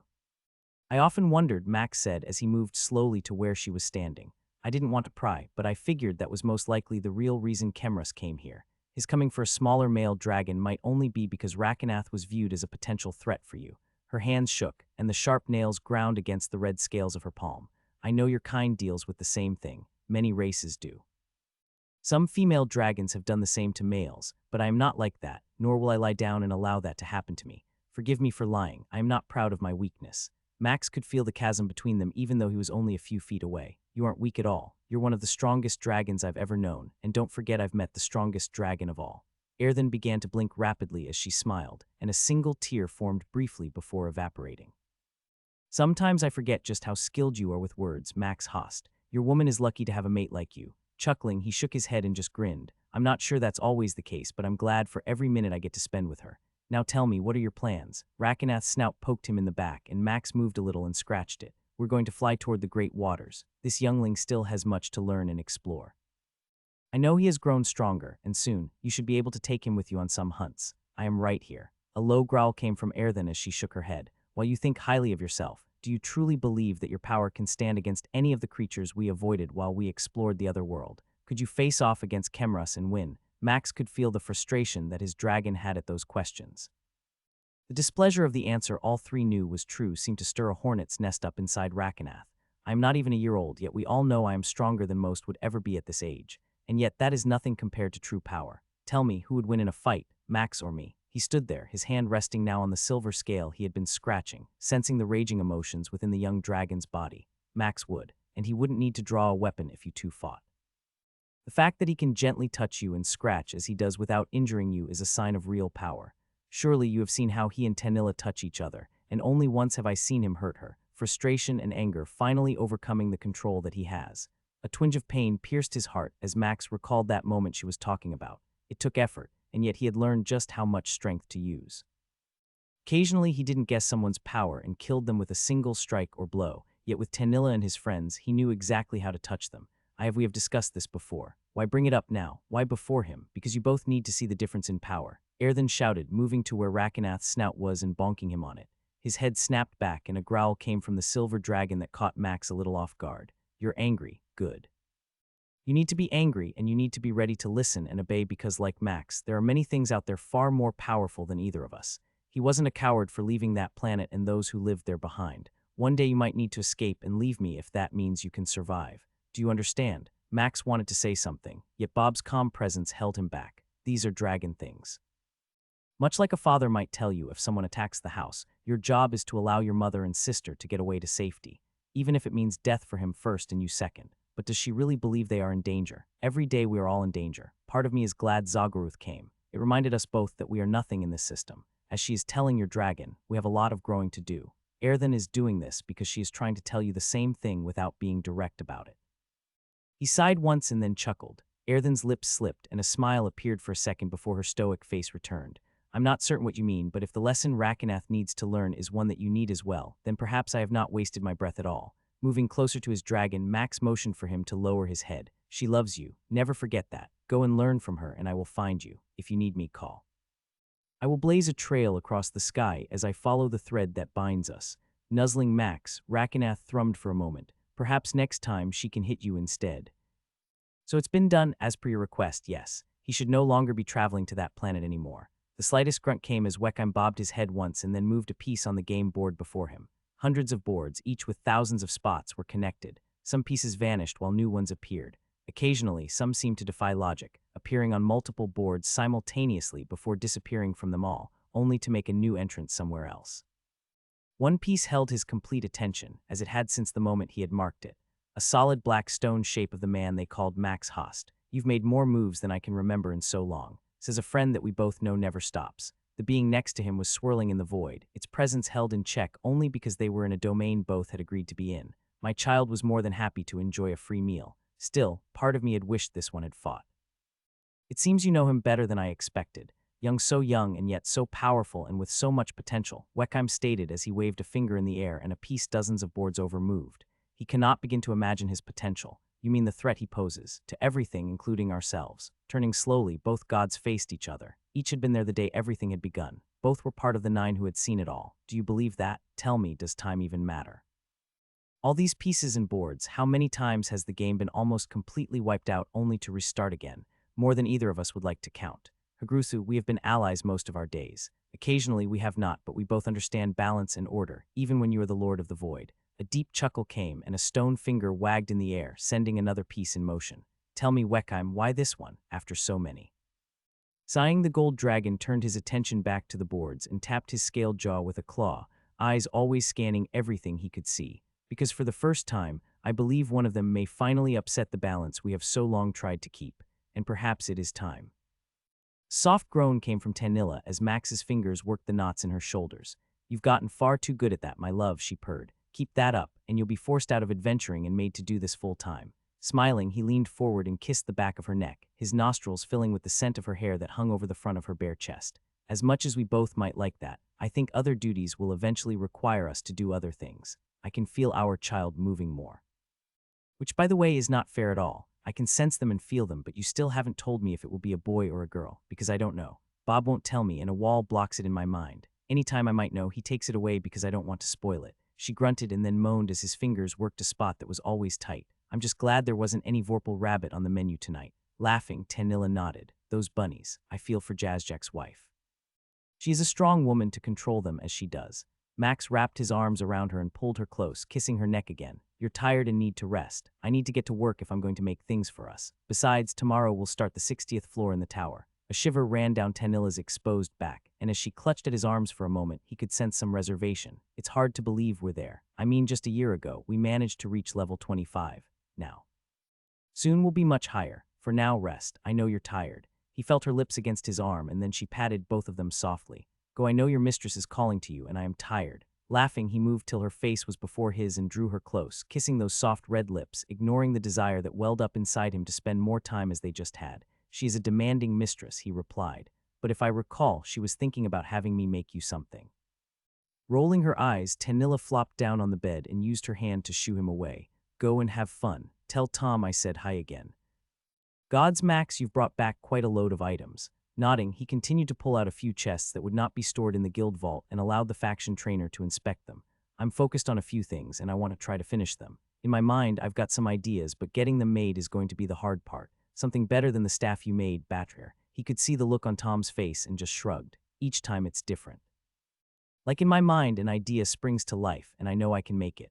A large block of green metal appeared in the trainer's hand and then almost fell to the floor for a second before Tom caught it. What in the gods is this? Something perfect for a hammer or perhaps some armor. Jazzjack knows the name of many of these materials. A snort came and Tom quickly stored the metal. You bring back enough items to destroy the market completely in 13 rabbits, which I know too can easily bite my head off. We'll ignore the other 11 who act worse than a teenager. Still, all they want is to be safe. Surely we can find them a place in our world for that. Nodding, Tom began to peer through the chest Max had been waiting for. Power cores, like the one you put in Dexic's sword? Yup, and those all have more power than that one. Whistling, the trainer held one in his hand, admiring the light that reflected off its glossy outside. I don't suppose I could put in a personal request. Without hesitating, Max pulled 2 swords out, each with a pink blade slightly longer than his arm. The grip was perfect, and he knew it. Flipping them around and holding it out, he waited. For me, for you. It only took a second before Tom took the first one and his eyes lit up, and Max was informed that he had inspected it. The second sword caused the same reaction, and a grin stretched across the older man's face. I didn't want you to think I only love Everett. So I made you something I knew you would enjoy. The look of utter joy was written all over his face. Often, it only displayed frowns as he carried out his job as the faction trainer. Now his lips were curled upward, and if his cheeks rose any higher, they might fall off. Every few seconds, his head would bob up and down as he inspected each sword over and over. These are way beyond what I could ever have hoped for. You're certain? Absolutely. Perhaps one day I'll make something better. Better? Tom croaked. Each sword gives me 50 points in strength, dexterity, and constitution. That's 100 points for each of those 3 attributes when combined. Surely you must be joking. Max's only reply was a shrug as he patted his friend's shoulder and motioned at the forge waiting for him. Play with them later. I need some help, and you're the only one allowed in here. Laughing, Tom gave each of them a playful swing once more before sighing and storing them. Fine, I'll wait till tomorrow, but if you keep giving me things like this, I might actually be able to take you. Rolling his eyes, Max shook his head. We both know that day will never come. Max watched as each member of his party shuddered the moment they appeared on the tower floor after him. What was that? Cordelia asked as she shook her arms. Each of them was staring ahead at the space before them, eyes darting around at the figure seated on a black stone chair. Who is that? Batra whispered, not mentioning anything about where they were seated. Every inch of the 50-yard square room was made of precious metal, almost making it seem worthless as a being with no face and just a silver chrome body sat there. It was easily 20 feet while sitting, and the blank, shiny surface where eyes and a mouth should be was focused upon them. A deep voice echoed off the gold floors and walls. Congratulations are in order. You 5 have achieved a feat that most will never manage to accomplish. Please sit and listen while I tell you what lies beyond this floor. A silver hand that shone like a gleaming mirror gestured to a spot before it, and 5 stone chairs like the one it sat on rose up. I guess we sit, Fowl asked. Max nodded and moved first. It's strong like nothing we would ever fight. It is probably something brought here by the system like Wekheim and the demon we faced in that dungeon. I can remember something, but I'm not sure what. Every step felt like they were being measured, and the lack of a face on the one speaking to them made it hard to pick up on any visual cues. The muscular humanoid shape returned its arm to the spot on the throne. When all 5 were seated, it snapped its finger, and the image of their world appeared before them. This is your home planet, and it appears you 5 have all somehow left it. Not a feat I can recall happening before on this world. The scent of something powerful ancient is present, yet I cannot recall what it is, even though I should know. Slowly, the figure leaned forward, towering above them and appeared to be glancing at each of them individually. No matter. Your travels are not the reason for this moment. Perhaps it will make what I say easier to understand. Know that what we discuss will be a secret. Any attempts to talk about it outside of this area, or with anyone who has not yet stepped foot on this floor, will result in pain. A thick tree trunk appeared in its left hand off to the side, and the sound of crushed fibers rang out. At first, it will hurt like someone is squeezing the very life from you, and even though you won't be able to speak of it, you'll experience this pain in a way that should remind you to stop, if you decide to keep trying. The sound of the tree exploding as shards of wood flew in every direction, striking a barrier that suddenly had appeared and prevented the pieces from striking them. This is simply an image to drive home what will happen to you. Do you understand? Gulps came from some of them as they nodded. Good. Now this floor starts the real challenge. What you thought was difficult on the 51st floor was simply a test. It was designed to make the weak quit. Those who are not up for what comes next will never have the chance to achieve what lies beyond. What does lie beyond? Their ranger asked. The mirrored face turned to Cordelia, who seemed to shrink under the focus of its attention. Godhood. Grunts and gasps came as everyone looked at each other, eyes wide and mouths hanging open. You're serious? Godhood, Fowl asked. Jokes are not something I tell. I do not find emotion to be worthy of my time. Stories and rumors have spread across your world for thousands of years. Defeat the tower, and you will have the chance to become a god, like the 3 you worship. Just know. Its right hand motioned to an area where the room began to change. Dirt replaced the gold, and thousands of grave markers appeared. So many have died trying to become one. Few have made it. Most are not worthy or strong enough to do what must be done for it. Perhaps one of you will be worthy. One of us. Max asked the little warnings he had been given from Phaeus going off in his head. All things are revealed in time. That is not what I am here to show you for now. It snapped its finger, and a small gold pedestal began to rise before each of them. Once it had stopped forming, a blue gem, a color darker than any Max had ever seen, appeared on each of them. Take that, crush it, feel what comes next. As when they did as instructed, almost unable to resist the command. It was cold, like water from a cold stream, similar to the one he had dunked under while fleeing from his home a year ago. Each edge of the gem felt perfectly smooth, yet inside was a well of power that Max knew he wanted. Crushing it sent a surge of power through his arm. Tower achievement acquired, 60th floor reached. Gem experience granted. Automatic tower experience given per floor. Stat bonus granted +5 to all stats. Aura has been unlocked. As the power rushed through him, Max immediately felt the increase that came. That was amazing. True power lies beyond. We will be wise to stay here as much as we can. 5%, Batrayer whispered. I got 5%. Me too, Cordelia said. Ditto. Tanilla chuckled and nodded, and the rest turned their attention to Max. I got the same, he stated with a grin. Yes, the tower has granted you all the same boon. Just know what you think about this place will be tested. The floors will not be like what you expect. A question burned inside, and Max wanted to ask, yet wondered if doing so might cause problems for everyone else. Ask it. We may never get another chance. Clearing his throat, Max looked up and saw his own reflection in the being's face. The floors that are coming, are they all beings from other worlds? A tremor ran through the room, and the very floor shook, causing their chairs to vibrate as whatever god or being this was bent down, stopping only a few yards from where Max sat. That question it is one most do not figure out till much later. You. Suddenly the being seemed to freeze, and its head twitched slightly from side to side. As quickly as it had bent over, it returned to the position it had been in when they first arrived, seated upright on its throne, looking straight ahead. Our time is done. Know that choices must be made. Those who think they are wise will learn that not all choices are easy, and sometimes the cost of them will have consequences that last eons. A loud snapping sound came, and the room pulsed with a bright white light. Each of them blinked, and Max immediately sensed the change in where they had been, now in a forest, the sounds of animals and the sweet scent of trees and flowers reaching his nose. Where are we? Fowl asked, jumping from his seat. In the tower, Max replied. It's time to see what it has in store for us. This reminds me of one of the forests back home, Cordelia said as she placed a hand against the smooth bark. Each of these trees feels magical. Tall trees stretched upward over 200 feet, their tops swaying slightly with a breeze that carried the sound and the scent of a proper forest. She's right, Tanilla stated. If you look at these and how close they are together, it's not like the other forests we have fought in. His sonar was detecting everything possible, and nothing felt out of place. Still, Max couldn't shake the feeling of concern that wanted to overwhelm him. That being what they said, it appears the tower is going to prove whatever point it has. If I didn't know any better, I would almost wonder if.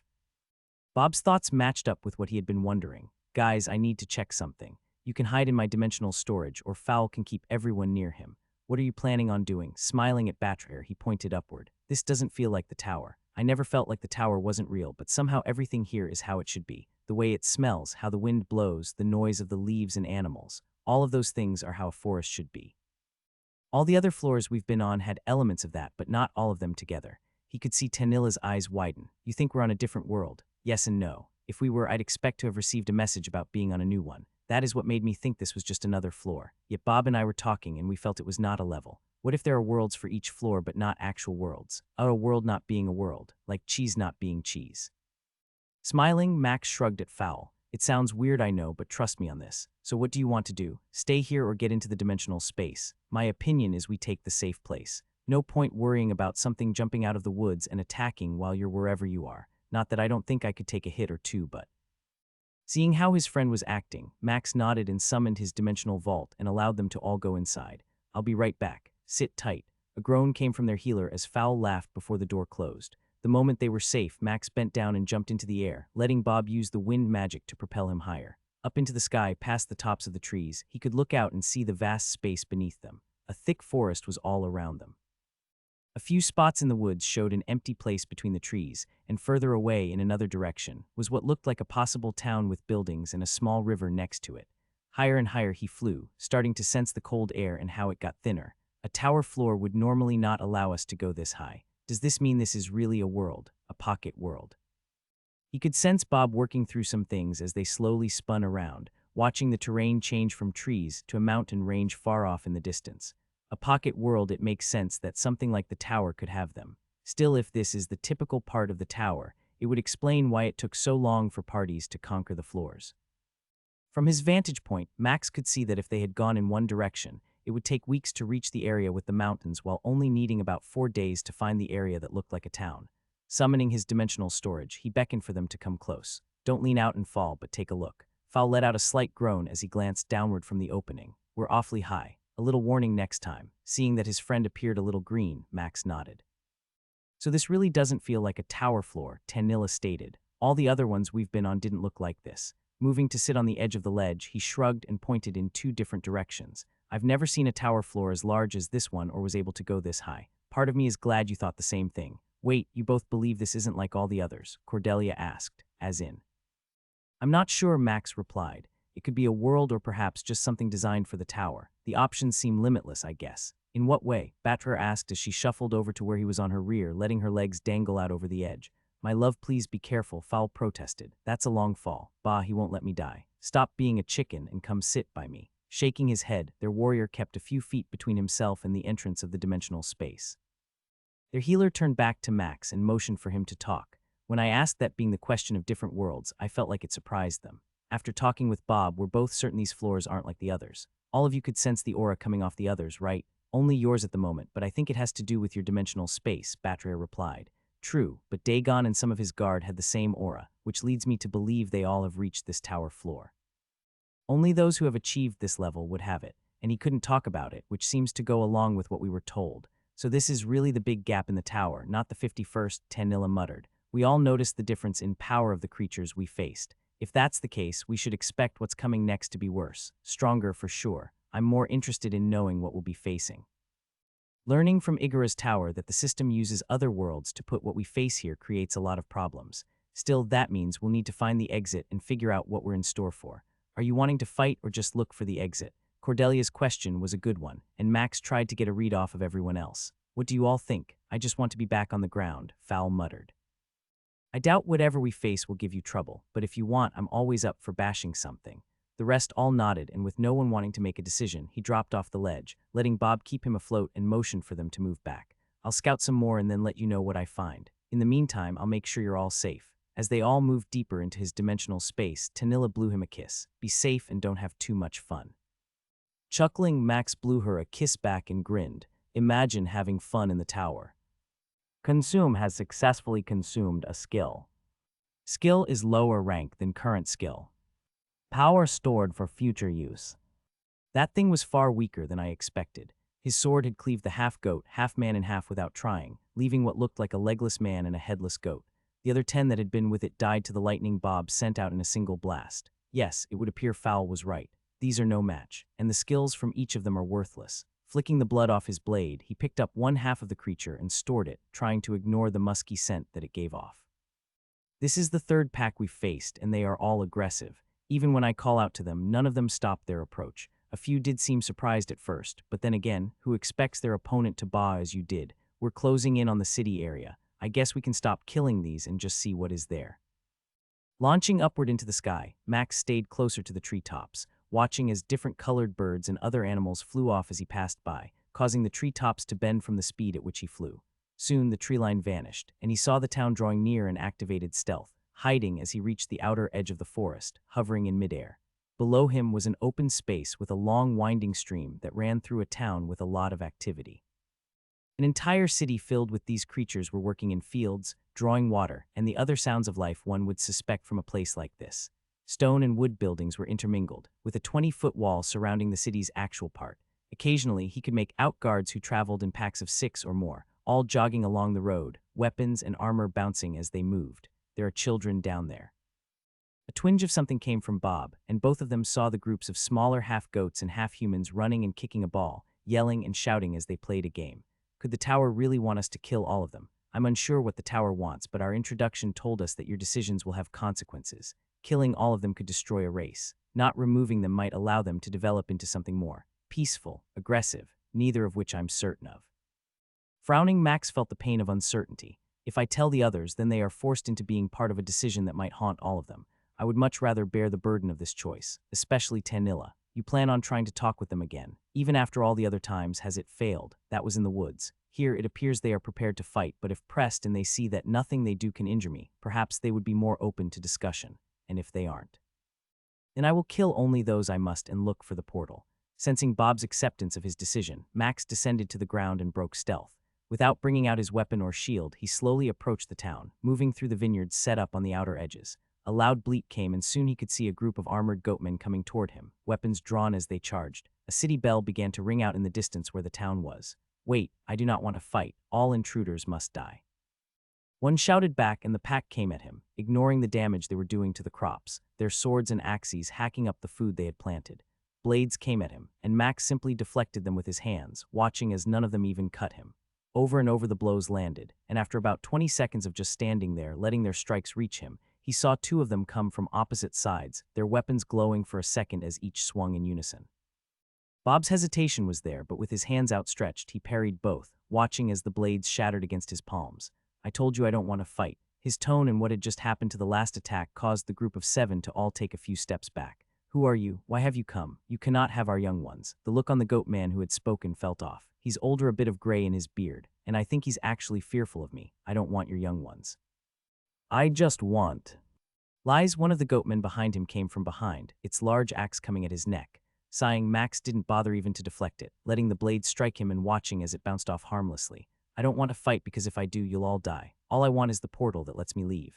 He speaks our tongue, one of the men next to the older one said. How? A shushing sound came as the gray-bearded goat man slowly moved toward him.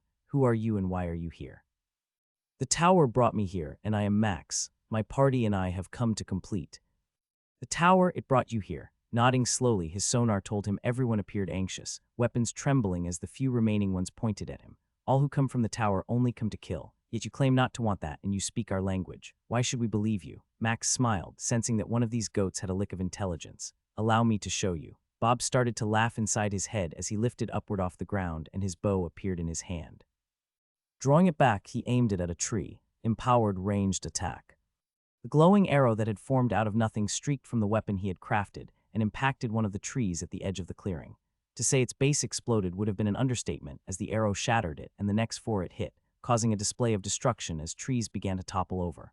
All the goatmen under him began to back away further, obviously now understanding where they stood compared to his power.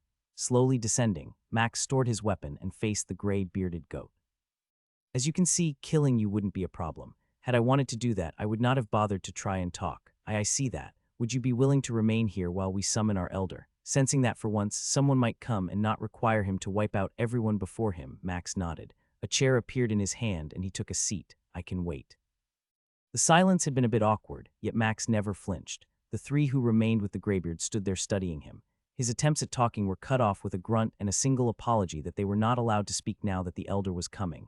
Minutes passed, and soon, a 10-foot goat man, towering 3 feet over the rest, was approaching him. Even without the added height, the red hair and skin stood out compared to the tan or dark skin and hair. His horns were twice as large as the rest, curling almost twice, and black eyes locked on the man standing in the vineyard's torn-up section. Behind him came a dozen white-skinned and haired goat women, each wearing almost nothing on their upper half and all with staffs that seemed to sparkle in the light of the day. Based on their frowns, I'm not certain any of them are happy to see me. While everything we know is speculation, they believe it's killed or be killed. You haven't been injured by any of their attacks, which tells them that it wouldn't be a fight if they forced one.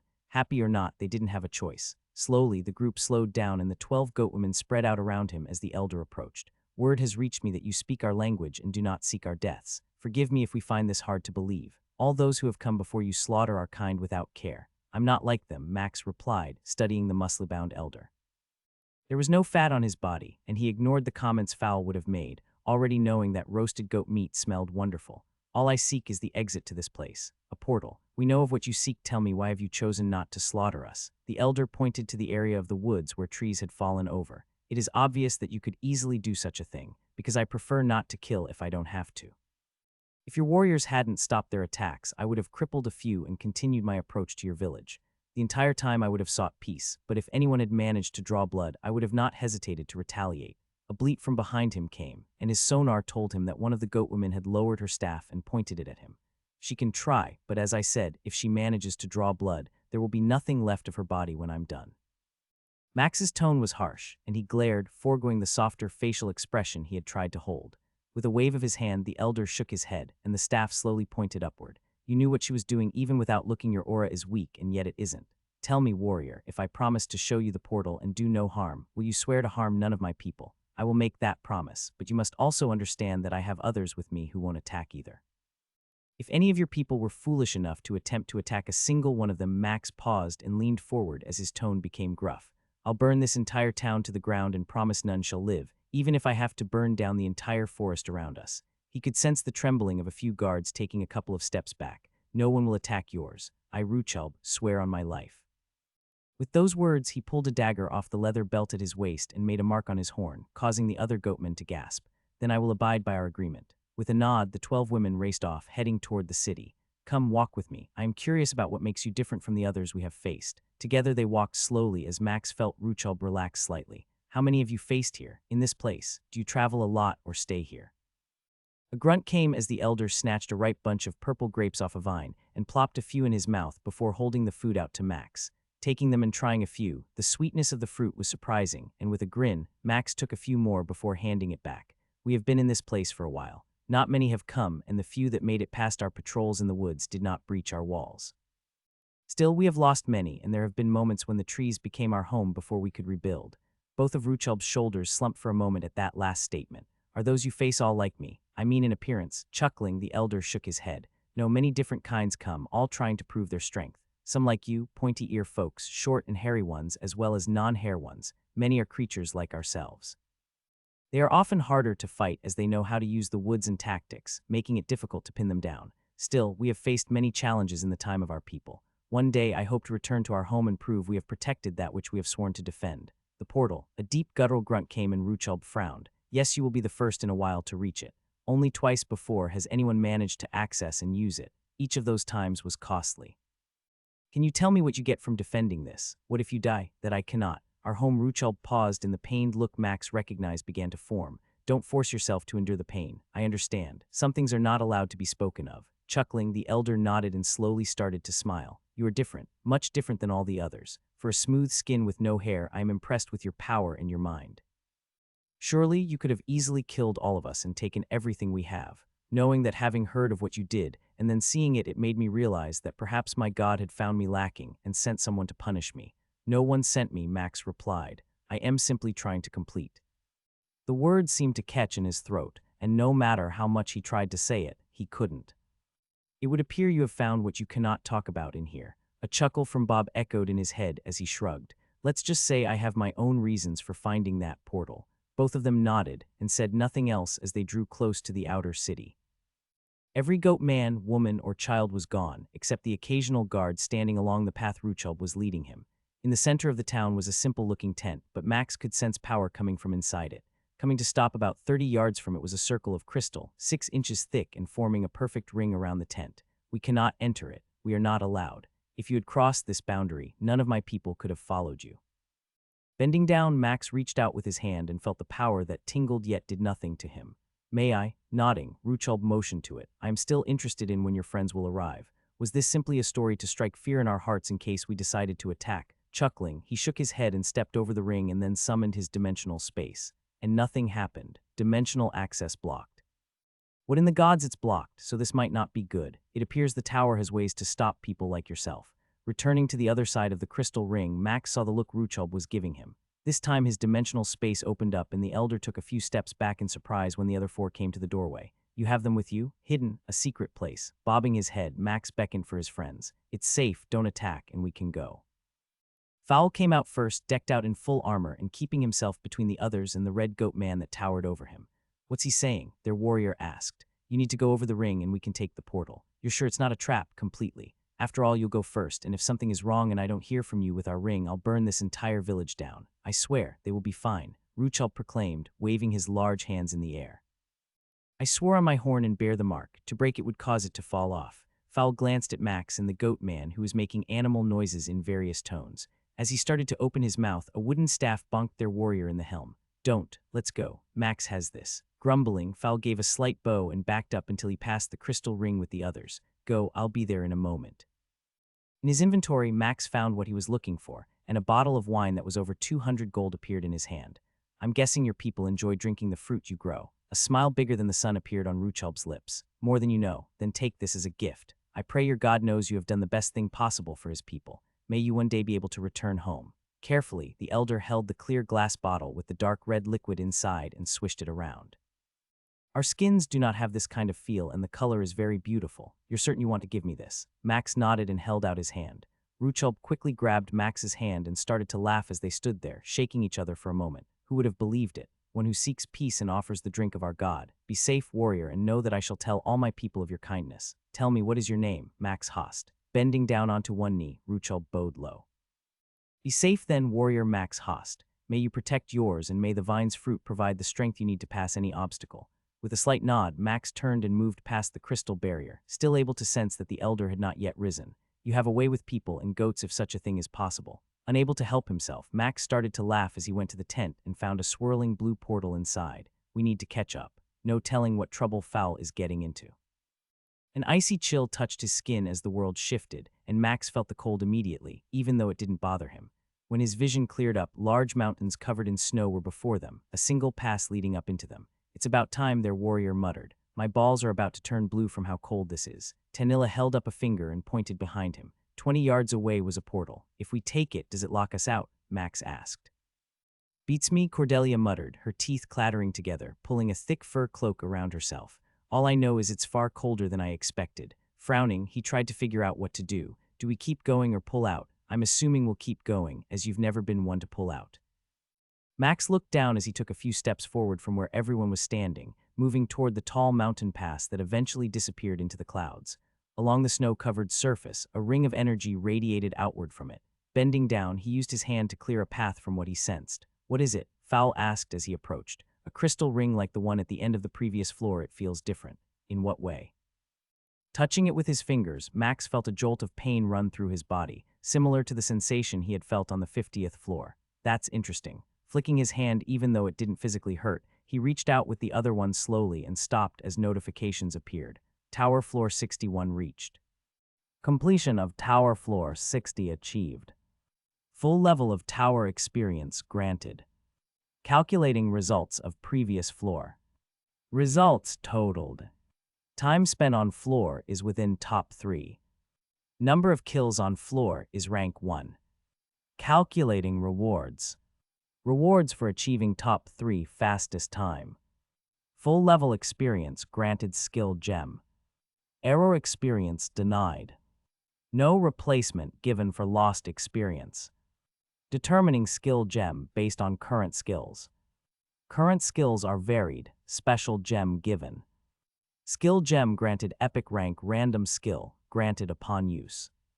Rewards for rank 1 of least number of kills. Crafting item legendary gem of healing. Potion elixir of stats. Holy elf tits, Max muttered, watching as a large green gem, a purple gem, and a golden potion all appeared at his feet.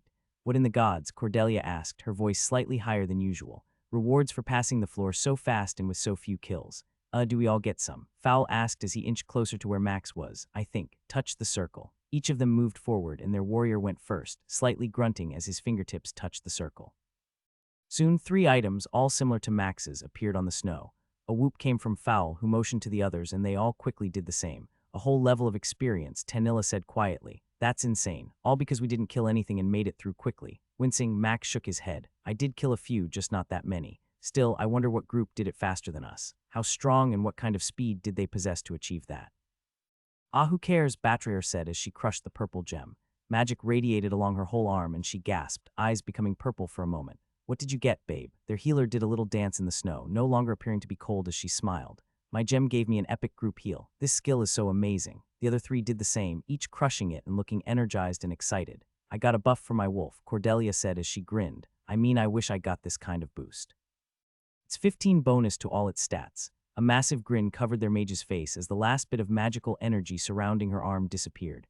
That good. Yes, I got the epic version of counter spell. Laughing, Max moved to where Tanilla was and lifted her up, spinning her around. That's awesome. A whoop came from Fowl, who fist-pumped the air a few times. Take that, you, his words trailing off. Their warrior cleared his throat, his face slightly flushed, not wanting to finish that statement.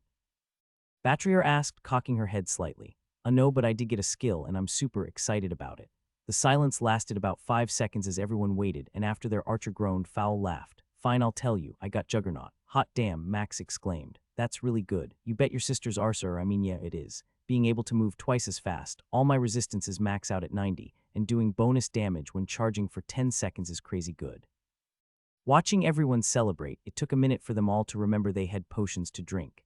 As one, the 4 held theirs in hand and looked at him. You're saving it for your sister, Tanilla asked. I am. Mine's hard to pass up on, but if I'm honest, what would I do with a few more stat points? Besides, my skill gem is also a random one. Fowl and Cordelia both started to cough. Random, not a specific one. Shaking his head at Batrier, Max held it up. Inspect gem. Epic skill gem random. Using this gem grants the individual with a random skill. The skill can be from any path and will start at the epic rating.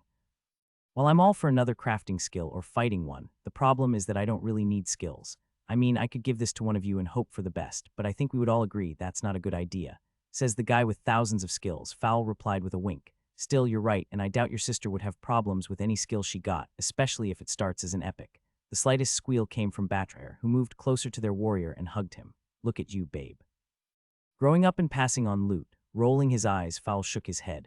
I get the desire, but how could someone complain after getting what I got, what any of us got? Besides, we all got a potion to drink as well. He waved the gold potion in the air and they all smiled. Each took the top off and drank it at the same time. Ogre nuts, Cordelia cursed. 70 total stat points. Bah, 69 for me, Batrer stated. Same for me, babe, Tanilla winked and grinned. 72. Why don't you all store your other items? Max said as the group continued to laugh and tease each other. We need to figure out what we want to do about this floor. As in fight or let you carry us through it again? Fowl asked. Nodding, he pointed at the long pass that vanished out of sight. I'm unsure if every floor or just the first grants bonuses. Shouldn't we try and see if there is such a thing? Each began to nod as the crafting material they had won was put away. So you'll just store us in your space again and try to make it to the exit as fast as possible? Cordelia asked. Unless you want to stand out here in the cold and fight our way through it. Or better yet, be strapped to my chest. Shaking her head as she frowned, their archer waved a hand before her. Summoning his dimensional vault, Max allowed them to all move inside, kissing Tanilla as she went in last. Don't have too much fun, she whispered, but try to be faster this time.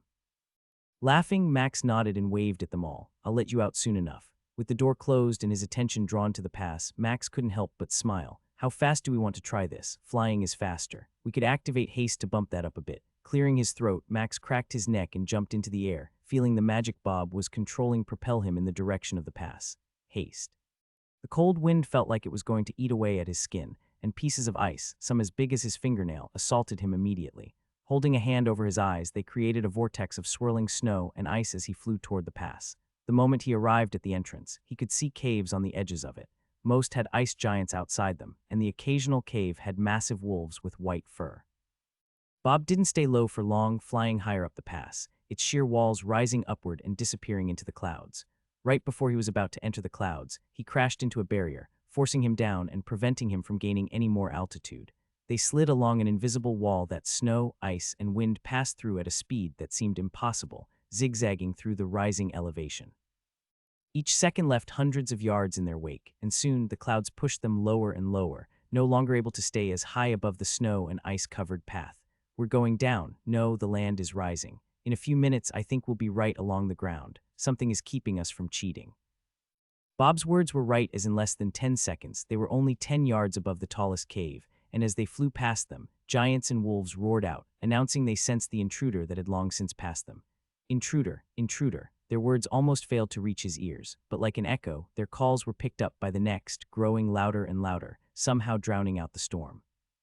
Haste expired, and Max felt the jolt of slowing down so much that it seemed like he was crawling compared to before.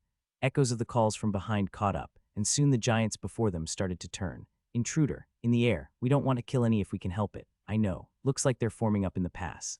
Bob's words were right as the ones further ahead began to move into position, their bodies almost creating a wall as the pass was only about 3 giants wide.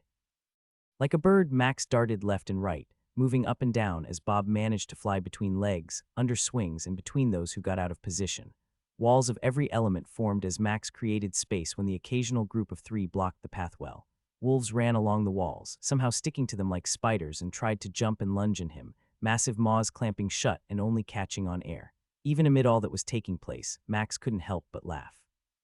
Spells came from a few giants, large chunks of ice flung at him from outstretched hands.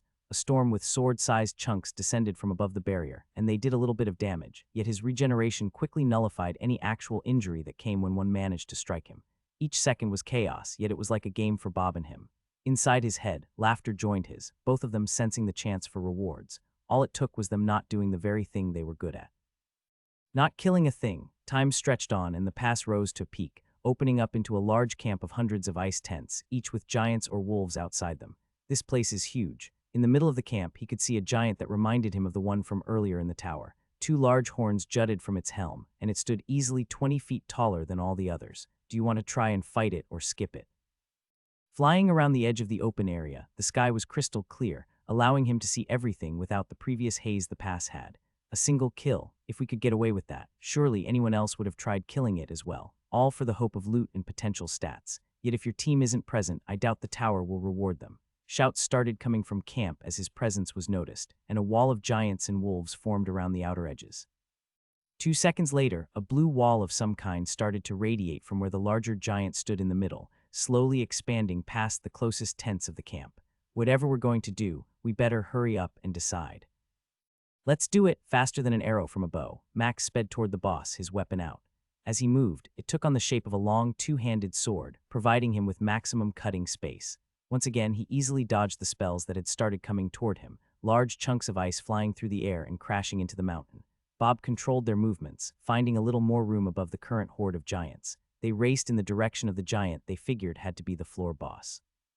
Shouts and roars from all around called out for his death, and the look of rage on the giant's weathered skin and white bearded faces left no doubt they weren't going to parley as the previous floor. The tip of his weapon made contact with the expanding blue dome, and the impact caused it to shatter at the spot he struck. Pieces of magical energy cascaded down from where they had been broken off onto the tents and enemies below. Status effect resisted. As a few pieces of whatever magic had been contained within that barrier touched him, a slight shiver of cold made it through his resistance, yet Max barely noticed it beyond a feeling of cold water being dumped on him. Instead, his eyes were locked on his opponent as it lifted a 20-foot two-handed axe and prepared to swing at him. He smiled, able to gauge just how slow this thing was compared to him. Its weapon moved with the same speed as if he were dueling against Tom or Dexic, and neither one was a threat to him. Bob adjusted their angle and the speed of their approach. They came in too fast for the boss to react, and as he was close to it, he summoned his dimensional vault and willed the door open. Power strike. Magical strike. He wanted to see just what kind of difference was between the two of them, not wanting to go completely all out. Like an arrow to the bullseye, his sword found the unprotected spot on the giant's neck, and he swung, plunging it deep inside. Bob once again adjusted everything, flying a tight circle around the boss as his sword stayed inside, cutting it cleanly off and causing it to topple toward the ground below. Another shiver of cold came, and Max turned to see his friends peering down from his dimensional vault. That went about how I expected it might. These things are still vastly beneath us. We did hit it with a good amount of force and power. Besides that circle, you did left all of that momentum focused in the middle.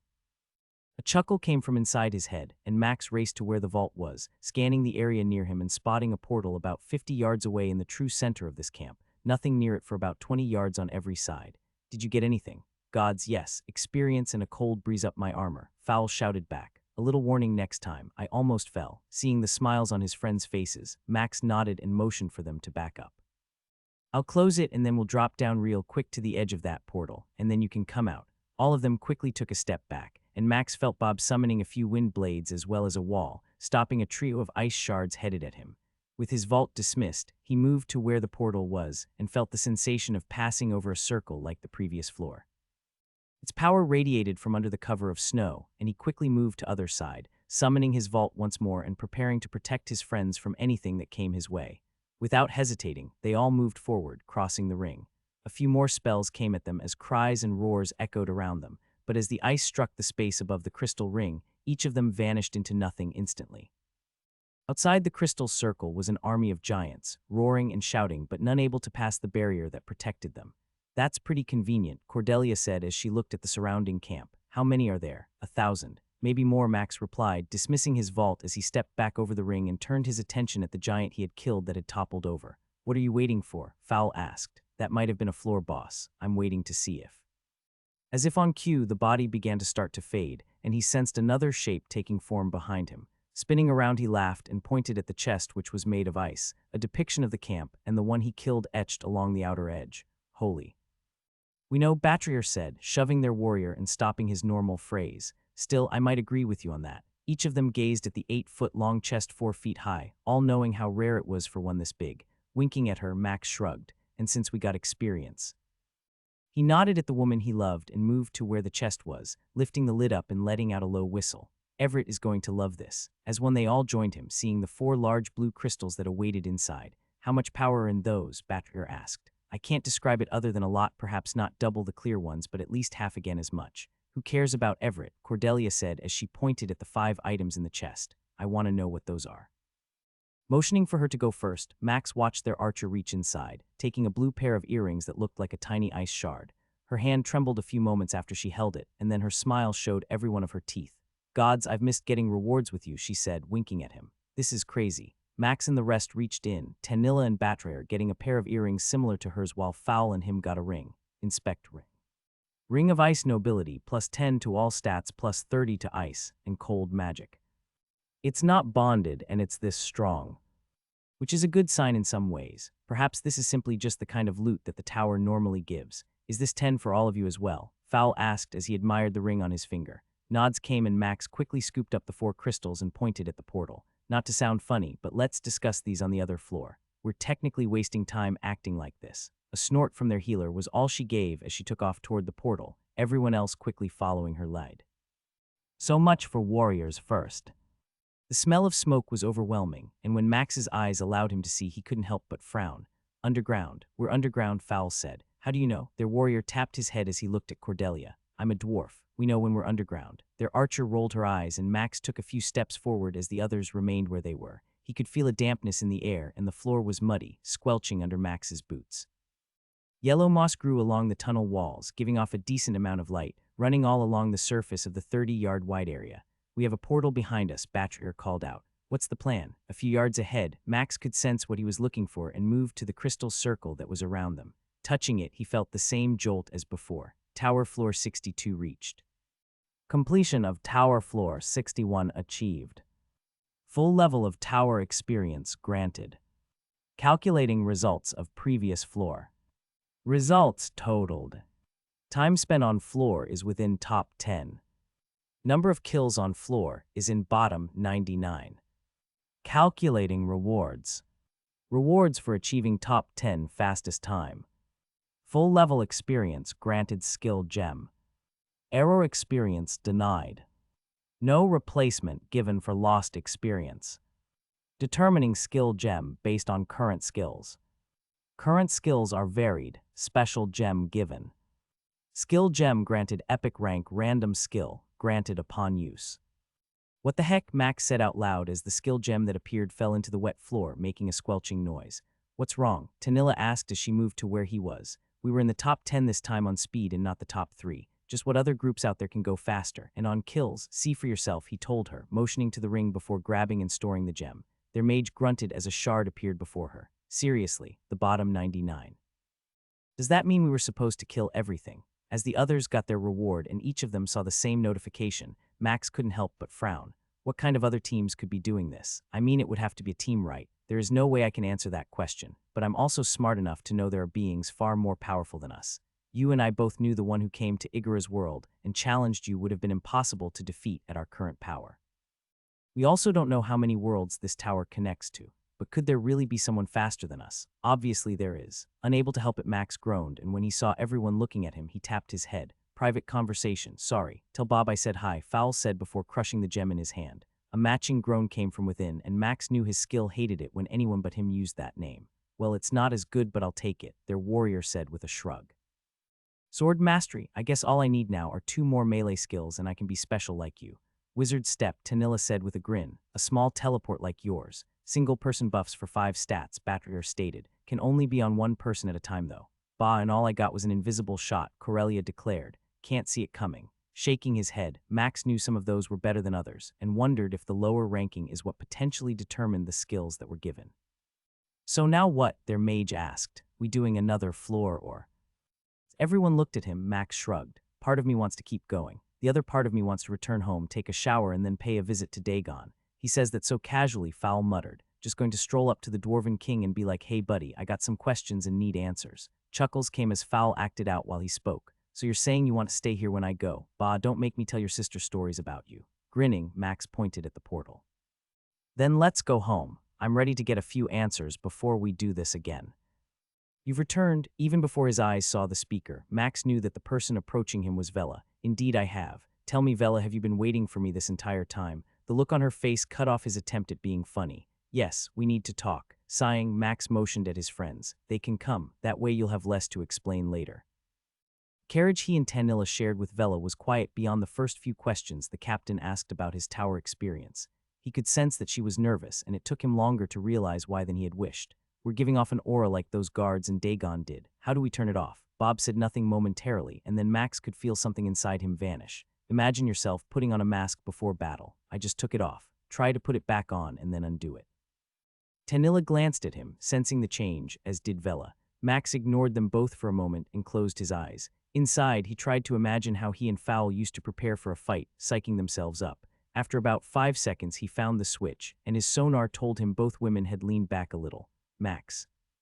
Just as quickly, he undid it and felt Vela let out the breath she had just taken. We're giving off an aura, and I think it's bothering her. Max stated as he opened his eyes and motioned at the captain, who looked a little pale. Think about taking a mask off, like you were prepared for battle and… Immediately Tanilla's aura, which he sensed, was gone and she smiled. That was fast. Lots of time in my life wearing masks. I started to figure out what you had done after you had cancelled it and turned it back on. So is this what the guards had? Nodding, he smiled at Vela, who was breathing a little bit easier. His neck froze as he tried to nod, but his mouth got caught on nothing. Tanilla's face showed surprise as hers mimicked his. Some things we can't talk about, he got out with a slight gasp. Not because we don't want to, but because we can't. A single nod was all the captain gave as she shifted her large body on the bench she was on. I've read reports and understand. Say no more. Forgive me also for ambushing you. I'm afraid it appears that the zealots are active again. Her frown said more than the tone of her voice, and Max grabbed Tanilla's hand and felt her grip tighten immediately. What has happened? I'm not sure what it is, but a small village is gone. I mean, the bodies are there, but… Her voice trailed off as she glanced out of the carriage. He looked at Tanilla, and his eyes begged a question he doubted she would answer. Shaking her head, the woman he loved frowned. The rest of the ride wasn't any better. We're going to use the transportation feature as it's faster, Vela said as they huddled together in the crystal square on the floor. It's a few days' ride outside of town, and I know you can get back without a problem once we're done. A chuckle from their archer caused the captain to glance at her, and Cordelia almost took a step back. I'm glad you taught us how to turn that off, Fowl whispered as they watched the attendant at the Adventurers Guild leave and shut the door they were in. It explains why everyone was acting the way they did around us. And here I thought it was that they all wondered how you managed to marry a dwarf like me, Batrier teased. During the light banter, the room began to flicker as the power inside the crystals grew. Tighten your stomach, Max said before it transported them. Tears flowed down Tanilla's face and Batra rubbed her friend's back. Over 50 bodies lay in a row, guards slowly covering and uncovering the corpses as Max and Vela continued to inspect them all. When the pair returned, a rage that had long been suppressed was about to explode. Children, almost 24 children, I'm going to kill her. The time will come. Calm yourself. Right now, that is what you need. When the moment appears, I will ensure you can release that rage. Taking a deep breath, Max let it out slowly and reached for Tanilla's hand, smiling when she took it. So it was her. You're certain? Nodding, their mage sniffed and used the handkerchief Max had given her to blot out the flow of liquid from her eyes. That imprint on their forehead with the lipstick, it's her calling card. For her to be so obvious is bad. Our reports have told us about it, but to have you both confirm it means a lot. The enlightened souls have not been very helpful. I asked for some confirmation, but the response I got was basically to go hump an ogre or two. Elves do not like to talk about this, Cordelia said quietly. To do so is very dangerous, but yes, that is the mark of one of the princesses of the king. The captain's frown grew as she nodded once. And there isn't anything I can do. Even if we were to catch her inside our kingdom, the political problems would be. Max watched as the woman tried to come up with an ending to her statement. Don't try to catch her, Tanilla said, her posture regaining its normal stance. She is too strong. If your guards attempted to do so, the ones she travels with and herself would easily defeat them. What about Max? He could see Tanilla flinch and the slightest downturn of her lips before they returned to their neutral state. I would say I would bet on him, but I cannot be certain. Her power is a strong one, and if she is being this bold, I think she's trying to call him out. Vela's frown turned into a grinding noise as her jaw muscles bulged. She's that strong or that stupid to try and gain his attention. Yes, both women stared at each other, and then the captain broke the gaze first. You need to be safe and not involve yourself in this. Max laughed and shook his head at the woman who still towered above him. I think we both know that's not going to happen. Otherwise, you wouldn't have brought me out here and shown me this. I'm guessing that's the official stance, and Major Grayson wants me to know he can't ask for help officially. Slowly, the woman's frown lessened.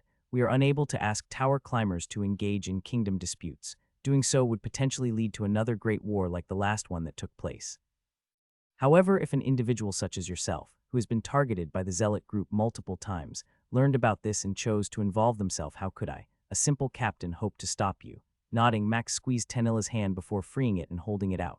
Then I appreciate you showing me this and telling me not to get involved, Captain Vela. If I do, I'll make sure not to inform you. The first smile since they arrived on the woman's tanned face, and she took his hand and shook it. Be safe, Max Host. Our kingdom owes you much, and I would hate to hear you stumbled into something you couldn't deal with. No one talks about this back in the city, understood. Everyone nodded as they waited for Max to return them to Peltigau. When we're alone, that's fine, but I don't want my family or anyone else, not even Everett, involved in this. But he could help, Fowl protested. He could. It involved in a kingdom problem, Batrier said, cutting him off. We both know the stories. Factions and adventures involved in kingdom strife is a bad thing, and the only people who suffer are the common ones. Spitting on the ground, their warrior let out a grunt. Don't feel bad, Shorty. I'm just as pissed, Cordelia stated. It's my people doing this crap and no one seems to care. Some of us care, Tanilla corrected her. We're going to stop her one way or another. Just how strong is she? Max asked. Her skill has many names, but it's often called the devouring kiss. Unlike your skill, which requires you to kill something to get their power, she has to kiss them right here. She was tapping her forehead. Anywhere else doesn't work. She also has to hold that position for a while, and it's like drinking through a straw. Fowl let out a retching sound. That is a dangerous skill if given time to grow. One of the stronger skills stems from my fellow black ones. Are we in danger of it? Only if you allowed her to hold you still while she attempted. I would do everything within my power to stop such an attempt, even if you were unconscious or something else. I could potentially resist her for a while, but depending on her strength and how long it went on, even a stone can be worn down by enough water dripping on it over time. Any other skills? Oh, she's a gifted fighter with a blade, Tanilla replied. Where I'm great with spells, she is the same with weapons. So what I'm hearing is she could beat Max. Their mage frowned and shook her head at Fowl. I'm not saying she can. What I am saying is we shouldn't underestimate her. She has never been this bold before. For her to do so now, she was told to or wanted to. Your father, perhaps. I doubt my mother could stand up to her if she were this bold. Unlike me, she hasn't hesitated to grow stronger. What would a village like that offer her? Batrayer asked. Nothing. It would be like Max going out and killing 1,000 goblins in a starting zone. There is no point unless one is sending a message. For a minute, a gentle breeze and a few birds were all the noise as everyone considered what had happened. I guess we should return home then, Max stated. We can spend a day or two there and then visit Dagon before we hit the tower again. Everyone gathered close, letting him touch them as they prepared to leave. Stacy stared at the 2 purple gems on the small table. You're serious, and you act like I didn't just give you a potion that gave 58 stat points. No, I mean yes, but skills. She waved both hands in the air as her parents sat next to each other on the couch, each looking on in shock. Yes, I'm giving them to you. They could be anything, and I mean anything. You could end up with a sewing skill or be able to call upon the power of lightning. What about like your skill? Her voice had almost cracked as she asked that. No, Max replied with a grin. Mine is unique. Besides, I'm pretty sure I'm the only one who can handle it. A grunt from Bob and what felt like an eye roll came through their bond. So what do I do? Just hold it and crush it? Stacy asked as she picked up the first one he wanted her to try. Yup, show me how strong you are. He watched as his sister inspected the purple gem closely, noting that it took up most of her palm. It looked like a large, precious gem, yet he knew she could sense its power. Here goes nothing, Stacy said, grinning the entire time. Max stared at his sister, whose eyes wouldn't stop blinking. Both of his parents had similar expressions, each of them leaning forward on the couch. Well. Shaking her head, Stacy grinned at him, and then she vanished from his sight. Both of his parents let out a gasp and started looking around the room. He, however, could only grin as he sensed his sister moving around the small table between them, drawing closer and closer. Stealth and tracking, I guess I shouldn't complain too much about not getting to use those. Tracking would have been good, but I agree with you that neither of those would have been what we acquired. Just a single step before she got to him, Max disappeared himself and was behind her, picking her up from behind and laughing. As they both appeared before their parents, who were still apparently in shock, his sister tried and failed to break his grip. Not fair, how? Slowly putting her down, he laughed when she punched him, yet the grin on her face never vanished. You're not the only one with that ability, and you must always remember to pay special attention to the skill description. There are ways to be discovered even with stealth. Max, you have stealth as well. Nodding at his father, Max winked. I'm a bit of a special case, but yes. If I'm honest, Stacy has a pretty powerful kit, and with everything she's been given, she shouldn't be in trouble unless she does something stupid. You say that like I'm an idiot, she declared as she punched at him again. No, just inexperienced. Think about it. What if I know you're invisible, and I have sand or other material and toss it in the air? It could land on you. In a dust storm, your form might appear to those with a high enough perception and looking out for it. Dozens of casters can see through stealth, even the low-level goblin ones you've faced. I learned all this the hard way. You'll have to as well. Stacy took a step back and frowned. Wait, so you're telling me this skill isn't as good as I thought? Shaking his head, Max sighed. No, it's an exceptionally powerful skill when used correctly. Just don't depend upon it too much and learn when it will work and won't. Ask Tom to give you some pointers, but if I'm guessing, he will curse first and then make you run low-level dungeons with casters who can sense you before he takes you into the dueling field and shows you other stuff. Experience is powerful. You need more of it. Bah, you sound just like Tom, always telling me to slow down.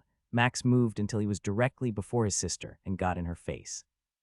His smile was gone and he put a hand on each shoulder. Listen to him. Trust me. Don't ignore his advice if you want to reach levels most could never dream about and be the adventurer and mother you want to be. Trust me. She sighed and then wrapped her arms around him. Hugging her back, he felt a little bit of the weight he always carried vanish and for a moment just stood there, enjoying the chance to be with his family. Everett handed another journal to Max as he put a dozen others back into a storage chest. That's one of the only other ones I know of that mention anything about the tower floors you're facing. I'm a little excited to write down what you could share with me for whoever comes next. Tanilla scoffed as her and the other three took turns flipping through books older than all of them. Nothing in this one is of any value. In fact, I'd say that most of it is wrong. How so? She frowned and handed the book she held to Everett. It talks about tower gems, and yet. Her throat grew tight and Max could see she was trying to talk and struggling with it. The drop rate isn't like our old one, it's less, the faction leader asked as a single eyebrow rose. Nodding slowly, she tried to speak but couldn't. Don't hurt yourself. I understand what it feels like to try and talk when under an oath. The tower doesn't play around, and if what you're telling me is what I think it is, then yes, this line would be wrong. Which begs the question, why? Because saying nothing would be far worse, Max answered. No one would press on or attempt the tower after that point. Without information, most would give up. Only the few who were really crazy would do so. True, but that means most other factions have the wrong information. How many teams have we sent into the tower and lost because we didn't know more? Does it matter? Even if they knew everything, I'll be honest, today's floor was a bit scary. To think about having to fight all the creatures in there. I'm not sure how a normal team would have done it. By normal, you mean? Not us, Max replied. Tell me, out of every team you've seen or had since you started adventuring, how many could beat us? Sighing, Everett sat down in his chair and carefully put the book down Tanilla had given him. None, and I'm afraid it only gets worse. Are the rewards worth it? Only if you can stay alive. Hey, what about this? Fowl asked as he held a book out to Batrier. Oh, sorry dear, I forgot you could read. She ignored the finger he gave as she took the book and scanned the page. This one says that beyond the 60th floor, many teams would attempt the same floor multiple times. I didn't say why, though. Is that because they are? She choked and then cleared it, shaking her head. I can't say that. Another secret, Everett asked. Nodding, Max tapped his chin. It's an interesting idea, if one was able to rerun it. Max knew each person was wondering the same thing. Could we rerun a floor and try to be faster and get a better reward? That would explain why we were so slow on that last floor. Would the tower do that, though? Would it allow groups to rerun a tower multiple times? I could see both the potential and the negative aspects of that. I guess we could easily retry the 61st floor and just go for speed. I mean, can anyone do it faster if we go all out? I guess we'll find out soon enough. Grinning, Max tapped his head. Tomorrow we'll try something real quick. After that, we can return here and finish the things we must do before heading out. Is there anything you need me to ask Dagon while we're there? Shaking his head, Everett picked up and stored the book he had set down. Nothing that I need. Just let me know if I can help. I spoke with the council and they are willing to give up the fire-forged bar. This time the vote was an easy one. It's about damn time, Fowl muttered as he rose. Give a faction enough materials to own every kingdom, and they still have to vote on something. Running his fingers gently along Tanilla's stomach, Max couldn't help but smile. Our child is growing, little by little every day. Sometimes I hate you, she teased, poking his chest. It's not fair that you can do that. Fair or not, it's not my call. Besides, you'll have enough to worry about if this thing keeps getting bigger. Her hand snaked out and grabbed his neck, pulling his head near hers. I might not be able to physically hurt you, but if I think for a moment you're calling me fat. Shaking his head, Max gave his best grin and tried to kiss her. No, my love, I am simply saying our child is growing and using you as its home. I'm not foul after all. She growled before kissing him, though you had a foul moment right there. As soon as all four of his team were inside his dimensional vault, Max shut the door and was gone. Bob and he sped through the frozen tower floor, knowing the limits of the heights they could reach, and avoided it, choosing to be as fast as possible. Haste wore off, and once again, Bob used his power to reset it, allowing them to reach the crystal circle much faster. The only difference was this time there were two bosses. Not caring, Max was past both of them, his dimensional vault open as his friends raced out of it and to the portal. Before a single spell struck the barrier, they were gone. Calculating results of previous floor. Results totaled. Time spent on floor is within top 3. Calculating rewards. Rewards for achieving top 3 fastest time. Full level experience granted skill gem. Error experience already granted. Error skill gem already granted. How in the gods is that possible? Fowl asked. I mean, we weren't in there that long. Frowning, Max shook his head. I don't know, but if someone was faster, they must have skill or stats or what? Looking at their warrior, he shrugged. It says top 3 but not which spot. What if I'm already the fastest? What if the rewards we got are the best? Then we're just wasting time and the floor continually gets harder, Tanilla stated. You said there were 2 bosses this time. Another way the tower makes things a greater challenge. I'm glad I woke up early for this, Cordelia said. Not that I really slept. I mean, we all don't sleep as much, right? Speak for yourself, Fowl replied. I'll have you know I'm always tired. Rolling her eyes, their archer pointed at the portal. I'm heading out since I know we're not going to do the floor. See you all tonight. Fowl and Batrayer began to move after her as she started to leave. You okay? Tanilla asked as the other three filed out. Yeah, just trying to ensure we're getting the best results and everyone is as strong as possible. She touched his cheek with her hand and shook her head. Don't crush yourself underneath that load. We're strong enough to carry ourselves. In the meantime, why don't you go and finish some of the items you promised to make? Then I'll go look for a new outfit since apparently my stomach is too big. Yeah, I'm not going to reply to that last part. Have fun shopping and try not to spend all your money. She winked, and they went to the portal together. Well, I can't do much more than this. 4 weapons is hard to complain about in a single day. I just wish the experience was better. 3 to 5 per weapon is almost worthless. You do realize that you'll never level up. You say that, but it's what you believe is true. When I asked you the first time if I could gain enough experience through crafting to reach level 2, you said most likely not. Not absolutely. That was because I didn't realize at that time how crazy you were. Yet another thing that makes you special, Max. Still, I'm not going to sacrifice everything else right now to pursue it. We'll see eventually what happens. I'm wondering what we need to do about these tower floors. At some point we'll have to fight. I'm fairly certain the tower won't allow us to keep avoiding it altogether. I agree. The real question then comes again, when will you stop carrying your team? Always the same question, and your answer never changes. Sighing, Max stored the bow he had made for the faction, hating that Bob was right. Until I know I can't, just pray it isn't too late. Max and the others sat in the chairs Dagon had offered them, and only 2 of his elite guards were in the room. They sat there, watching the Dwarven King play with his beard, already on the 62nd floor. That is impressive, and your aura is proof of that. How did the first floor treat you? The choice of killing what we would call children. A slight frown appeared on the older dwarf's lips as he nodded slowly. Not something any of us would ever want to do, their warrior replied. Yet you do recall what you were told before that floor. Each choice you make has lasting effects. I've often wondered what they meant by that. Fowl cleared his throat a little, and when Dagon looked at him and nodded, he sat up a little straighter. Do you mean because of how it would change you? Exactly. I've often wondered about the weight I carried from that moment. War is an ugly thing in battle. One can close off a part of one's mind and soul.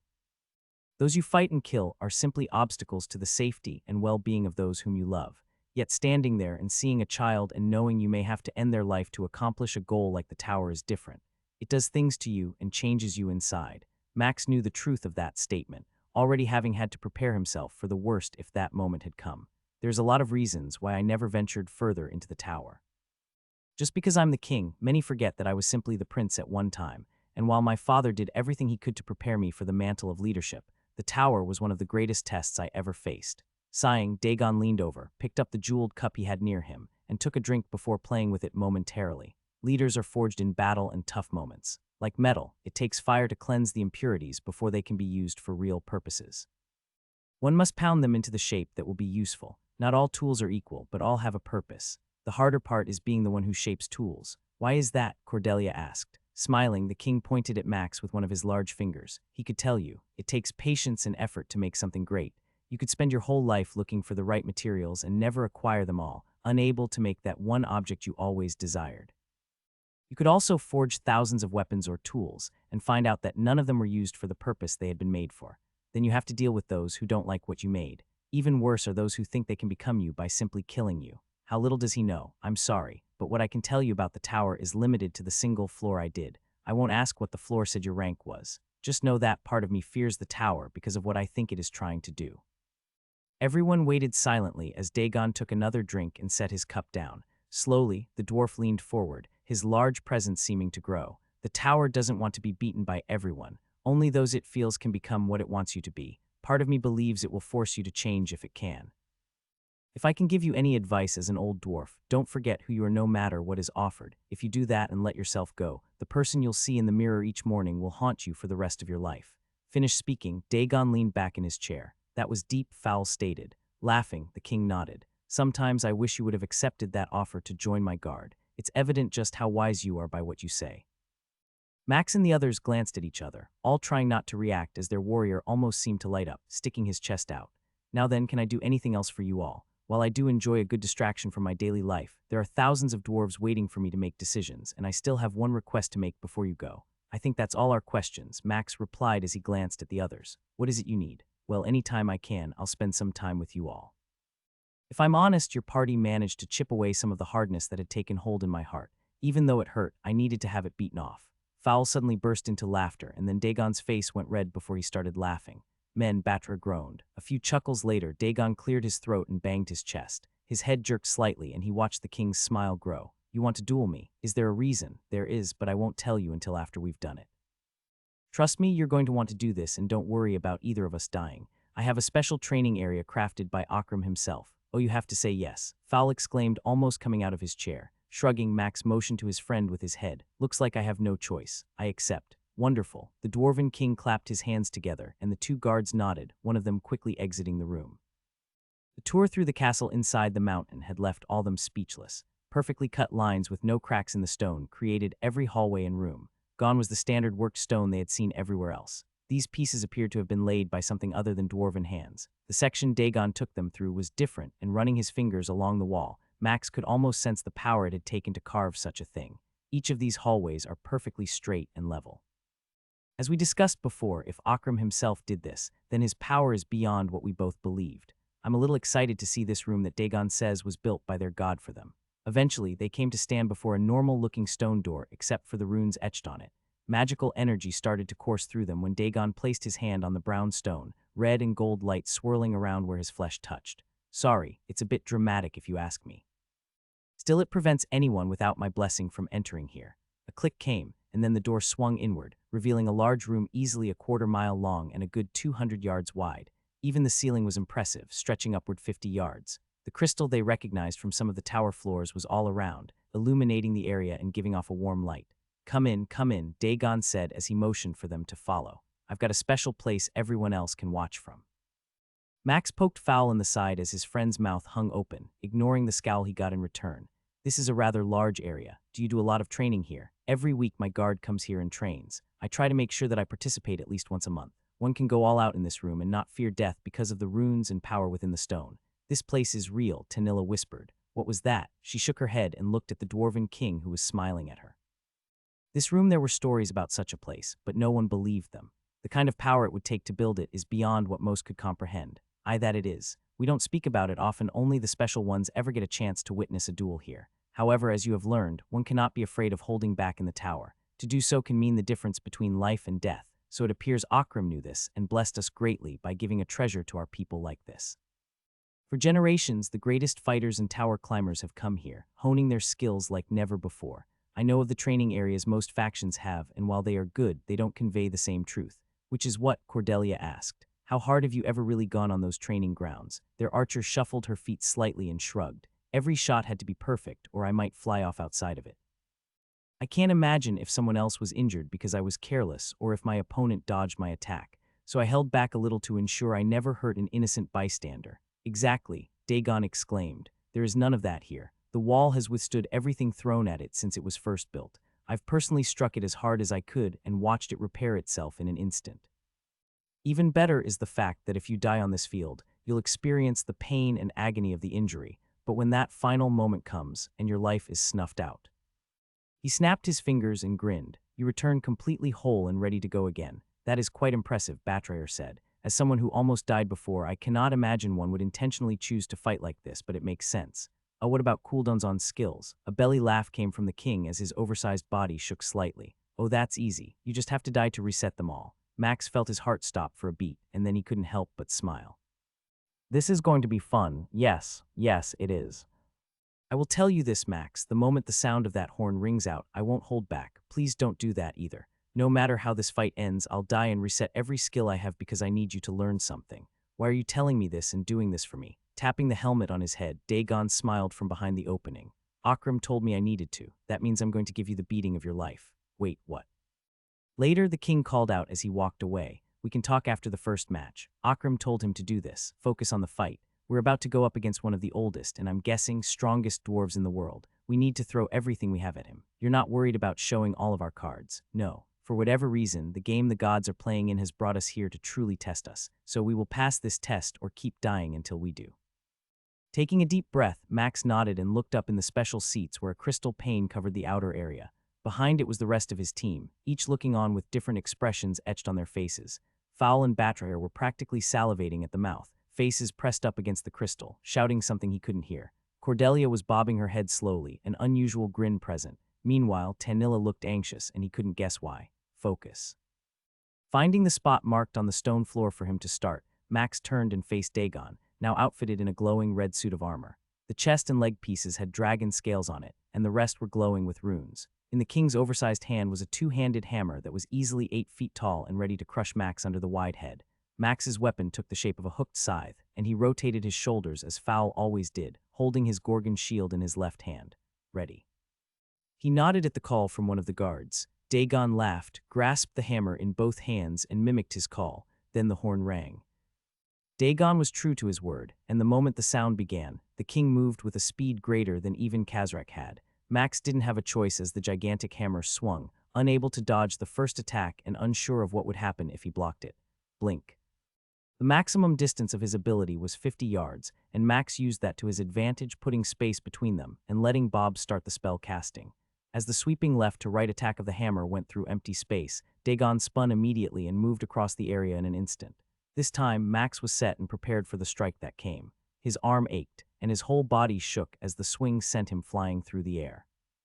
The entire time Dagon was moving, he was preparing for another attack. 2 wind blades came at the king as Max twisted, using a wind wall and wind magic to change his direction. Unlike many of the opponents he had faced who seemed to sense things, Dagon didn't appear to. Then again, it didn't matter, as both wind blades struck the dwarf and didn't do a thing. You've got to try harder.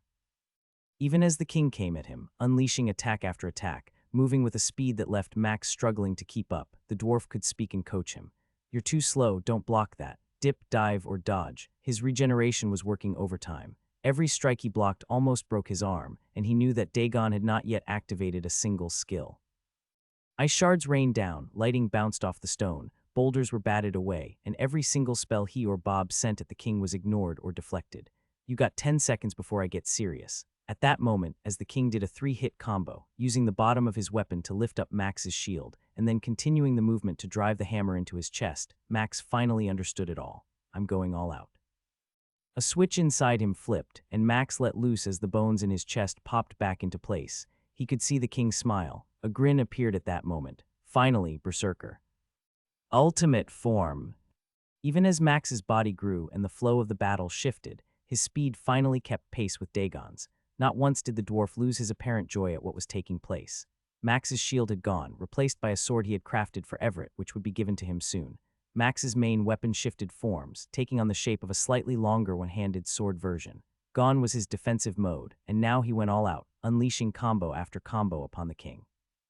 2 strikes led to 4, then 6, and soon, in the span of less than a second, over a dozen attacks had been launched at the dwarf. He finally stood taller than. Yet Dagon simply shifted his stance, the hammer spinning and twisting, each movement just the right amount, blocking and parrying each attack. Shouting, Max did another salvo and then changed things up at the last second. Demonic teleportation. He appeared behind the king, both swords slicing at his neck to take it off. The dwarf's body flashed green, and when the blades struck, they bounced off harmlessly. Yes, Dagon spun around, his hammer coming from below, forcing Max to jump away to avoid taking that hit to his body. Time was his enemy in some ways, with Berserker wearing off, but he didn't care. Don't hold back, rampage. Power strike. Magical strike. Ghost strike. His weapon moved and Dagon faltered. His chance to parry missed as the ghost strike appeared, and Max's weapon struck somewhere else. Yet as his sword struck the chest plate, digging into it and drawing blood, Max felt pain like no other radiate through his entire body. Bob immediately pulled him away with the wind magic. Globs of blood fell onto the stone as he coughed, and his regeneration began to repair the damage to his torso. What? Something like Fowl's. It reflected damage to us. Once again, Dagon wasn't waiting, ignoring the blood that ran down his chest and came at Max, his weapon glowing. Hardened body. Bulwark. Armored warrior. His shield came out and Max tried to brace it as much as possible. A light seemed to flash before him as the hammer struck, and all the pain he had felt before was there. Then, it was over. Negate death blow. The only pain he now felt was the one inside his chest, and even that was basically gone. How in the... Dagon seemed surprised, and for the first time, Max understood the difference in power between whatever the king had thrown at him and what he could do. Storing both the shield and weapon, he bull-rushed the dwarf, locking onto him. Weakness. Demonic magic. Both resisted, yet he continued grappling with the dwarf, who did not allow him to swing his weapon. Let go, you fool, the king grunted. 7 attempts later, his spell finally made it through. Immediately, Dagon's ability to hold his own against Max's current strength was lessened as weakness took over. Without waiting, he summoned his own weapon, forming it into a spiked gauntlet around his hand and forearm. Large curved blades and spikes were on his oversized fist, and he began to punch over and over the king. Each blow caused him to experience pain, yet he ignored it, taking the damage in stride, letting his regeneration skill do what it could to help stop the blood that gushed forth with each breath. "You're tougher than I thought," Dagon muttered as they struggled against each other. Lots of surprises as well. Still, it's not enough. As his gauntleted fist approached the dwarf's helm again, an explosion of power from the king sent him flying. Light radiated from Dagon's entire being. Some sort of I don't know. I can recall it, but not exactly. I think it's an effect he gets for being who he is, the king. Each step the dwarf took made the stone shake, and as he ran at Max, holding the hammer back in both hands and swinging it, the same smile as before was there. His head hurt, and it took him a moment to understand what had just happened. That was one heck of a fight. Blinking, Max saw the extended hand of the king standing beside him. "I guess that means I died." Nodding and chuckling, the dwarf helped him up. "That you did, but how you fought was impressive. You seemed unsure of yourself at first, but thankfully learned to get past that. Had I known how much you have inside you, I probably would have waited to see what other tricks you have, but still, congrats for lasting longer than the rest." Laughing, Dagon shook his head. "No, don't take it lightly. I had to use a skill I get only because I'm the king. None of my guard have ever made me use it, so know that you did something special. I can see why Akram likes you." "Then how do I beat that skill?" Shaking his head, the dwarf shrugged. "You'll have to figure that out on your own. Just know that each race has that ability, or well, they did. When Molly and Macy took the throne, it was lost. Whatever happened to it, no one knows. So that means Savantis Gilmaner has one as well." Dagon nodded and frowned. "I can't tell you what his does, as no one knows exactly. We don't go around sharing that kind of information. All I can tell you is whatever it does, it's dangerous. If you underestimate him, you'll die in a fight. What about if you two fought?" A few seconds passed as the dwarf scratched his beard. "I don't know. Neither of us wants to test that, and each knows that if we fought head-to-head, most of the people we care about would die. Right now, I'm in trouble because I don't have any children, and that means this skill will be lost forever when I die, so he could wait you out." Dagon's eye trembled slightly and his gaze fell to the ground. "My wife has told me to try and have a child with another dwarf, but I cannot do that to her. My love for her is too great. To act like that would break me, and as we discussed earlier, the tower can steal enough of you already." Standing there, Max had no idea what to say. He could sense the pain and hurt inside the dwarf next to him. Instead, all he did was put a hand on his shoulder. Snorting and nodding, the older dwarf rubbed his nose. "How about you stick this dagger in my eye instead so we can start this all over?" In the king's hand was a jeweled weapon with runes on it, and it took him a few seconds to realize that Dagon wasn't joking. No one's going to be upset that I do it. Gods, no. They would rather you do it than them. Trust me, someone always loses when we duel, and I've seen my proud warriors bargain for others to do this job. None of them likes knowing they killed me, even if it's not permanent. Okay, but sorry, just get it over with." The king leaned forward and held his eye open as wide as possible. After a quick breath, Max plunged it into the eye. 3 times, Dagon jerked and then went still. He gently laid the dwarf down on the stone floor and pulled the dagger free. A few seconds passed and then a groan came from the king. "Gods, I forgot how bad that feels. Still, I owe you." "Owe me what?" "Another arse kicking. That's the perk of being the winner. You get to do it again." Laughing, Dagon slapped him on the arm and pointed at the starting spot. "Now, this time, don't hold back, and let's see if you can't do better. I'll try to hold off using my trump card, but no, I'm not against it." "Are you two okay?" Batra asked as Max and Dagon arrived in the area they were waiting. "We're fine, sister. You saw the fights. Neither of us is injured, and this last time I think Max proved himself. Even made me use my special skill much earlier than I anticipated." "Killed by the king," Fowl muttered. "What an honor." "Bah, if you think it's that great I can go out there and squish you real quick," Dagon replied. Never mind, perhaps I misspoke." The king nodded and then pointed at a door where a pair of guards were. "I am late and they will see you out. I was told to tell you to get back into the tower, and when you think you're ready to try again, we can return here and see if you're right." "Bah, don't go making me get misty-eyed again," Dagon replied as he turned. "And get back in that tower. It's an order from your king." After the dwarf had left the room, all 4 of his party clambered around him, questions flying simultaneously. Wait, I promised to answer them all," Max cried out. "What I really need right now is something to drink and eat." Sitting on his throne, Dagon paid only half attention to the reports being read and the petitions that were brought before him. Decades had taught him how to split his mind and manage these tasks while thinking about other things. If that boy ever masters what he has and gets stronger, he might actually defeat the tower. That last fight, for that one moment he almost had me. My liege, is something funny." Without breaking his expression, Dagon nodded. "Yes, every day you waste time on these things, and I tell you the same thing every day. Perhaps I might need to find a new dwarf to handle some affairs. At that moment, a new experience was granted to those who were gathered. The sound of a grown dwarf fainting is rarely heard. That day, all those gathered had the rare chance to hear it. Max couldn't help but grin as Dagon appeared through the door. Not even a day. I guess you really do like getting your arse kicked. Actually, I have a favor, and these four are a bit anxious if you can't tell. Motioning to his friends, Max waited until the king stood beside him. We talked last night after what you put me through, and we all realized they need to get better as well. It's not like we haven't trained before, but as you said, those other fields aren't like this. If you're willing, I'd like to borrow some of your elite guard and have them fight against me, and finally, the five of us against you. Dagon's hand slowly reached up and ran his fingers through his beard. That is an interesting opportunity not just for you, but also for my warriors. Is there a limit to how often you wish to do this? A day, maybe 2 tops. We need to get back to the tower, but I think we both agree that doing this would help us prepare for such a thing. Slowly, the king's head began to bob, and his grin grew as he faced the other 4. So you're all on board with this, knowing you're going to die and experience pain like never before. Max is right, Fowl stated. We need to learn to fight like our lives depend on it, and we can't hold back. If you're willing, it would be an honor for all of us to face your guard and yourself. Sniffing once, Dagon pretended to wipe a tear from his eye before winking. Remember that when I crush you beneath my hammer, but the honor is mine more than you know, foul hammerfall. Now then, go get prepared and I'll summon my guard. You 5 are in for the beating of a lifetime. And you're certain that Tanilla dying and our child will be safe? Max asked. The king nodded. Akram ensured the first king who was given this room that no one would suffer any consequences, including a pregnant woman. As you know, we dwarves are used to fighting alongside our wives, even when they are with a child. Max grimaced, hearing Dagon make a noise like he had been punched when Tanilla's ice spear tore through the midsection of the guard she had been facing.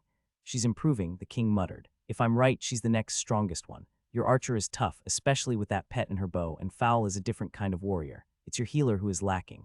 Gazing from behind the crystal window, Max nodded. Honestly, if Tanilla and I went all out, I'm certain it would be a good fight. We just have never done it. He could feel Dagon frown and turn toward him. Neither of you has done that because you're afraid of hurting each other. Is it because she carries your child? He couldn't help but blink a few times. You know, boy, I'm old, not ignorant. I can tell what a baby bump looks like. I've kept my mouth shut as I won't even imagine what you must deal with, having both the woman you love and your child in the tower. Still, if you want to keep her safe, help her be the strongest she can be. If that means the 2 of you need to fight, then do so. How do you hit the one you love? Laughter echoed through the room as Dagon pointed a hand toward the combat taking place below. Everyone in that room I love like a child. It hurts when I crush one of my warriors beneath my hammer, but I also know it makes them stronger.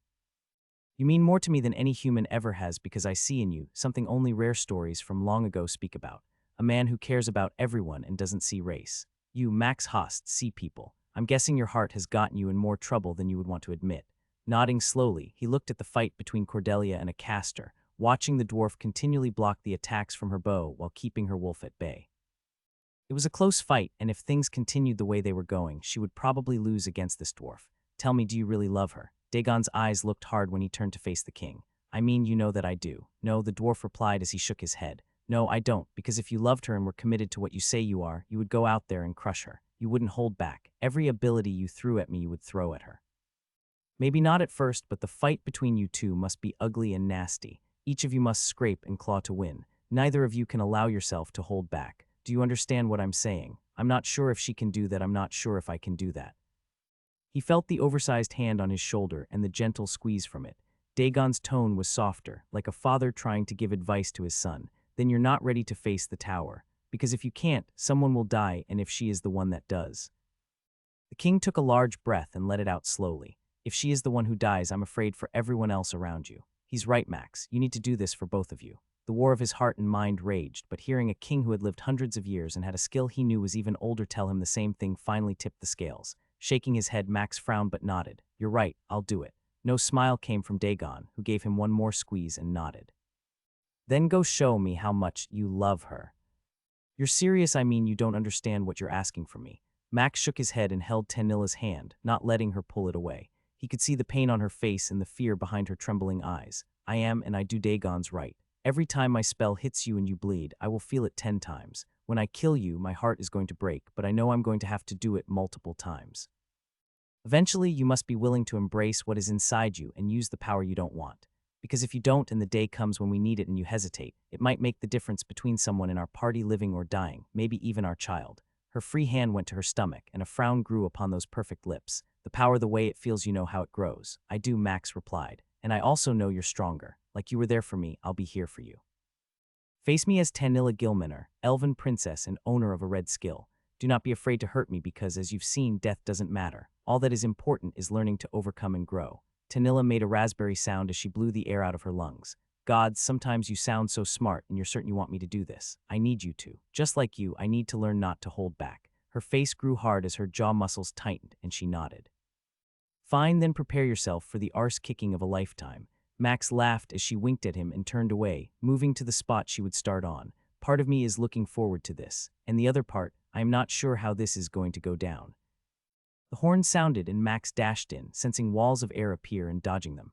The moment he moved, his spell came down. Her new ability allowed her to teleport out of the way of his lightning bolt. A wave of ice was washing out from around her as a fire nove started to join it. She's improved a lot. Multiple spells were being cast simultaneously, yet he knew she wasn't serious because her eyes and hair were not gold. Do it. Don't hold back. Show her the way. Clenching his jaw, Max nodded and allowed Bob to unleash every spell they had. Sand and stone dropped from his inventory, turning into daggers and flying after the woman he loved. Her face changed, and as the first spell of his to land cut her, he could see that she wasn't going to play anymore. Her hair and eyes quickly changed, and the gold glow started to radiate from her. Yet Max didn't let up, knowing she should have started like that and not waited to use it.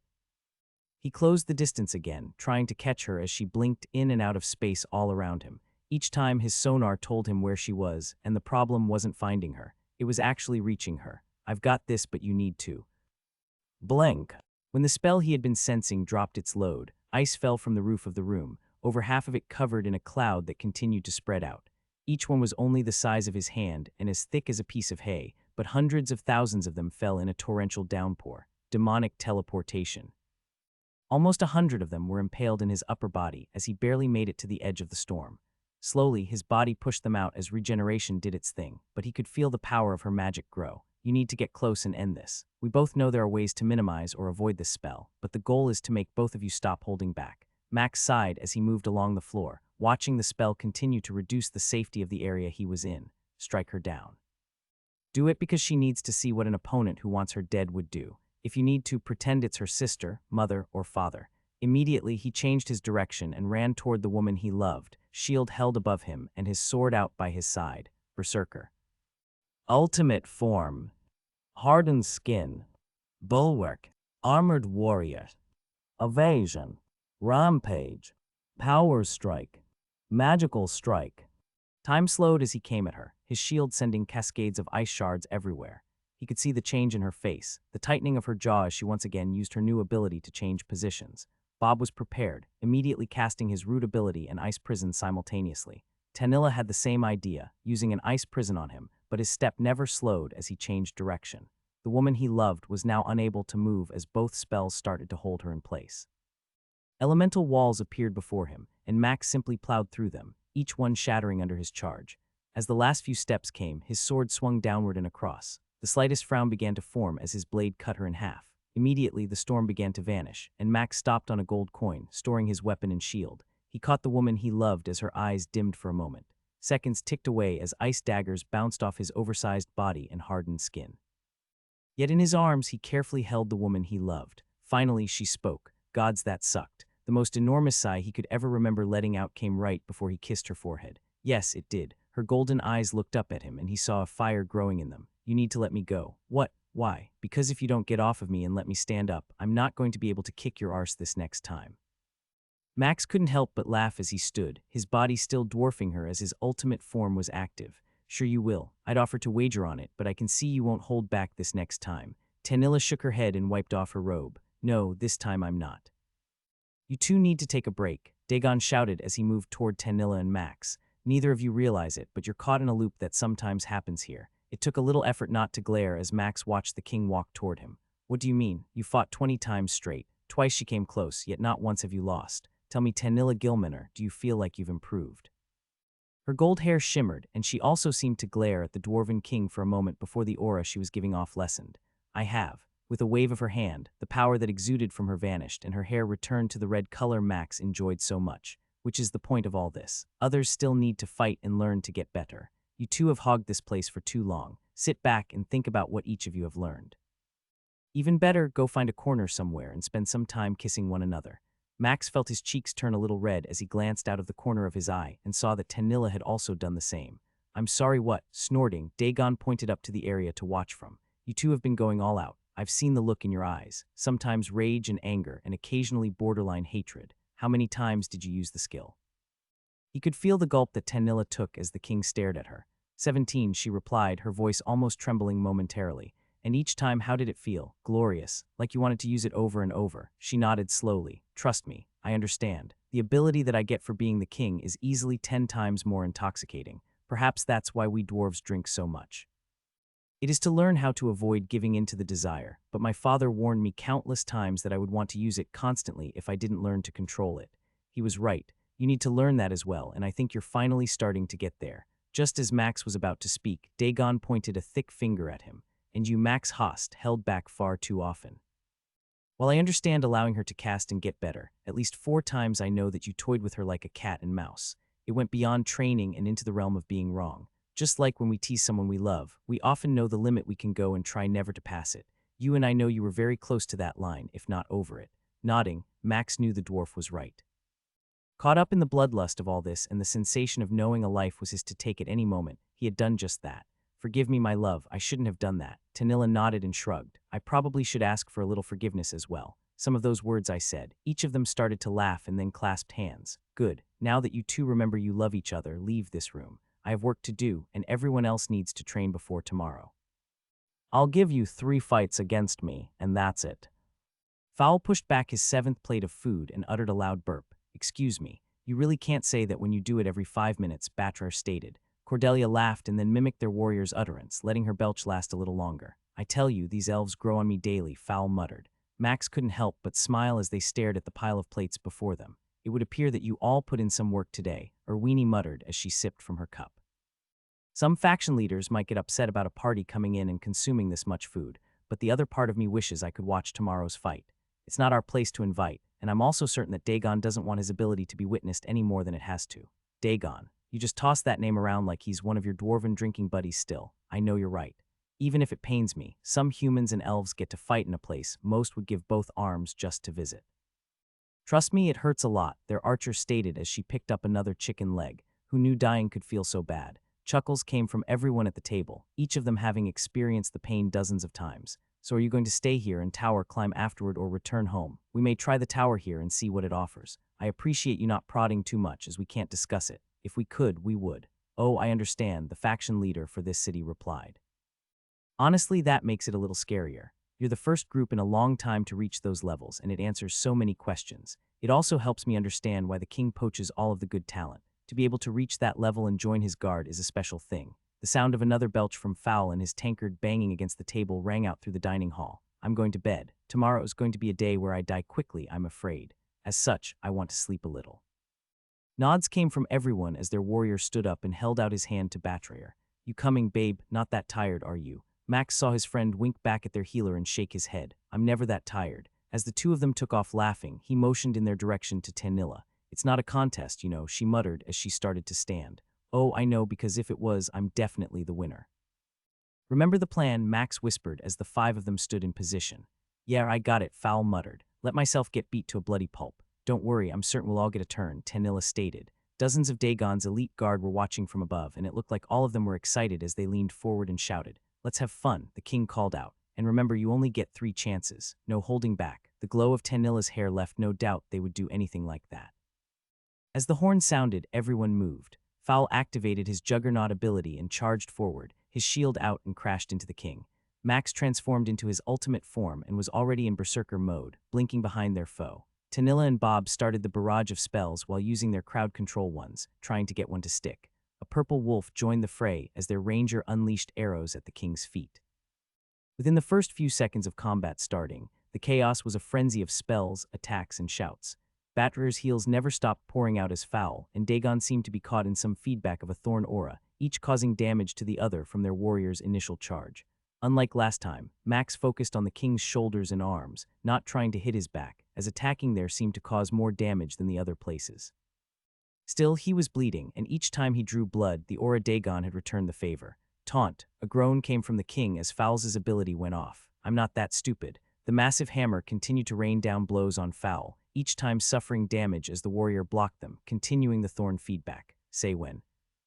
Not yet. Each attempt to hold the older dwarf in place with the root or binding spells lasted not even a fraction of a second, but they did slow down Dagon's ability to move slightly.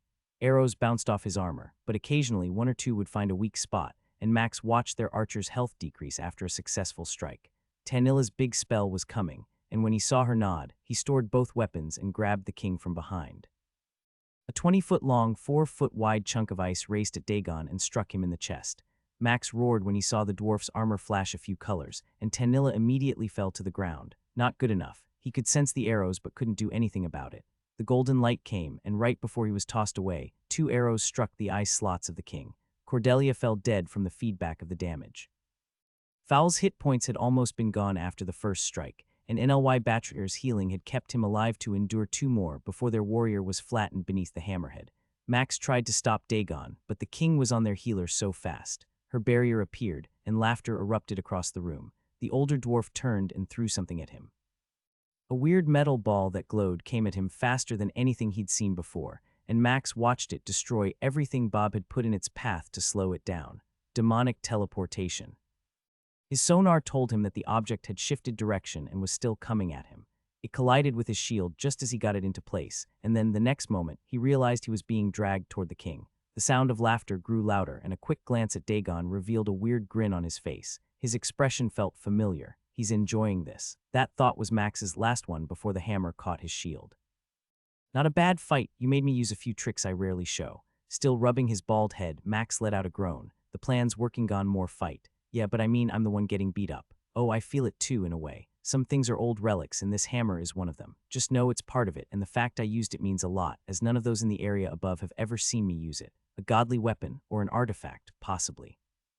Still, it seemed to draw us to the hammer, and we couldn't dodge that object. A potential item to consider making if we can one day. His friends all moved to where he and Dagon stood. So you all ready for the next fight or need a moment to prepare and discuss things? If you're willing, we'll take a minute to talk, Tanilla replied. Take 5. I need a drink, but be ready when the horn sounds. As always, I'm coming for you.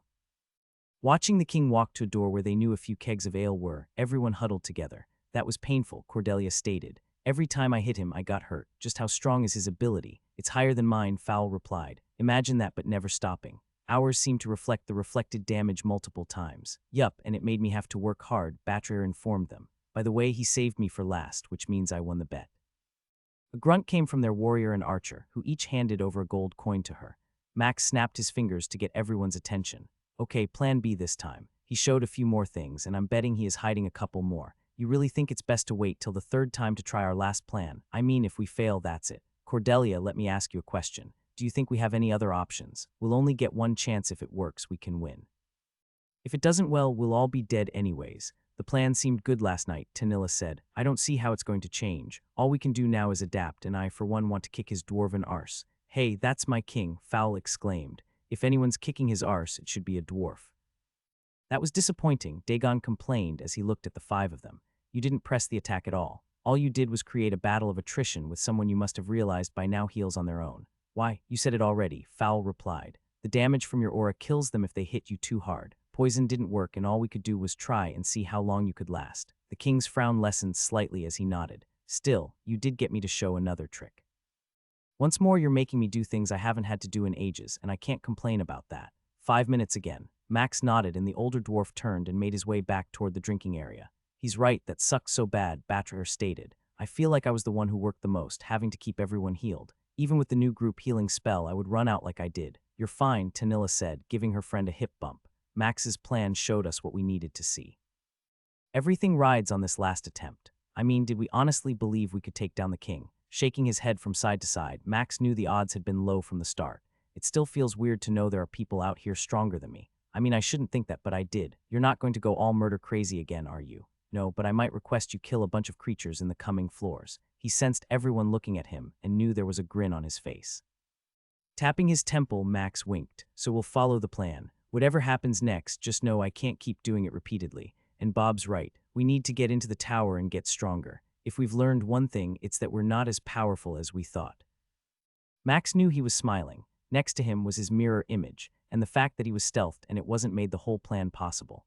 Dagon already looked slightly nervous as his use of ultimate form 2 times in a row after Bob had refreshed it had caused him to grow even more. If he hesitates like the last fight, we can do this. Even if he doesn't, you should be able to win this battle if your attack goes as planned. I'm not going to lie. I really feel like you've been holding back. I guess I won't either. A groan from Fowl was evident as the king had that same orb appear as before and placed it on the bottom of the shaft. Then, with some effort, the weapon split into 2 hammers, and the king held a matching pair of weapons that were no doubt better than any weapon they owned. Max. Stick with the plan. It doesn't change a thing, he whispered from stealth to his friend. Charge him. I'll do the rest. Ready. As the call came out, each of them nodded, including Max's clone. His body ached from the power and strength it tried to contain. Finally, Dagon moved his head and the horn sounded. Like the first fight, Fowl charged ahead, but Tanilla summoned a large boulder this time and sent it at the king from the left while Cordelia unleashed a rain of arrows. Max's mirror image charged right behind Fowl on the right side, trying to hedge the dwarf in. Blink. Berserker. Power strike. Spell burst. Dimensional space. Peering behind Dagon and still in stealth, Max ripped open the door to his vault, and Bob unleashed the largest gust of wind blades he could from the front. Only a single step was required for the king to find himself in the space, and since he had never reacted to any attack that showed he had some detection skills, Max prayed silently that his hunch was correct. The largest door possible was open, and he stood inside at the edge and bent down, wrapping his hands around the king's waist. Fowl plowed right into him with 2 shields. Before words could be uttered, the dwarf lifted upward and was slammed to the ground inside the space. What the? Max didn't hesitate, spinning to his feet, the thick rope he had acquired from Igara's world in his hand, and began wrapping the dwarf up as fast as possible, ignoring the first few swings that came in his direction. A rumbling sound started to ring out, but beyond that, nothing happened, and in seconds, the king of the dwarves found himself tied up and unable to move. We're a dimensional space. You have such a thing, Max chuckled and nodded. I do, and if I'm correct, nothing you're trying to do is working. A low growl and grunt came as the king struggled against the bonds. Anytime he tried to move forward, Max simply put his hands against his chest and held the dwarf in place. That's genius, boy. Gone was the frown and a smile appeared as Dagon glanced around the empty area. You set me up, made me feel like this was going to be easy, and you finally went all out. I'm proud of you. His friends were all moving inside the space, and each of them had a look of satisfaction plastered across their faces. It worked, it actually worked, Fowl said. I mean, I hoped it would. Yes, you win. Something tells me if you wanted, you could easily kill me in here, but I doubt I would find myself alive again to congratulate you for doing so. He's right, oh the power, how a part of me would love to do this. And yet we won't. I know, I'm just saying. A chuckle in his head was the last thing Bob said as Max began to unwind the rope. I wasn't sure I'd be able to lift you up if I'm honest. Part of me knew you had abilities that stopped that, so I had to try to ensure you didn't activate them. A good plan, Dagon replied. Still, part of me feels cheated, but the other part knows you 5 have done well.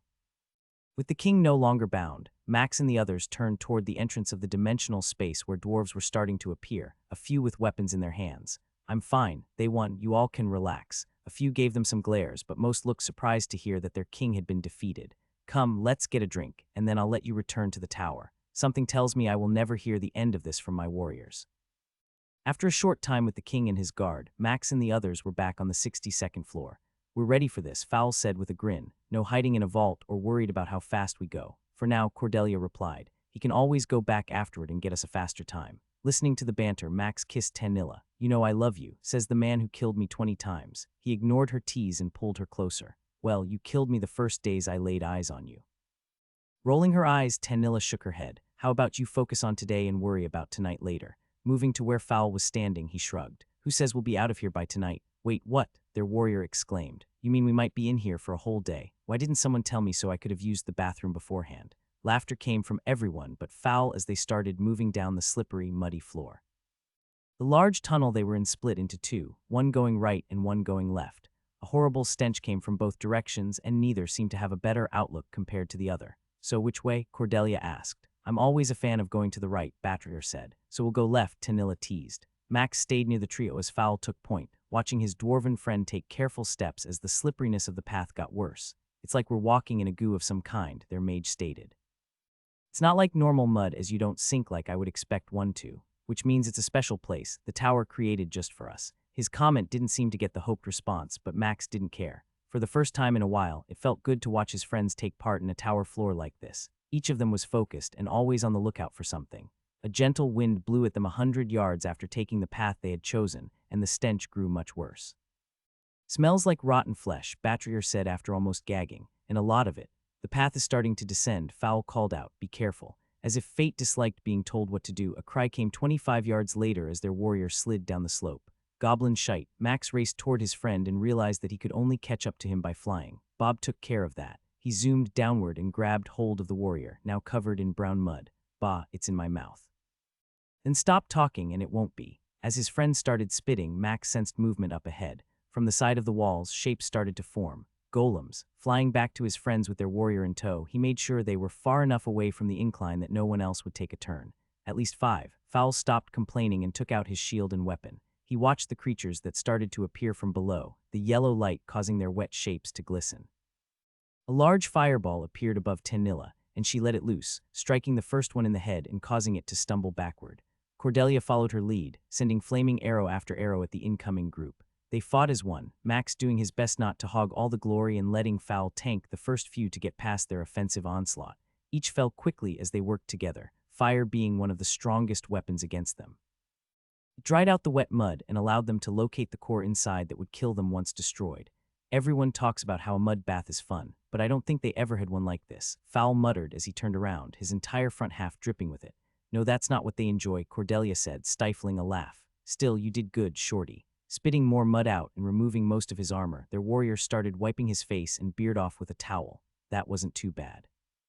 "We just need to get past this slide part and see what lies beyond. Are you offering to go?" Fowl asked Max. "I can, I'm just pointing out the obvious. Rather him than me," their archer stated. "He's the most capable, and we'd be fools to try and send anyone else." With that easy decision made, Max waited until everyone was ready and returned to the old way of tower floors, going out and bringing things back to his team. Finally, Fowl muttered as everyone stared at the portal in the chamber before them. "Yeah, because a large room like this with nothing, but it can't be bad, can it?" Their warrior gave Cordelia the middle finger as they stood just outside the entrance to a 200-yard circular cave. Thick, slimy mud caked each of them. Eventually, they gave up trying to clean it off, unable to prevent the stuff from finding its way onto their armor and clothes.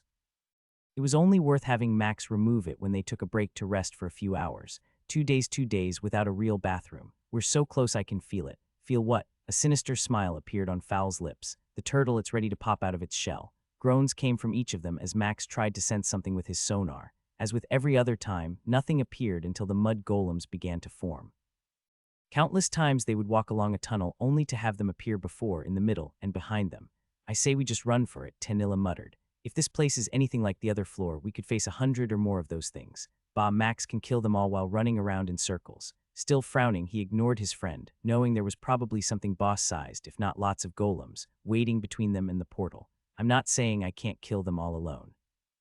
I'm more concerned with how we can do this as a group." "You're seriously wanting us to fight?" Fowl asked. Nodding, he pointed at the portal. "We can make a break for it, but time isn't important. Our tunnel isn't the greatest choke point, but we could limit the numbers that come through with a few barriers. From there, it's just the same thing as that tower floor with the minotaurs. So you're going to use your ability to change the earth again. That didn't work at all like you hoped." Tenilla was right. No matter how hard he worked, it was like trying to hold liquid in a bucket with holes. "I still don't see why we don't just rush through and get out." "No point worrying about this yet," their archer said. "Fowl's right. It's been a long couple of days, and our fighting here doesn't prove a point. And don't start quoting that we need to fight crap, as we've been doing that for days." Frustrated, he turned on them and pointed a finger at the 2 biggest complainers. "I'm not sure what's crawled up your RCs, but 3 days ago you wanted to fight. Now, after a hard 2 days, you suddenly want to just call it quits or have me do the rest of the floor. I won't argue if that's the whole group's decision, but why are you acting this way? Because those fights weren't easy, and facing 100 of them is impossible," Cordelia yelled. "I'm not a coward, and I'm not saying let's go home, but I'm scared. Dagon's room, it showed me the pain of dying, and for some reason I feel if we go in there and fight these as a group, someone will die." Her words caught him off guard, and looking at his friend, he could see Fowl's head moving slightly up and down. "I wouldn't let you die," she snorted. "But that's the thing. You couldn't stop Dagon from killing us," she replied, holding a hand up to stop him from talking. "Sure, he's the Dwarven king and super strong, but be honest with yourself. Are you really willing to risk our lives to prove a point?" "Bob, I'm not sure I should answer this. Look at them. All of them are a bit fearful. She's just brave enough to tell you. She's also right. All it takes is one moment, one slip up, something to go wrong, and someone could die. If there is a boss-like creature and it does something you're not prepared for, there may not be time to save one of them. So either walk in there and kill whatever might appear or carry them across to safety. Pushing this issue right now in this place isn't going to solve anything. You're right, Max said. I can't promise I will always be able to protect you, but I'll never stop trying. He summoned his dimensional space and motioned to it. Go ahead and get inside. I'll take care of it, Max. He turned as Cordelia said his name and held out her hand, ignoring her as he ran into the cave. Sure enough, as he approached the portal, shapes began to form. He closed his eyes, angry and frustrated at himself and a dozen other things. You can help or not. Either way, I'm going to destroy every one of these things. There is no need to ask. I'm here to help. Tower Floor 63 reached. Completion of Tower Floor 62 achieved. Full level of tower experience granted.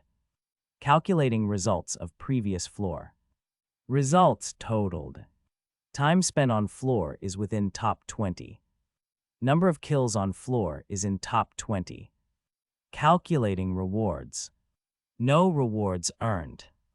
Max sighed as he lifted his fingers off the crystal circle. Even the calm sounds of the water crashing against the sand of the next tower floor couldn't make him let go of his frustration. I'll meet you all later. I need to go do something. He ignored their attempts at stopping him. Thankful Tanilla said nothing, her face showing she understood. Outside of the tower, he immediately teleported outside of Erthen's lair. Go, I've got this.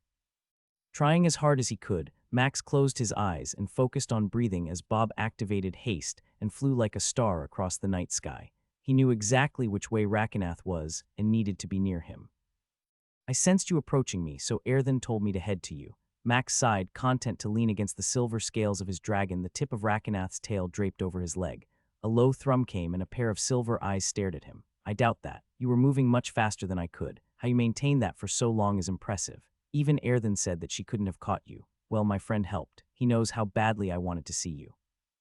A chuckle came inside his head and Rakenath started to thrum again. Yes, I can sense that Bob was it. Bob found that humorous. He can hear you, but don't worry, he likes you. I didn't pick that name to be kind the first time, but he's come to accept it. Now forget about all that. Tell me, what have you been up to? You've grown more than I thought in just a few weeks. Most of my growth is still because of the elf you fed me. I've almost absorbed most of it, and soon I'll need to start seeking other creatures who can sustain me. You know, I can always get you more items. Rakenath huffed. While I appreciate the offer, I must also learn to provide for myself. I think what you're doing now is part of the problem you are suffering with the others. Frowning, Max realized that his dragon had just hit the nail on the head. Is it really bad that I'm offering to help? No. But sometimes you must let others rise and fall on their own. Shaking his head, Max scratched at the scales on the tail and gazed into the giant silver eyes. Are you able to read my thoughts? How do you know exactly what I'm dealing with? Our connection shares some of the fragments. I can sense some of it like a bad dream, but it is unclear. You're trying to get them to do something, and it didn't go well, did it? Taking a deep breath, Max laid out everything that had happened in the last few days. So what do you think? Rakenath's thrum made his whole body move as the dragon shook his head. I think you need to figure this out on your own. Erthen would tell me that some problems are best solved only by us, and having someone else do it prevents us from learning. You know the answer right now, even if you do not want to admit it. There are countless paths to take, and yet I believe you are able to see all of them. Giving the tail a gentle slap, Max frowned. You're worse than Tanilla sometimes. Bob, too, friends tell you what you need to hear, not what you want to hear in tough moments. Perhaps you need Erthen to take you under her wing for a bit. It appears your dragon is wiser than most of your friends. Returning his hand to the tail, Max scratched them again as he considered his options. You know my greatest fear, being alone and losing everyone you love. It was as if Rakenath had taken a dagger and pierced his heart. The truth of that statement made him rub his chest. All I ever wanted was a simple life, and now all I want is to find a way to protect everyone I love. Even the dragon must leave home. When they do, their mother does not chase after them. You must allow them to grow as they did when you were gone on that other world. Glancing toward the sun, which was starting to make its presence known, Max took a moment to enjoy the beauty of the small clearing they were relaxing in. I need to go back to them, you know that. Yes, Rakenath replied. Do not worry about me. I am growing, and soon enough I shall be able to join you in your adventures. How soon are we talking about? A few months, according to Erthen. She says I should be safe with you, especially if I can take to the air. Her biggest concern is if the tower will let me enter with you. Since I have never attempted to enter it, there may be no way for me to do so without completing all of the levels and catching up. Some of the tower floors we have done do not have a sky you could fly around in. I'm not certain how that would work, then I will have to wait and try. Otherwise, there is no point in worrying about what we cannot change right now. Instead, go home and tell Tanilla I sent my greetings. Chuckling, Max slowly lifted the tail off his legs and set it down, allowing himself to stand. You know, sometimes I think you're smarter than Fowl. Oh, there is no doubt I am. Besides, he is wise in different ways. Like what? His knowledge of ale and alcohol is extensive from what I've gathered. Perhaps in time, I will be able to gain as much knowledge of them as him. Laughing, Max scratched the scales on his dragon's side before gently patting him. With one last scratch, he watched as Rakenath took to the skies, flying toward the rising sun, his scales catching the colors of the morning and sparkling like jewels. Who would have imagined I'd be so lucky? You, Max Host, are incredibly blessed. Few could compare to having the family and friends you do, as well as me and that dragon. Now go and do what he told you to. It's time to return home and face your friends. I feel like Everett's called us into his office, Fowl stated as he sat at the table with the rest of the party. Max could see that everyone but Tanilla looked slightly frustrated, having been summoned, as their archer had called it, a little bit ago. I'm not going to beat around the bush. None of us acted how we should have yesterday. How I left was uncalled for, and for that I'm sorry. Fowl started to speak, but he cut him off with a raised hand. We're tower climbers, and that means we will face hard decisions, and as a group have to come to them. If Dagon's room taught us anything, none of us wants to die, and how we fight has to change. Every floor will get harder, and we all need to get stronger. A grunt came from Cordelia as she crossed both arms, leaning back in her chair. You disagree? Seriously, Max. You're the strongest one besides the king we've ever met, and right now you're acting like you're the same as us. That's a load of ogre shite, and we all know it. He's not acting that way, Tanilla stated. Please don't go defending him just because he's your man, and yes, you can play that princess card and I'll snap into line, but I'm sorry dying hurt, and for the first time since I joined this party, I now know how what I feared feels like. Which is why Dagon had us experience it, Fowl said quietly, playing with a finger as he gazed at the table they sat around. What does that mean? Taking a deep breath, their warrior sighed and scratched his bushy eyebrow before looking at their archer. Last night, I didn't get much sleep, which usually makes me cranky. Batrier snorted and held up both hands as